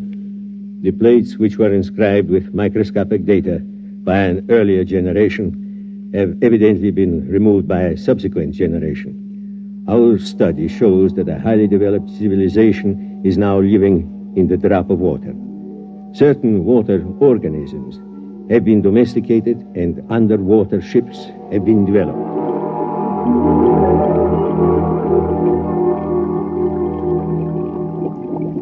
The meeting of the council is called to order. Gentlemen, you all know the topic. Our speaker will be Shar. Gentlemen, some 28 time units ago, when I was a much younger man, I was given the privilege of translating some metal plates found buried in the bottom. As all of you know, I've devoted much of my life to convincing the world that travel through the surface film was not only possible, but necessary to survival.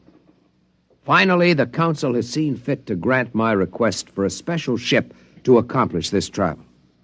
I'm deeply grateful, and I would like to request my friend Lavin as head engineer for this project. Permission is granted. We wish you luck. The whole of our world will be following your expedition.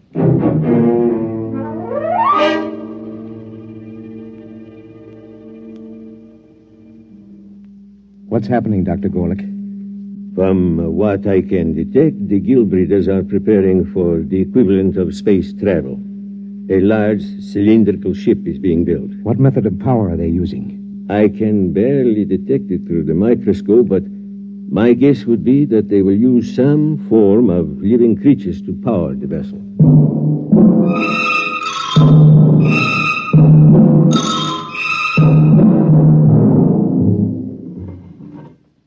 Shar to leader. Shar to leader. Leader, go ahead, Shar. The ship is ready to take off for the upper levels, leader. Water sealed in. All tight. Tie-Tom's ready to move. Tie-Tom's ready. We'll give you an escort of paramecium ships as far as the upper level. After that, you'll be on your own. Very good. Whenever you give the signal, Captain, Lavin can order the diatoms to proceed. The sandbar is clear for the initial climb. Your course is straight up the stem of water plant 6. Diatoms ready? Diatom's ready, sir. Cilia in motion? Cilia in motion. Internal water circulators on? Circulators on. Countdown for takeoff. 5. 5. 4. 4. 3. 3. 2. 2. 1. 1. 0.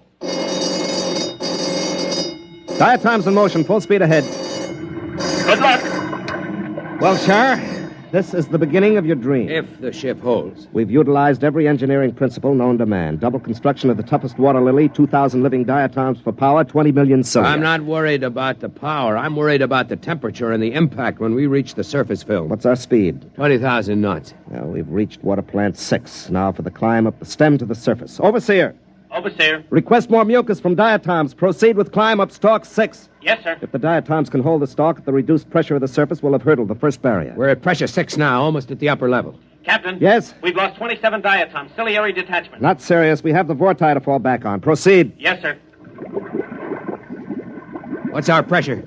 3 coming into 2 now. We're already closer to the surface film than man has ever gone. Our unmanned test ships went through. Unmanned test ships are a different story, Lavin. Besides, if we do get through to the other side, our problems may just be starting. Oh, we're entering pressure 1 zone. Yeah. We're getting too much oxygen in the water. Engineer, switch to internal water supply for breathing. Lavin. What is it? The scopes, look. I can't look now. What is it? I think... Yes, I can see it. I can see the surface film. Describe it. A great black whirling mass. Huge boulders and asteroids being whirled and ground back and forth like some tremendous boiling mass of mud and stone. It isn't too late to turn back. No, the ship was built to go through the film. If we fail, at least we can die knowing we tried. Very well, sir. Overseer, order all diatoms. Full speed ahead. Full speed ahead. Full speed ahead.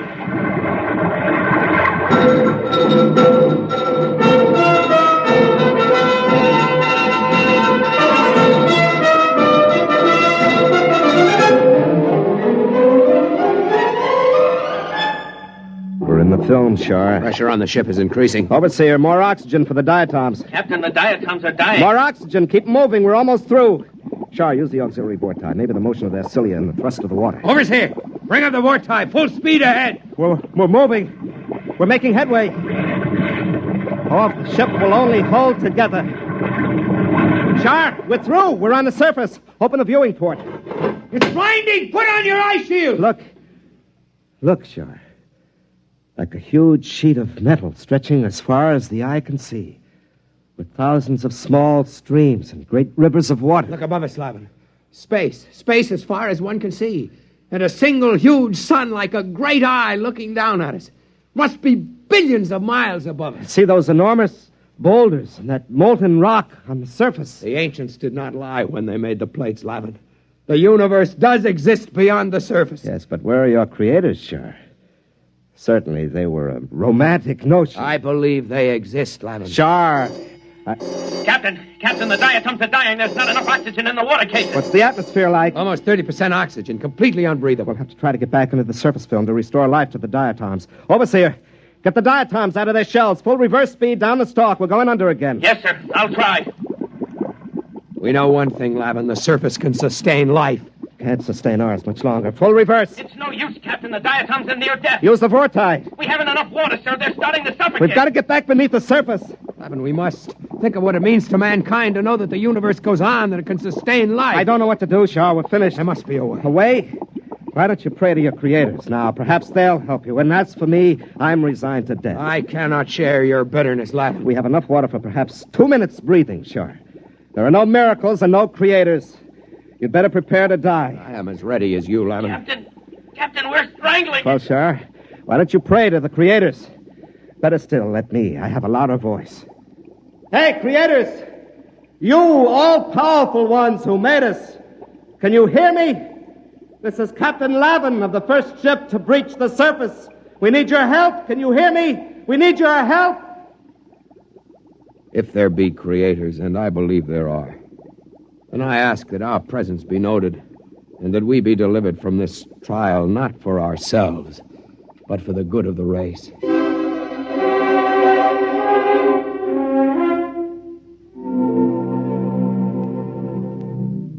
Well, Doctor? The ship has emerged from the film and is lying on the surface. There is no movement now. Probably strangling from lack of water. Very likely. What are you going to do? It's a pity they can't get back again. Eventually, they may have to learn to live on the surface when the temperature changes. Why not help them? You've played God before. Why not, indeed? Switch on the electron magnet. Ready. Now then, if I can just breach the surface tension near them, they'll be sucked under again, as in a whirlpool. If they survive... You'd better hurry. Here goes.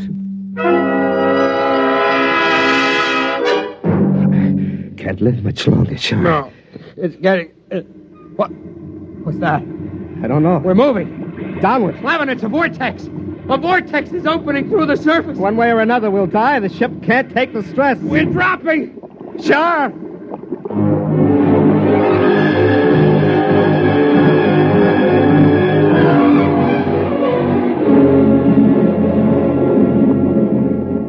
Lavin, we're through. We made it. The water is circulating again. It's too much to believe, sure.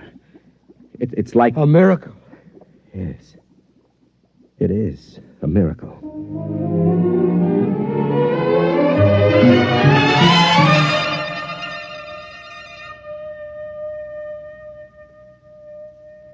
Well, Doctor?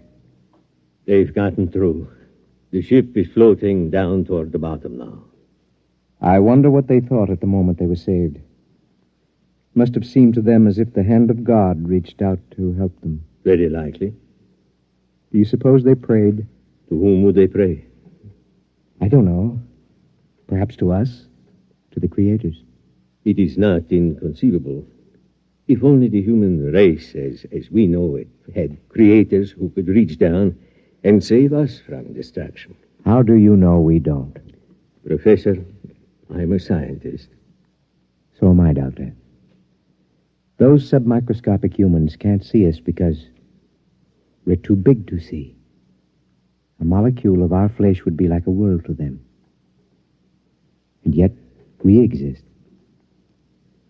We cannot hear their individual voices, perhaps, but we are capable of intervention of a sort. Is it not conceivable that our own plight might not be seen and recognized? What else is there at this time but to admit our inadequacy and to cast off this arrogance that gives us bitter pride instead of humility? Where are you going, Professor? To pray, Doctor. There isn't much time. Professor. Yes? Wait. I will come with you.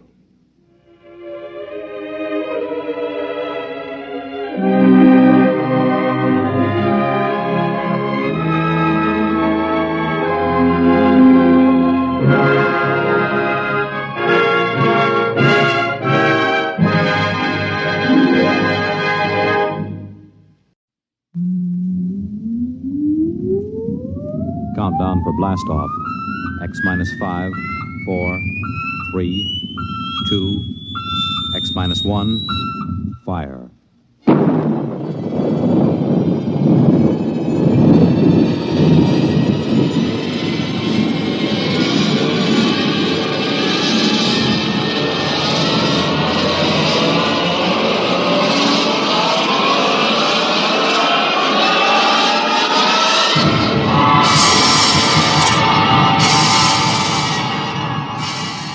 From the far horizons of the unknown come transcribed tales of new dimensions in time and space.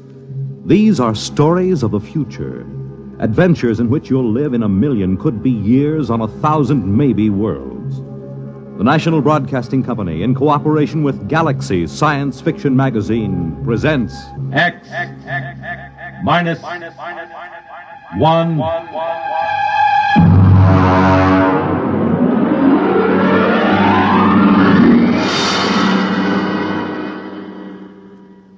Tonight, Wherever You May Be, by James E. Gunn.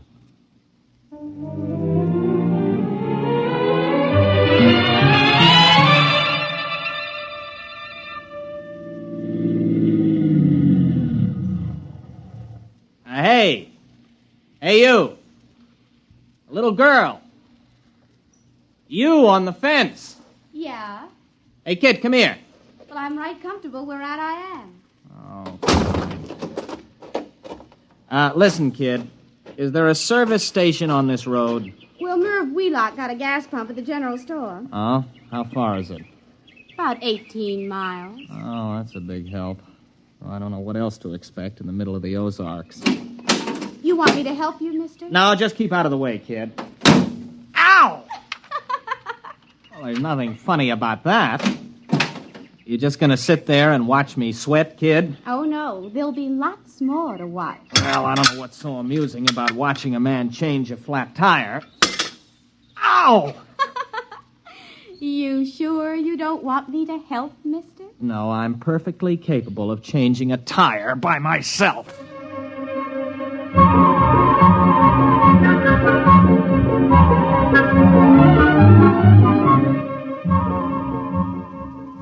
Look out, mister. It's rolling away. What? Your tire. It's rolling away. Hey! Come back here, you! Well, this is the most sadistic tire I ever... Now, stay put. Why don't you go home? Can't. Why not? I run away. Oh, well, that's tough. There. Now, listen, kid. You know a cabin about 15 miles up the road? I reckon. You know where the turnoff is? There ain't no turnoff. You just drive till the road peters out and you take the footpath. You gonna live in that place? Mm-hmm. Just for the summer. Oh. Well, so long, kid. Oh, mister. Hey, mister. Now what do you want? Well, nothing.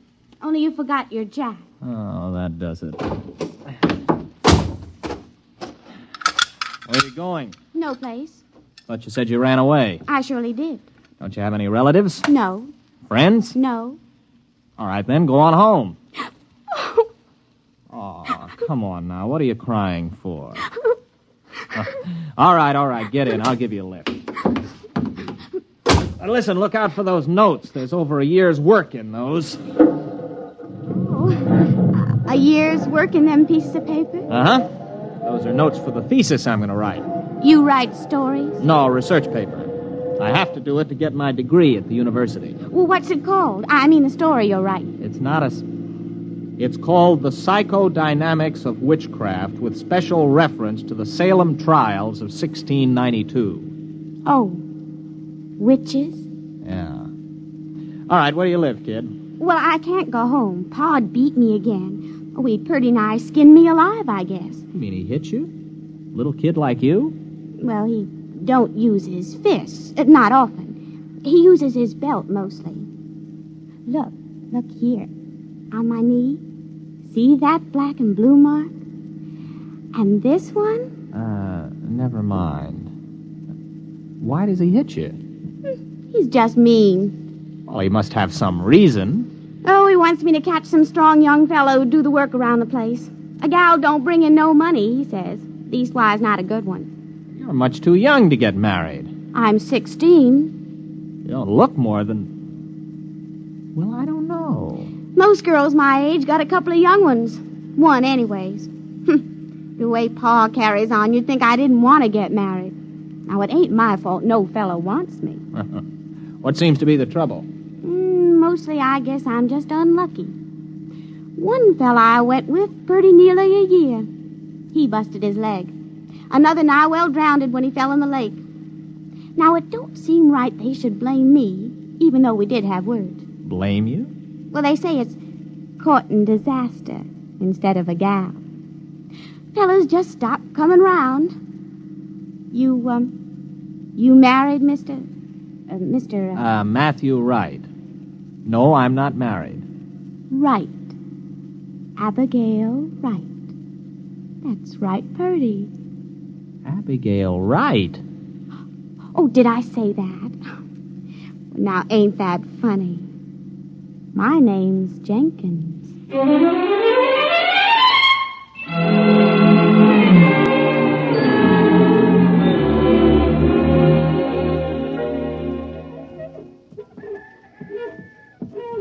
Mr. Jenkins?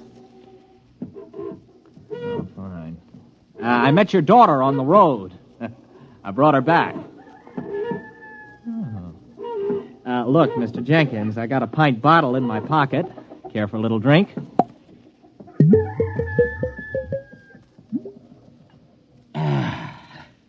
Terrible week. Well, I'm sorry. I repeat, I brought your daughter back. Why? Well, she had no place to go. She ran away. Now, look, Mr. Jenkins, I realize that teenage daughters can be a nuisance, and after meeting your daughter, I can understand how you feel. Still in all, she is your daughter. Got my doubts. Now, Mr. Jenkins, your daughter may have given you good reason to lose your temper, but beating a child is never sound psychology. Beat her? You mean wallop her, whale her? Man, I never laid a hand to her. I dasn't. But she said... Come in here. Oh, now, Mr. Jenkins, I assure you... Come in the cabin. You look around this here room, mister. See them dishes all over the floor, those chairs all splintered like they was kindling, that table turned over bottom side topmost like a turtle on the road? You think I beat her? Well, the place is a shambles. I ain't saying Abby did it. But when she gets unhappy, things happen. Dishes come flying through the air. Funny things happen around Ab. Ever since she started filling out 5 or 6 years ago. Well, she's only 16. 16? Don't let on I told you, but she's past 18. There, you see? Oh, it just fell off the shelf. Well, look, you're a city fella, passable looking. Why don't you take her with you? What? Oh, now, wait a minute, Mr. Jenkins. Well, she's right pretty when she fixes up, and she can cook right smart. Go on, take her. Well, you must be mad. You can't give a girl away like that. If you'll excuse me, I think I'd better be going. Nobody asked you to bring her back. The gal eats more than I do. Oh, now, look, here. Here's $10. Buy yourself a jug. Well, I'd like to, but I can't do it. It ain't worth it. You brought her back. You can take her away. Oh, here's 15. Well, I should know better. All right, mister. I'll get her. It ain't no use, though, I can tell you, mister. All right, Abigail. Get out of the car. You're home. But, Pa... Oh, he isn't mad at you. He's welcoming you back. Now, come on, get out. Dirty, nasty old man. Serving right if that bottle he's pulling busted right over his head. Goodbye, Abby. And remind me never to see you again.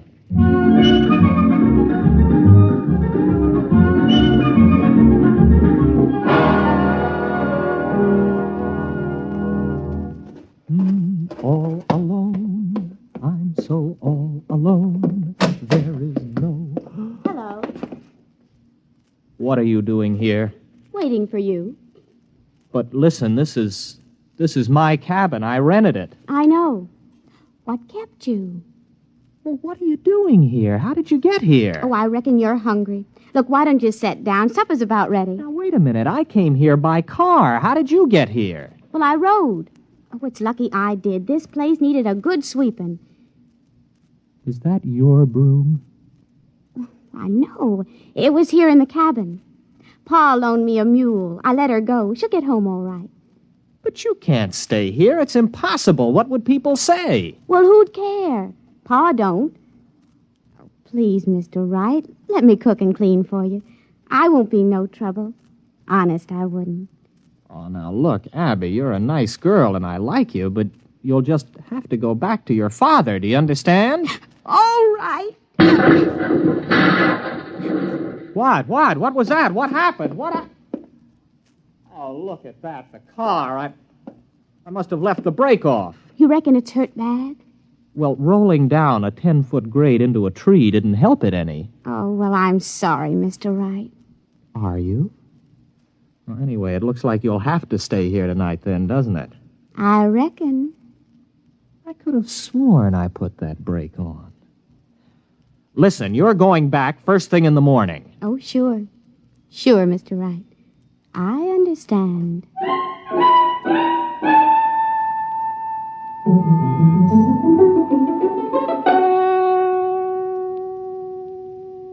Abby, tell me something. Who wrecked your father's house? Libby. Libby, huh? Who's Libby? The other me. Mostly I keep her bottled up inside. But when I feel sad and unhappy, I just can't keep her in. Then she just lets loose and goes wild. Schizo. Abby, where did you get an idea like that? Well, when I was born, I had a twin sister. Only she died real quick. And when I was bad, my ma used to say Libby would never have been mean or cross or naughty. So when I'd done something bad, I started saying Libby done it. I guess after a while, I've begun to believe it myself. Can you control it, Abby? Not much. You see, when I get feeling mad and mean, things just happen, that's all. How about a rolling tire? You sure did look funny. Oh, I was just feeling mean about Pa, I guess, and I took it out on you. I don't believe it. It's absolutely impossible. It's primitive. It's straight out of Fraser's Golden Bough. There's got to be some explanation. Illusion or hypnosis. There's got to be some physical explanation. Well, I don't see why. I mean, if a thing just happens, you don't have to explain it. It's just there, ain't it? All right. Here. Now, make that cup move. Why? I want to see you do it. But I don't want to. I never wanted to do it. It just happened. Oh, come on, try. Now, no, Mr. Wright. Look, it never brung me nothing but misery. It's bad enough when you can't help it, but it's worse when you do it on purpose. Nothing good will come of it. Come on, try. I want you to. Move that cup. Now, go ahead, Abby. Just move it without touching it. I can't. I just can't. Why not? Why can't you? Oh, I don't know. I guess it's because I'm happy. Oh. You can't move it now. No. All right. All right, then get your things. You're going back to your father right now. No, I ain't going. I can't. Ah, listen to you. You're a stupid backwoods girl. Can't. What kind of a way of talking is that? You're going back to your father because you're an ignorant, dirty hillbilly. Abby, you did it. You did it. It came right at my head. Do I have to go back? Oh, no, sir. Not if you help me. Abby, I've got a hold of something here that... What a thesis!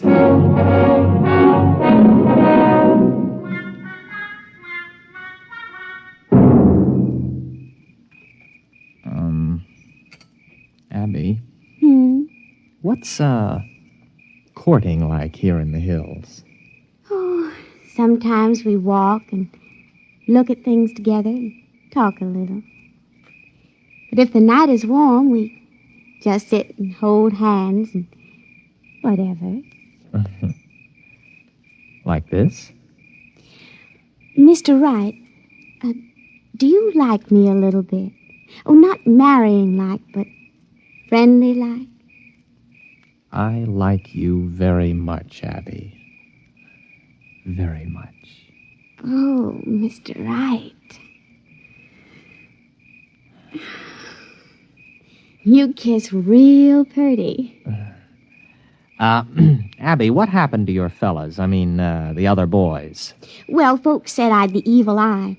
I mean, Hank fell off the roof and broke his leg, and Gene, well, he fell in the lake and liked to drown. It wasn't my fault it was after we'd had words, now was it? No. Why, Mr. Wright, you're shivering. Maybe we better go get your jacket. Abby, tomorrow we're going to drive to Springfield to do some shopping. Really, Mr. Wright? Why, I ain't never been to Springfield. Oh, ain't that wonderful?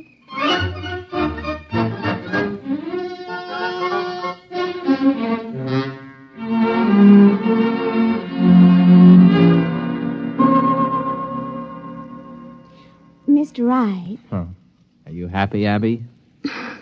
Oh, it's the happiest I've ever been in my life. I mean, eating in a fancy restaurant and even dancing and all. And now us just sitting here together in the moonlight. I never thought anything like this would happen to me. Abby, I'm afraid maybe you don't understand. Well, what do you mean, Mr. Wright? Oh, you know that dress I bought you? That's for another girl.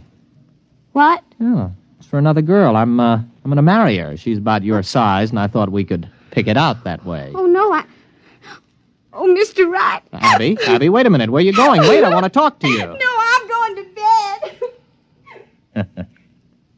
Matthew Wright, you are a no-good, miserable cad.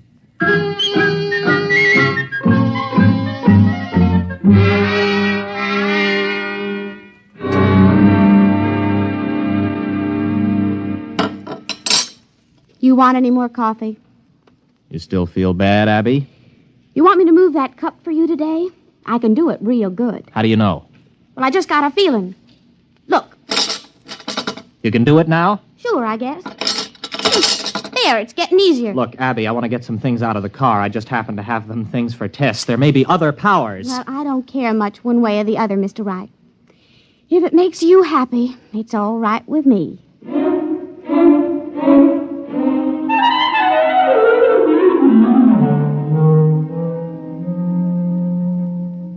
Abby? Abby, where are you? Abby, where did you go? Abby? Here I am, Mr. Wright. Abby, where were you? Springfield. But that's 50 miles. I know. I just kind of wished I was there, and then I was.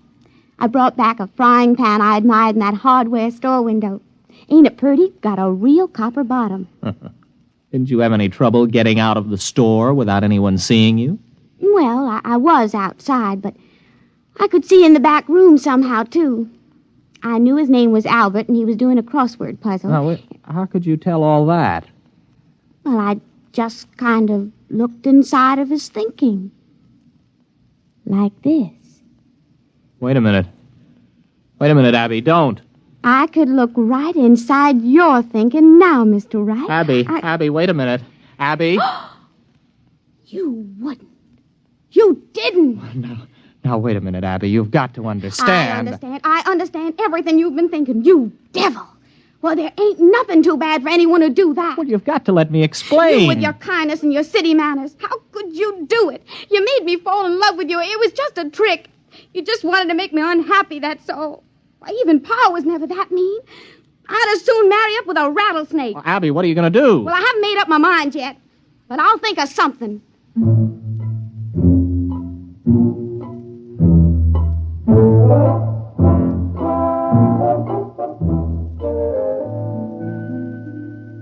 Well, I've got to think of some way out of it. She's in that other room thinking what to do to me. I've got to think of some way. No, it's no use. As soon as I think of it, she knows. Oh, got to keep my mind busy. Mary had a little lamb. Its fleece was white as maybe if I could get her father. No. If there are 2 outs and bases loaded, or men on first and second, and a ball is hit, which, in the opinion of the umpire, can be handled by an infielder, the infield fly rule shall be invoked, and the batter is called out. The base runners may advance at their own peril. Their peril. I've got to think. No, I mustn't think. Oh, no, she's absolutely certain now she can do anything she wants to.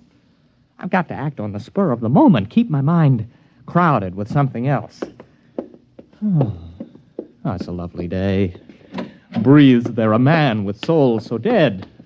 'Twas brillig and the slithy toves did gyre and gimble in the wave. Froggy went a-courting, and he did ride, sword and pistol by his side, ring Tom Body Michicambo. Full fathom 5 my father lies, of his bones are coral made. Seabirds hourly toll his knell. Hark, I hear them, ding dong dell.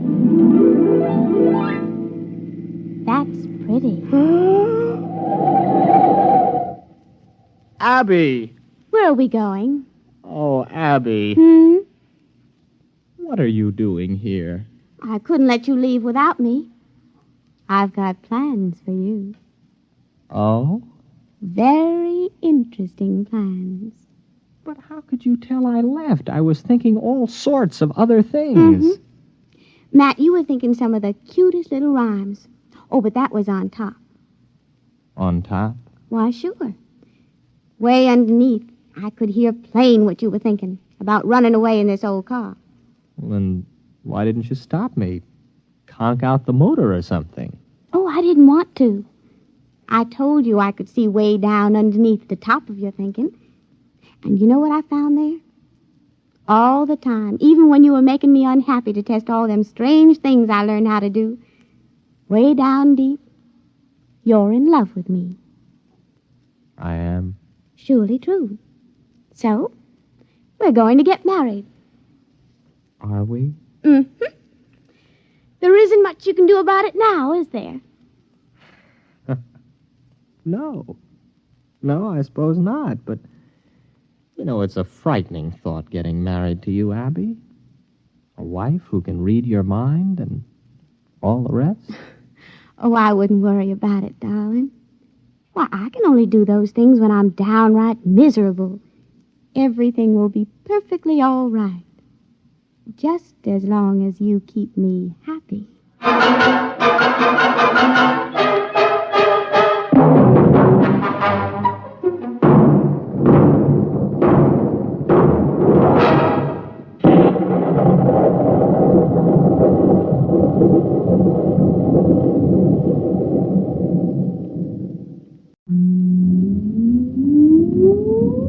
Countdown for blast-off.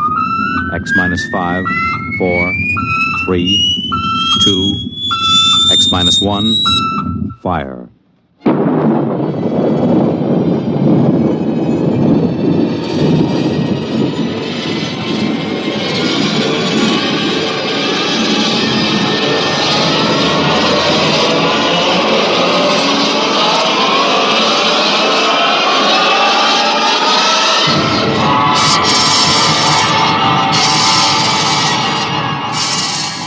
From the far horizons of the unknown come tales of new dimensions in time and space.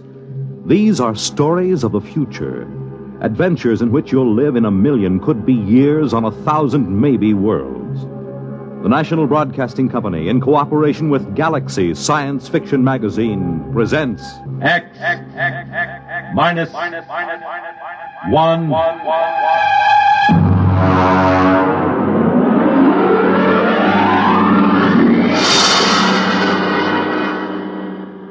Tonight, we take you some 800 years into the future to meet man's best friend.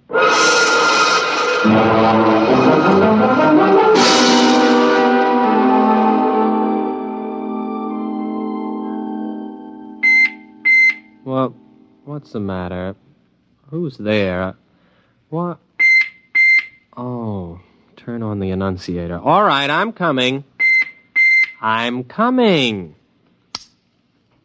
Well, stand in front of the screen. I can't see you. I am in front of the screen, Mr. Schnee. You haven't turned up the viewing control. Oh, yeah. Well, there you are. Do I know you? May I be the first to congratulate you, Mr. Schnee? You may indeed. What for? Oh, you haven't heard the news. Good, then I shall be the first. I imagine I got a head start on the others because of my superior facilities for locating you. Your address wasn't given. These pronouncements do tend to be a bit vague. It's a matter of tradition, I suppose. I haven't heard any news for days. I've been listening to my sound tapes and and meditating. Now, wait a minute. I'll let you in. Oh, the auto bursar must have forgotten to pay the doorbell. Have to open it manually. Just a minute. All right, you can come in now. Well, I suppose you don't know who I am. Well, you're wearing the uniform of an upper echelon salesman. I just wanted to warn you, nobody can force me to buy anything. I'm a free citizen. Oh, now come, Mr. Schnee. I suppose the big news is I'm the lucky householder to whom the little gem room expander will first be offered. Oh, nothing of the sort.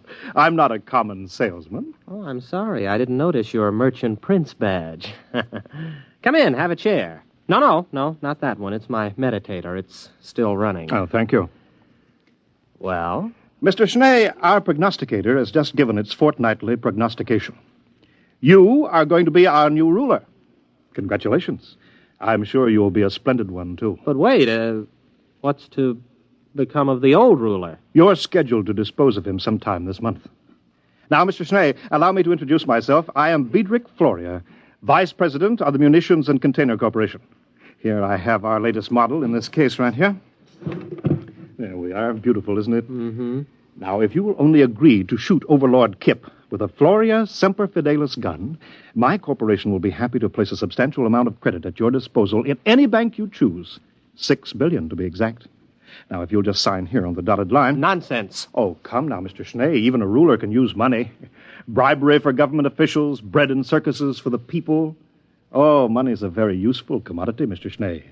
Shall we say, $7 billion? I don't doubt that money is useful, but when I said nonsense, I meant the prognosticator. Mr. Schnee? The whole thing is a lot of, well, nonsense. A whole planet of supposedly intelligent people listening to what's really more an oracle. A machine can't read the future. It's impossible. Oh, dear, Mr. Schnee, that's sacrilege. You can't talk, confound it, sir. You can't talk that way about the machine. Listen, after all, let's look at this reasonably. Machines can and do answer all the problems of our daily life. So why shouldn't a superior machine be able to tell the future? If you ask me, behind the wires and gimmicks and whatnots of the machine, there's a secret room in which a half-mad, half-intoxicated old priestess sits delivering her Delphic pronouncements. Might as well have an above-board oracle and be done with it. Now, Mr. Schnee, even our ruler shouldn't flout the authority of machinery. Of course, it's all right when you're alone with friends like me, but in public you shouldn't. Mr. Schnee, I'm from the Daily Disseminator. How does it feel to be ruler prognosticate? Perhaps you tell us in your own words. Oh, that's what I get for leaving the annunciator on. There's your community. All right. I'll answer it. Hello. Mr. Schnee? Yeah. I'm Overlord Kip. I understand you are the young man who was destined to dispose of me and take my place. Well, honestly, your honorship, I haven't the slightest You'll intention. make it swift and painless, won't you? Suppose you come around to the palace around 1 o'clock or so. We can have a bite of lunch and discuss the matter together. After all, I think you'll agree that I have been a reasonably good ruler, and so I have the right to die with dignity. Oh, absolutely. No question of that. I think it's a very good idea having a chat about it first. It is awkward to dispose of someone you haven't met previously. Thank you, Mr. Schnee. I hope you'll find your successor as cooperative as yourself. I wonder whether he wants me to make an appointment so he'll have a band of counter-assassins ready to kill me. You know, that would save him the expense of a standby guard. He's pretty tight, you know. He wouldn't dream of doing anything of the sort. Overlord Kip knows what's due his position. He has a sense of duty and responsibility, which, unfortunately, seems to be lacking in his successor, if you'll excuse me speaking frankly. I am, of course, considerably older than you, and so I feel... It's quite all right. You may speak freely. Furthermore, if he had you killed, the people would probably give him a painful and lingering death for attempting to interfere with the course of destiny. Oh, by the way, speaking of the people, the Polo will probably be around to hail their new leader soon. You really should work up a few well-chosen words. Well, I'm not going to do it. They can't make me kill him and take over, and that is flat. I am not the administrative type. I never have been. Well, in that case, the people will probably kill you for attempting to interfere with fate. Have a cigar? But I wouldn't have done anything. There are sins of omission as well as commission. Come now, it's true, a ruler's life expectancy isn't very long. At least it hasn't been the last few reigns, but it's longer than yours will be if you refuse to fulfill your destiny. I wouldn't make a fit ruler. Consider my origins. I wouldn't tell this to anyone but you. I'm illegitimate. I don't even know who my father is. It's a wise child who knows his own father. And some of the most celebrated leaders in history have been illegitimate. Look at William the Conqueror, Alexander Hamilton. I don't think that's too much of a recommendation. You see, almost anyone can be a leader. The important thing is that he be destined for leadership. But I'm no good at it. Everybody says so. I've never done a thing in my life. My aged mother has had to work to support me. Well, it's time enough that you stood on your own 2 feet, my boy.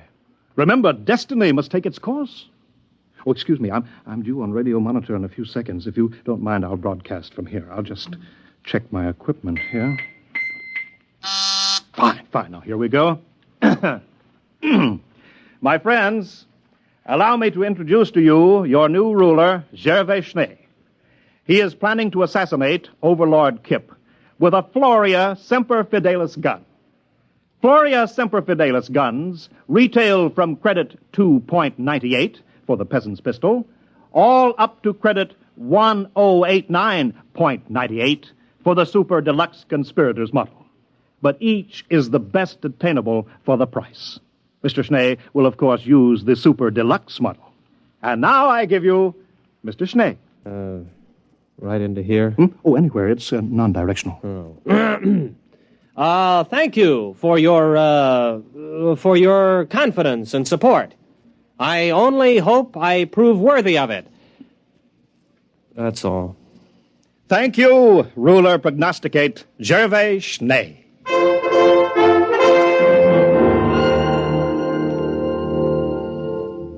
Will you have some more wine, Mr. Schnee? Oh, no, thank you, Overlord Kip. I've had too much already. It's a delightful vintage, isn't it? I think it was bought by Overlord Jasper about 7 reigns ago. You'll find the cellars in perfect order. I'll give you the inventory and the key a little later. Do we have to talk about it? Oh, well, one has to take these things as they come, you know. Here today, gone tomorrow. That reminds me. Will tomorrow suit you? Well, of course, it really doesn't make any difference to me. All right, then. We'll set it for tomorrow, if that's convenient for both of us. I have the afternoon clear. We'll make a public announcement a little later. Well, all right, if you say so. Of course. And now we can go into my study and discuss the details at our leisure.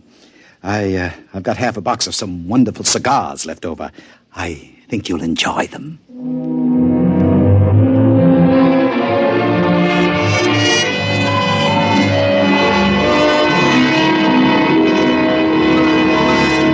Oh, Mr. Schnee. Mr. Schnee, you aren't ready yet. Well, I can't button the top button of this uniform. Oh, isn't it handsome? Black and silver, The traditional assassin's uniform. It was made for me without charge by Hanson and Cruster, the tailors. Yes, of course.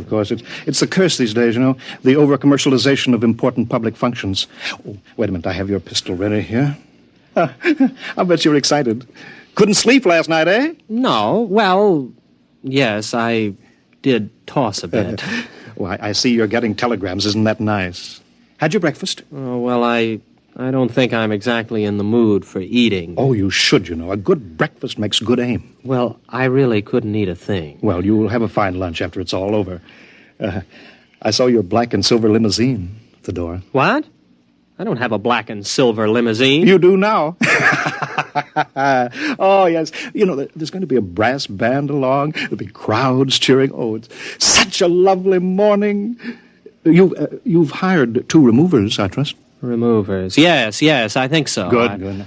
Oh, what pageantry. The black and silver limousine, yourself in your lovely uniform, the black cloak and hood of the body removers sitting beside the chauffeurs, silent. The band playing the funeral march as you move down the boulevard. Crowds cheering, little children let out of school presenting you with flowers and television cameras. Oh, what a sight, what a sight. Well, now it's about 10:30. Shall we be off?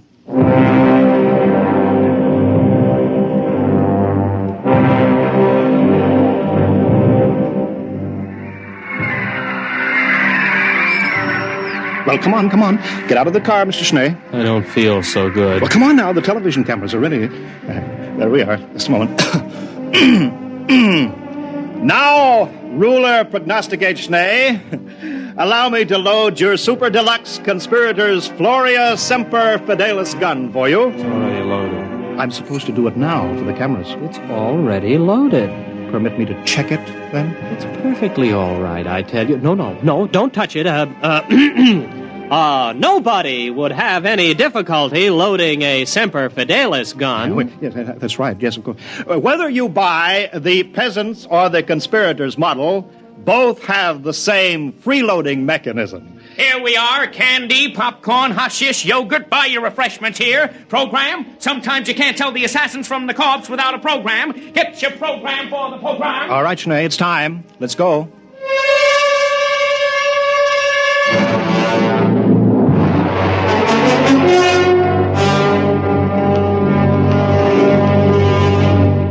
Well, here we are again, eh? Overlord Kip, I am officially here. Well, now, just a minute, old man. I have my speech, you know. Your speech? Oh, I'm sorry, really. Well, that's all right.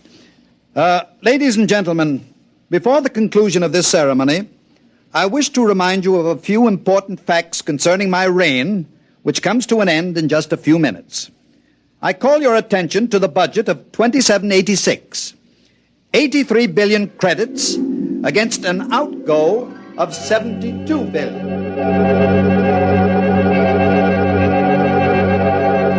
Not to mention the dam across the Volga River, which was constructed 3 months short of the proposed 5-year date at a cost of 73 billion. I thank you.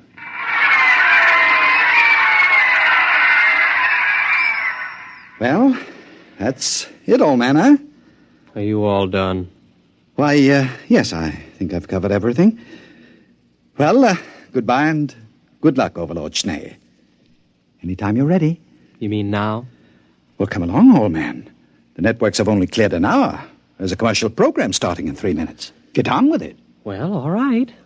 Here goes.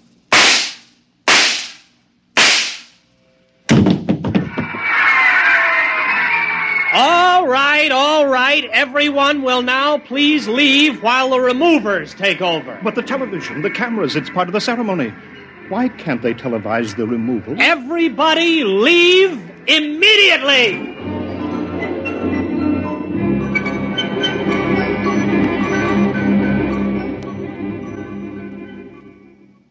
They're all gone now, Overlord Schnee. Perhaps... You too. But after all... Out. I want to meditate. Well, very well. All right. Oh, alone at last. Kip. Overlord Kip. Phew. I don't think I'd have been able to stay still much longer. You all right? Schnee, you're a good shot. That blank really stung. On a very tender spot, I might add. No time for chatting. We've got to get this over in a hurry. Now comes the part where your friends will have to look like real removers. I hope they can give it the professional touch. Don't worry about us. We are real removers. At least both of us have participated in removals. I'll take off my hood. But wait. Why, you're Overlord Morehouse. I've seen you in pictures. And the other one. You're Shinnick. You died before I was born. That is, you were supposed to have died. Both of you were. Morehouse was supposed to have killed you. Well, we're not precisely dead, only retired, you might say. The prognosticator didn't say he had to be killed, just disposed of, as Kip undoubtedly pointed out to you in your little interview together.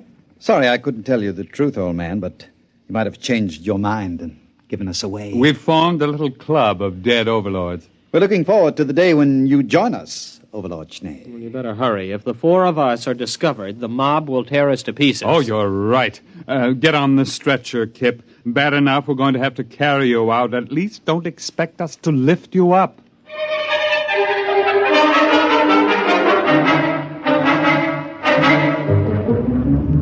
Floria? Yes, Your Honorship? The prognosticator is right here in the palace, isn't it? Yes, Your Honorship. Lead me to it immediately. Certainly, Your Honorship. It's this way.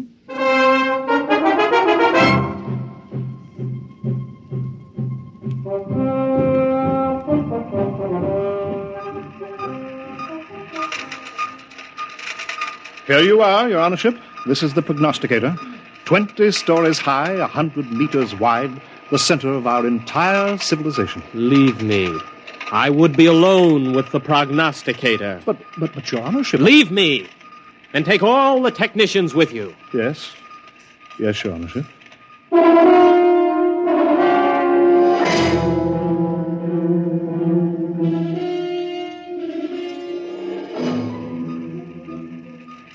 You're all alone now, Your Honorship? You too. Leave me. Well, yes. Yes, sir. Yes, Your Honorship. Your wishes are my command. Well...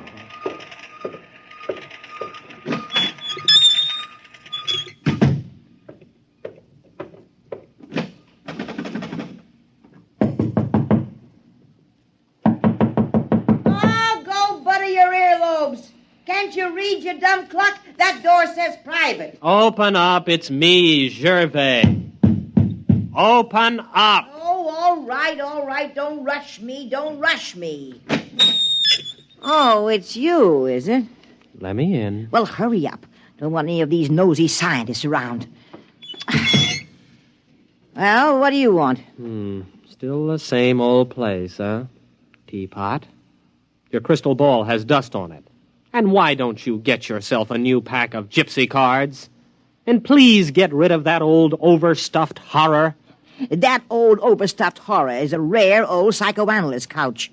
You see that hole? That's the original stuffing. What is that smell? That's not tea you're drinking, it's gin. Why, of course it is. Nice to see you, Sonny. It's about time you came to pay your old mother a visit. I kind of thought something like this would stir you up. Mother, you know you shouldn't have done it.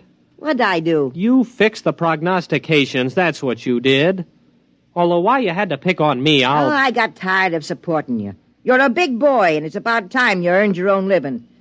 Besides, I thought it'd be a good idea to elect a sympathetic administration. Sympathetic to me, that is. Palace needs a new ventilating system. The air in here is terrible. Well, why didn't you use the prognosticator to get new ventilation put in? Oh, they'd have gotten around it the same way you got around killing Kip. But you pay attention to the prognosticator, boy. Don't you try to weasel out of what it says by looking for double meanings. It's time you overlords learned that when the prognosticator says something, it means it. Yes, Mother. I'd hate to have to give orders to have my own boy disposed of. The last 3 disposals weren't so bad. But sometimes those disposals can turn out real messy. Yes, Mother. Maybe blood is thicker than water, but not much. Yes, Mother. And why shouldn't you listen to my prognostications, huh? Just because they're dolled up a little doesn't mean they're not true. Don't I have a crystal ball? Don't I have a gypsy card pack? Don't I have tea leaves? Best tea leaves money can buy. Yes, Mother. So? What are you going to do? I'm going to have the ventilating system attended to right away. Now, that's my boy. Now, look at these here tea leaves in the bottom of my cup of gin. Yes, Mother. I can see that everything's going to work out fine. Just fine.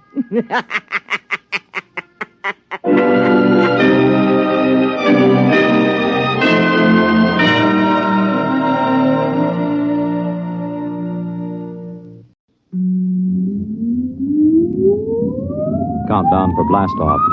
X minus 5, 4, 3, 2, X minus 1, fire.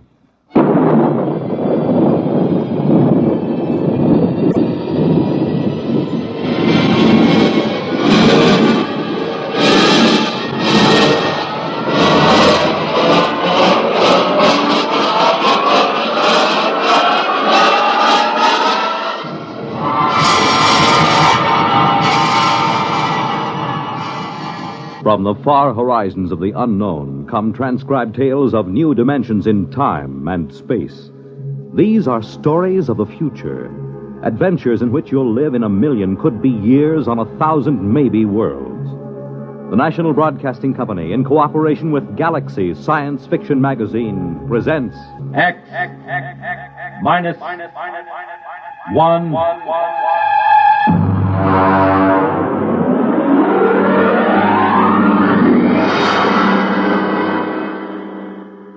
Tonight, a story by Frederick Pohl, Tunnel Under the World.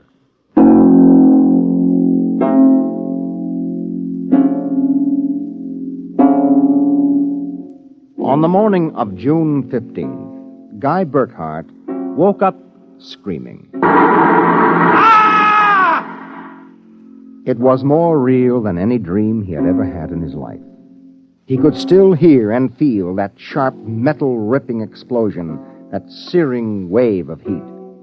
He sat up. Mary! Mary! Mary! Mary! Where are you? Guy, what's wrong? You're trembling. Where were you? In the kitchen cooking breakfast. What is it? I don't know, a dream, I guess. An explosion. Did you say an explosion? Yes. But that's the dream I had. What? I dreamed there was a big explosion, and then something sort of hit me on the head. Holy smokes me. Maybe there really was some sort of explosion, and it started us dreaming. Well, there'll be an explosion down at your office if you don't hurry and get to work.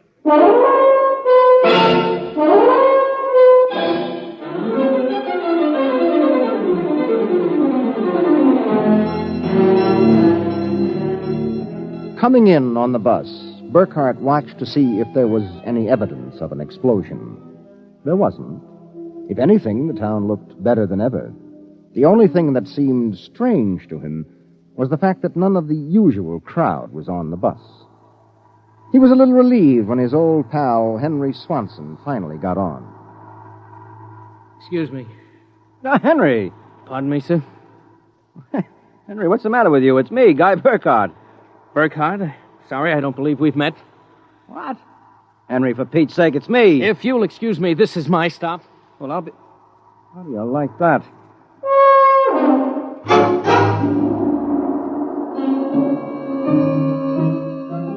Guy Burkhart got off in front of the gigantic Contro Chemical Building, took the elevator to the 98th floor where he had worked in the accounting department for 12 years. It wasn't until he was almost at his floor that he realized the speaker was not playing the usual commercials. Friends, are you happy with your present home freezer? Of course not. Well, the answer to your problems is a Fecco freezer. Fecco freezers are better freezers. Most wives would do anything for a Fecco freezer. Friends, are you happy with your present home freezer?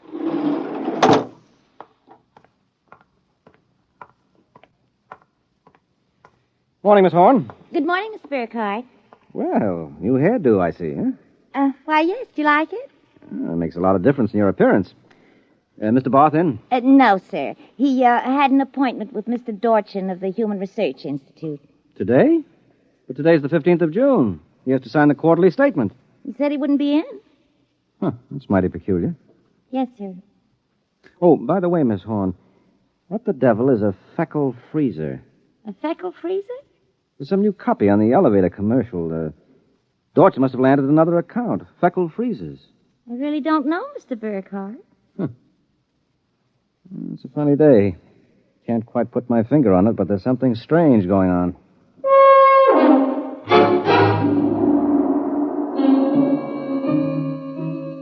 He couldn't shake the thought out of his mind.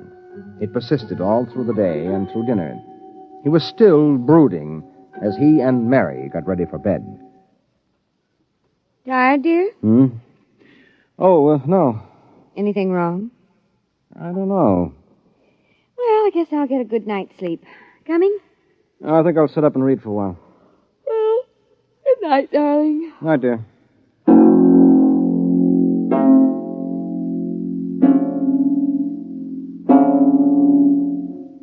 At exactly midnight, Guy Burkhardt lapsed into a sudden, deep sleep. And the following morning, he woke up, screaming.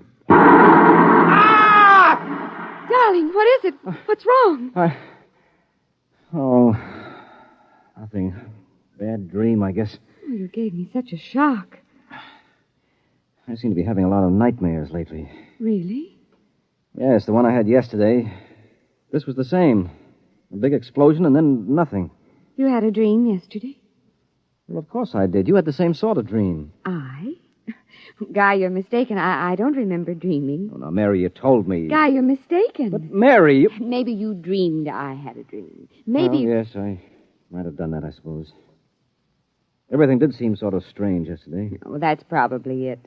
You better get dressed, dear. Today's the 15th. That's when the quarterly statement... 15th? Yes. Well, it must have been a dream, because yesterday was the 15th.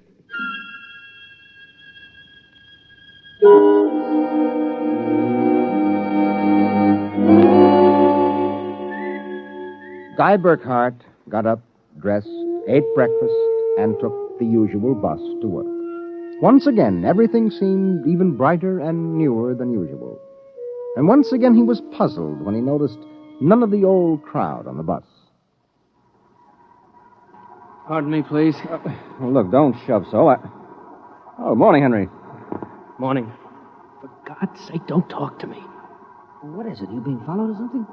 Don't you know? I was sure you remembered. Remembered what? I can't talk. This is my stuff. Will you excuse me, please? Well, Henry, for Pete's sake.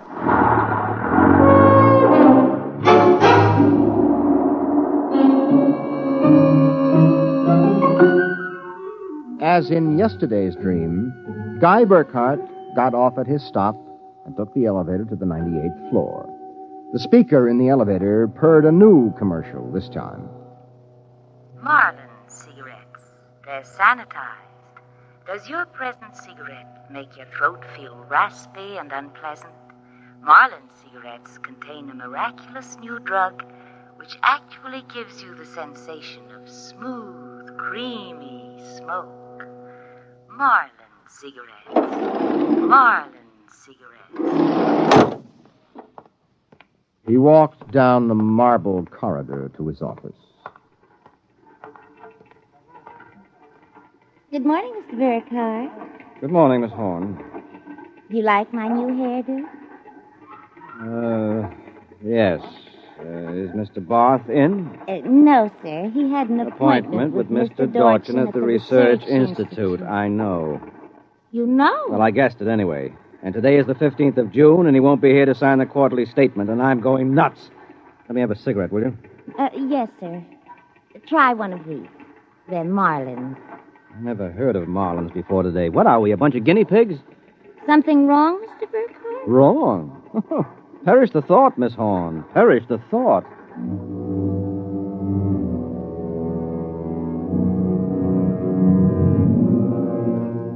He went to his desk and stared at the mail. Before he opened it, he knew that the factory distributor's envelope contained an order for 12 new electronic computers.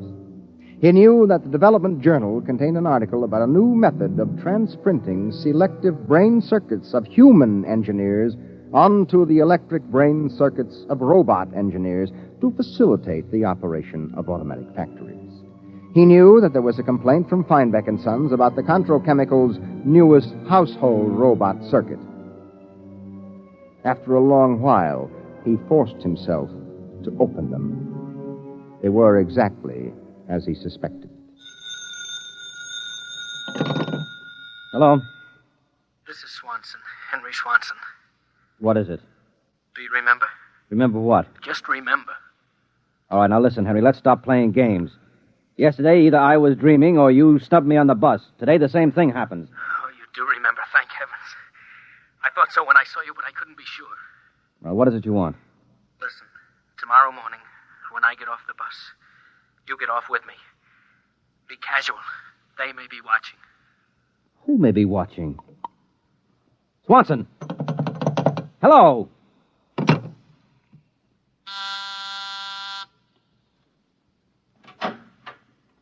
You buzzed, Mr. Burkhardt? Yes, I'm still out of cigarettes. Would you buy me a pack of Kelvins? Wouldn't you rather have Marlins? I smoke Kelvins. But, Mr. Burkhardt, Marlins have that soft, creamy smoke that's so soothing to your throat. Oh. You really believe that stuff? Well, it's true. I wouldn't say this, Mr. Burkhardt, except that, well, I've gotten to know you pretty well, and I've grown to admire you so much. I see. Would you mind, Mr. Burkhardt, if I told you that for months now I've wanted to, well, just comfort you? I know how troubled you've been.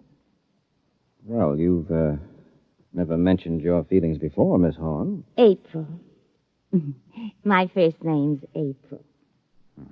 Well, that's a pretty name. You see, I do have your welfare at heart. That's why when I see you smoking Kelvins and I know Marlins are so much better, won't you let me buy some of them for you, huh? Well, I suppose so. Why not? Here, bring me a carton. Oh, thank you, Mr. Burkhardt. Guy. I think you ought to go. I'll be back.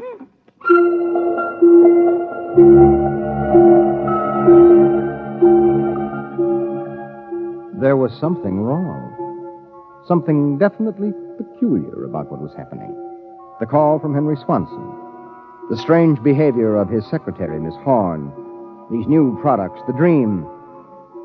Guy Burkhardt went home that night feeling like a man in a nightmare.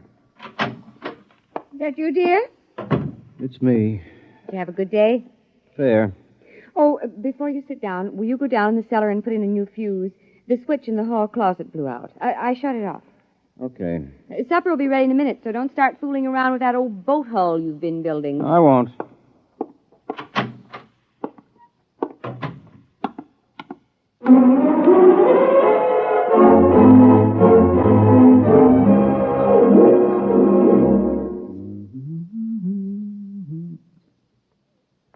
Mary!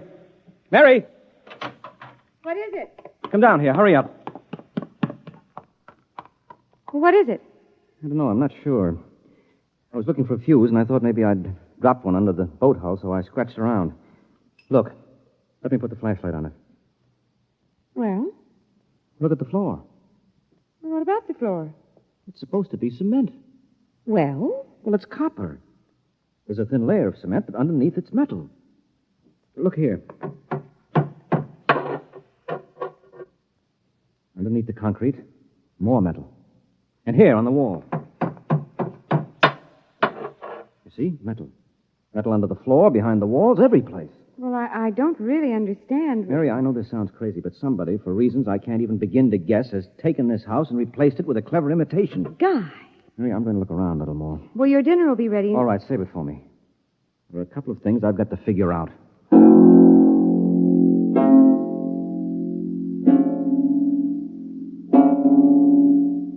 The following morning, Guy Burkhardt woke up screaming.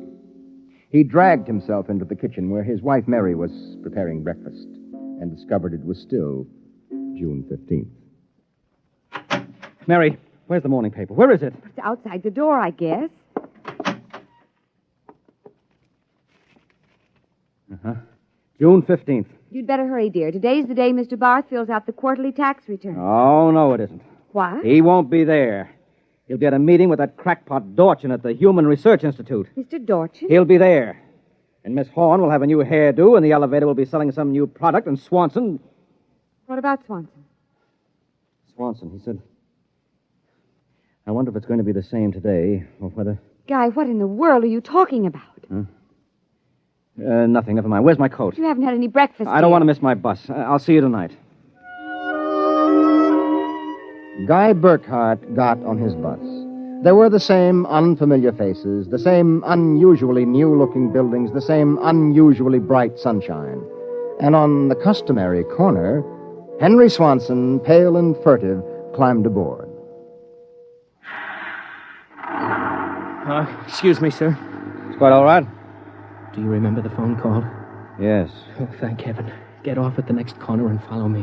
Where are you going? There's an excavation for a building about a block down. Make sure you aren't followed. I'll go first.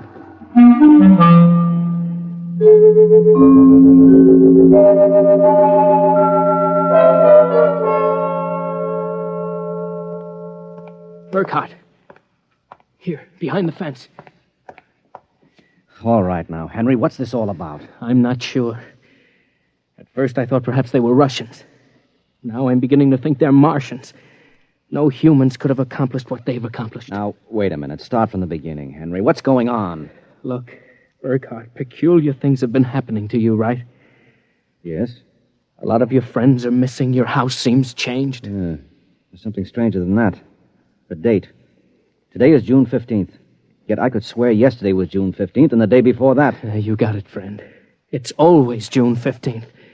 And you and I are the only ones who know it. But why, Henry? How? I'm not sure. I think it's some sort of mass hypnosis or something. Well, why doesn't it work for us? My wife, Mary, doesn't remember a thing. Somehow, when it happened, they missed us. We were protected from the full force of the rays or whatever they used. Burkhart, where were you on the night of the 14th, about midnight? Let me see, that was Sunday night. Yes. Yeah, I was down in the cellar under the boat I'm building. I was in my darkroom developing some pictures. This just doesn't make any sense to me. Russians, Martians. What makes you think that? I've seen them. Where?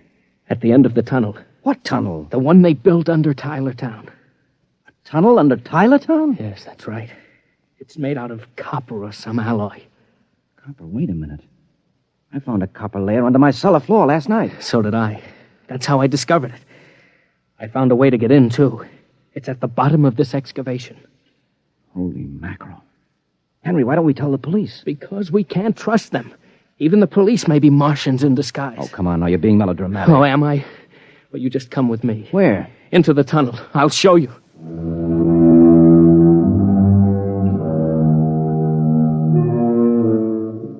Henry Swanson led Guy Burkhart to a small hole in the side of the excavation. There he removed a cut-out piece of metallic substance, and they crawled into a dimly lighted tunnel. They walked for what seemed like 2 miles until Swanson held his finger to his lips. We've got to be quiet now. Henry, this is fantastic. They've got a tunnel right under the whole town. Oh, you haven't seen anything yet. There's a room a little farther down. We'll be able to look through a glass in the door. Is it safe?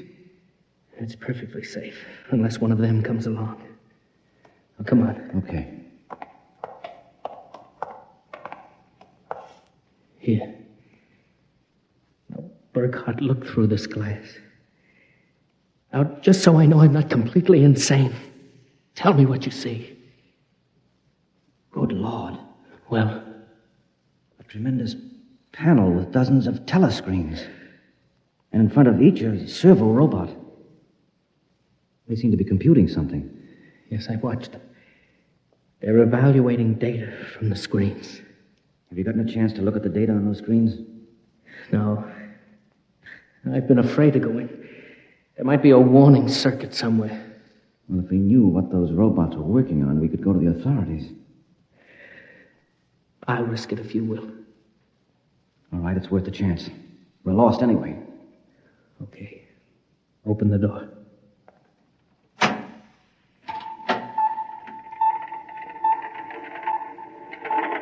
So far, so good. Come on. Let's take a look at that data. But don't interfere with the robots. Don't worry. Here, let's look at this screen. Listen to this. Tests in the 47K12 group with Marlin cigarettes pulled 80% using the soft feminine approach. Indications are that an extension of this approach would influence at least 70% nationwide. The direct elevator pitch pulled only 10%. This should be abandoned and a new series of high persuasion personal elements introduced. Henry, do you know what this means? I haven't the faintest idea. I don't blame you. This is crazy, but it fits the facts when I think about it. Do you know who's behind this? Martians? No, not Martians, Henry. Humans. What? Humans who are interested in developing the perfect propaganda machine. What? I don't know who they are or how they've done it, but somehow they've taken Tylertown over. Hypnosis. Hypnosis, drugs, maybe some kind of array or something. However they do it, what happens is that they let us live through a single day. During that day, they pour all kinds of suggestions and propaganda into us. At the end of the day, they evaluate the results, see how we've reacted. And at midnight, they wash the day out of our minds, and the next morning we start the same day over again with different stimuli. Do you know what that means, Henry? Suppose one man learned how to influence people 100%. Why, in a year, he could sell us anything from freezers to political candidates. Oh, wait a minute. We're guinea pigs, Henry. This whole community is one big test tube for Dorchin's propaganda research. Burkhardt, what do we do? I don't know, but somehow we've got to get out of this town and get to the FBI. What do you think we can? It's worth a try. Come on. Wait. Huh? What is it? Look through the door. There's somebody coming down the tunnel. You've got to hide. Behind the circuit box. Wait. Good Lord, it's Dorchin, the head of the Research Institute. Shh, quiet.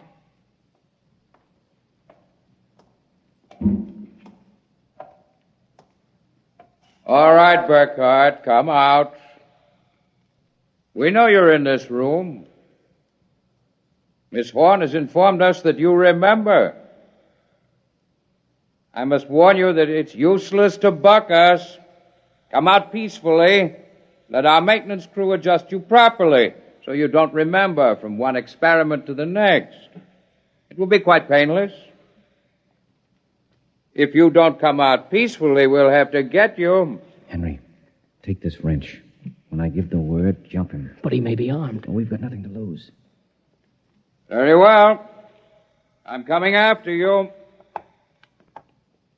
Now! Burkhardt, I've killed him. Now, wait. Get his coat unbuttoned. Maybe his heart is still beating. Henry! What is it? What's wrong? Look underneath his coat. Heaven help us. It's a robot. A humanoid robot designed to look like Dorchin. Come on, let's get out of here. Wait. What's that? It's a loudspeaker. I told you it was useless, gentlemen. Who are you? Mr. Dorchin, naturally. The real Mr. Dorchin. What are you trying to do to us? Merely trying to prevent you from damaging my experiment, gentlemen. You can't get away with this, Dorchin. Sooner or later, somebody, the FBI or somebody, is going to get wind of this madness. Really, Burkhardt, you're quite naive. Now, why not be reasonable and let the maintenance crews adjust you? And if I refuse, I suppose you'll kill me. That would be quite impossible. Oh? You see, Burkhardt, you're already dead. Dead? You're shocked. It's quite true. You and everyone else in this town were killed by a premature atomic blast at the Condro chemical plant. The blast occurred at 7 a.m. on June 15th. That is the last thing imprinted on your minds. That is why you wake up screaming each morning. No, it isn't true. But it is. What I and my associates did was take the brain circuits from your dead bodies. We stored them in electrochemical batteries till we had a chance to rebuild the cities and begin our tests. Do you think I believe a fantastic tale like that? I imagine you find it incredible. Of course, we didn't rebuild everything exactly. After all, it only has to last for a single day, June 15th. At midnight, we turn off the power and wash out the memory of the day.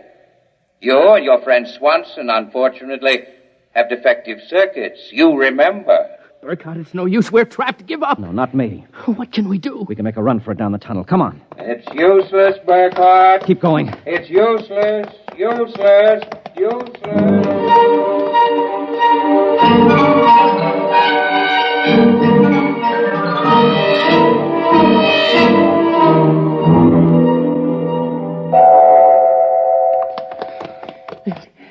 Now, this door is open. It opens. Oh, no. No, I don't believe it. Swanson, look!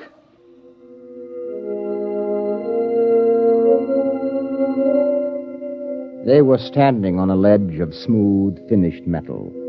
At their feet, the ledge dropped away into a chasm so deep they could not see the bottom.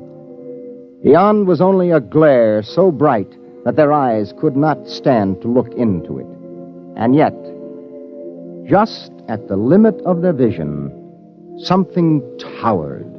Something so huge it was almost inconceivable. Something. Burkhardt? Yes? This is Dorchin. Now do you understand why it's useless? The great looming figure moved closer. It seemed to take shape now, and yet it was so gigantic as to be unbelievable. It came closer. The glare was partially blocked.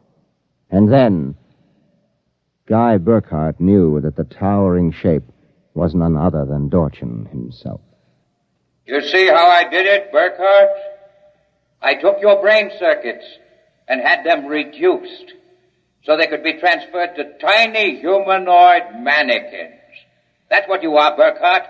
A tiny miniature of yourself. And this city, this whole experiment I'm conducting, is built on a tabletop.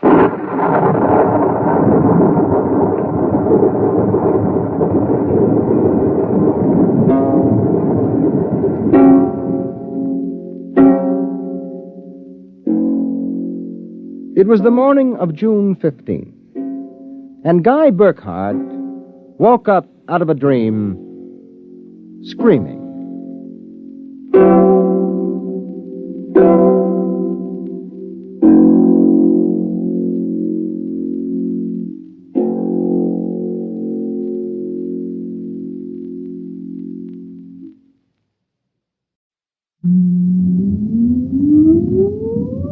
Countdown for blast off. X minus 5, 4, 3, 2, X minus 1, fire.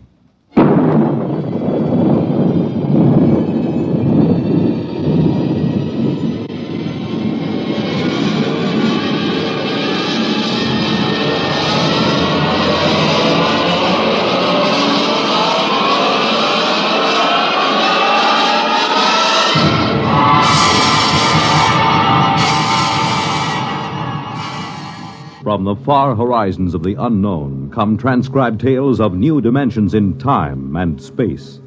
These are stories of the future, adventures in which you'll live in 1,000,000, could be years, on 1,000 maybe worlds. The National Broadcasting Company, in cooperation with Galaxy Science Fiction Magazine, presents X minus 1.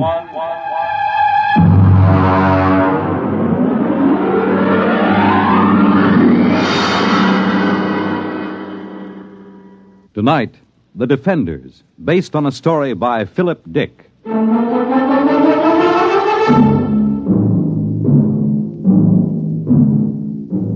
now we bring you a special film of the destruction of San Francisco by radioactive pellets, released this week by robots of the Asian Confederation. This bombing was televised by robot cameramen of the Western Confederation as it took place. What you are about to see is a rebroadcast.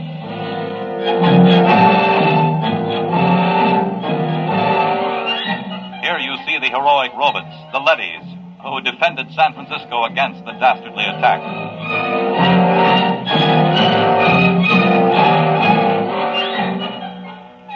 Of course, since all human life has been under the surface of Earth for 16 years, there was no actual loss of life in the sense we know it.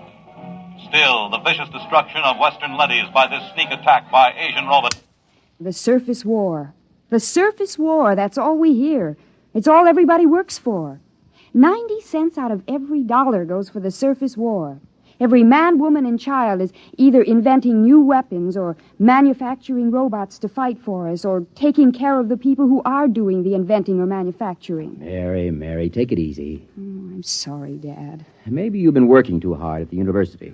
Maybe. How's the study coming? All right. Colonel Moss was asking about it only today over at Supreme Headquarters. I'm still working. Mary, you haven't mentioned the enemy much. Oh, what's there to say? Well, is he as hateful as ever? He hasn't been feeling well. Pity. I hope he doesn't die. After all, he's the only living captive member of the Asian Confederation. How old is he, by the way? 34. Oh, you're joking, of course. No. Mary, Western society only moved under the surface of the Earth some 16 years ago. Now, that would mean that the enemy was captured when he was only a boy. Yes. He told you this? Oh, no, he tells everyone he's 42.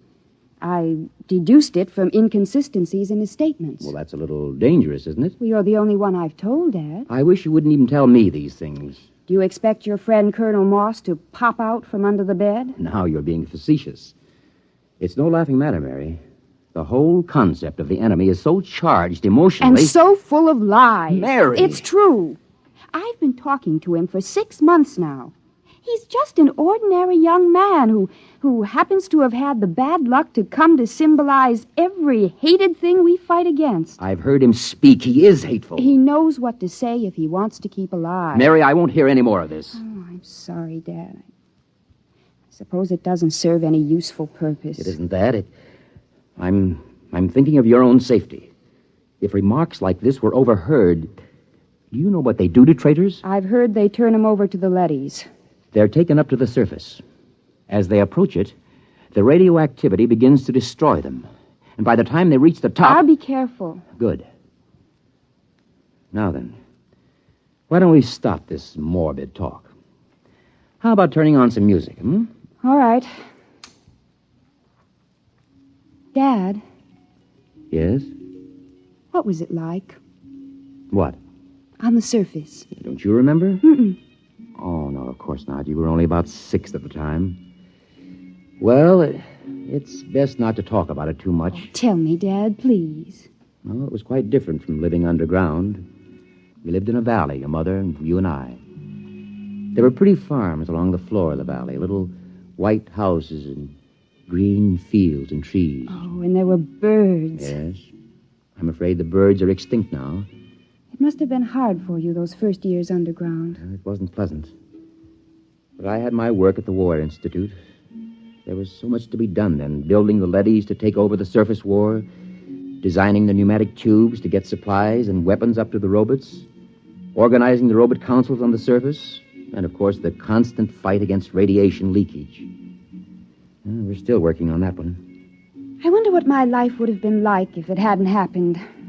About all I know is metal walls and great roaring factories and barracks. Nobody wants to live this way, my dear. We have to. Someday, when the enemy's defeated... What makes you think he'll be defeated? The Asians are just as secure underground as we are. When our leadys conquer theirs... Dad. What is it? Dad, the enemy, the one I've been interviewing. I thought we weren't discussing him. He mentioned a word to me. A word? Yes, it seems to me that I heard it before when I was a little girl. It's best to forget these things. No, I don't know what it means, but it might even be a bad word, but I have to ask you. I'd rather not. Please? Well? The word was peace. Oh, Dad, I'm sorry. I didn't mean to shock you. I think I'll go up to my room. I have to get up early. I'm taping an interview with the enemy. Excuse me.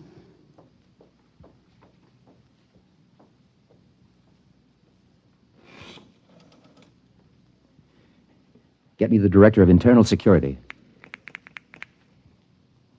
Yes?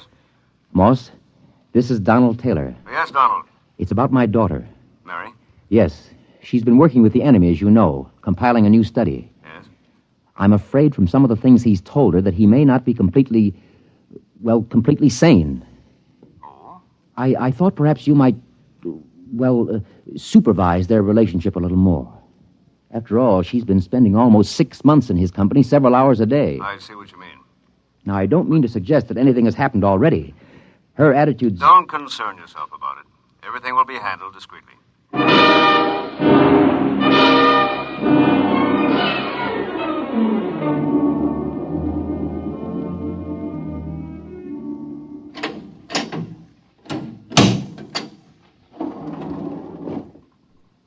The enemy is waiting inside, Miss Taylor. Good.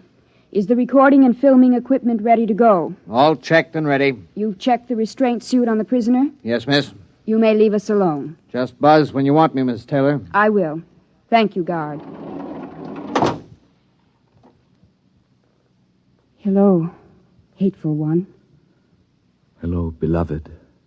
How are you? Feeling no pain? I thought about you last night. I talked to Father. Be careful. Oh, it's all right. Oh, this can't go on, Mary. Sooner or later, someone will suspect. I don't care. I love you. Mary. Well, you'd better get something on tape. If anyone comes in. All right. Tape number 425X. Subject, recorded interview with captive ZN2, former soldier of the Asian Confederation and enemy of the Western Confederation. I'm Joseph Kali, serial number ZN2, former soldier of the Asian Confederation. What were you taught to believe concerning the people of the Western Confederation? I hate them with all my heart. They are inhuman and to be destroyed. What is your objective? It is the objective of my people to enslave all members of the Western Confederation and to utilize them for the benefit of the masters of the Asian Confederation. Did you ever witness any murder of members of the Western Confederation? I was a pilot in a group which dropped radioactive dust on women and children who were preparing to be evacuated underground. I myself killed some 15,000. We will discontinue the interview to check the quality of the recordings. And to kiss the lips of the captive from the Asian Confederation. Oh, Joseph, I can't tell you how it pains me to hear you mouthing this stuff. It keeps me alive. If there were only some way to escape, some place to go. The surface is the only place to go. And the radioactivity kills you in 40 minutes with the thickest lead suit. Sometimes I think even 40 minutes of freedom would be worth it. 40 minutes of pain? If that's the price, then For myself, I wouldn't care. But for you, Mary. If there were a way to reach the surface... There is. Colonel Moss. This has been, I must say, a most interesting interview to hear. You heard it. From the beginning. We had the room wired this morning. Then you know. Yes. What's going to happen to us? To you, nothing. Because of my friendship for your father and your own youth. We will simply require that you remain silent about anything that has happened. And Joseph? The enemy will be handed over to a D-class leady at the mouth of the tube and taken to the surface. We will perform the entire operation with a ceremony and a public announcement. He'll die. Precisely. No. Please. Now you'd better go. Your father is waiting outside. Joseph. Mary, do as he says. Joseph, I love you. Take her out. Please let me say goodbye to him. Remove her. Joseph, please. Please let me stay, please.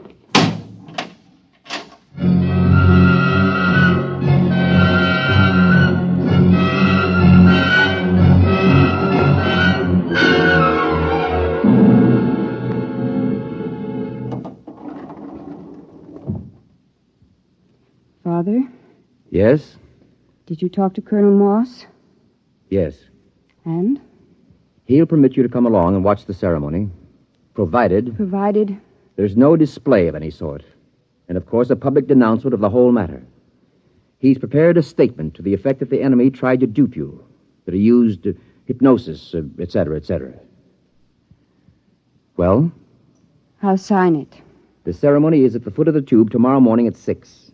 At that hour, the enemy will be handed over to a D-class leady, which is being brought down from the surface. Remember your promise.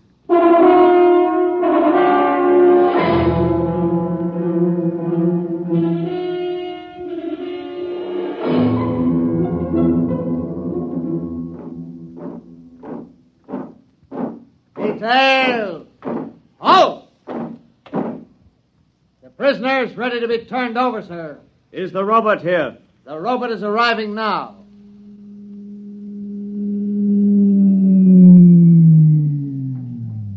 I'll give the orders. I wish to converse with it. Yes, sir. The robot has landed at the foot of the tube, sir. Switch on the intercom. Robot. Robot N71. Can you hear me? Yes, sir. We have a prisoner to turn over. He is to be taken to the surface and destroyed. Yes, sir. Before we send him into the radiation lock, there are a few questions the military would like to have answered. Yes, sir. How is the war going on the surface? The war continues. We are a little short of fast pursuit craft, the single-seat type. It will be noted. Our missiles pounded the Euro munitions plant of the Asian robot team last night, with good results. Excellent. Are you ready to receive the prisoner? I am ready. I must warn all observers to remain behind the lead wall when the radiation lock opens. A few seconds exposure to a hot leady is enough to cause serious damage. Prisoner, step forward. Father. Steady, Mary. Remember your promise? Yes. Is he? He's there. Oh, if I could only see him alone a minute. It's out of the question. Keep well behind the lead wall. Ready? Ready, Colonel. Open the lock.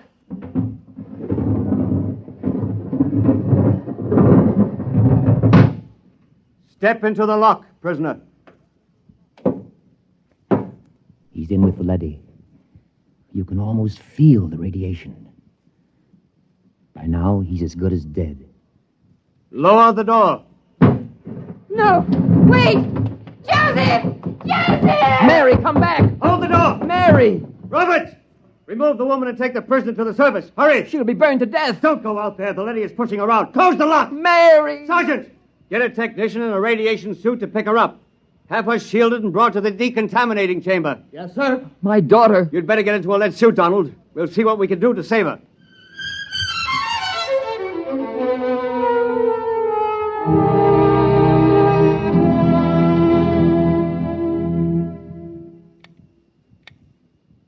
How is she? Bad? I don't understand it. What's wrong? She's cold, not a trace of radiation.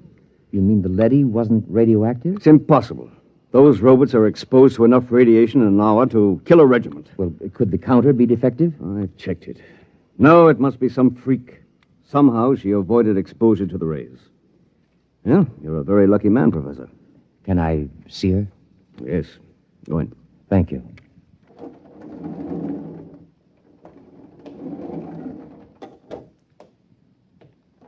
Mary, Hello, Dad.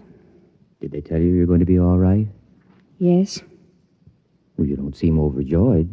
Should I be? You really care for this murder of women and children? Dad, for the last time, Joseph never murdered any women and children. He confessed to those crimes to keep alive. Well, we won't discuss it. You're safe. That's all that matters. Was he taken up? Yes. By now, he's gone. I don't believe it. Mary. I don't believe it. Somehow, deep inside me, I know he's alive. Somehow, I knew that leady wasn't radioactive. That leady. Yes, that's puzzling. We'll have to investigate that. I'm going to send an order to the surface asking that the same leady be sent down again. There's something very strange about the whole business.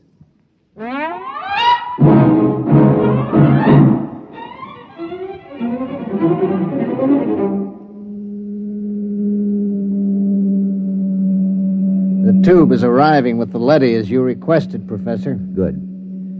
I'm going in to examine it. Isn't that dangerous, even with the suit on, sir? It won't take me long. Very well. He's reached bottom. Open the lock. Father. Hold it. Mary, what are you doing here in a radiation suit? This is the same leady, isn't it? Yes. I was just going in to examine it. I want to go with you. Why? This is the leady that took Joseph up. I want to speak to it and find out. Now, Mary, why torture yourself? It's more torture this way. I have to know. If he's alive or dead, I have to know. He's dead. The leady will know. Please, Father, please. Very well. Close your helmet. Open the lock, guard.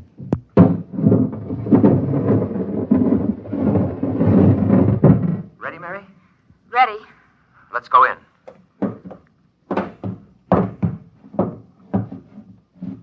You're Robert N-71? I am. The same who escorted the prisoner to the surface this morning? Yes. Is he... He is dead. The radiation killed him before he reached the surface. Steady, Mary. Robert, Sir? you accompanied him to the surface? Yes. You've been exposed. I've fought in 3 battles. Then explain something. Sir? According to a counter I have concealed in my suit, you're cold. Not a trace of radioactivation. How do you explain this? Well? Answer me. That's an order. I must return to the surface. Not till you answer me. I must return to continue fighting the war. Do not attempt to stop me. Daddy has a ray gun. Look out! Keep back. I've shorted him with the metal counter. He'll be burned out in a second. That was close. I thought these robots were unable to harm their masters. He might have been bluffing, but I couldn't take a chance. Why do you suppose he did it? I don't know. But I'm beginning to suspect something so fantastic that I've got to find out about it. Find out? Leave the tube, Mary. What are you going to do? I'm going to the surface. What? My suit will protect me for about 5 minutes up there. No humans have been up to the surface for years. It's illegal. I know all about that. Now, will you leave the tube? No. I'm going with you. Mary, please. If you go, I go with you. All right. Hang on. I'm going to start the elevator. Here we go.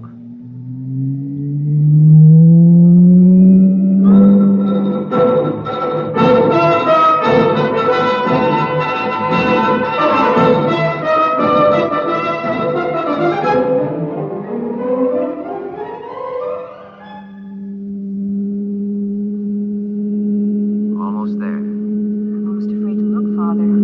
All that ruin. The car's stopping. Silence is frightening. Father, what was that? It sounds like a rooster. That's impossible. There's no living thing on Earth. Open the car door. Father! Mary, do you see what I see? Trees, forests, a windmill, and farmhouses. Look, we must be dreaming. Father! Birds! Look! It's unbelievable. Oh, no, I can't believe it. I can't. Raise your hands, both of you. It's a leady. Do as he says. He's armed. Good. I am Alpha 5, chairman of the Surface Council. What's this all about? Where's the war? The ruins? What's happened here? Can't you guess? The war. There is no war. There hasn't been any war for 15 years. No war? But the guns, the munitions... We've been destroying them as fast as you sent them to the surface. And the Asians? Their robots have been destroying their arms also. Why?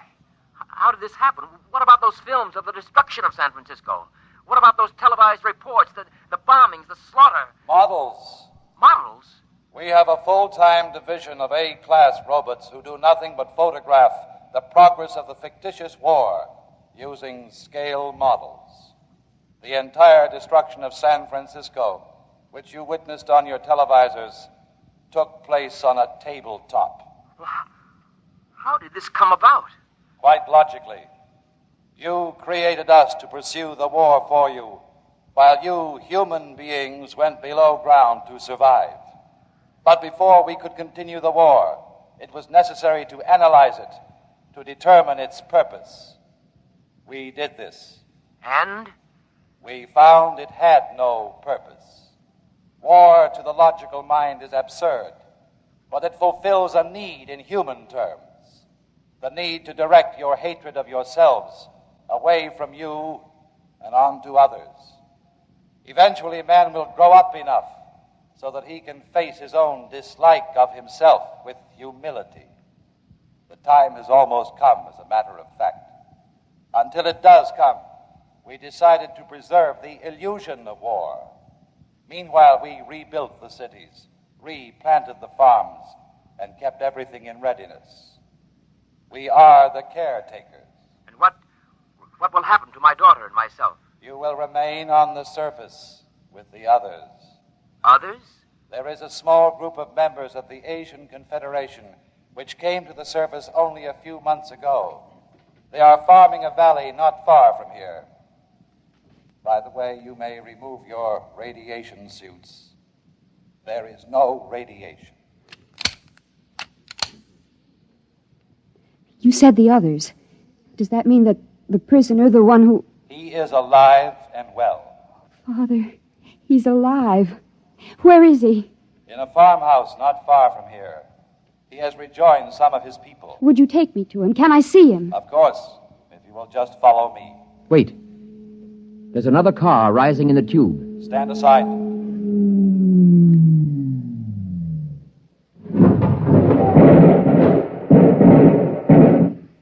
Just remain where you are. Sergeant, take this leady into custody. Yes, sir. Well, Professor, this is quite a sight. How did you happen to come here? The guard told us you had surfaced. We found the shorted robot where you left it and discovered it was cold. So we decided we'd better investigate. Good Lord, what a shock this is. A blessing, Colonel, not a shock. Do the Asians know about this? A few of them have surfaced, but the underground civilization is still ignorant of it. They think the war is going on just as our people do. Don't say. You know what this means, don't you? It means the end of the war. It means peace. It means victory, Professor. It means we can mount a full-scale attack. We can drop hydrogen fission bombs right down their tubes. We can wipe out the whole race. But there's no need. There's no war. There will be. I'm returning underground to report this to Supreme Headquarters. You'll have to accompany me for security purposes. You cannot do that, Colonel. Since when does a robot give orders to a human? We were constructed to protect you. In this case, we will protect you from yourselves. Stand aside. We're going to the tube. I will be happy to stand aside, but you will not be able to descend. No? Well, we'll just see. Look out! Father, what is it? What happened? Look. Good Lord. They've destroyed the tube. We're sealed off. Exactly. We have always had heat bombs in readiness for just such an emergency. Lead and rock are fused for a depth of some 10 miles. It will be years before your people can reconstruct the tube. I don't believe it. It makes no difference to us whether you believe it or not. Men, destroy this robot. There are many more. Destroy him.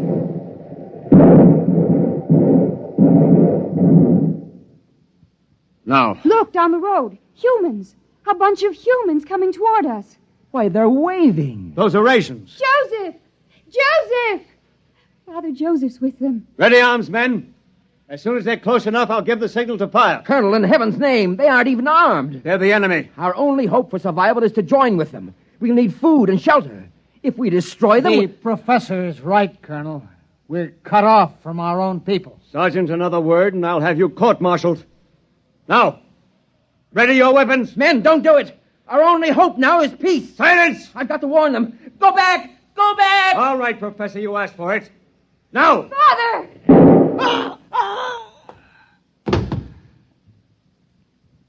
Father, is he... Colonel Moss is dead. Thank you, Sergeant. You've saved not only my life, but many others. I couldn't see any other way, Professor. We gotta live, too. Father, Yes, Mary? does this mean that we can have peace? If we want it, Mary. If we really want it, we can have it.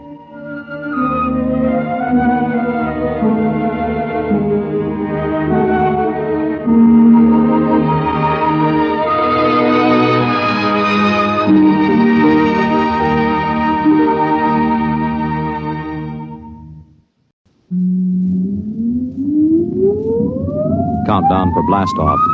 X minus 5, 4, 3, 2, X minus 1, fire.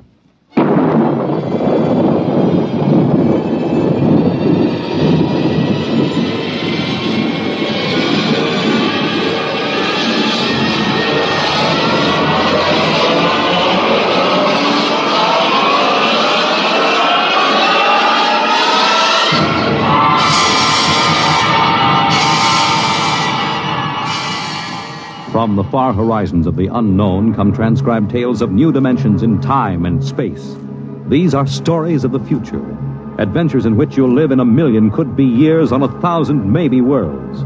The National Broadcasting Company, in cooperation with Street and Smith, publishers of astounding science fiction, presents X minus 1.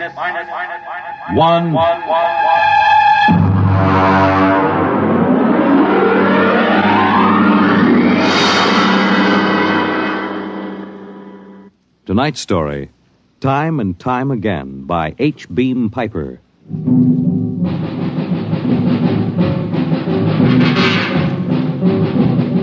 It happened during a routine skirmish in the Great War. Patrols advanced from the defense perimeter under jet cover and preceded by napalm throwers. The enemy defended in depth and mopped up with guided 98s fired from 40 miles to the rear. The blast area was 10 miles in circumference, and the medics didn't find much to pick up over 500 yards in. Come on. All right, now back it in here. Look out, it's lousy with mud. More. Now, cut left. More, hold it. Stretches. Come on, Travers, get those men out. Yes, sir. Get a move on. Line them up. Come on. Easy. You want to kill them? Okay, take it away. You might have left those Joes where they was. Half of them won't last till the plane comes. As long as they're alive, they'll be treated. Get those tags out, Travers. Start taking names. Yes, sir. This one must have been 1,000 yards in. Get his dog tag out. What a mess. Here. Hartley Allen, Captain G5 Chem Research, AN-73D. Number SO-23869-403-J. Hartley? Alan Hartley. Oh. That must be the Hartley that wrote Children of the Mist and Conker's Road. Never heard of him. Major, I think maybe he's partly conscious. Had I better give him another shot? Go ahead, Sergeant. There isn't much else we can do for him. It's a rotten shame. Yeah, ain't it always? Okay, Captain, let me have that arm. There.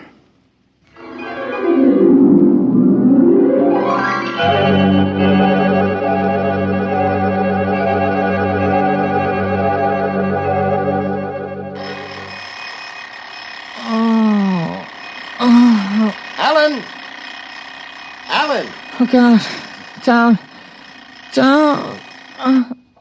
Get up, Alan. Can't stay in bed all day.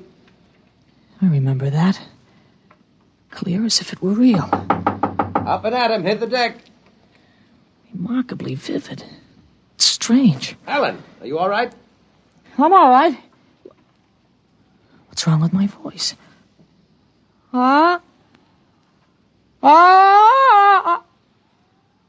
It's too high. What are you doing? Practicing singing?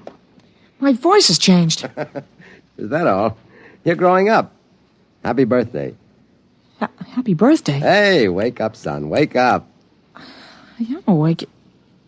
It's impossible. I am awake. Well, the way you slept through that alarm, I'd say it was impossible. Come on, out of bed. I don't understand. You went to bed at a decent hour. You could wake up the next morning. Come on, son. Breakfast waiting. Out of bed or I'll turn it over. All right. It's a dream. Maybe, but you're wide awake now. I am. I'm awake. Well, half awake anyway. That's the bell at St. Boniface, isn't it? What day is it? Are you kidding? You forget today's your birthday? No, I didn't forget. Neither did I. Here, son. Happy 13th birthday. You won't guess what's in here. A rifle. A light .22 rifle. Oh, now how did you know that? I remembered. Did I spill the beans sometime? No. I could have sworn it would be a surprise. Well, go on. Open it.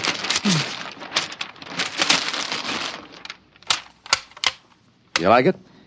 Yeah. Yeah, it's perfect, Dad. We'll have to lay down rules about using it. And I'll have to teach you how to operate it. I don't believe in letting a boy handle a gun till he really knows how. If I let you play with that thing before I teach you about guns, you'd blow your head off. I suppose so. I'll be shaving, Alan. Come down to breakfast when you're ready. Well, it's a big day today. You're almost a man. Almost. You're still groggy. Snap out of it, Alan. I will. There's There's a dream in it somewhere, but I'm not sure which. What? Never mind, Dad. I'll be right down for breakfast.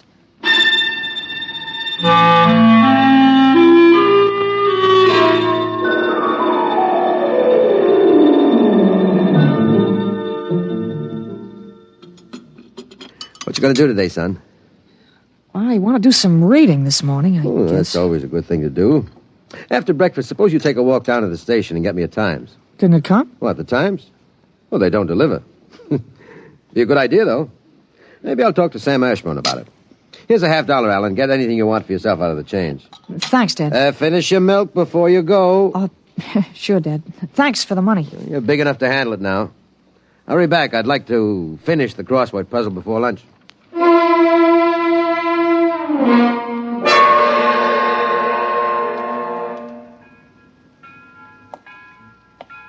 Here you are, Alan. 1 Times. Tell your father the puzzle's a stinker this week. Yeah, thanks, Mr. Ashburn. Look out for the trucks when you cross the highway. I'll go across Elton's lot. It's a shortcut. Elton's? You'll have a hard time crossing there, son. There's 4 buildings on that block. I thought they burned down. I've seen them this morning, big as life. I guess that didn't happen yet. What'd you say? Nothing, Mr. Ashburn. I was just muttering. My days, youngsters talked up. Yes, sir. Bye, Mr. Ashburn.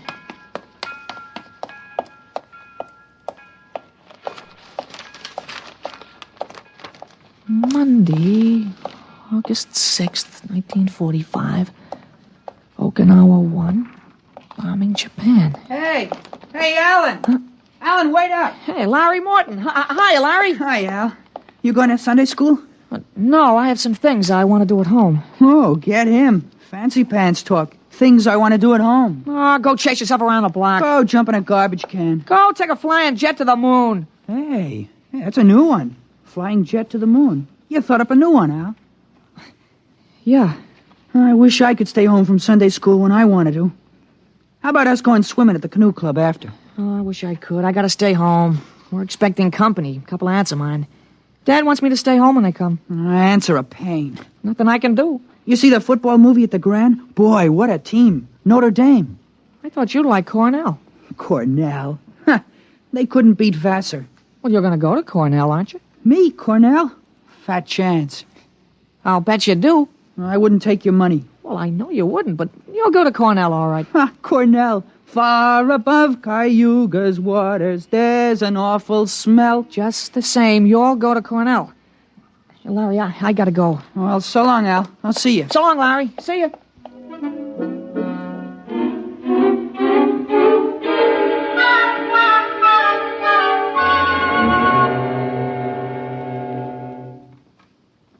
I'm stuck in this corner, staring at a word that makes in proportion. Tight. Huh?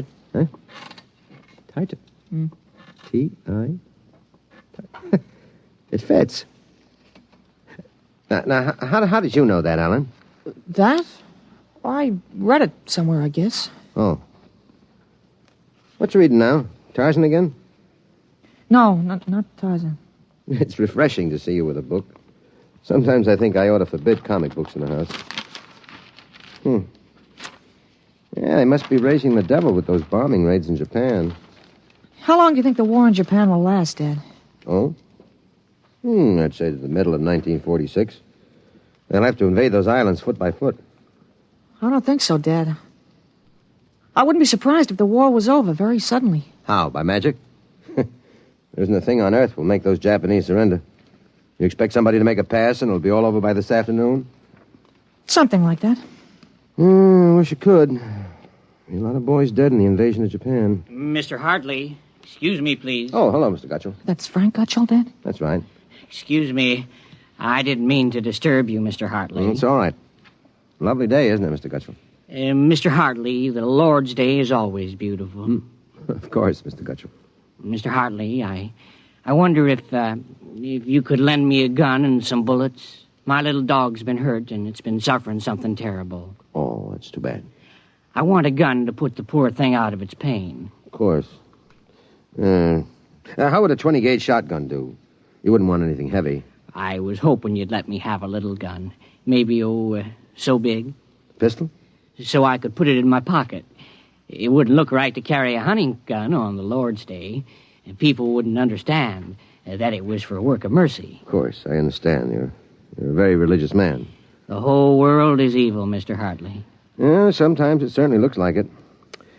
Well, I have a Colt 38 special from the auxiliary police outfit. Well, that's fine. Now, you've got to bring it right back, Mr. Gutschel. I might be called out. Now, you'll have to promise to get it right back. Dad, wait a minute. I just remembered. Remembered what? Well, aren't there some cartridges left for the Luger? Then you wouldn't be without the Colt. That's right. I have got a German automatic I could let you have. That way I wouldn't get stuck. You'd have to return it promptly, though. Oh, wait, Dad, I'll get it. I know where the cartridges Be careful, son. Well, Mr. Gutschel, it sure turned out nice after all that.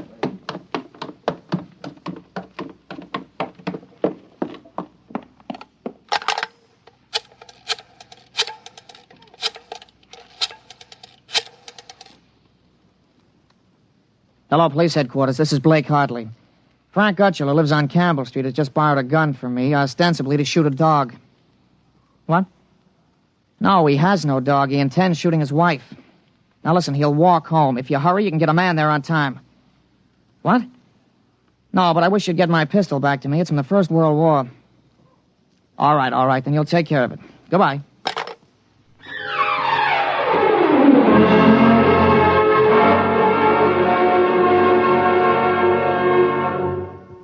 There you are. What kept you, Alan? Well, I couldn't find the cartridges at first.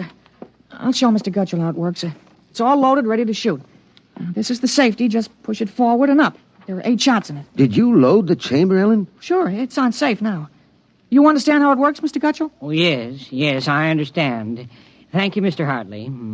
Thank you, Sonny. Goodbye. Goodbye, Mr. Gutschel. Return the gun when you're done. Yes, I'll be done with it soon. Goodbye. Alan, you shouldn't have loaded that gun. I guess it's all over now. I had to keep you from fooling with it. I didn't want you to see I took out the firing pin. You what? Gutschel didn't want that gun to shoot a dog. He's a fanatic. He sees visions, hears voices. The voices probably put him up to this. Well, I'll submit that any man who holds intimate conversations with disembodied spirits isn't to be trusted with a gun. What are you talking about? While I was at it, I called the police upstairs. I put a handkerchief over my mouth and told them I was you. You? Well, why did you have to do that? I couldn't have told them this is little Alan Hartley, 13 years old. And suppose he really wants to shoot a dog. What kind of a mess will I be in then? No mess. If I'm wrong, which I'm not, I'll take the rap for it. Dumb kid trick, you know.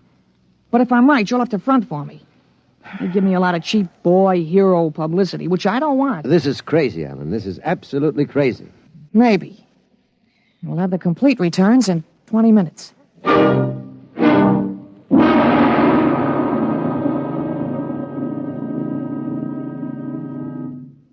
Mr. Hartley? Mr. Blake Hartley? That's right. I'm Detective Sergeant Koborski from Homicide. Here's your Luger. Thank you. I don't know how you spotted that guy, but when we busted in, he was pointing that gun at his wife and swearing a blue streak because it wouldn't go off. I'm glad I was able to help. You know, they may even have some kind of a citation for you, Mr. Hartley. I don't think that's necessary. In the department, we figure a little publicity never hurt nobody. Even a lawyer, huh? I really would prefer it if it were kept quiet. Well, whatever you say. We'll want you to drop around in the morning for a statement. I'll be glad to. Well, goodbye. Goodbye, Sonny. Goodbye, Sergeant. Why don't you take the citation, Dad? Well, you were right. You saved that woman's life. Now, let's see you put back the firing pin. Sure. Here. All right, Alan. Suppose we have a little talk. But I explained everything. You did not. Yesterday, you wouldn't even have known how to take this pistol apart. Today, you've been using language and expressing ideas that are outside of everything you've ever known before. Now, I want to know... I hope you're not toying with the medieval notion of obsession. What? Well, you say I'm changed. When did you first notice this? Well, last night, you were still my little boy.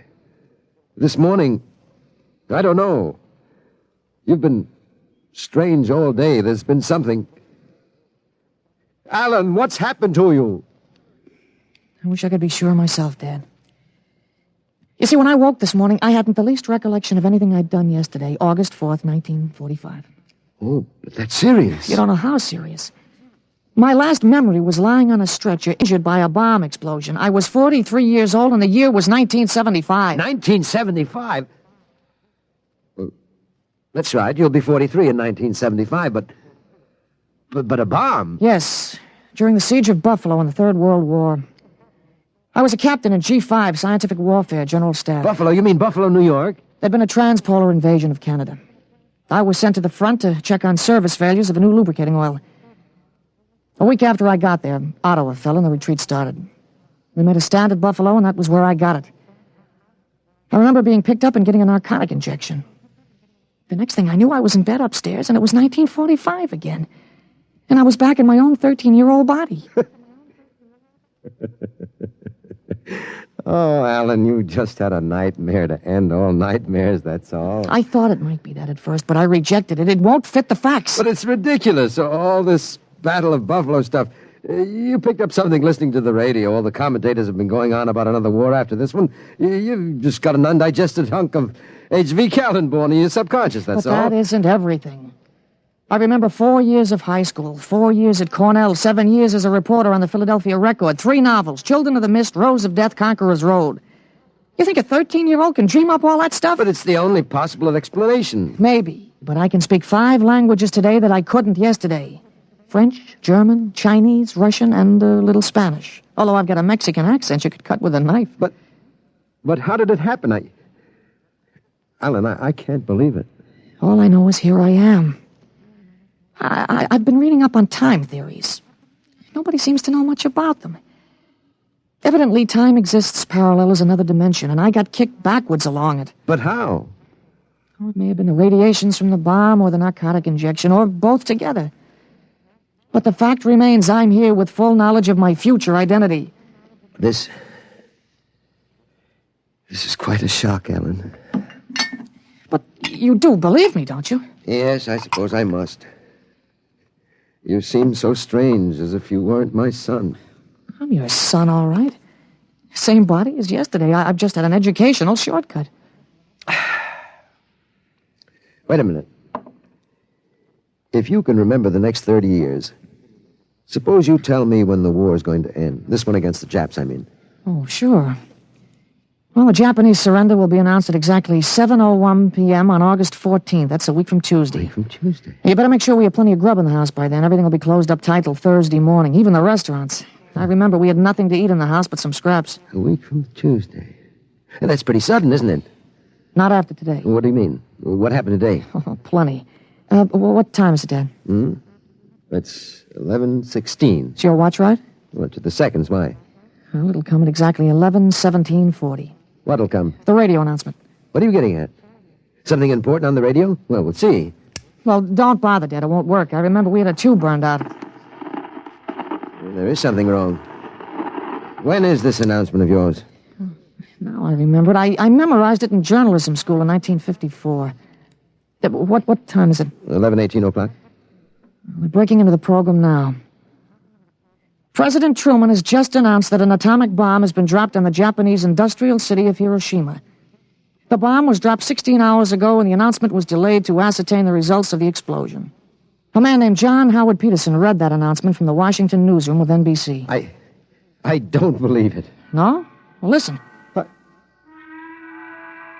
That's the Berg Platt factory whistle. And the bells of St. Boniface. Now, next, the whistle at the volunteer firehouse. Well, then it's true. It's true. Sure. Then Larry Morton came by on his bicycle. Hey, Al. Al, you hear? You hear about the bomb? An atomic bomb. Yeah, we heard. Boy, atomic bomb. Oh, boy. I gotta go find my pop. He's on the golf course. Bye, Al. Bye, Mr. Hartley. You knew. You knew about it. The next bomb hits Nagasaki. I thought that stuff about atomic energy was so much fantasy. Was that the kind of bomb that got you? Oh, that was a firecracker to the one that got me. It was a guided 98. Exploded 10 miles away. And that's going to happen in 30 years? I remember it. How about... Well, how about me? Oh, wait. Never mind. I don't think I'd better know when I'm going to die. I couldn't tell you anyway. I had a letter from you just before I left for the front. You were 78 then, and you were still hunting and fishing and flying your own plane. But another war. And fought on American soil. Oh, Ellen, I wish this hadn't happened to you. It happened. I remember it. But if I can help it, I'm not going to get killed in any battle of Buffalo. But if you remember it, if time exists as a parallel dimension, then every tick we're getting closer to that Third World War. Dad, you know what I remembered when Gutschall came to borrow that gun? No, I suppose that you suspected him and warned me. No, that wasn't it. The first time when I was really 13, I wasn't home. I'd been swimming at the canoe club with Larry Morton. When I got home about a half an hour from now, I found the house full of cops. But if the gun didn't fire... What makes you think it didn't? Gutschall talked the .38 out of you. He went home, shot his wife 4 times in the body, once behind the ear, and used the 6th shot to blow his own brains out. That's what you remember? Yes. The cops traced the gun. They took a very poor view of your lending it to him. You never got it back. But here it is. Oh, not the way I remember it. But I didn't want you in trouble, so I warned you. Dad, I found out the future can be changed. One man can't change the whole future. I stopped a murder and a suicide. I know, but... With 30 years to work, I can stop a world war. I'll have the means, too. The means? Unlimited wealth and influence. I've got a good memory, Dad. I wrote a list out this afternoon. Assault, jet pilot, citation, ponder, middle ground. What is this, a code? Horses. That's a list of Kentucky Derby winners from 1946 to 1970. Huh? You sure? Well, I learned that list on a bet at the Officers Club in Cincinnati in 1971. Assault paid 8-1. You figure out what we can take in. But gambling? Oh, this isn't gambling. It's a sure thing. When we get rolling, we'll make the Rockefellers look like pikers. Assault at 8-1. Mm-hmm. I suppose I could scrape up $5,000. In 10 years, that'll make a lot of money. Any other little thing you have in mind, Ellen? Well, by 1952, we start building a political organization here in Pennsylvania. In 1960, I think we can elect you president. President? Isn't that going a little too far? Well, why not? Who wouldn't vote for a politician who was always right? Besides, that's the one thing we've got to change. In 1960, we had a man in the White House who was good to his wife and sang a nice tenor, and that's about all. He fouled up so completely, we ended up at war. Now, I think President Hartley might be a little more trusted to take a strong line. But I don't know anything about international decisions. I do. I know all the wrong ones. If we can stop one murder, we can stop a war. It's worth a try, isn't it? I guess so. How do I start? Well, as I remember, just after the bomb announcement, you got a phone call from the City Fusion Party about the next election. There's a lot of talk about a reform ticket. Well, that call is going to be important, Dad. It's the turning point. Now you've got to know. There it is. Well, what do I do? Well, answer it. Go ahead. But... Don't worry. I'll tell you what to do. Go ahead. Hello? Yes, this is Blake Hartley.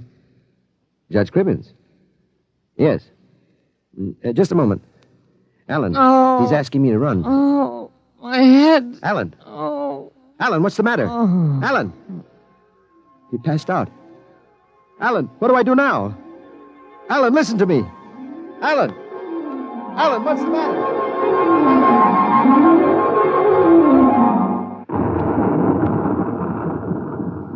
Captain Hartley.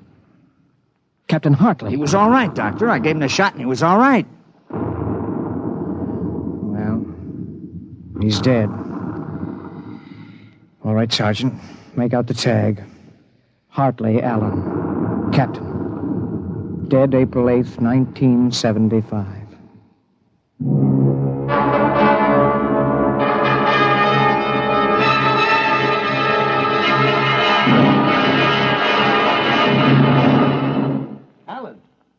Alan, what happened? Alan! Alan, are you all right? Hi, Dad. I've got Judge Crimmins on the phone. What do I tell him? What? Alan, are you all right? You passed out.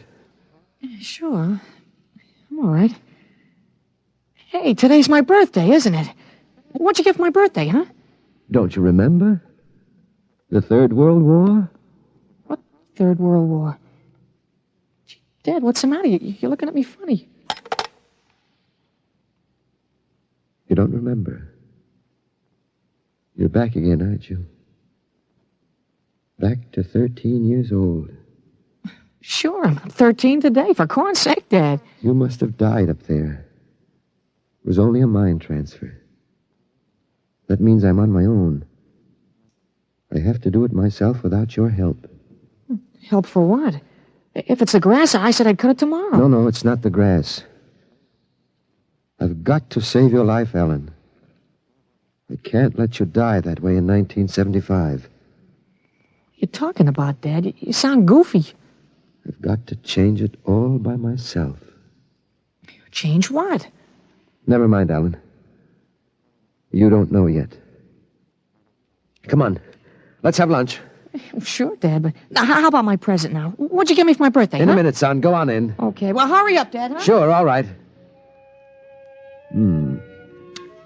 Now, where did I put that list of horses?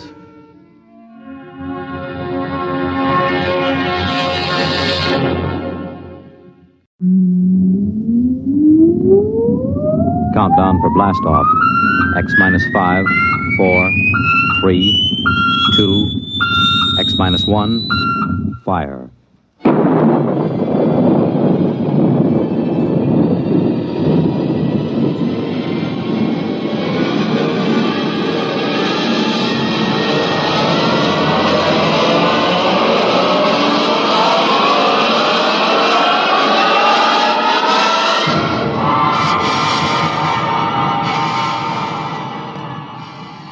From the far horizons of the unknown come tales of new dimensions in time and space.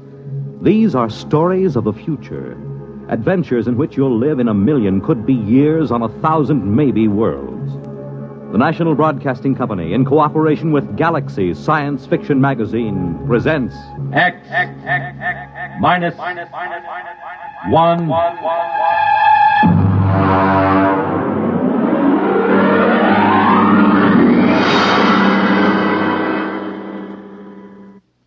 Tonight, The Trap by Finn O'Donovan.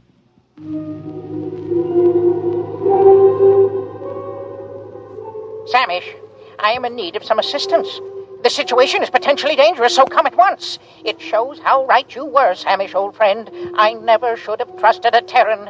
What a sorry mess, Samish, and the plot seemed so foolproof. Hey, Thurston, get up. Get up, come on. Why? What's the matter? Why? Come on, it's daybreak. Now, there's good news. Let me alone. Oh, come on. You don't want to sleep through our vacation. The bird's on the wing. It's 5 o'clock in the morning. 5 o'clock in the morning in the Adirondacks is the middle of the day. What's the weather out? Oh, it's raining. For crying out loud. Oh, don't go back to sleep. It always rains on the first day of vacation. Rule of nature. Look, I got a little fly rod with a new plastic reel that I'm just dying to try. You know what the trouble with you is, Ed? You're in love with sporting goods equipment. Oh, now, wait till you see this rod. You take that rifle I sold you. You could shoot a rhinoceros with it, but you won't, because, Ed, you're essentially a friendly man. The trouble with you is you don't like the woods. Well, how can you say that? Don't I come with you on a hunting trip every year? Sure, but you always manage to steer us over to Lake Placid to the cocktail lounges. Ah, now there's real hunting. Now, there are trophies to bring back to the city. None of your paltry brown bears or black bears. Oh, come on now, Thurston. I came up here to the mountains to hunt. Have a drink. Well, it's awfully early in the morning. Well, look upon it as an extension of last night. Well, all right. Think it'll stop raining? No, who cares? Well, come on now. Get dressed. It's a perfect day out there in the woods for bear. It certainly is. That's why I want to stay right here in the cabin.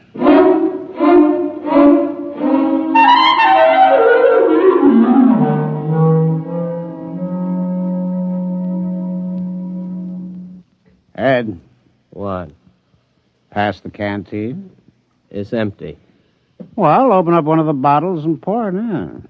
Why don't you take it straight from the bottle? What, on a camping trip?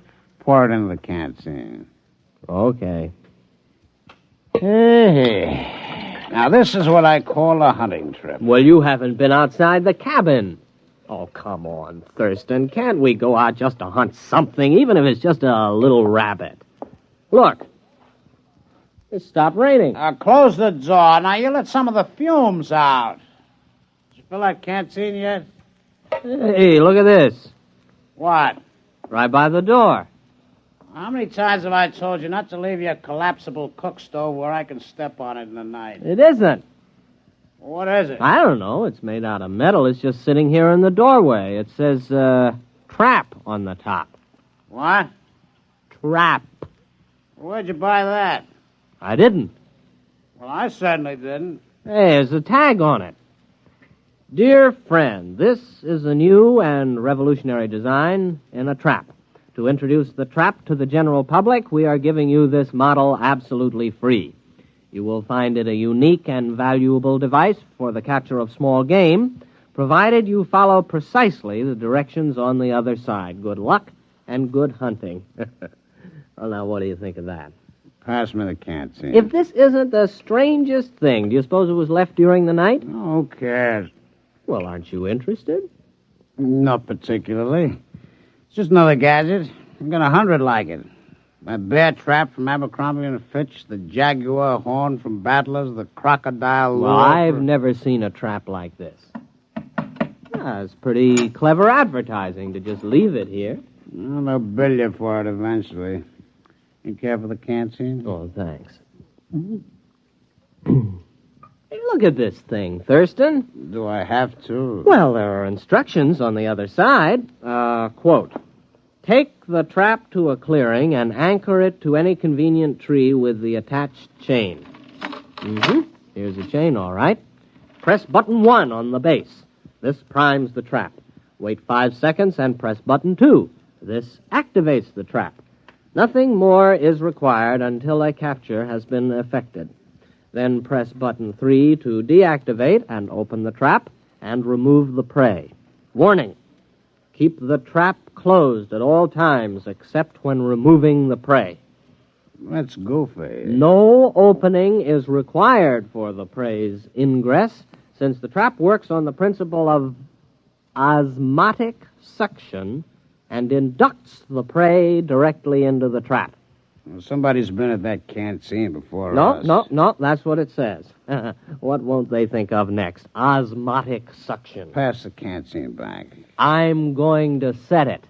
What, the canteen? No, the trap. Come on, help me. Ah, now that's the trouble with you, Ed. You're always cluttering up a hunting trip with hunting. Come on, take this in. All right. If it makes you any happier. Hey, boy, it's cold. Come on, we'll carry it over to that tree. It's heavy. Yeah. Here, let's put it down here. You think we really ought to fool with it? Of course. Maybe we can catch a fox. What will we do with a fox? Turn it loose. The fun is in the catching. Here, take the end of the chain. Hey, look out. You got your foot in it now. Yeah, I guess it snaps in here. Oh, there it is. Let's get back to the cabin. The great outdoors depresses me. Wait a minute. I've got to press button 1. Hey, it's glowing. Yeah. 3, 4, 5. Now button 2. Well, I guess we just leave it. Well, come on back to the cabin. All right. It is time for breakfast. It certainly is. Pass it to me and don't spill it.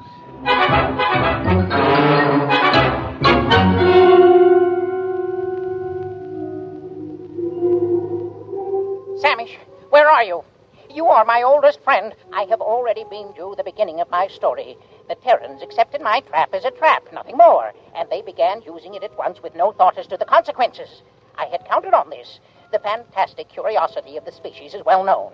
During this period, my wife was crawling giddily around the planetoid, redecorating our hutch and enjoying the change from city life. Everything was going well. Ed. What? It's your turn. Okay, here we go. Ready on the right. Ready on the left. The flag is up. The flag is waving. Target's up. You missed. Oh, Thurston, couldn't we just pull the cork out instead of trying to shoot off the neck? Well, certainly not. This is a hunting trip. You can pull a cork off in the city. I have often corked off in the city. Ed, why don't you shut your trap? Trap? Why don't... Thurston, the trap. What about it? Maybe we caught something. Come on. Where you going? The trap. There, look. We got something. We've caught something. Come on, look inside. What is it, huh? It's a rabbit. You sure? Well, look at it. That is not exactly a rabbit, Ed. It's the size of a rabbit. But it's bright green. Ed, no more rum before breakfast. No, sirree. Starting tomorrow, hand me the canteen. What do you think it is? Could be a rabbit. Green? With lobster claws? And eyes on stalks? Well, then again, it might not be a rabbit. I think it's a new species. We'll have to build a cage and then find out what it eats. As long as it doesn't drink. You don't suppose it drinks, does it? No, it doesn't look like a drinking type. Now, Ed, I'm not going to share my vacation with a green rabbit with lobster claws. Probably has dirty habits. There's something very unnatural about that trap. It's inhuman. I'll bet they said that about Ford's electric light and Edison's car and the telephone invented by Alexander's ragtime band. Are you sure about that? Oh, sure. I saw the movie. Come on. We'll build a cage, and then we'll set the trap again. Okay, but we better go back to the cabin. What for? We better refill that canteen.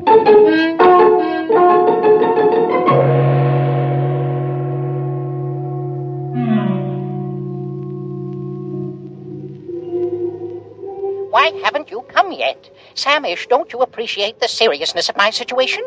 Think of your old friend. Think of the lustrous-skinned Freegal for whose sake I got into this mess. Communicate with me, at least.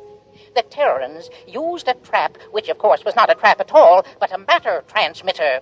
I had the other end concealed on the planetoid and fed into it 3 small animals which I found in the garden. The Terrans removed them from the transmitter each time. For what purpose, I couldn't guess, but a Terran will keep anything. After the 3rd beast passed through and had not been returned, I knew that was all, and that everything was in readiness, so I prepared for the 4th and final sending, the all-important one, for which all else was mere preparation. Ouch. Well, that finishes the cage. You know what? No. What? Those things smell. All 3 of them. Oh, I think they're very handsome. Well, here they are. 1, 2, and 3. First, our green rabbit. Next, our bird with 3 sets of scaly wings. And this other thing, what does it look like? Well, it looks like a snake. Except it has a head at each end. They eaten anything yet? No, I've tried milk, mincemeat, vegetables, caviar, potato chips. They haven't touched a thing. Maybe they're sick. Hey, what are you keeping them for? Well, they might come in handy someday. Oh, yeah? What for? Thurston, have you ever desired fame? What? Fame. The knowledge that your name will go down through the ages. I am a businessman. I've never considered the possibility. Never? What do you have in mind? These creatures are unique. And they smell. We'll present them to a museum. The daily Thurston exhibit of creatures hitherto unknown. They might name them after us. Our names will go down with Livingston, Audubon, Teddy Roosevelt, Walt Disney. I was thinking of a wing on the Museum of Natural History that would go right across Central Park West. The Daily Thurston Wing. Thurston Daily. That's not alphabetical. That's true. But, Ed, we only got 3 of them. We can't equip a wing with 3 exhibits. Well, there must be more where these came from. Let's examine the trap. Just a minute. The canteen? The canteen.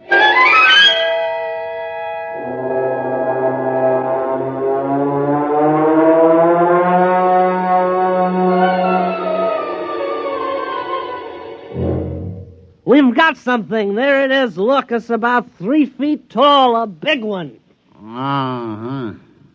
A small green head and a forked tail. Oh, look at him, waving something on top of his head. Well, the rest were quiet.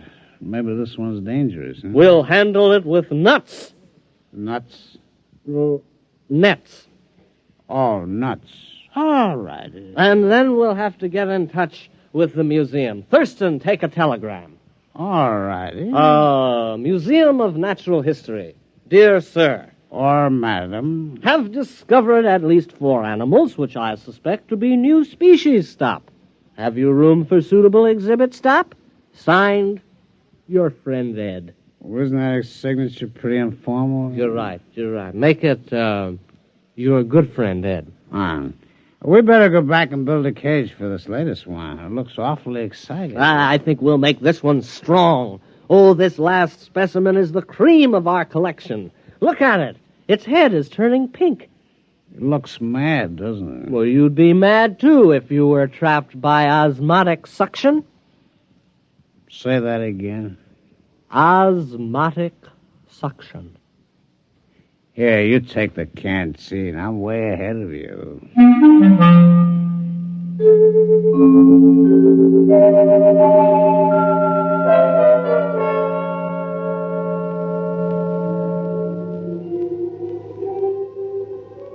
What, Samish?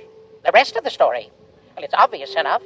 After 3 animals had passed through the transmitter, I knew I was ready. Now was the time to tell my wife. Accordingly, I asked her to crawl into the garden with me. Tell me, dear, she said, has something been bothering you of late? Have I displeased you? My dear, I said, you have tried your best, but it just isn't good enough. I'm going to take a new mate. She stood motionless, her cilia swaying in confusion. Then she exclaimed, Freagle! Yes, I told her, the glorious Freagle has consented to share my hutch, and with a clever shove, I pushed her into the matter transmitter. Samish, you should have seen her expression. Her cilia wreathed, and she screamed and was gone. I was free at last, free to mate with the splendid Freagle. Now you can appreciate the full perfection of the scheme. It was necessary to secure the Terran's cooperation, since a matter transmitter must be manipulated at both ends. I had disguised it as a trap, because Terrans will believe anything. And, as a masterstroke, I sent them my wife. Let them try to live with her. I never could. Foolproof. Absolutely foolproof. No one could prove a thing. And then, Samish, then it happened.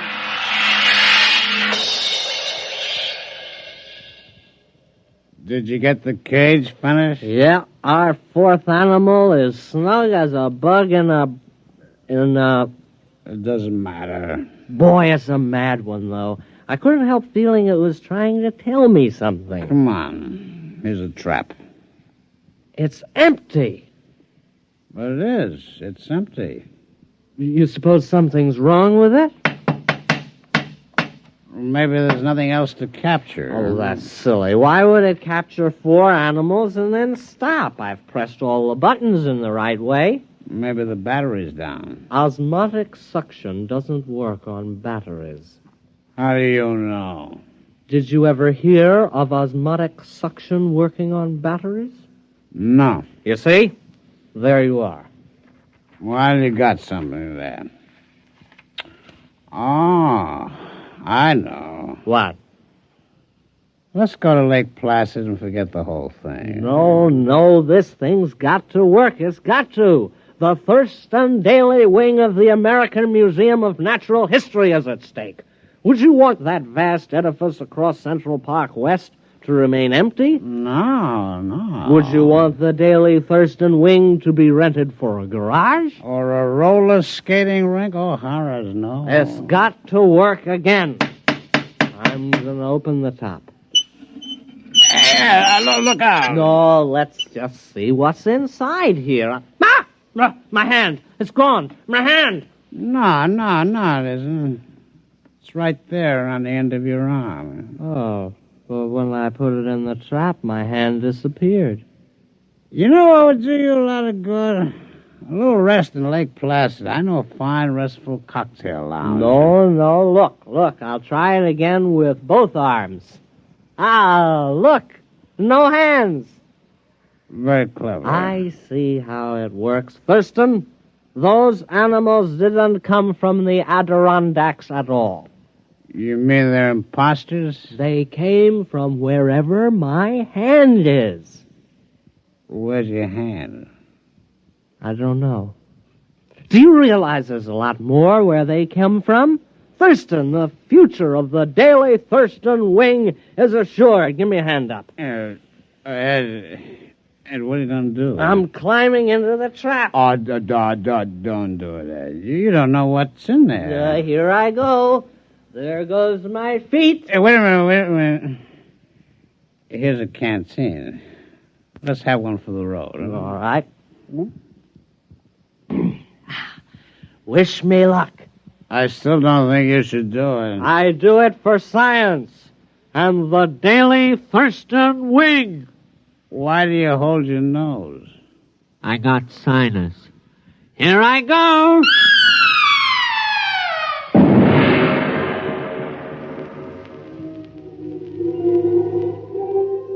Samish, if you don't come immediately, it'll be too late. I must stop beaming you. The enormous Terran has completely ransacked my little planetoid. He has shoved everything, living or dead, through the transmitter. My home is in ruins, and now he's tearing down my hutch. Samish, this monster means to capture me as a specimen. There's no time to lose. Samish, what can be keeping you? You, my oldest friend, you who... What's that? Samish, what are you saying? You can't mean it. No, not you and Friegel. Reconsider, my old friend. Remember our friendship. Remember...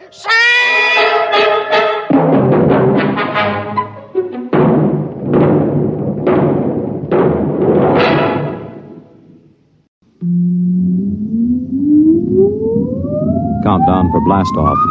X-5, 4, 3, 2... X-1, fire.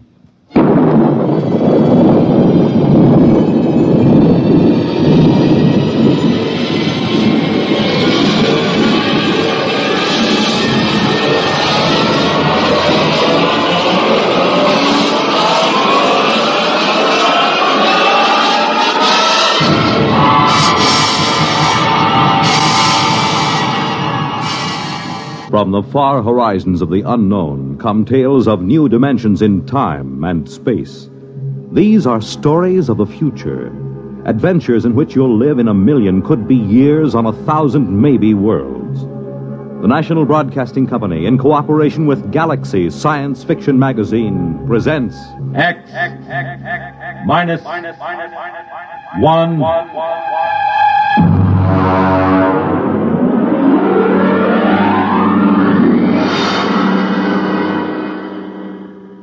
Tonight, The Merchant of Venus by A.H. Phelps, Jr. But first, hear this. When they play it hot and you dig the beat, oh, life is swinging, life's complete. You make it Pabst, 'cause Pabst makes it perfect. Yes, Pabst makes it perfect. Just as we always have ever since 1844. So next time, you make it Pabst, because Pabst makes it perfect. America's Blue Ribbon beer from the Pabst Brewing Company, Milwaukee, Wisconsin. Yes, Pabst makes it perfect.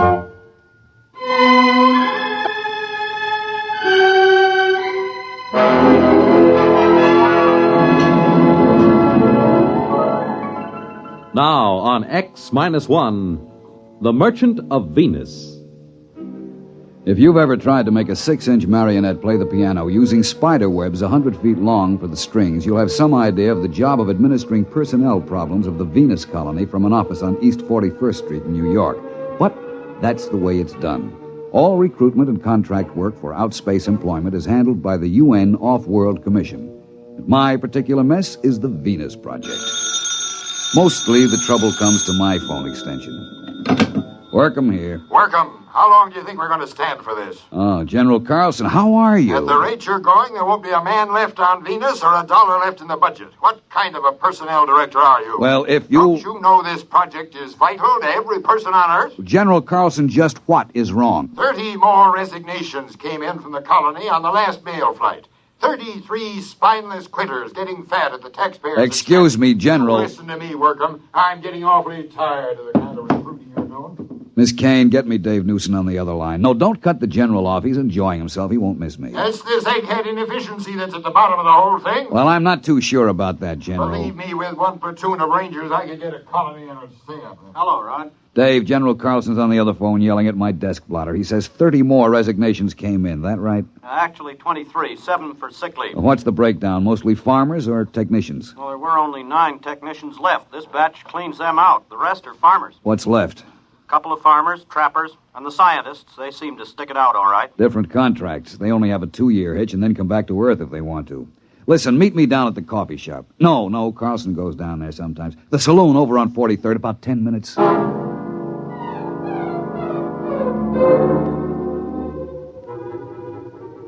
The saloon was decorated in old-fashioned foam and plastic furniture. It looked straight out of the antebellum 1950s. I found Dave waiting for me in a booth, and we got right down to it. Listen, why don't we leave this last bunch of quitters right where they are? Refuse to bring them home. Then they'd have to make a go of the colony to save their scrawny necks. Oh, I'd like to, but even General Carlson wouldn't dare. We'd never get another colonist off Earth. And our main job is to relieve population crowding on Earth. If we get tough with the colony, a man would be a fool to go. But every one of these quitters talks like he was just sprung from Devil's Island. This isn't getting us anywhere. I want you to shoot me up the files on this last batch of quitters. Maybe we'd better have a staff meeting on it. Get the psychology section, the preliminary interviewers who passed these men, and I'll have Jameson, too. What do you want a historian for? Maybe he can find us something interesting in the project record. He's used to deducing the philosophical and religious behavior of the ancient Hittites from a loose translation of a cuneiform laundry bill. Shall I get them all down here? No, we'd better make it formal. Book a conference room. When you get Jameson into a saloon, he spends all his time thinking up guessing games to avoid paying for his drinks. No, make sure about General Carlson. I'll tell his secretary. No, make sure he doesn't hear about it. I don't have anything against General Carlson personally. It's just that there's always been a fight over Venus Project. The military versus the rest of us soft, decadent civilians. Carlson felt the right way to settle any virgin territory was to set up a military outpost on the ground that soldiers had always been the best operators under similar circumstances. I had lunch with Dave before the conference. You want to call the Greasy Spoon in order? What's on the menu? Well, Protos burger, sliced barbecued yeast, or seaweed borscht with boiled algae balls. Just coffee. Black coffee. Well, they don't have coffee. What do you think this is, the Chambord? You can have Neo-Caf or Syntho tea.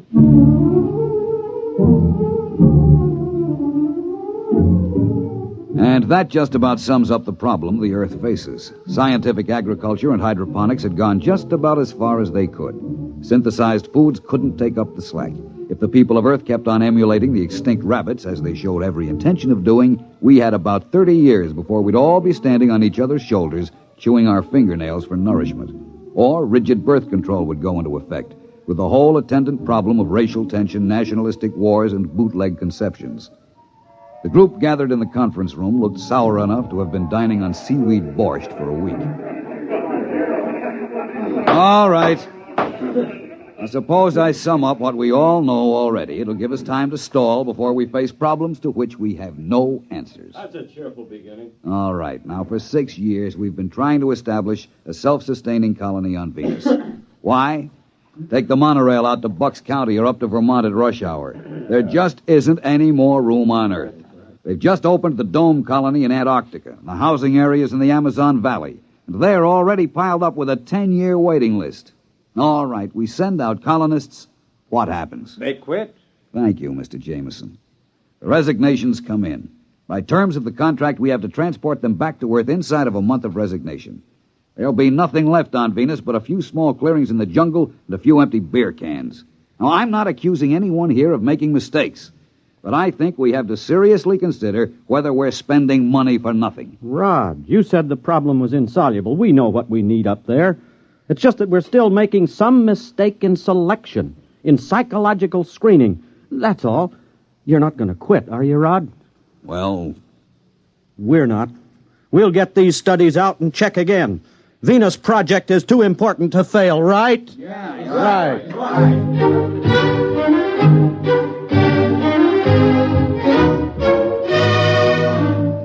It's a cheap trick, but it always works. I talk with a heavy, heavy heart. Dave jumps in to shill like a Boy Scout. It always amazes me how a bunch of PhD psychologists can get suckered into enthusiasm every time. We tried to figure out what made the settlers quit. We went into their backgrounds, their personality psych profiles. The coffee grew stale and the smoke heavy.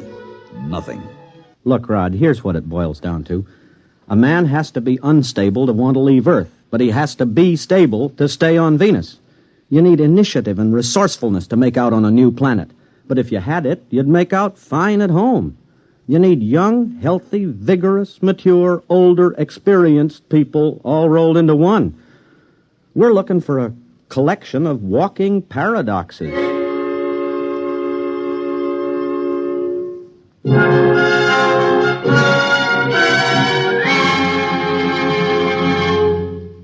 You're listening to The Merchant of Venus, tonight's attraction on X-1.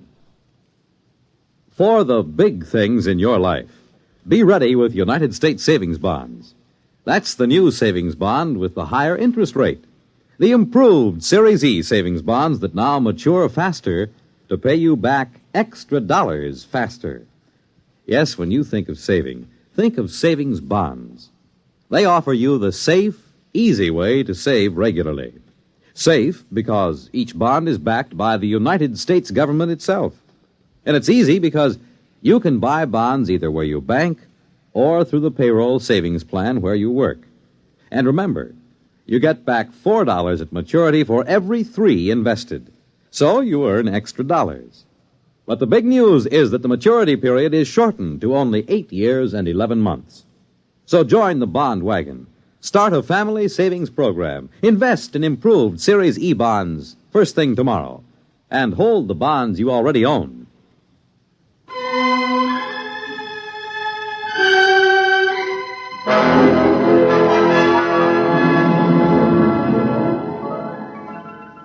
Now back to X-1 and The Merchant of Venus. We tried brainstorming on Project Venus. You know, just sit around and let the ideas seep out of your unconscious. Take kids up and bring them up on Venus under guard. Grow colonists in test tubes and ship them out wrapped in glass. Start trial colonies in the Congo. Nothing. I was mulling the conference over by myself in the saloon when Jameson dropped into a chair beside me. Hi, Rod. Oh, hello. Hey, I got a new game. I take 3 matches in my right hand and Don't you guess... bother. I'll pay for the drinks. Rod, you're taking the sport out of sponging. I see nothing amusing in being a petty con man. How about that snow job you work on the psych team every couple of weeks? You could get rich selling bogus mining stock to investigators for the SEC. There is a difference between legitimate personnel psychology. Sure. How about when you threatened to quit? Well, I'm not sure I was kidding. What would happen if you quit? Carlson would probably send a military outpost up there. Make a clearing, build a fort, maybe a town, and then he'd try to get people to come and live in it. It won't work, though. They'll want to know why the planet had to be colonized that way. Why wouldn't the civilian colonists stay? Rod, this may surprise you, but I agree with you. But not because of your fancy psych profiles and emotional mathematics. A free people will not willingly move into a military township. Rod, you a gambling man? I told you, I'll pay for the drinks. No. I mean, would you take a 50-50 chance if the colony had a chance of working out? I guess so. It's better odds than I'd give at the moment. All right. You're on. Now, wait a minute. What are you talking about? Never mind. Here, look. I take 3 matches in my right hand...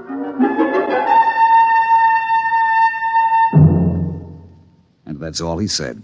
I found out a week later what was going on when I was called on the carpet by General Carlson. And as I understand it, this plan of Mr. Jameson's was smothered in your office because of professional jealousy. Mr. Jameson having no degree in psychology. Is that what he told you? Mr. Workham, I'm very busy. I have a conference with Mr. Jameson in exactly 7 minutes.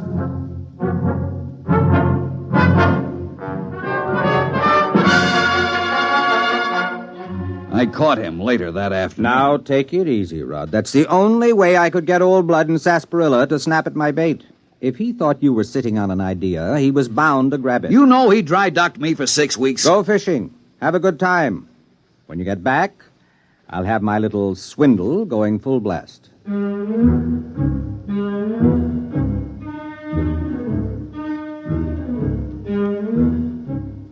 That is exactly what I did. I went fishing. When I came back to work, I had to fight to get into the building. Hey, who you pushing? I work in here. Yeah, line bucker. What do you mean? You're gonna wait your turn like the rest of us. What's going on in there? What, are you kidding? This is the volunteer office. Where have you been? Volunteer for what? The Venus colony. Oh, no. That's a little office around on 43rd Street. Wake up, Bud. They moved out of that office last week. You mean all these men are volunteering? Sure. Hey, you got a bottle on you? Bottle? Anything. A little California seaweed juice, maybe? I ain't fussy. Are you a trained farmer? Do I look like a hayseed? Technician? Mechanic? Listen, Buster. That's for Marks, Rubes, Hicks. I know how to take care of myself. Let the suckers push tractors around. You sure you ain't got a shot? No. Man, I can hardly wait till I get there. The nearest saloon? Venus, man, Venus. What are you going to do when you get there? I'm gonna snake me a little climb. Then let the creds roll in. Gonna get me a year's supply of the best pre-war scotch, and I'm gonna use it up in a week. They don't pay that kind of wages at the colony. Wages? That's for square johns. I'm going out for the hot stuff. You know what I mean? Radioactives? Well, the government assays don't show enough to make it worth shipping. That's what they want you to believe. I heard they got loads of big U's so rich, you gotta wear a lead union suit to get near them. Don't you realize there's nothing but jungle up there? And insects and spores and fungus? All right. I know the story. That's to keep out suckers. Take it from me, bud. Just look around. The smart money knows the truth. I'm getting in on the ground floor.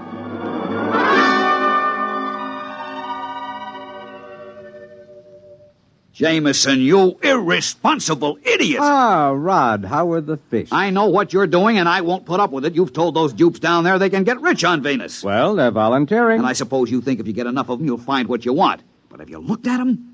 Crooks, gangsters, bums, hobos, drunks, and I don't know what. They are a little picturesque, aren't they? Well, you've got recruits, all right. But what kind of a society are you going to start with them? Rod, you're not being just a teeny-weeny bit snobbish, are you? Look, this isn't a joke. I don't care who goes as long as they meet some standards. But to make a decent place, you need decent people, morally clean and healthy.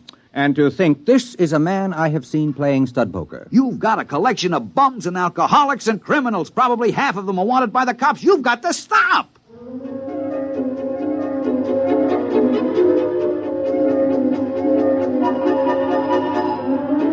There wasn't a thing I could do. I issued a statement to the press, and I got editorials attacking me for trying to keep the riches of Venus from the common man. Days passed, weeks. The training and screening compounds were jammed, and the transports lifted from Cocoa Base on a tight schedule, 100 men to a ship, not counting crew. People traveled miles to apply. They drifted in from every skid row around the world. Then the numbers decreased. Day by day, the get-rich-quick propaganda seemed to be losing its grip. About a year passed, and the lines had dwindled down to about a steady 5 men a day. I went through my routines in a kind of daze, horrified at the tale history would write about the society that was recruited through my office. Then one day I met a man in a lunchroom. He asked me the way to the recruiting office. We got to talking. That afternoon, I found Jameson in the saloon and cornered him. Look, I take 4 lumps of sugar in my left hand, and you try to guess which one... Never mind. It's just a little sporting proposition. I've had enough sporting propositions out of you. Jamie, I just talked to a recruit. How democratic of you. I'm not kidding. He was an engineer who tossed up a good job to go out to the colony. How nice. I did a little more checking.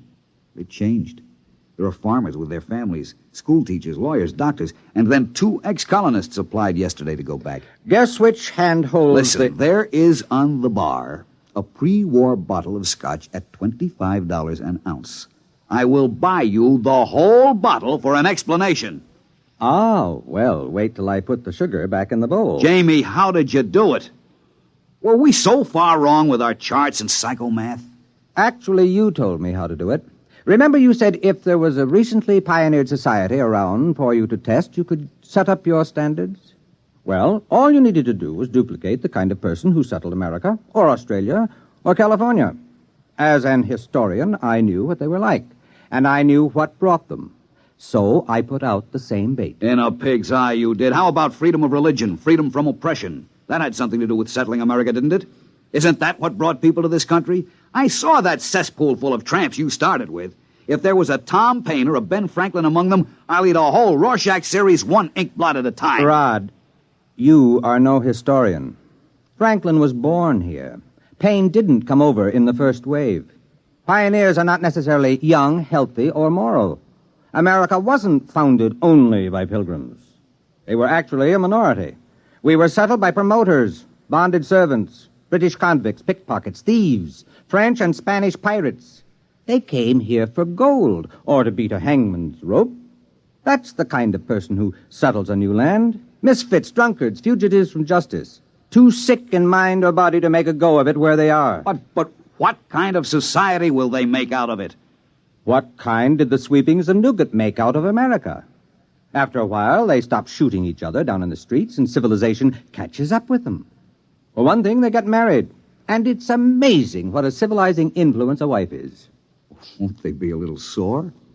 After all, you just worked the greatest hoax since... Since the immigrants came to America because they heard the streets were paved with gold. Well, I'll be going along myself soon. You? Yup. Now that they've got a colony going up there, they'll be making history. And besides, I understand there's a wide-open gambling saloon at New Abilene on the Neo-Texas Peninsula. I'm anxious to try my luck on the wheel. I wonder if that pre-war bottle of scotch will stand the acceleration.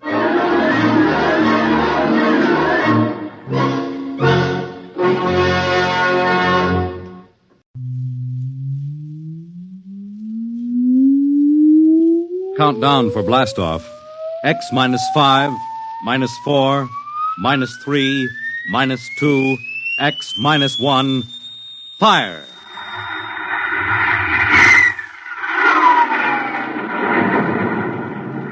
From the far horizons of the unknown come transcribed tales of new dimensions in time and space. These are stories of the future, adventures in which you'll live in 1,000,000 could-be years on 1,000 would-be worlds. The National Broadcasting Company presents X minus 1.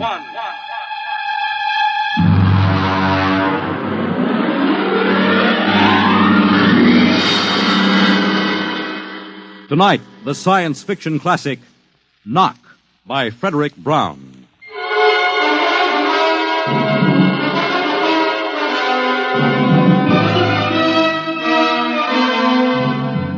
Tonight we have a strange story to tell. A sweet, blood-curdling little story that is really only 2 sentences long. The last man on earth sat alone in a room. There was a knock at the door.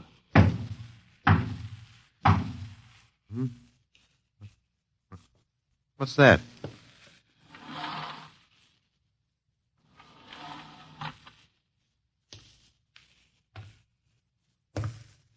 Good morning, man. What? Who are you? You have regained consciousness. Who are you? I am Zan. I'm still asleep, I must be. You are not asleep. Maybe if I close my eyes, it'll go away. I will not go away, man. Oh, I guess I'm awake. What are you? I am a Zan. What's that? A Zan is intelligent life. Look, I don't... What happened? Where are you from? From Planet 7 in the 3rd galaxy in the 4th quadrant. Where? It is not necessary to repeat information which is correct in the original statement. Planet 7, but... You mean I'm not on Earth? You are still on your planet. Then what are you doing here? The Zans have annexed your world. You mean you've conquered Earth? Yes, that is correct. We will now prepare your planet for habitation by the Zan. How about the people? What about the population of the world? You are the population of the world. Hmm? Now, wait a minute. I can't... I don't understand what's happened. The Zan have landed on your planet. We have removed the lower life forms to prepare for colonization by the Zan. When did all this happen? 2 days ago. You have been unconscious until now. You really mean I'm the last man on Earth? That is correct. Identify yourself now. What? Kindly provide data as to your position in the elementary social order of your planet. Oh. I'm Walter Phelan, Associate Professor of Anthropology at Nathan University. How do you speak English? We have deciphered your written and recorded records. It is not difficult to reconstruct your language. It is a primary type of auditory communication. Oh. Is there anything you want to complete your natural habitat? You mean I'm a prisoner? That is correct. What will you want further in your room? Do I have to stay here? Yes. The rest of my life? Forever. You better bring me my books. That will be done. That's rather considerate of you. You know, I've got to call you something. Do you mind if I call you George? It is immaterial. I will be back, Associate Professor of Anthropology. Oh, that's all right, George. Just call me Walter. Very well, Walter. I will be back with your books. All right, George. I'll be seeing you around. You will not be around, Walter. You will be here.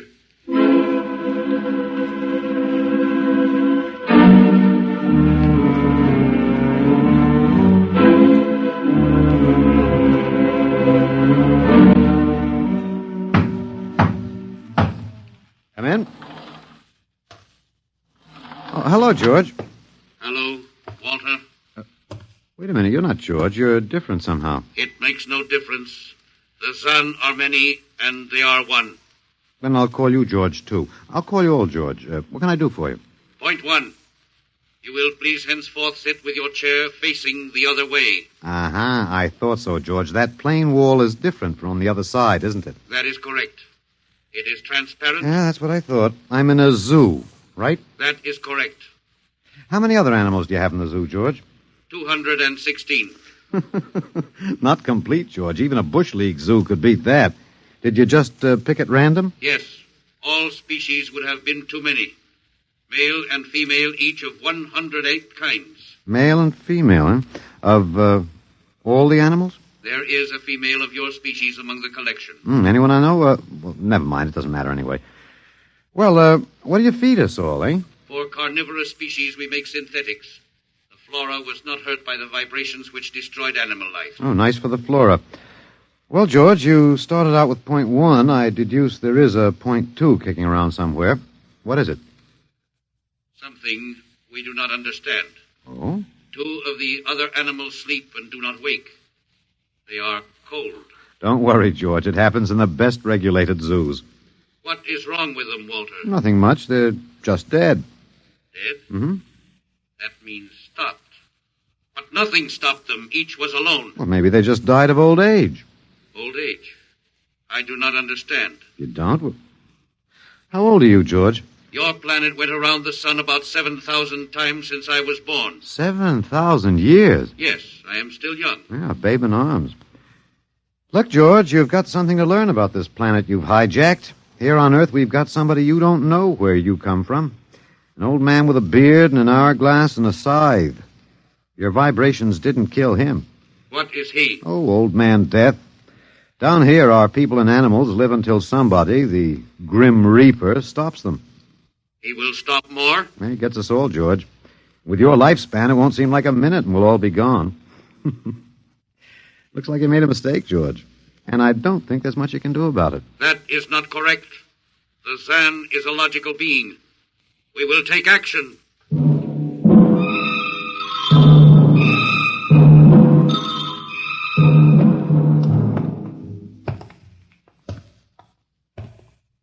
Well, George, where are you taking me? We will be there shortly. We will bring your books and your chair. You mean my lease is up? I do not understand. It's moving day? That is correct. We are here now. You will live here now, Walter. It is a larger room. Well, be it ever so humble, there's no place like home. Go inside. Oh, be careful with those books, George. Don't lose my... Oh, excuse me. Who are you? What are you doing here? I guess George didn't explain. George tries to be polite, but he hasn't quite caught on yet. I'm Walter Phelan. My name is Grace Evans, Mr. Phelan. What's all this about? Why did they bring me here? I think I know why, but let's go back a bit. Do you know just what has happened otherwise? No, not exactly. Well, I've been talking to George. George? Well, that's what I call them, all of them. There's no way to tell them apart anyway. There aren't many of them here yet. They come from outside the solar system, sort of an advanced scouting party. I saw their spaceship. It's as big as a mountain. Yeah, they're moving in on us. They cleaned off the Earth with some kind of vibration. It destroys all sorts of animal life. I don't know whether they did it all at once or if they had to circle the Earth a few times, but they killed everybody. No. I was afraid The that... cheerful note is that you and I and 200-odd other animals were picked up beforehand as specimens for the zoo. You do know this is a zoo, don't you? I suspected it. But I don't remember anything about being captured. I just woke up here. Well, my hunch is they used the vibrations just low enough to knock us all out. And then they cruised around, picking up samples at random. When they were all set, they turned the juice on full blast. How terrible. Yeah, well, they solved a lot of problems for us.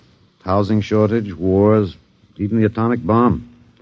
I don't suppose the human race, you and I, have to worry about anything now. It's awful. Only they made a mistake. They underestimated us. I don't understand. They thought we were immortal. That we were what? Immortal, like they are. Oh, they can be killed, but the Zans don't know what natural death is. They didn't know anyway until they lost two of us yesterday. You mean there are more than two of us? Oh, not more of our species, no. These were merely fellow animals, a rabbit and a canary. And by the Zan's way of figuring time, the rest of us are only good for a few minutes apiece. It's a joke on them. They figured they had permanent specimens here in the zoo. Well, didn't they even know we'd all die eventually? I don't think so. George, that is the second Zan I saw, told me he was 7,000 years old, and he's young by their standards. When they learned how quickly we die, they were practically shocked to the core, if they have cores. How can you talk that way about it?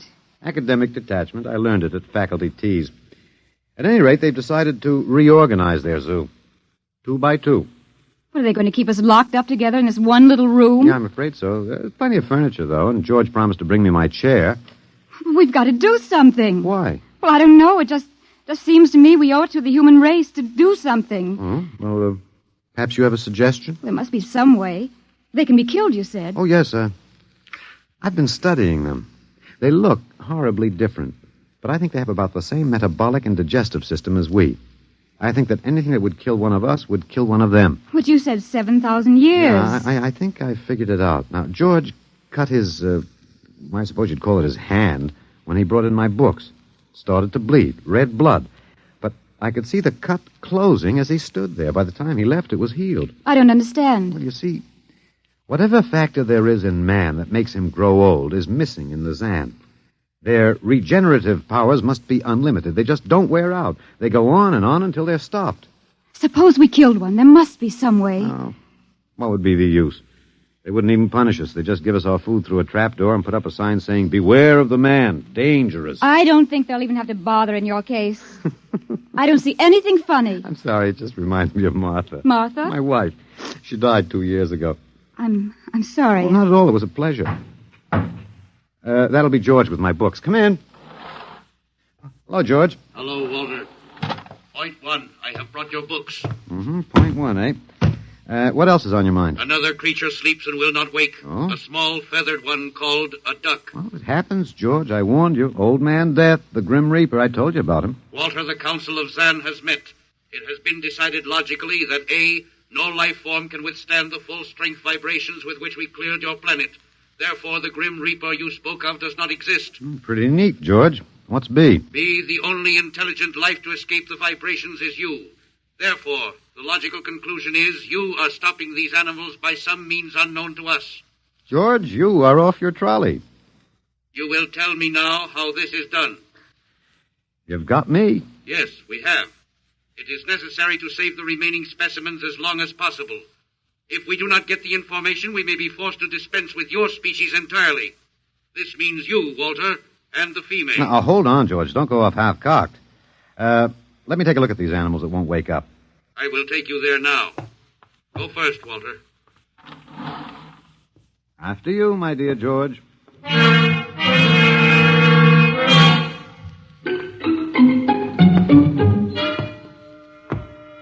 This is the weasel.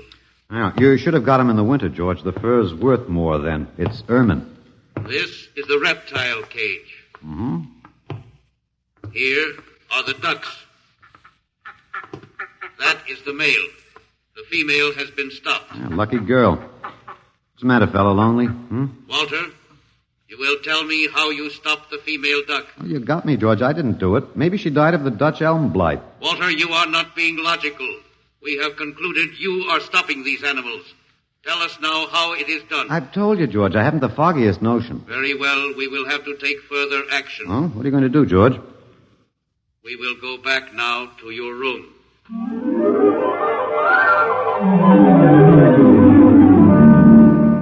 What happened, Mr. Phelan? You might call me Walter. After all, George does. And we have more in common. Please, what happened? Oh, just a dead duck. George thinks I killed her by remote control. He wants me to tell him how. Did you? Look, I'm just an ordinary anthropologist. There's no telling what those animals died of, just natural causes. But George can't see it that way. He thinks I'm holding out on him. Good. What? At least we can get back at them some way. At least we can do something to them. Well, why? After all, George isn't a bad fellow, if you like an ant mentality. How can you say that? Well, they murdered the human race. I suppose so, but we can't change that now, so why think about it? We just can't sit here and do nothing. I fail to see how we can do anything else. But at least we could be fighting. I can't see the virtue in that. I was more or less content with my books, and we've got George to talk to. Of all the men in the world they had to pick, don't you want to fight back? Don't you want to keep on fighting to the end? It hadn't occurred to me. But we've got to, Walter. Why? Well, I can't really explain it, but, Walter, if there was any good in man, it was that he kept on struggling against nature and, in the end, even against himself. But he kept on fighting for what he thought was right, and we're all that's left. Walter, we just can't end by giving up. We've got to keep on fighting. You know, you do remind me of Martha. There isn't much left for us. We could beat them in this one small thing. We can pretend there's a secret about death. We could refuse to tell them anything. Well, there isn't anything to tell. But they don't know that. Promise me you won't give in. Well, I suppose the worst they can do is kill us. All right, Miss Evans. Hello, George. Hello, Walter. Now you will tell us how these animals are stopped. George, this may come as a shock to you, but I've decided not to tell you. Why? Oh, a romantic attachment to lost causes. My grandfather was a Confederate officer. Walter, you are not being logical. Neither was my grandfather. He charged a Yankee battery with 1 round of ammunition and a corncob pipe. You are not logical, but that is expected in lower life forms. You will come with me now, Walter. Where are you taking him? To the 2nd level. Go now, Walter. You won't tell them. I can't guarantee anything, but as of now, I don't intend to. We've got to fight, Walter. Remember that. We've got to go out fighting. Yes. Yes, I think you're right. Go now, Walter. Goodbye. It's been a pleasure, Miss Evans. I am waiting. Go now, Walter. After you, my dear George.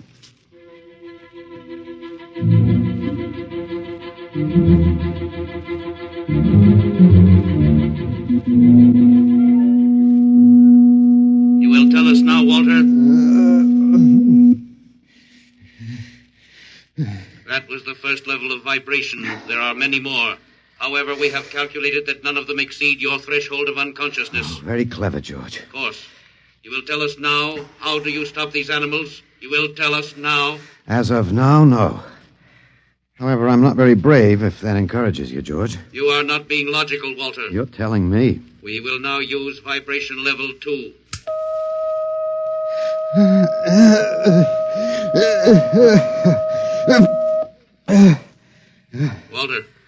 Walter, you are still conscious. Let me alone, George. You will tell us now how you stop the animals? Let me alone. We have had vibration levels 1 and 2. There are still 15 more before your threshold of unconsciousness. No. Let me alone. Walter, listen to me. Another creature sleeps and will not wake. We must know now. It's tough. You better start vibrating again, George. No. What? It would not be logical. We have calculated that no further level of vibration will overcome your irrational psychological block. We conclude you will not tell. And let me go? That is correct. That's real nice of you, George. I appreciate it. We have calculated that the resistance of the female of your species will be lower. We will now place her under the vibrations. No, George, you can't do that. No, listen, George. George, there is no secret. Can you understand that? There is no secret. Those animals died from natural causes. I'm telling you the truth. That is not a logical answer.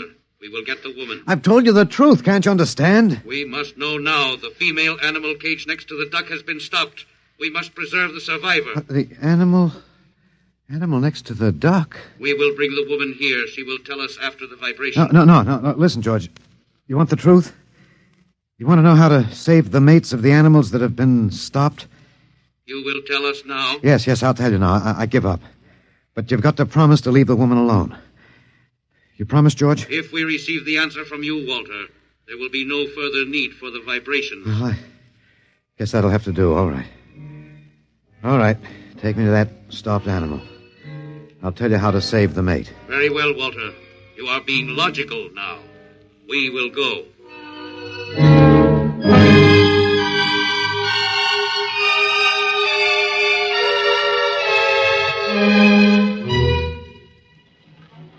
Walter, are you all right? Just let me catch my breath a minute. What did they do? What happened? After a while, I told them what they wanted to know. Oh, no. As George pointed out, it seemed to be the logical thing at the time. But you promised. I know. It was our last chance to beat them on even one little thing. Perhaps. You mind if I sit down? You gave up. I suppose you could call it that. I'm very tired. They've beaten us completely then. There isn't even anything we can do. The last of the human race, and we give up. We don't even die fighting. Oh, it isn't that bad. Something might turn up, Martha. What did you call me? Huh? No, I must have said Martha. Sorry, she was my wife. She died 2 years ago. What were you saying? Nothing. It doesn't matter. It's too late. It's too late for the whole human race. What now, George? The Council of the Zan has met. No? Something wrong, George? A Zan has been stopped. What? Zan is dead? That is correct. Well, you didn't believe me, George. But you can die. You can really die. You'll have to get used to that if you're going to stay here. The Council has decided. A, you have in some way stopped this Zan. B, you and the woman must be eliminated. Walter. No, you've got it wrong, George. The Council has decided. This time you will have the full vibration. This time? Walter, what did they do to you? Oh, they have a rather effective third degree. They tortured you, Walter? Yes. And I thought... Oh, Walter, it was all my fault. I wouldn't even have tried without you. I suppose we have a last chance now to end with some dignity. I think you're a very brave man, Walter. No, not very. There isn't much else to do. Do we go now, George? Now, Walter. Wait. What's that? I have been told another Zan has died. Now will you believe me? The Council of the Zan meets now. 2 gone already, and you were with me, George. You know I didn't kill this one. What stopped him then? I told you, it's Old Man Death. You came to the wrong planet, George. Your immortality doesn't go down here. He can stop you, but you can't stop him. And you'll all die if you stick around. What now? The Council has decided. This is a place of death.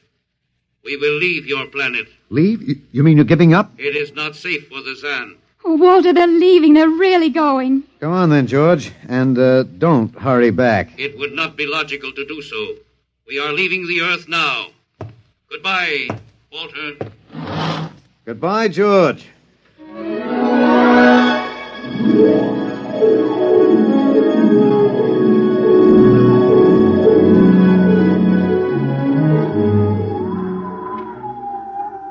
Well, they're all aboard now. So wonderful to feel the sun and the wind again. Yeah, they've closed the hatches. Walter, is it safe for us to be out here? Yes, they're not interested in us any longer. They only want to get away. And I want to see this, Grace. The Zan leaving Earth forever. They're blasting off. There they go. Yes, it's all over now. Well, I suppose we might as well go back in. I still don't understand. Walter, what made them go? I just told them the facts of life. Of death, you mean? No, of life. After all, I thought George was old enough to know at 7,000 years he was going to be a pretty big boy. I wish you'd stop joking and tell me what happened. Look out for the step. Well, you remember when the first animals died? The rabbit and the duck? Yeah, and their mates just started to pine and waste away? Yes. Well, that worried the Zan. They wanted to keep the last specimens alive if they could. So finally, I broke down and told them about affection. Affection? Yes. And then I introduced Donald. Donald, who's that? Here we are. Grace, meet Donald. Oh, Walter, please. What does affection have to do with it? That's what the Zan wanted to know. I told him it was love that made the world go round. That having lost his mate, Donald would die immediately unless he had affection and constant petting. Petting? I even showed him how. Here, fella, come on. Come here. Yeah. I held Donald in my arms, and I petted him a while.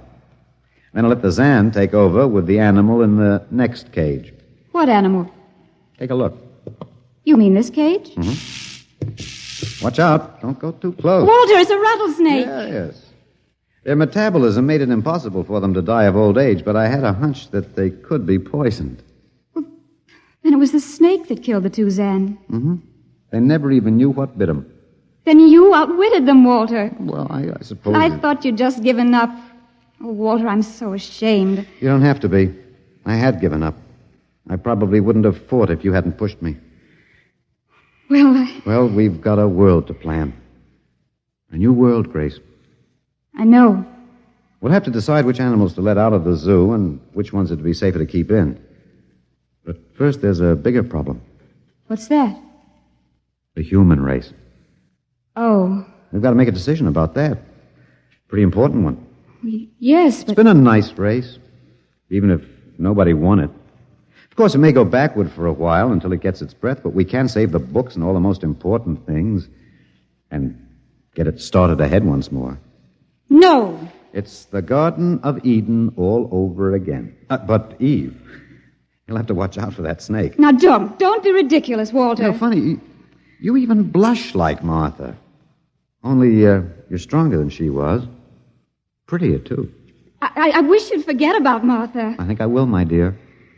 If you'll give me time. Now, Walter Phelan, you listen to me. If you think for 1 minute that I thought it would never happen to me again.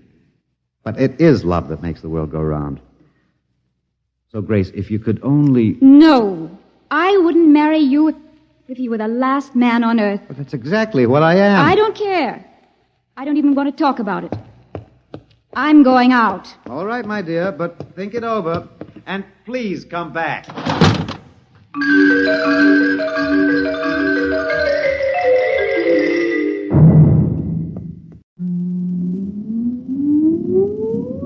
Countdown for blast off. X minus 5, 4, 3, 2, X minus 1, fire.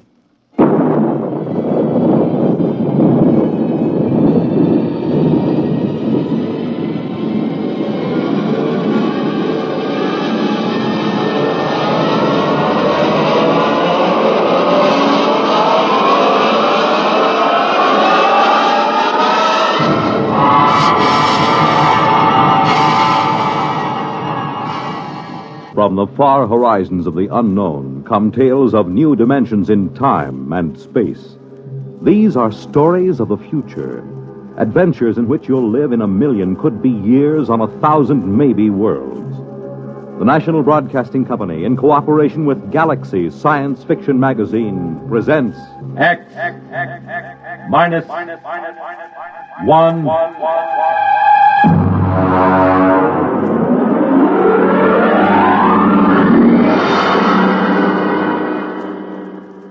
Tonight, the discovery of Morniel Mathaway by William Tent.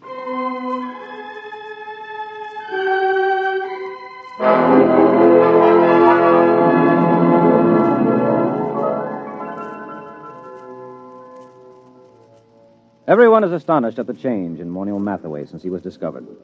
Everyone, that is, but me. They remember him as an unbathed and untalented Greenwich Village painter who began almost every second sentence with I and ended every third one with me. You see, I understand the change in him, because I was there the day he was discovered. We were talking about his discovery that day. I was sitting carefully balanced on the one wooden chair in his cold little Bleecker Street studio because I was too sophisticated to sit in the easy chair. Come on, Dave. Take a comfortable seat. Oh, no, Morny. Oh, no. I know about that chair. Now, what do you mean? It's the only comfortable chair in the room. Yeah, I know. Look at it. Broken down springs, very high in the front and low in the back. Sure, it conforms with the position of the spine. Yeah, sure. And when you sit in it, things begin sliding out of your pockets. Loose change, keys, wallets, anything. What do you do, Morniel? Pay the rent on your studio with that easy chair? Well, as a matter of fact, it is rather profitable. And that's why I'll sit on the wooden chair, if you don't mind. Oh, now, don't be bourgeois. Well, I notice you always sit on the bed. That's because I'm a good host. I see. Well, how's the painting going? Oh, great. Fabulous. You sell any paintings? No. You know, Dave, I can't wait for the day when some dealer, some critic with an ounce of brains sees my work. I can't miss, Dave. I know I can't miss. I'm just too good. Sometimes I get frightened at how good I am. Why, it's almost too much talent for one man. Well, there's always... Not that it's too much talent for me. I'm big enough to carry it, fortunately. I'm large enough of soul. Oh, good. I'm glad to hear it. Now, if you don't mind... You know what I was thinking about this morning? No, but to tell you the truth, I was thinking about Picasso, Dave. Picasso and Rouault. I'd just gone for a walk through the pushcart area to have my breakfast. You know, the old hand's quicker than the eye. Yes, I know. I've seen you do it. You're the only man I know who can ask directions to Houston Street and fill his pockets full of bananas at the same time. Oh, well, society owes the artist something. Mm-hmm. Anyway, I started to think about the art of modern painting. I think about that a lot, Dave. It troubles me. You do, huh? Well, I was thinking, who is really doing important work in painting today? Who is really an unquestionable great? I could think of only 3 names. Picasso, Rouault, and me. Well, naturally. Just 3 names, no more. Oh, it made me feel very lonely, Dave. Yeah, well, I can see that. But and then I asked myself, why is this so? Has absolute genius always been so rare? Why has my impending discovery been delayed so long? Oh, I thought about it for a long time, Dave. I thought about it humbly, carefully, because it's an important question, and this is the answer I came up with.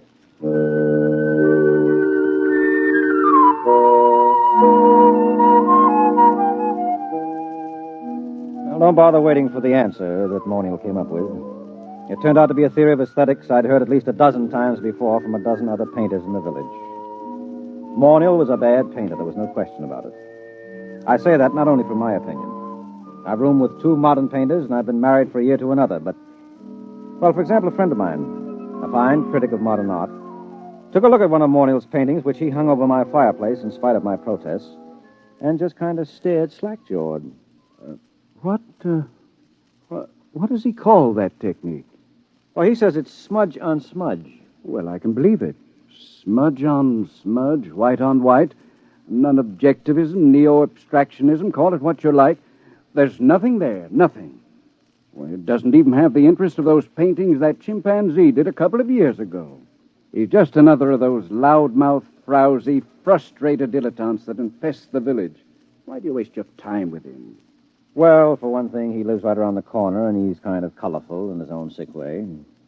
And he does have one great talent. It's not in painting. No. Now, you see, I just get by as far as living expenses are concerned. Things like good paper to write on, good books for my library, I can't touch them.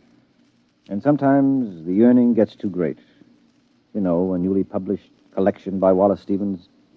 Well, if I find one I want, I just go over to Morniel's and tell him about it. He doesn't lend you money. Oh, no.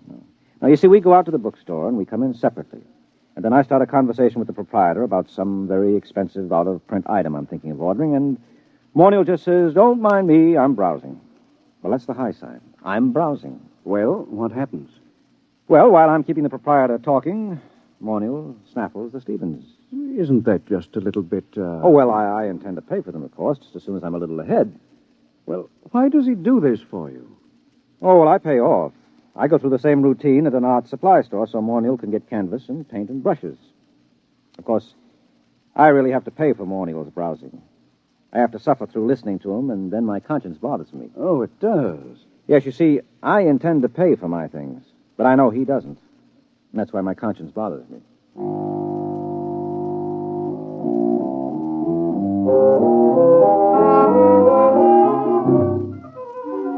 Well, here he was the day he was discovered, sitting in his room. And Morniel was running on about his own genius. Now, I can't be as unique as I feel. Other people must be born with the potential of such great talent, but it's destroyed in them before they can reach artistic maturity. Why? How? Well, let's examine the role that society plays in all of this. What's that? You got a hi-fi set? Nonsense. That's a crass materialistic concept that wait I a minute. should... Something is happening. Hey, why did you put the purple lights in? Purple? Oh, what's that? Look, it's shimmering. It's coming right through the wall. It looks like a box. We can't both be having an artistic vision. You're not the type. No, I'm not, and I'm not drunk either. Look out, something's going to happen. Morniel Mathaway? What? Who are you? Where'd you come from? You are Morniel Mathaway? Yes. My name is Glescu. I bring you greetings from 2487 A.D. Oh, 2487? A.D.? I realize this is a difficult phenomenon for you to grasp entirely, but here I am. We will now indulge in the 20th century custom of shaking hands. Mr. Morniel Mathaway? Oh, well, sure.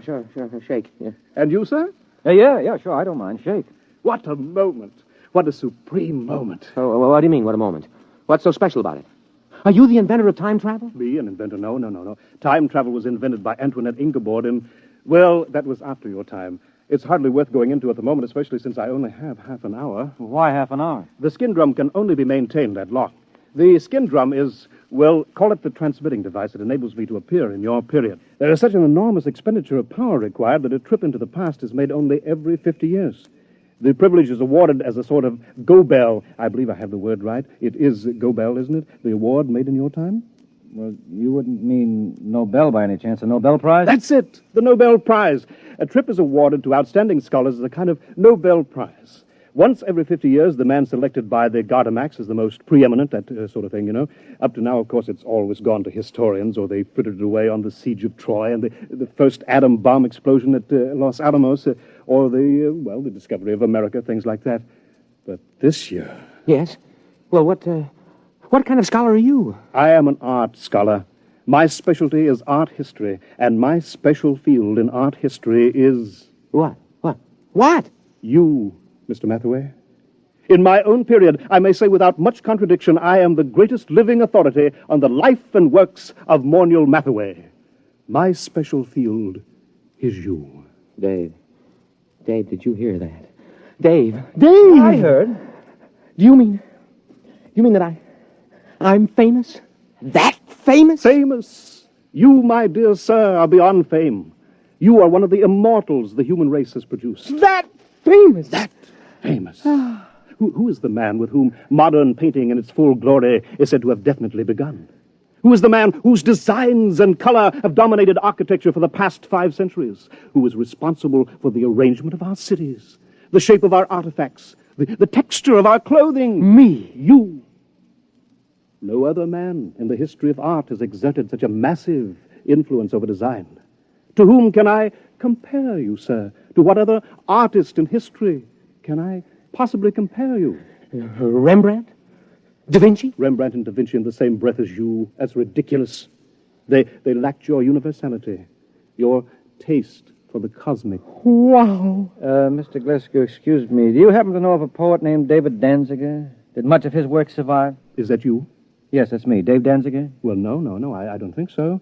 The only poet I can remember for this time and this part of the world is Peter Tebb. Tebb? Never heard of him. Then this must have been before he was discovered. But you see, I am an art scholar. Well, you see, checking my chronometer, I see my time is getting short. While it is an overwhelming delight for me to be standing in your studio, Mr. Mathaway, and looking at you at last in the flesh, I wonder if you would mind obliging me with a small favor. Oh, sure. You name it. Nothing's too good for you. What do you want? I wonder, I'm sure you don't mind, could you possibly let me look at your painting? The one that you're working on at this very moment. Well, sure. I have one right over here. Just, I'll pull the easel around. There you are. I intend to call this Figured Figurines number 29. Oh, but this... What's the matter?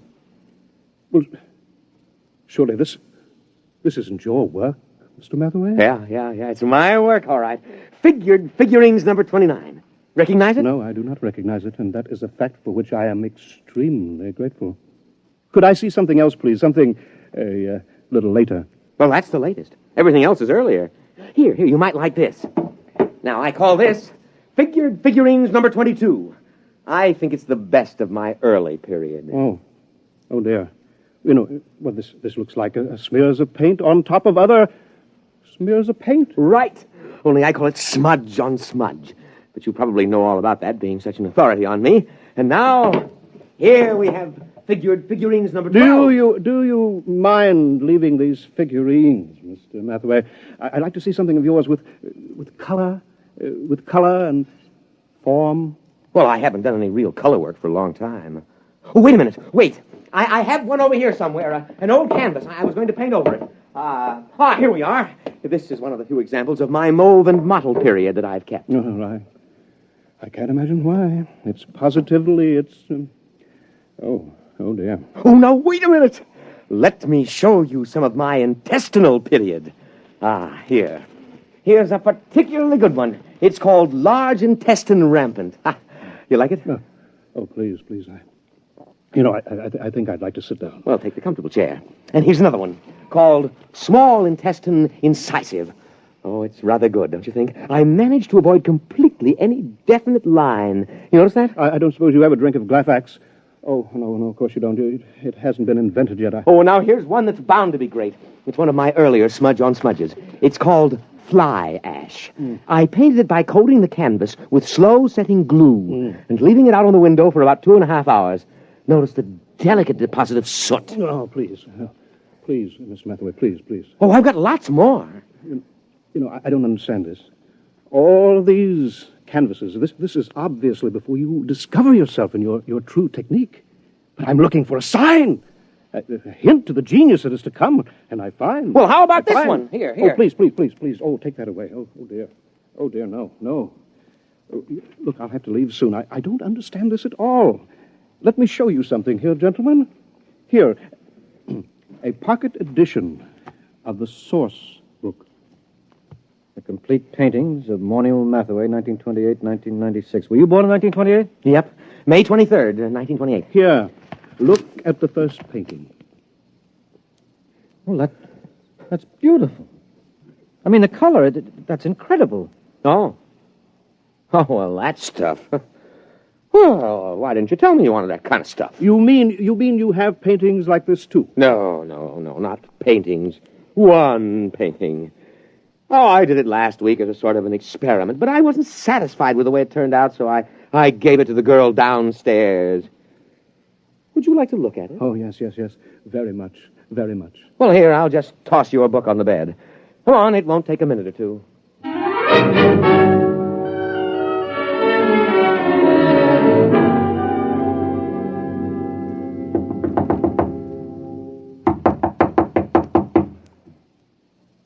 Oh, she isn't at home. I thought she'd be home now. Oh, I did so want you to see that painting. I want to see it. I want to see anything that looks like your mature work. But time is getting short. The chronometer... I'll tell you what.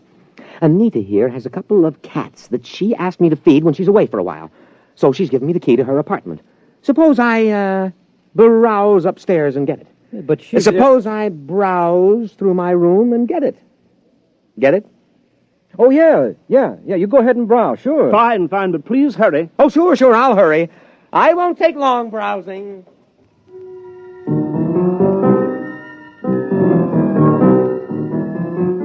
Well, that was it, the high sign. I'd seen Morniel Mathaway in action too many times as a shoplifter not to understand it. He was going upstairs to lift that book that he'd dropped on the bed.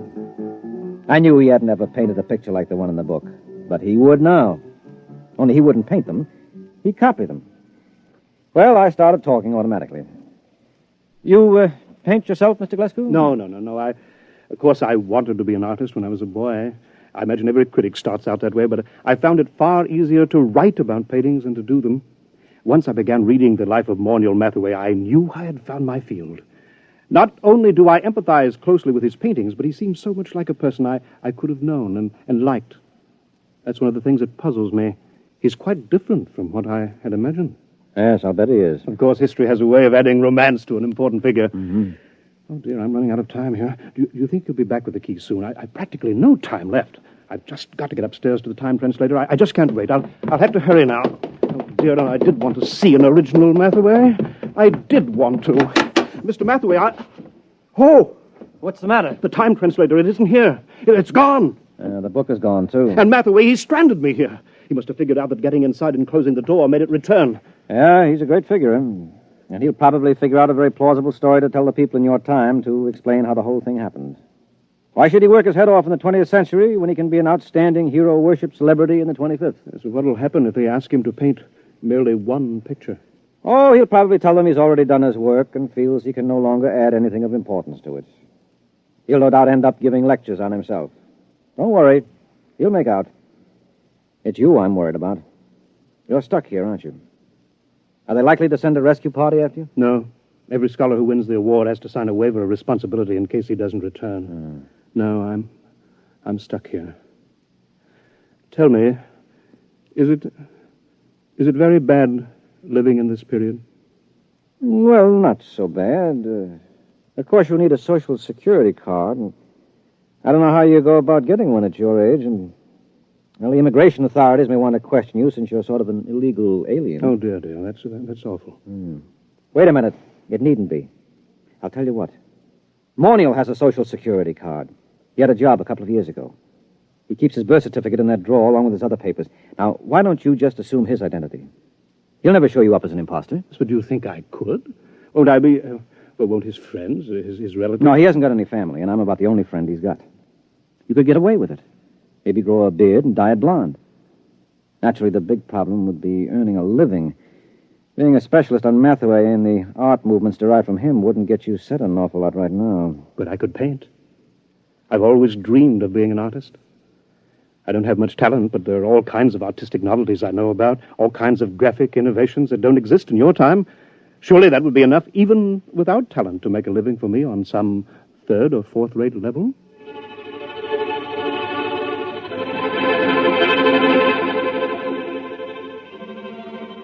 It certainly was.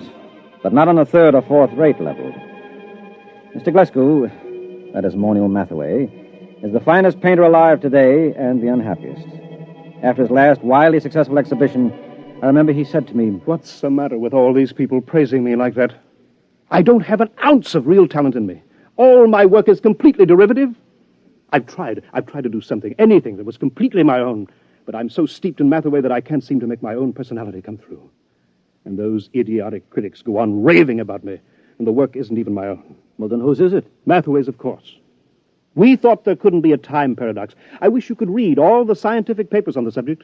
They fill whole libraries because it isn't possible that time specialists argue for a painting to be copied from a future reproduction and so have no original artist. But that's what I'm doing. I'm copying from that book by memory. Look, Glasgow, that is Mathaway. Don't knock yourself out. But it's dishonest. No, it isn't. You're deliberately trying not to copy those paintings. You're working so hard at it that you refuse to think about that book or even discuss it. As a matter of fact, when I tried to get you to talk about it a little while ago, you couldn't actually remember it. That's true. That's true. You're the real Morniel Mathaway, and there's no paradox. You're actually painting those pictures. You're not copying them from memory. I know in my heart that they're not mine. All right, I'll forget it. Anyway, you're a much nicer guy than Mathaway ever was. And besides, a buck is a buck.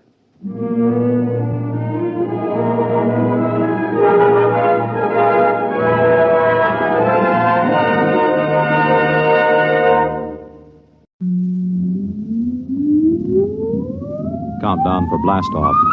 X minus 5, 4, 3, 2, X minus 1, fire.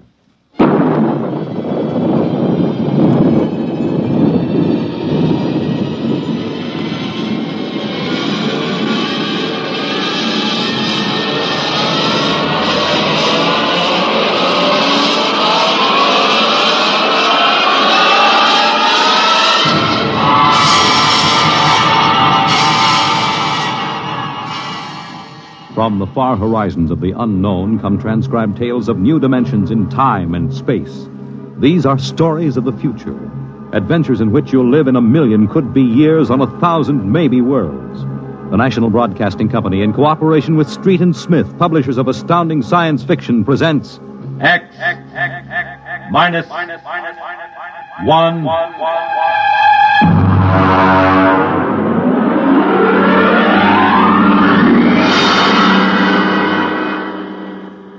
Tonight's story, To the Future, by Ray Bradbury.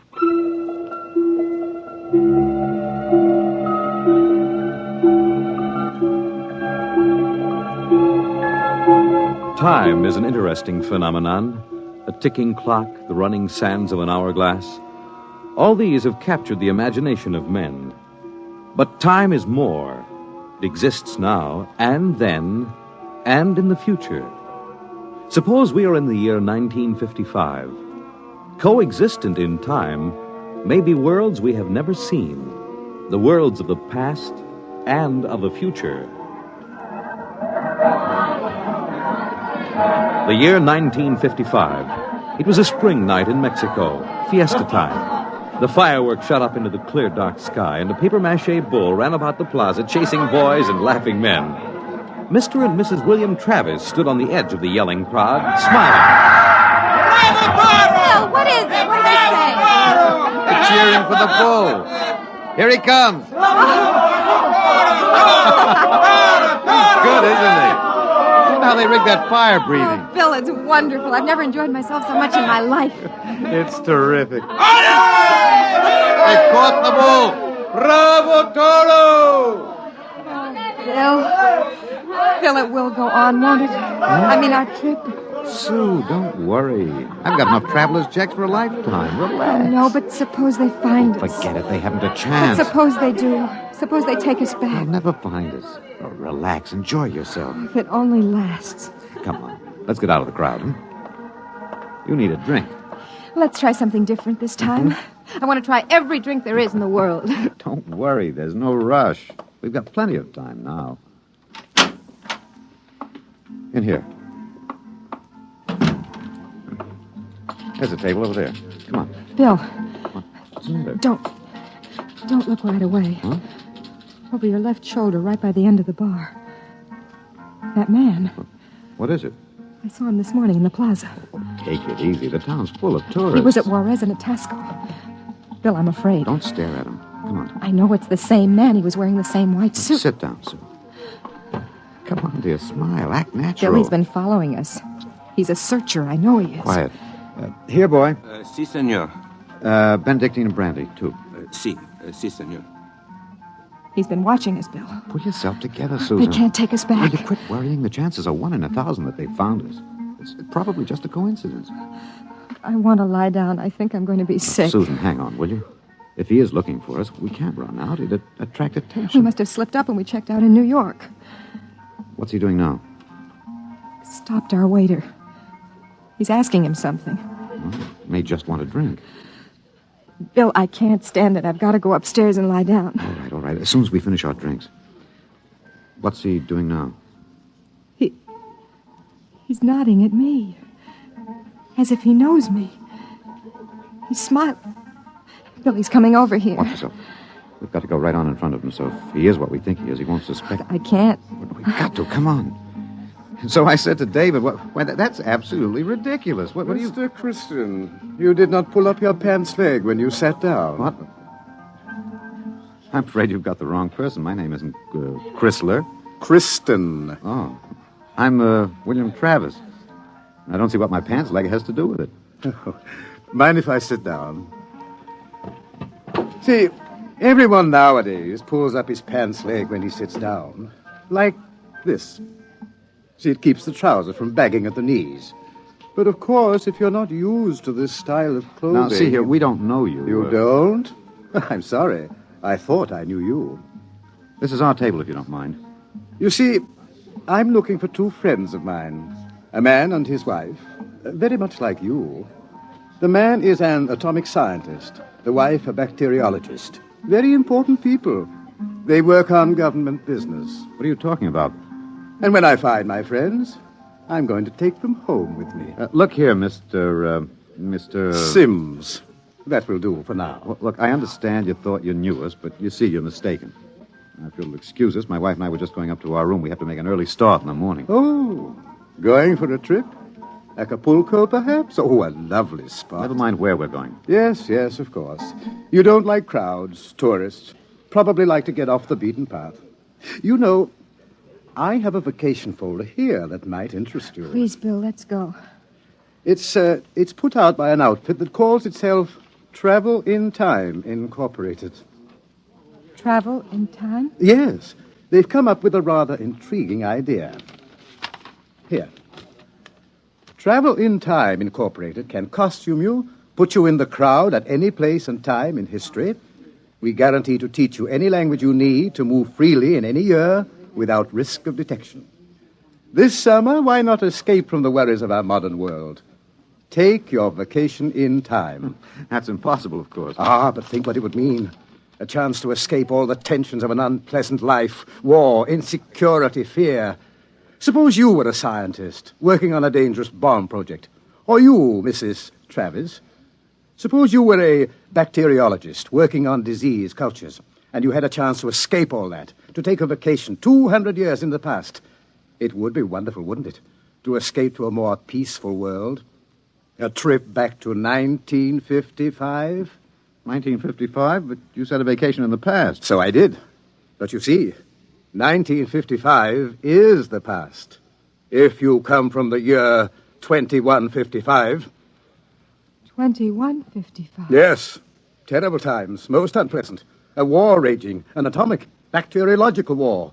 Terrible times, with none of the little comforts we enjoy today. Like this fine Havana cigar. Well, I want to go upstairs. I want to lie down. If you were living then, think of how wonderful it would be to take a vacation in time. Back to now. Suppose a young couple like yourselves took a trip to 1955 and didn't want to come back. Do you know what would happen? The government sends a searcher back to look for them. This is all fantastic The nonsense. searcher finds them and brings them back. Back to that miserable, insane, stark, pleasureless world of 2155. A pity, isn't it? Look here, Sims. Well, do you think I shall find my two friends, Mr. Travis? Bill, please take me upstairs. I don't feel well. Oh, is the lady feeling a bit ill? How unfortunate. Here are the drinks, senor. Well, shall we drink a toast? To 2155. To the future.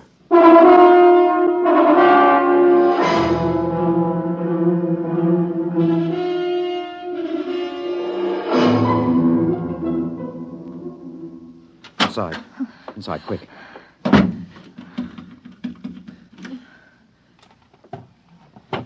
What are you doing? Shoving a chair under the doorknob. He knows. He's been following us. He's a searcher. Look, keep quiet, Sue. I want to They're think. going to take us back. It isn't over yet. I've got a headache. I'll get you an aspirin. What will they do to us? I don't know. Something slipped. Something must have slipped. But we were so careful. The searchers are trained to watch for detail. Things like not pulling up my trousers. Started them thinking, there's a man who isn't used to ancient clothes. I could kill myself for giving it away. No, it was my walk. These high heels. Here. Thanks. The nerve of that Sim sitting there looking us up and down like animals, smoking those stinking cigarettes. I know, that's how I first noticed him at Tasco. He had 4 bottles of liqueurs and a pile of chocolates. Yes, he still hasn't gotten over that first greedy hunger. We've got to look out for that. It's the sure sign of somebody from the future. Trying to make up for a lifetime of shortages by stuffing yourself sick. Remember our first night? Bill, I can't stand it. We've got to get out of here. What are you doing? Packing. Get the suitcases out. It's no use. What do you mean? We can get to Acapulco by morning. Don't you think he's watching us? We could get away. No. We've got to sit tight. Maybe he isn't sure of us yet. Maybe we can still figure out some way to escape. Come on now. We'll need our strength. We'd better try to get some sleep.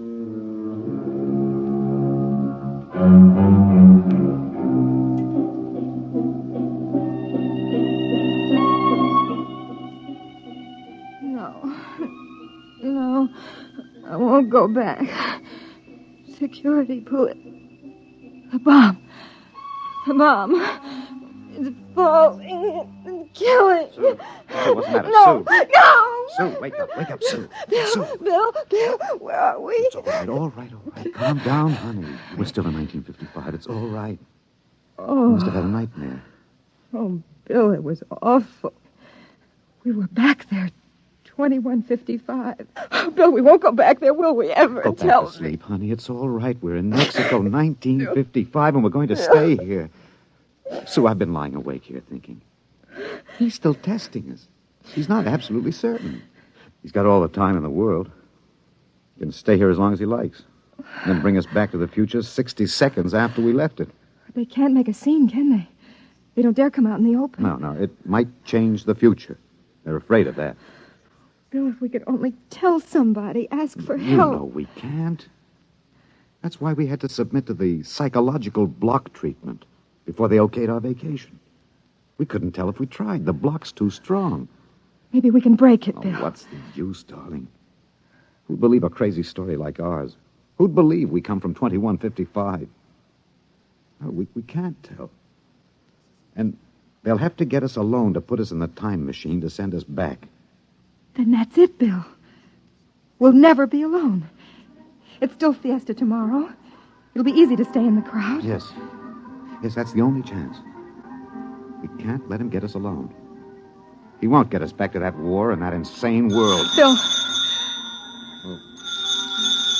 Could be the room clerk. At 3 in the morning? I'd better answer. Don't, Bill, don't. I've got to. Hello? Hello? Mr. Travis? What's the idea? It's 3 in the morning. Yes. I just wanted to remind you, the rabbits may hide in the forest, but a fox can always find them.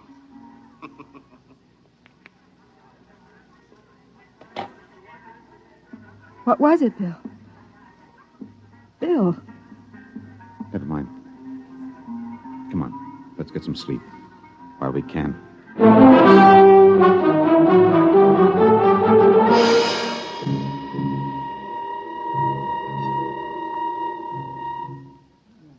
Buenos dias, señor y señora.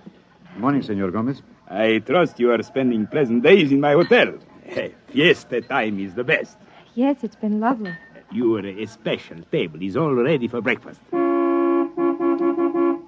where in blazes the hotel? You, Buster, where's the hotel in this godforsaken sinkhole of a one-horse town? All the blighted deserts of the whole stinking country. I had What's to all that think racket? about blighted Great almost excitement, stinking very great. What is it? They come with 4 trucks and innumerable automobiles. A motion picture company from Hollywood. Oh, what are they doing down here? They make the pictures of our fiesta for the background. That fat man, the one with the most colorful shirt, he is the chief. Manager! The director. Manager! Where's the manager of this Adobe flea bag? Coming, senor. You will excuse me, senor. I hope the table is satisfactory. Coming, senor. This is a break, Sue. That movie company will draw crowds, and that helps us. When can we leave, Bill? Oh, not today. He'd be... Okay, kids, end of the line. Ciao. Get it up, Maxwell, and lay off the pepper. I got an ulcer. Bill, there's Sims across the dining room. Can't do anything now, not with these actors coming in. Gloria, you sit next to Papa. No. Max, make sure nobody monkeys with the trucks and the gear. Right, Chief. Do we have to eat at this crummy joint, Joe? Cheer up, sweetie. Your mere presence makes this chastens and truck roll into one. No, not this early in the morning, Joe. I couldn't stand it. Okay. Anything you want, laddies. It's on the dear old expense account. They look happy, don't they? There's an idea.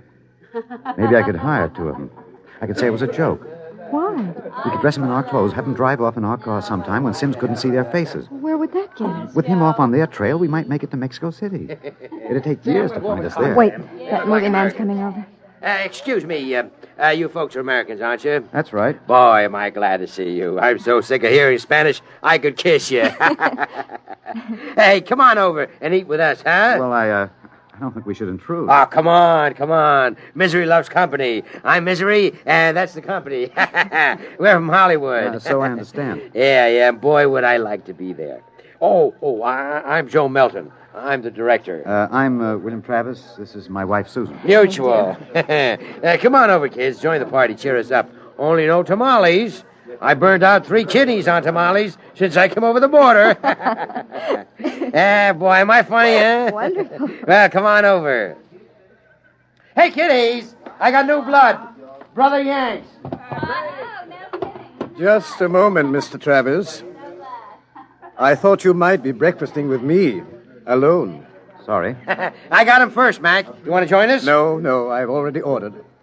Mr. Travis, I think you'd better talk with me. Say, now. Is this guy giving you trouble? No, it's all right. Then I say the word and I'll have Max pitch him out in his ear. No, it's all right. We'll be right over, Mr. Melton. Bill. We'll talk to Mr. Sims. Mr. Melton, you sort of keep an eye on us, huh? After all, you found us first. Yeah, sure. Well, come on over soon, kids. Sit down, Mr. Travis. I hope you slept well. Did you? Well, I'm not used to spring mattresses, but there are compensations. I stayed up half the night trying new cigarettes and foods. A whole new spectrum of sensation, these ancient vices. We miss something in our world, don't we? And when we get back here, we try to cram it all in a few short days. We don't know what you're talking about. Still acting, eh? But it's no use. You can't stay in crowds all the time. I'll get you alone soon enough. I'm immensely patient. However, let's come to the point. You know we can't let you get away with this escape. Other people in the year 2155 might get the same idea and do the same thing. And we need people to fight your wars. Bill. It's all right, Susan. We can talk on his terms now. He's got us. We can't escape. Oh, at last. Really, you've been incredibly romantic, running away from your responsibilities. Running away from horror. Oh, nonsense. Only a war. Only? With half the world dead and the other half dying? Yes, but we can't have you escaping here while we drop off a cliff. Dying people love to know that others died with them. Hey, kids, break it up. We're waiting on you. The longer you keep me waiting, the harder it will go on you. What do you mean? We need you on that bomb project. Return now, and no torture. Torture? Yes. You see, later we'll force you to work. And after you finish the bomb, we'll try a number of complicated new devices on you. Yeah. As you say, you can't escape. We have all the time in the world. Here. Sims, I'll make a deal with you. I'll come back now. If my wife stays here, alive, safe, away from that war. No, Bill, Keep no. quiet, Sue. Well, Sims, you need me for that bomb. You can duplicate her work. It exceeds my authority, but, all right. Meet me in the plaza in 10 minutes. All right. I'll pick you up in the car. Good. We'll drive out into the country to some deserted spot, and I'll have the time travel machine pick us up. Bill, I won't let you. Don't argue, dear. It's settled. Sims, there's one thing. Yes? Last night, instead of calling, you could have broken into our room and got us. Why didn't you? Shall we say that I was enjoying myself? Take this new fine cigar, for example. Wonderful. Wonderful. Do you know that I have 12 boxes up in my room? And liqueurs, creme de menthe, Benedictine, creme de coca, and so many others. And the wine. Oh, I've got the closets full of them. And I shall so hate to leave it all. Well, I'll meet you in the plaza in 10 minutes. Your wife may stay here as long as she wishes. All right, Sims, it's a deal. Don't try anything now, Travis. I know when I'm beat. We just want a few minutes to say goodbye. I shall be seeing you then. Bill, I won't let you do it. I won't let you. Please, I'm going to Susan. tell the truth. I'm going to get help. You can't. The psychological We've block got to here. try. It's our last chance. Hey, aren't you two going to join us? I thought... Mr. Melton, I've got something to tell you, and you've got to believe me. work, I've Sue. got to try. Now, go ahead, kid. Spill it. You've got to understand. You see, we really... Bill. Bill, my head. Huh?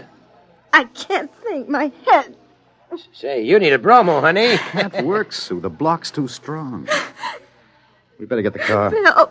Bill, please. Someone's crying. Somebody, please. Breakfast, no time for people to cry.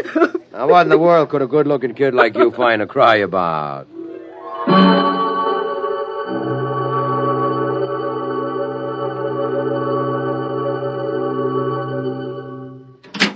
Bill, I won't let you do it. Don't make it hard, Susan. Let me go back with you. We'll get through some way. You think I'd let you go back to that war? Sue, please stop. We haven't got much But time. it was so wonderful here, Bill. Bill, please. There he is, smoking those Turkish cigarettes, waiting for us. There must be some way we can both stay here. Maybe there is. Bill, what are you going to do? Hang on, Sue, and duck when I tell No, you. Bill, you're heading right for him. He's not going to get either of us now. Down, Sue, down.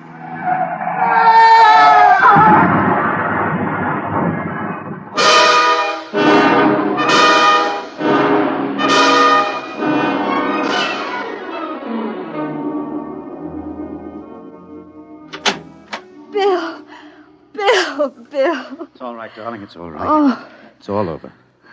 Darling, this is the mayor. Senora, your husband has been officially cleared in this most unfortunate affair. It is obvious this senor Sims died of an unavoidable accident. An accident? Oh, yes, of course. Adios, senor, senora. Will they want to see you again? No. No, I'm clear. Oh. I lost control of the car. That's the way it stands. Sue, I hated to kill him. I've never wanted to do anything like that in my life. Where shall we go now? Mexico City? The car's in the repair shop. Won't be ready till 4. And we'll get out. Hey there, Travis. Wait up. Oh, it's that movie man, Bill. He was very good to me when they had you in there. Hey, I heard what happened. They sprung you, huh? Great. Yes, it was an accident. Well, lucky you didn't get hurt yourselves. Everything okay now? Yes, I think so. It's fine. But you both look a little rocky. Say, you want to get your mind off your troubles. We're through for the day. Clouds fouled up our shooting schedule. We're going to put a header on it up at the hotel. Gloria's cracking the ice now. Well, maybe we will join you. But first I've got to check up on the car. Well, don't miss the party, kiddies. See you upstairs. Bill, I don't think... Relax, honey. We've got the break now. Sims is dead. Before they can put another searcher on our trail, we'll have time to make a clean getaway. How about the car? We won't be ready till 4. We've got a couple of hours to kill. I'm so tired. What you need is a little excitement. We rate a celebration, honey. Well, I guess it would be nice to unwind. Sure. We'll go up to Melton's room, have a couple of drinks, a few laughs. Don't worry, honey. It's all over. We can relax.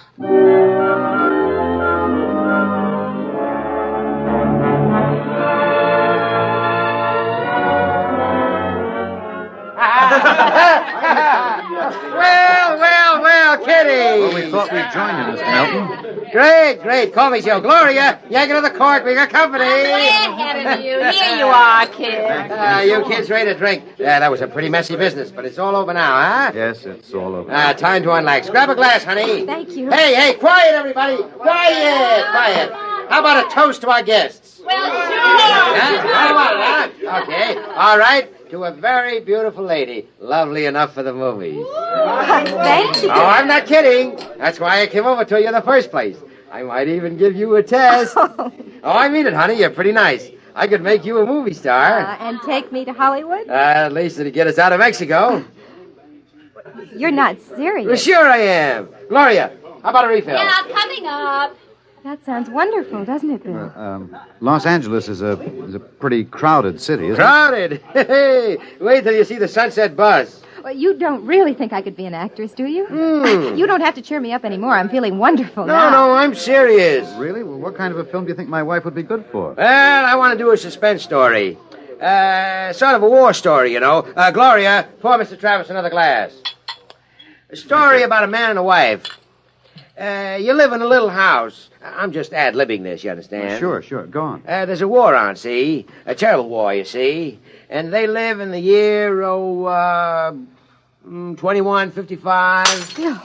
Now, here's the gimmick. They escape into the past, and they kill a man who follows them to bring them back. Gloria Honeypot, get Mr. Travis another glass. He dropped his.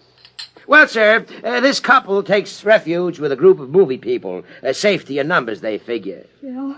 But the story goes on. This couple is terribly important for a new bomb. Let's call it the leprosy bomb. So the searchers figure out a way that they can get them alone in a hotel room. Shove a chair under the door now, Max. Yes, sir. You see, the searchers may work alone, or in groups of 8, so that if one of them's killed, the rest carry on. Don't you think that'd make a wonderful picture, huh, Susan? Don't you, Bill? You're not going to get us, Melton. Stand still. Look out! Put that gun down, Travis. Mr. Travis. Who is it? The manager, your car is all ready. Shall I... Grab him! Let go of me. Let go! Let's not make things worse, Mr. Travis. Let me in. What were those shots? Let me in. The manager, he heard the shots. Let's get going. Let go of me. Let me in there. Let me in. He'll break down the door in a minute. Max, get ready to travel. Get a chair. Take a good look, Mr. Travis. Take a good look at 1955. You won't be seeing it anymore. Bill! Throw the switch! All right. Break it down. Who shot that? Where are they? I was at the door. I heard them inside. They're gone. The windows. No, the iron bars are undisturbed. What happened to them? They just disappeared, all of them. Senor, I think you had better send for the police and the holy water. Later. They just disappeared. Look in the closet. Bottles. Hundreds of bottles. And boxes of 20 peso pure Havana filled cigars. These crazy Americanos. Why would anyone leave all this behind? Juan, never question providence. Bien. There is enough here to last us both for a month. I think we can look forward to a most happy future.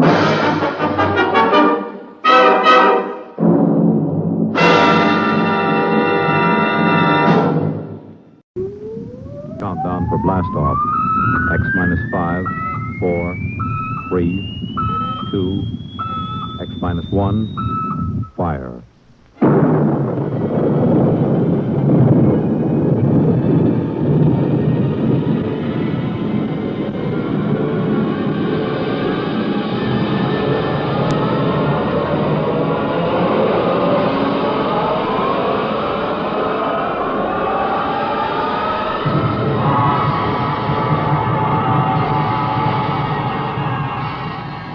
From the far horizons of the unknown come transcribed tales of new dimensions in time and space. These are stories of the future, adventures in which you'll live in a million could-be years on 1,000 maybe worlds. X minus 1.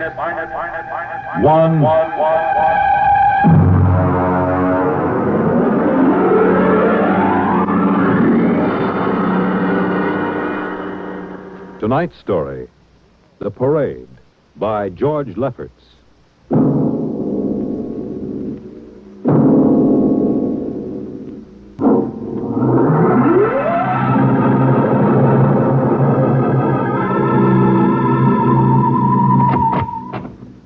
You are Mr. Sid Ryan? The same. My name is Lucia. I'm a Martian. Pleased to meet you, Mr. What was that again? A Martian. A Martian, huh? As in Orson Welles? Precisely. I'm a Rotarian myself. Sit down. Thank you. And now that we've had our little joke, Mr. Lucia, what can Publicity Associates do for you? It has been my observation that advertising and publicity are the very backbone of earthly civilization. Spoken like a true Martian, Mr. Lucia. Now, if you'll tell me the name of the client. The client, of course, will be the Martian. You don't give up, do you? Give up? The gag, I mean. Oliver. Oh, yes, Mr. Ryan? This is Mr. Lucia. How do you do, Mr. Mr. Lucia Lucia? claims to be a Martian. Take him outside, will you, Oliver? Get the name of the sanatorium he escaped from and tell them to bring the butterfly net. Wait, sir. I'm happy to see, Mr. Ryan, that my telling you I'm a Martian has approximately the effect I supposed it would have. I believe we can do business. I have here the cash retainer of $5,000. Sit down, Mr. Lucia. Oliver, get the client a cigar. Yes, sir. No, the other box, Thank you, no. Well, now, what can I do for you, sir? I wish you to manage a publicity campaign. A very large, a very important campaign. Is the product established, or is it something brand new? Oh, something quite new. Now, what would you judge to be the most effective type of campaign? Well, if the client has a lot of dough to throw around, a suspense campaign is best. First, you place ads in the paper saying, watch this space. Then, about a week later, you run an ad saying XYZ or PDQ, and you get people guessing what it means. Then, finally, when you've teased them enough, you bust loose and unveil the product. Excellent. Very well, sir. We shall conduct a suspense campaign. Of course, in this kind of campaign, secrecy is very important. Once the name of the product leaks out, it spreads like wildfire, and the whole campaign is kerfloppo. Yes, quite so. Utmost secrecy. That's right. You realize, of course, these things cost like crazy.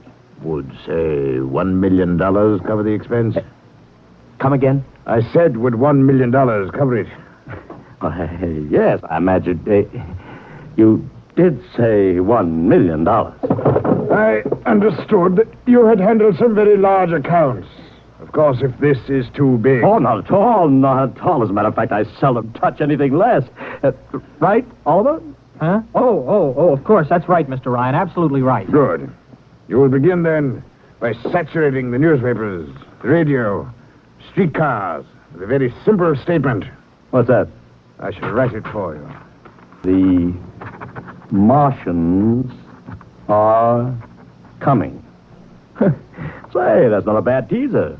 Got that, Oliver? Yes, sir. The next ad will read, June 1st is Martian Day. June 1st is Martian Day. What happens on June 1st? The parade takes place. What parade? I wish you to arrange a parade up Fifth Avenue. You mean like the Macy parade? Exactly. Except that the theme will be the world of tomorrow. The Martian world. My client would like it to be a gay affair. Balloons, clowns, pennants, pretty drum majorettes. Say, that sounds terrific. I might be able to interest the department stores in a tie-in. Fine. The parade will climax the campaign. On June 1st, the product will be unveiled. Good enough. By the way, Mr. Lucia, just what is the product? What are we selling? Oh, no, Mr. Ryan. Secrecy, remember. Oh, but after all will be revealed to you in good time, Mr. Ryan. Moment, let us say we are selling a concept. Concept? Precisely. Concept of invasion from Mars.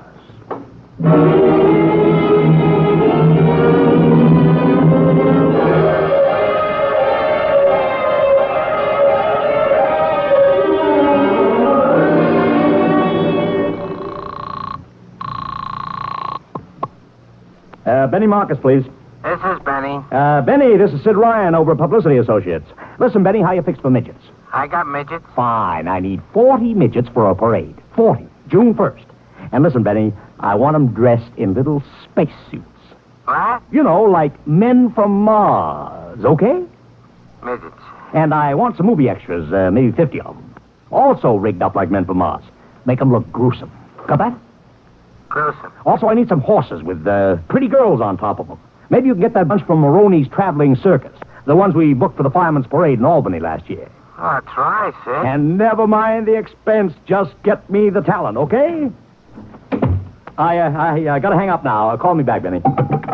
How you doing, Oliver? Oh, fine, Mr. Ryan, just fine. We got full-page ads in all the dailies and 10-second spot announcements on every local station, but it's costing a fortune. The more it costs, the bigger our percentage. Spend like you are going to the electric chair, Oliver. Yes, sir. How you making out on the parade? If it comes off, it'll be the biggest thing since Barnum invented the midget. I've got Macy's, gimbals, and sacks to contribute floats. Everything is built around the Martian theme, see? Even the horses will have long feelers attached to them and funny-looking extra legs. It'll be sensational. Oh, yeah, it sounds fine, only... Only what? Oh, Mr. Ryan, we don't even know what we're selling. Oliver, my boy, do you think old Sid Ryan has been sitting here spending all this moolah and not putting two and two together? You mean you know who Lucia represents? Just by accident, understand? I have learned that Century Pictures is making a big new epic. A space opera entitled Invasion from Mars. Get it? Oh, I begin to see. Also, by mere coincidence, it happens to be the premiere sometime around June 1st. You follow me? But, Mr. Ryan, Century has an exclusive contract with New Features Syndicate for all their publicity. Suppose Century Pictures doesn't like the way New Features is handling their stuff. They want to get out of the contract, but New Features says no. So they have to get around the contract. A man named Lucia, client unknown, starts publicizing the Martian invasion. Need I go further? Oh, I get it, Mr. Ryan.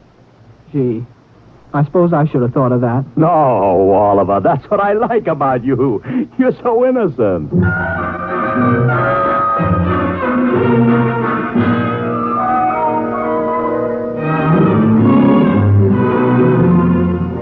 Let me talk to Commissioner Patrick, please. Sid Ryan.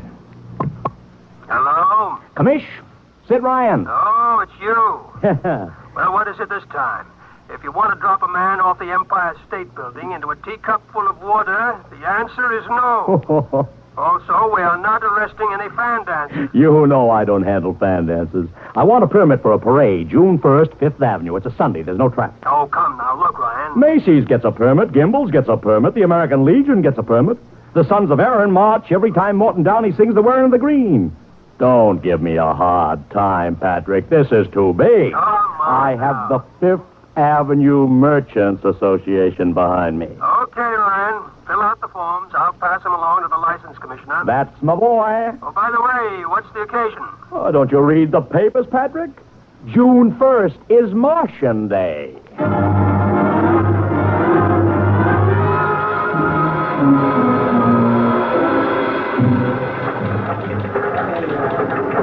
Well, Mr. Ryan, how is the campaign going? Like fire, Mr. Lucia, like fire. Everybody and his brother is going along with the gang. Yesterday, we distributed 50,000 Martian hats to school kids. I even arranged for Commissioner Patrick to accept a $50,000 check for the Policeman's Benevolent Fund from the man from Mars.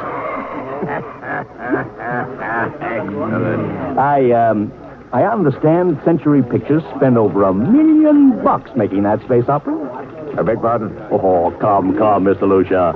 Sid Ryan wasn't born yesterday, you know. I know who our client is, even if you don't admit it. You do? Always thinking that's me. Well, as long as you know, let's keep it to ourselves, shall we, Mr. Ryan?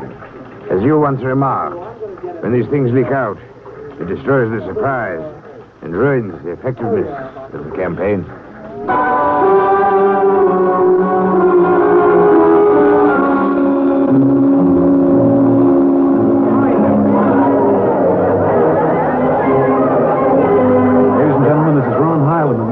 Speaking to you from our portable transmitter atop the reviewing stand for the much-heralded Martian Parade on 5th Avenue. It's a beautiful sunlit day here in New York.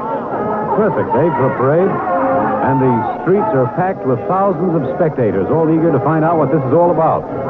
There's an air of shrill expectancy. Come on, over here! Okay, tell them all right. I just had word from Sol Brown up at Central Park Mall that the Martians have landed from big pink balloons. And while we're waiting here for the arrival of the parade, we brought some people up to our microphone to tell you their reactions to this spectacular affair. What's your name, madam? Miss Ada Shackley. A little louder, please. Miss Ada Shackley. And where are you from, Mrs. Shackley? Columbus, Ohio. I see. And I see you have your family with you. Two little curly-headed boys. Are you in New York for your vacation? Yeah, we came for the Shriners Convention with their daddy. Well, what do you think of Martian Day, Mrs. Shackley? Well, it all seems very strange to me, but the boys have been pestering me to watch it, so we've been standing here for 2 hours. I can't make head or tail of it. Well, neither can a lot of other people, Mrs. Shackley, but judging by the thousands here already, there's a lot of curiosity. Curiosity killed a cat, folks say. Let's hope not. Thank you, Mrs. Shackley. And now Here they come, ladies and gentlemen. The first units of the big Martian Parade swinging down Fifth Avenue. With fanfare, colored streamers, music, confetti, floats, all the attractions of the Mardi Gras. Let's listen to the band for a minute.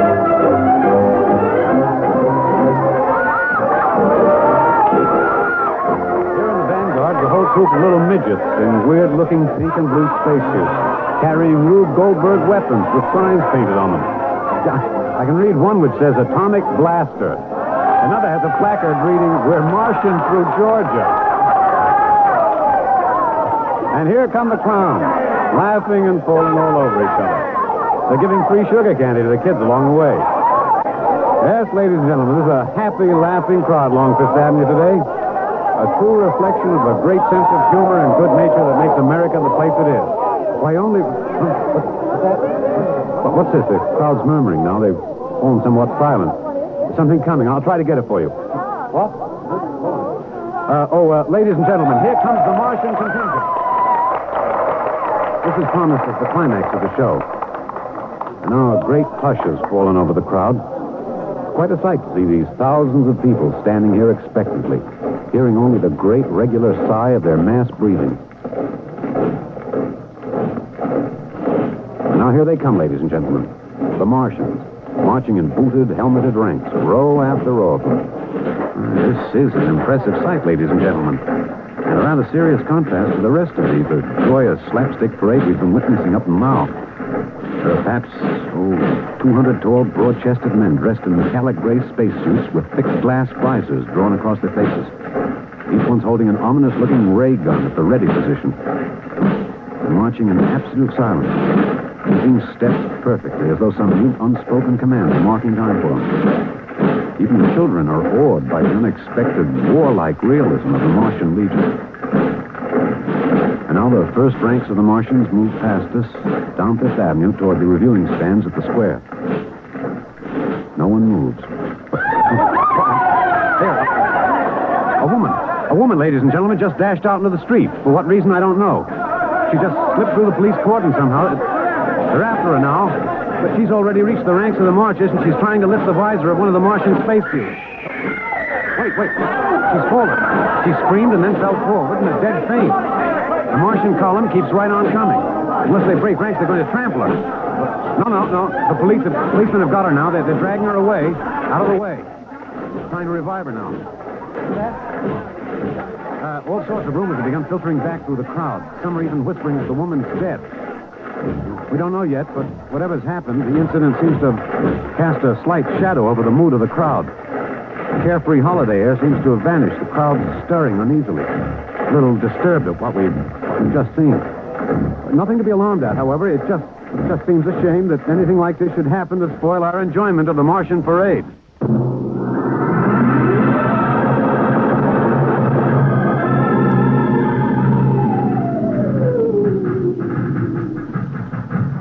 Mr. Ryan, did you see that? A woman fainted. She ran out into the street to get a close look at the Martians, then she screamed and fainted dead away. I'm well aware of that, Oliver, since I paid her $50 to do it. What? The dramatic moment, Oliver. The stock and trade of the good publicity man. Relax. Holy smokes, you sure think of everything. For my share of this deal, roughly $100,000, I can afford to think of everything. Shut the window. Oh, okay, but don't you want to see the finish? We'll go down to the reviewing stand for the finish. Right now, I want to make a phone call. By the way, where's Lucia? Oh, I haven't seen him. Well, close the window, Oliver. Well, okay, Mr. Ryan.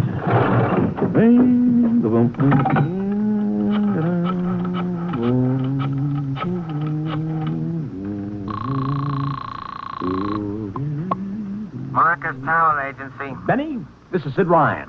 Oh, say, listen, Sid, I was going to call you. I'm awful sorry about those Martians. What do you mean, sorry? They're terrific. No, don't joke, Sid. I mean it. Well, I mean it, too. They're great.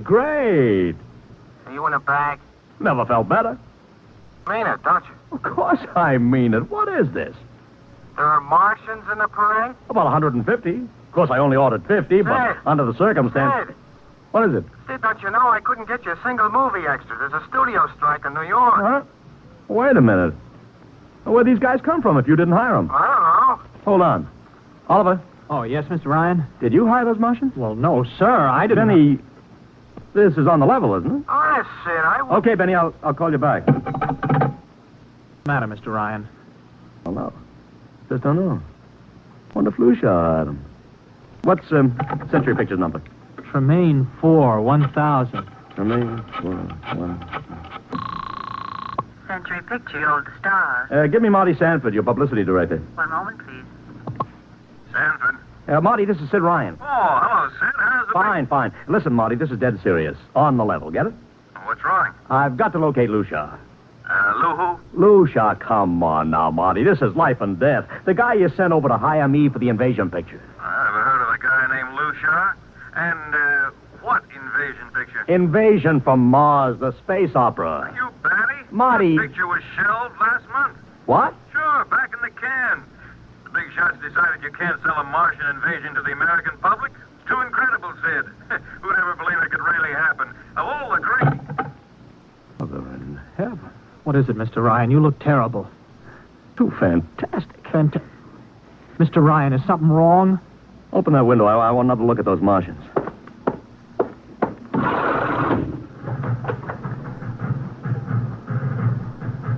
Look at them. Oliver, you were in the Army. Could 150 movie extras learn to march like that in, say, 24 hours? No. Not in 24 days, Mr. Ryan. Not a second's hesitation. Not one out of step. Look at the way they carry those ray guns at the ready. The only other time I've seen troops march like that was on a film of the Nazi SS troops marching through the streets of Paris. Mr. Ryan. Oliver, get down there. Find that woman who painted. Her name's Gloria Montez. Get her up here. Make it fast.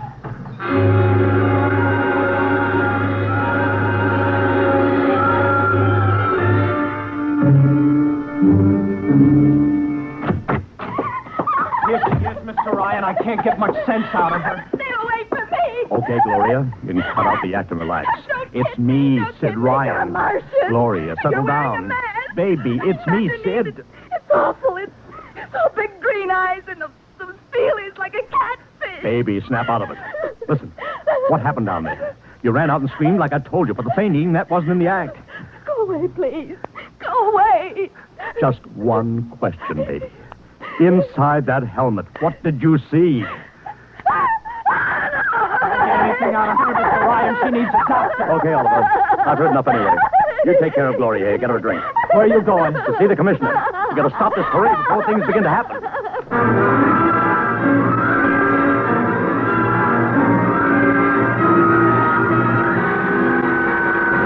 Okay, Ryan, what's the beef? Listen, Patrick, I don't know what it is, see, but something's wrong. You've got to stop that parade. I suppose you'd like the riot squad. That would get you a front-page spread on every paper in town. Now, look, Ryan, I've got no time for your cheap publicity gags. I'm a busy man. Listen, I'm trying to tell you I don't know where those Martians came from, who they are, anything about them. Oh, Ryan, I'm wise to your tricks. Now, if you let the sergeant show you out... You won't do it, huh? An honest citizen appeals for protection and you refuse? I most emphatically do. Now, beat it. All right, Patrick. I'll go right to the mayor's office. I'll have you busted, flattened, and the fried egg. Go ahead. I'm sure His Honor will be glad to toss you out on that phony nickel-plated skull of yours.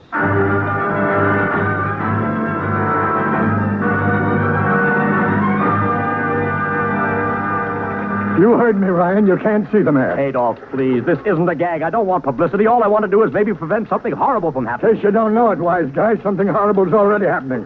A couple of hundred little kids are in the hospital with tomaine poisoning from that phony Martian candy you passed out. What? Or didn't you know?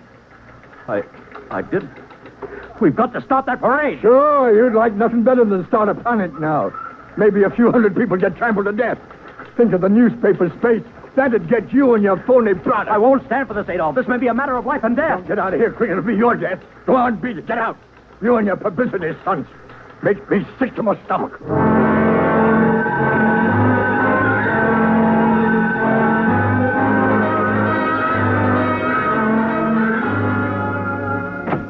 Oliver! Oliver! Oliver, where are you? Oliver! Oliver! Oliver! It is useless to scream at him, Mr. Ryan. Your friend is quite dead. Lucia. He wanted to run to the police with some story about a Martian invasion. I found it necessary to restrain him. Restrain him, you stinking murderer. Now, Mr. Ryan, collect yourself. After all our planning, it wouldn't do to have everything spoiled now, would it? Lucia, I'll stop talking and talk fast, because when you get through, I'm going to take you apart piece by piece. What's this all about? Surely you know, Mr. Ryan. After all, you've been publicizing it for months. See, before colonizing your planet, the Martian government sent some of us as scouts in advance, disguised as Earthmen, of course, to study your habits, your weaknesses.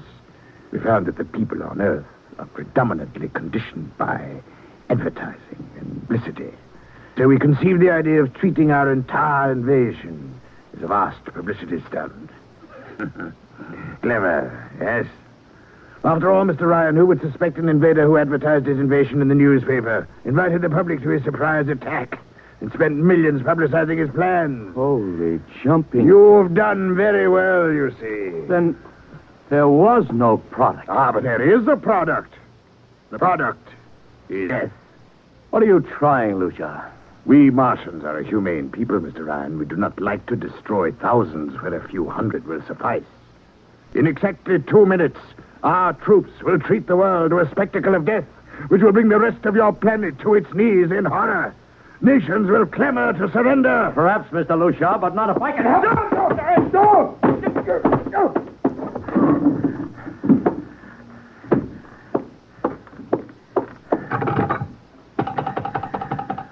Yes, please. Operator, this is Mr. Ryan. Get me the field telephone on the reviewing stand of the Martian Day Parade. Hurry. Anyone in particular? Just hurry. Reviewing stand. Hello? Get me Commissioner Patrick. Hello? Hello. You have to talk louder. I want Commissioner Patrick. Patrick. Wait a minute. Things are quieting down. Hey, what was that you wanted? This is Ryan. I have to talk to the commissioner. It's a matter of life and death. Oh, you can't talk to him now. The chief Martian is presenting the PBA check to him. The Martians are going to fire a salute. Listen, you gotta stop him. What? Stop him! I'm sorry, Mr. Ryan. I can't hear You idiot! The worst is going!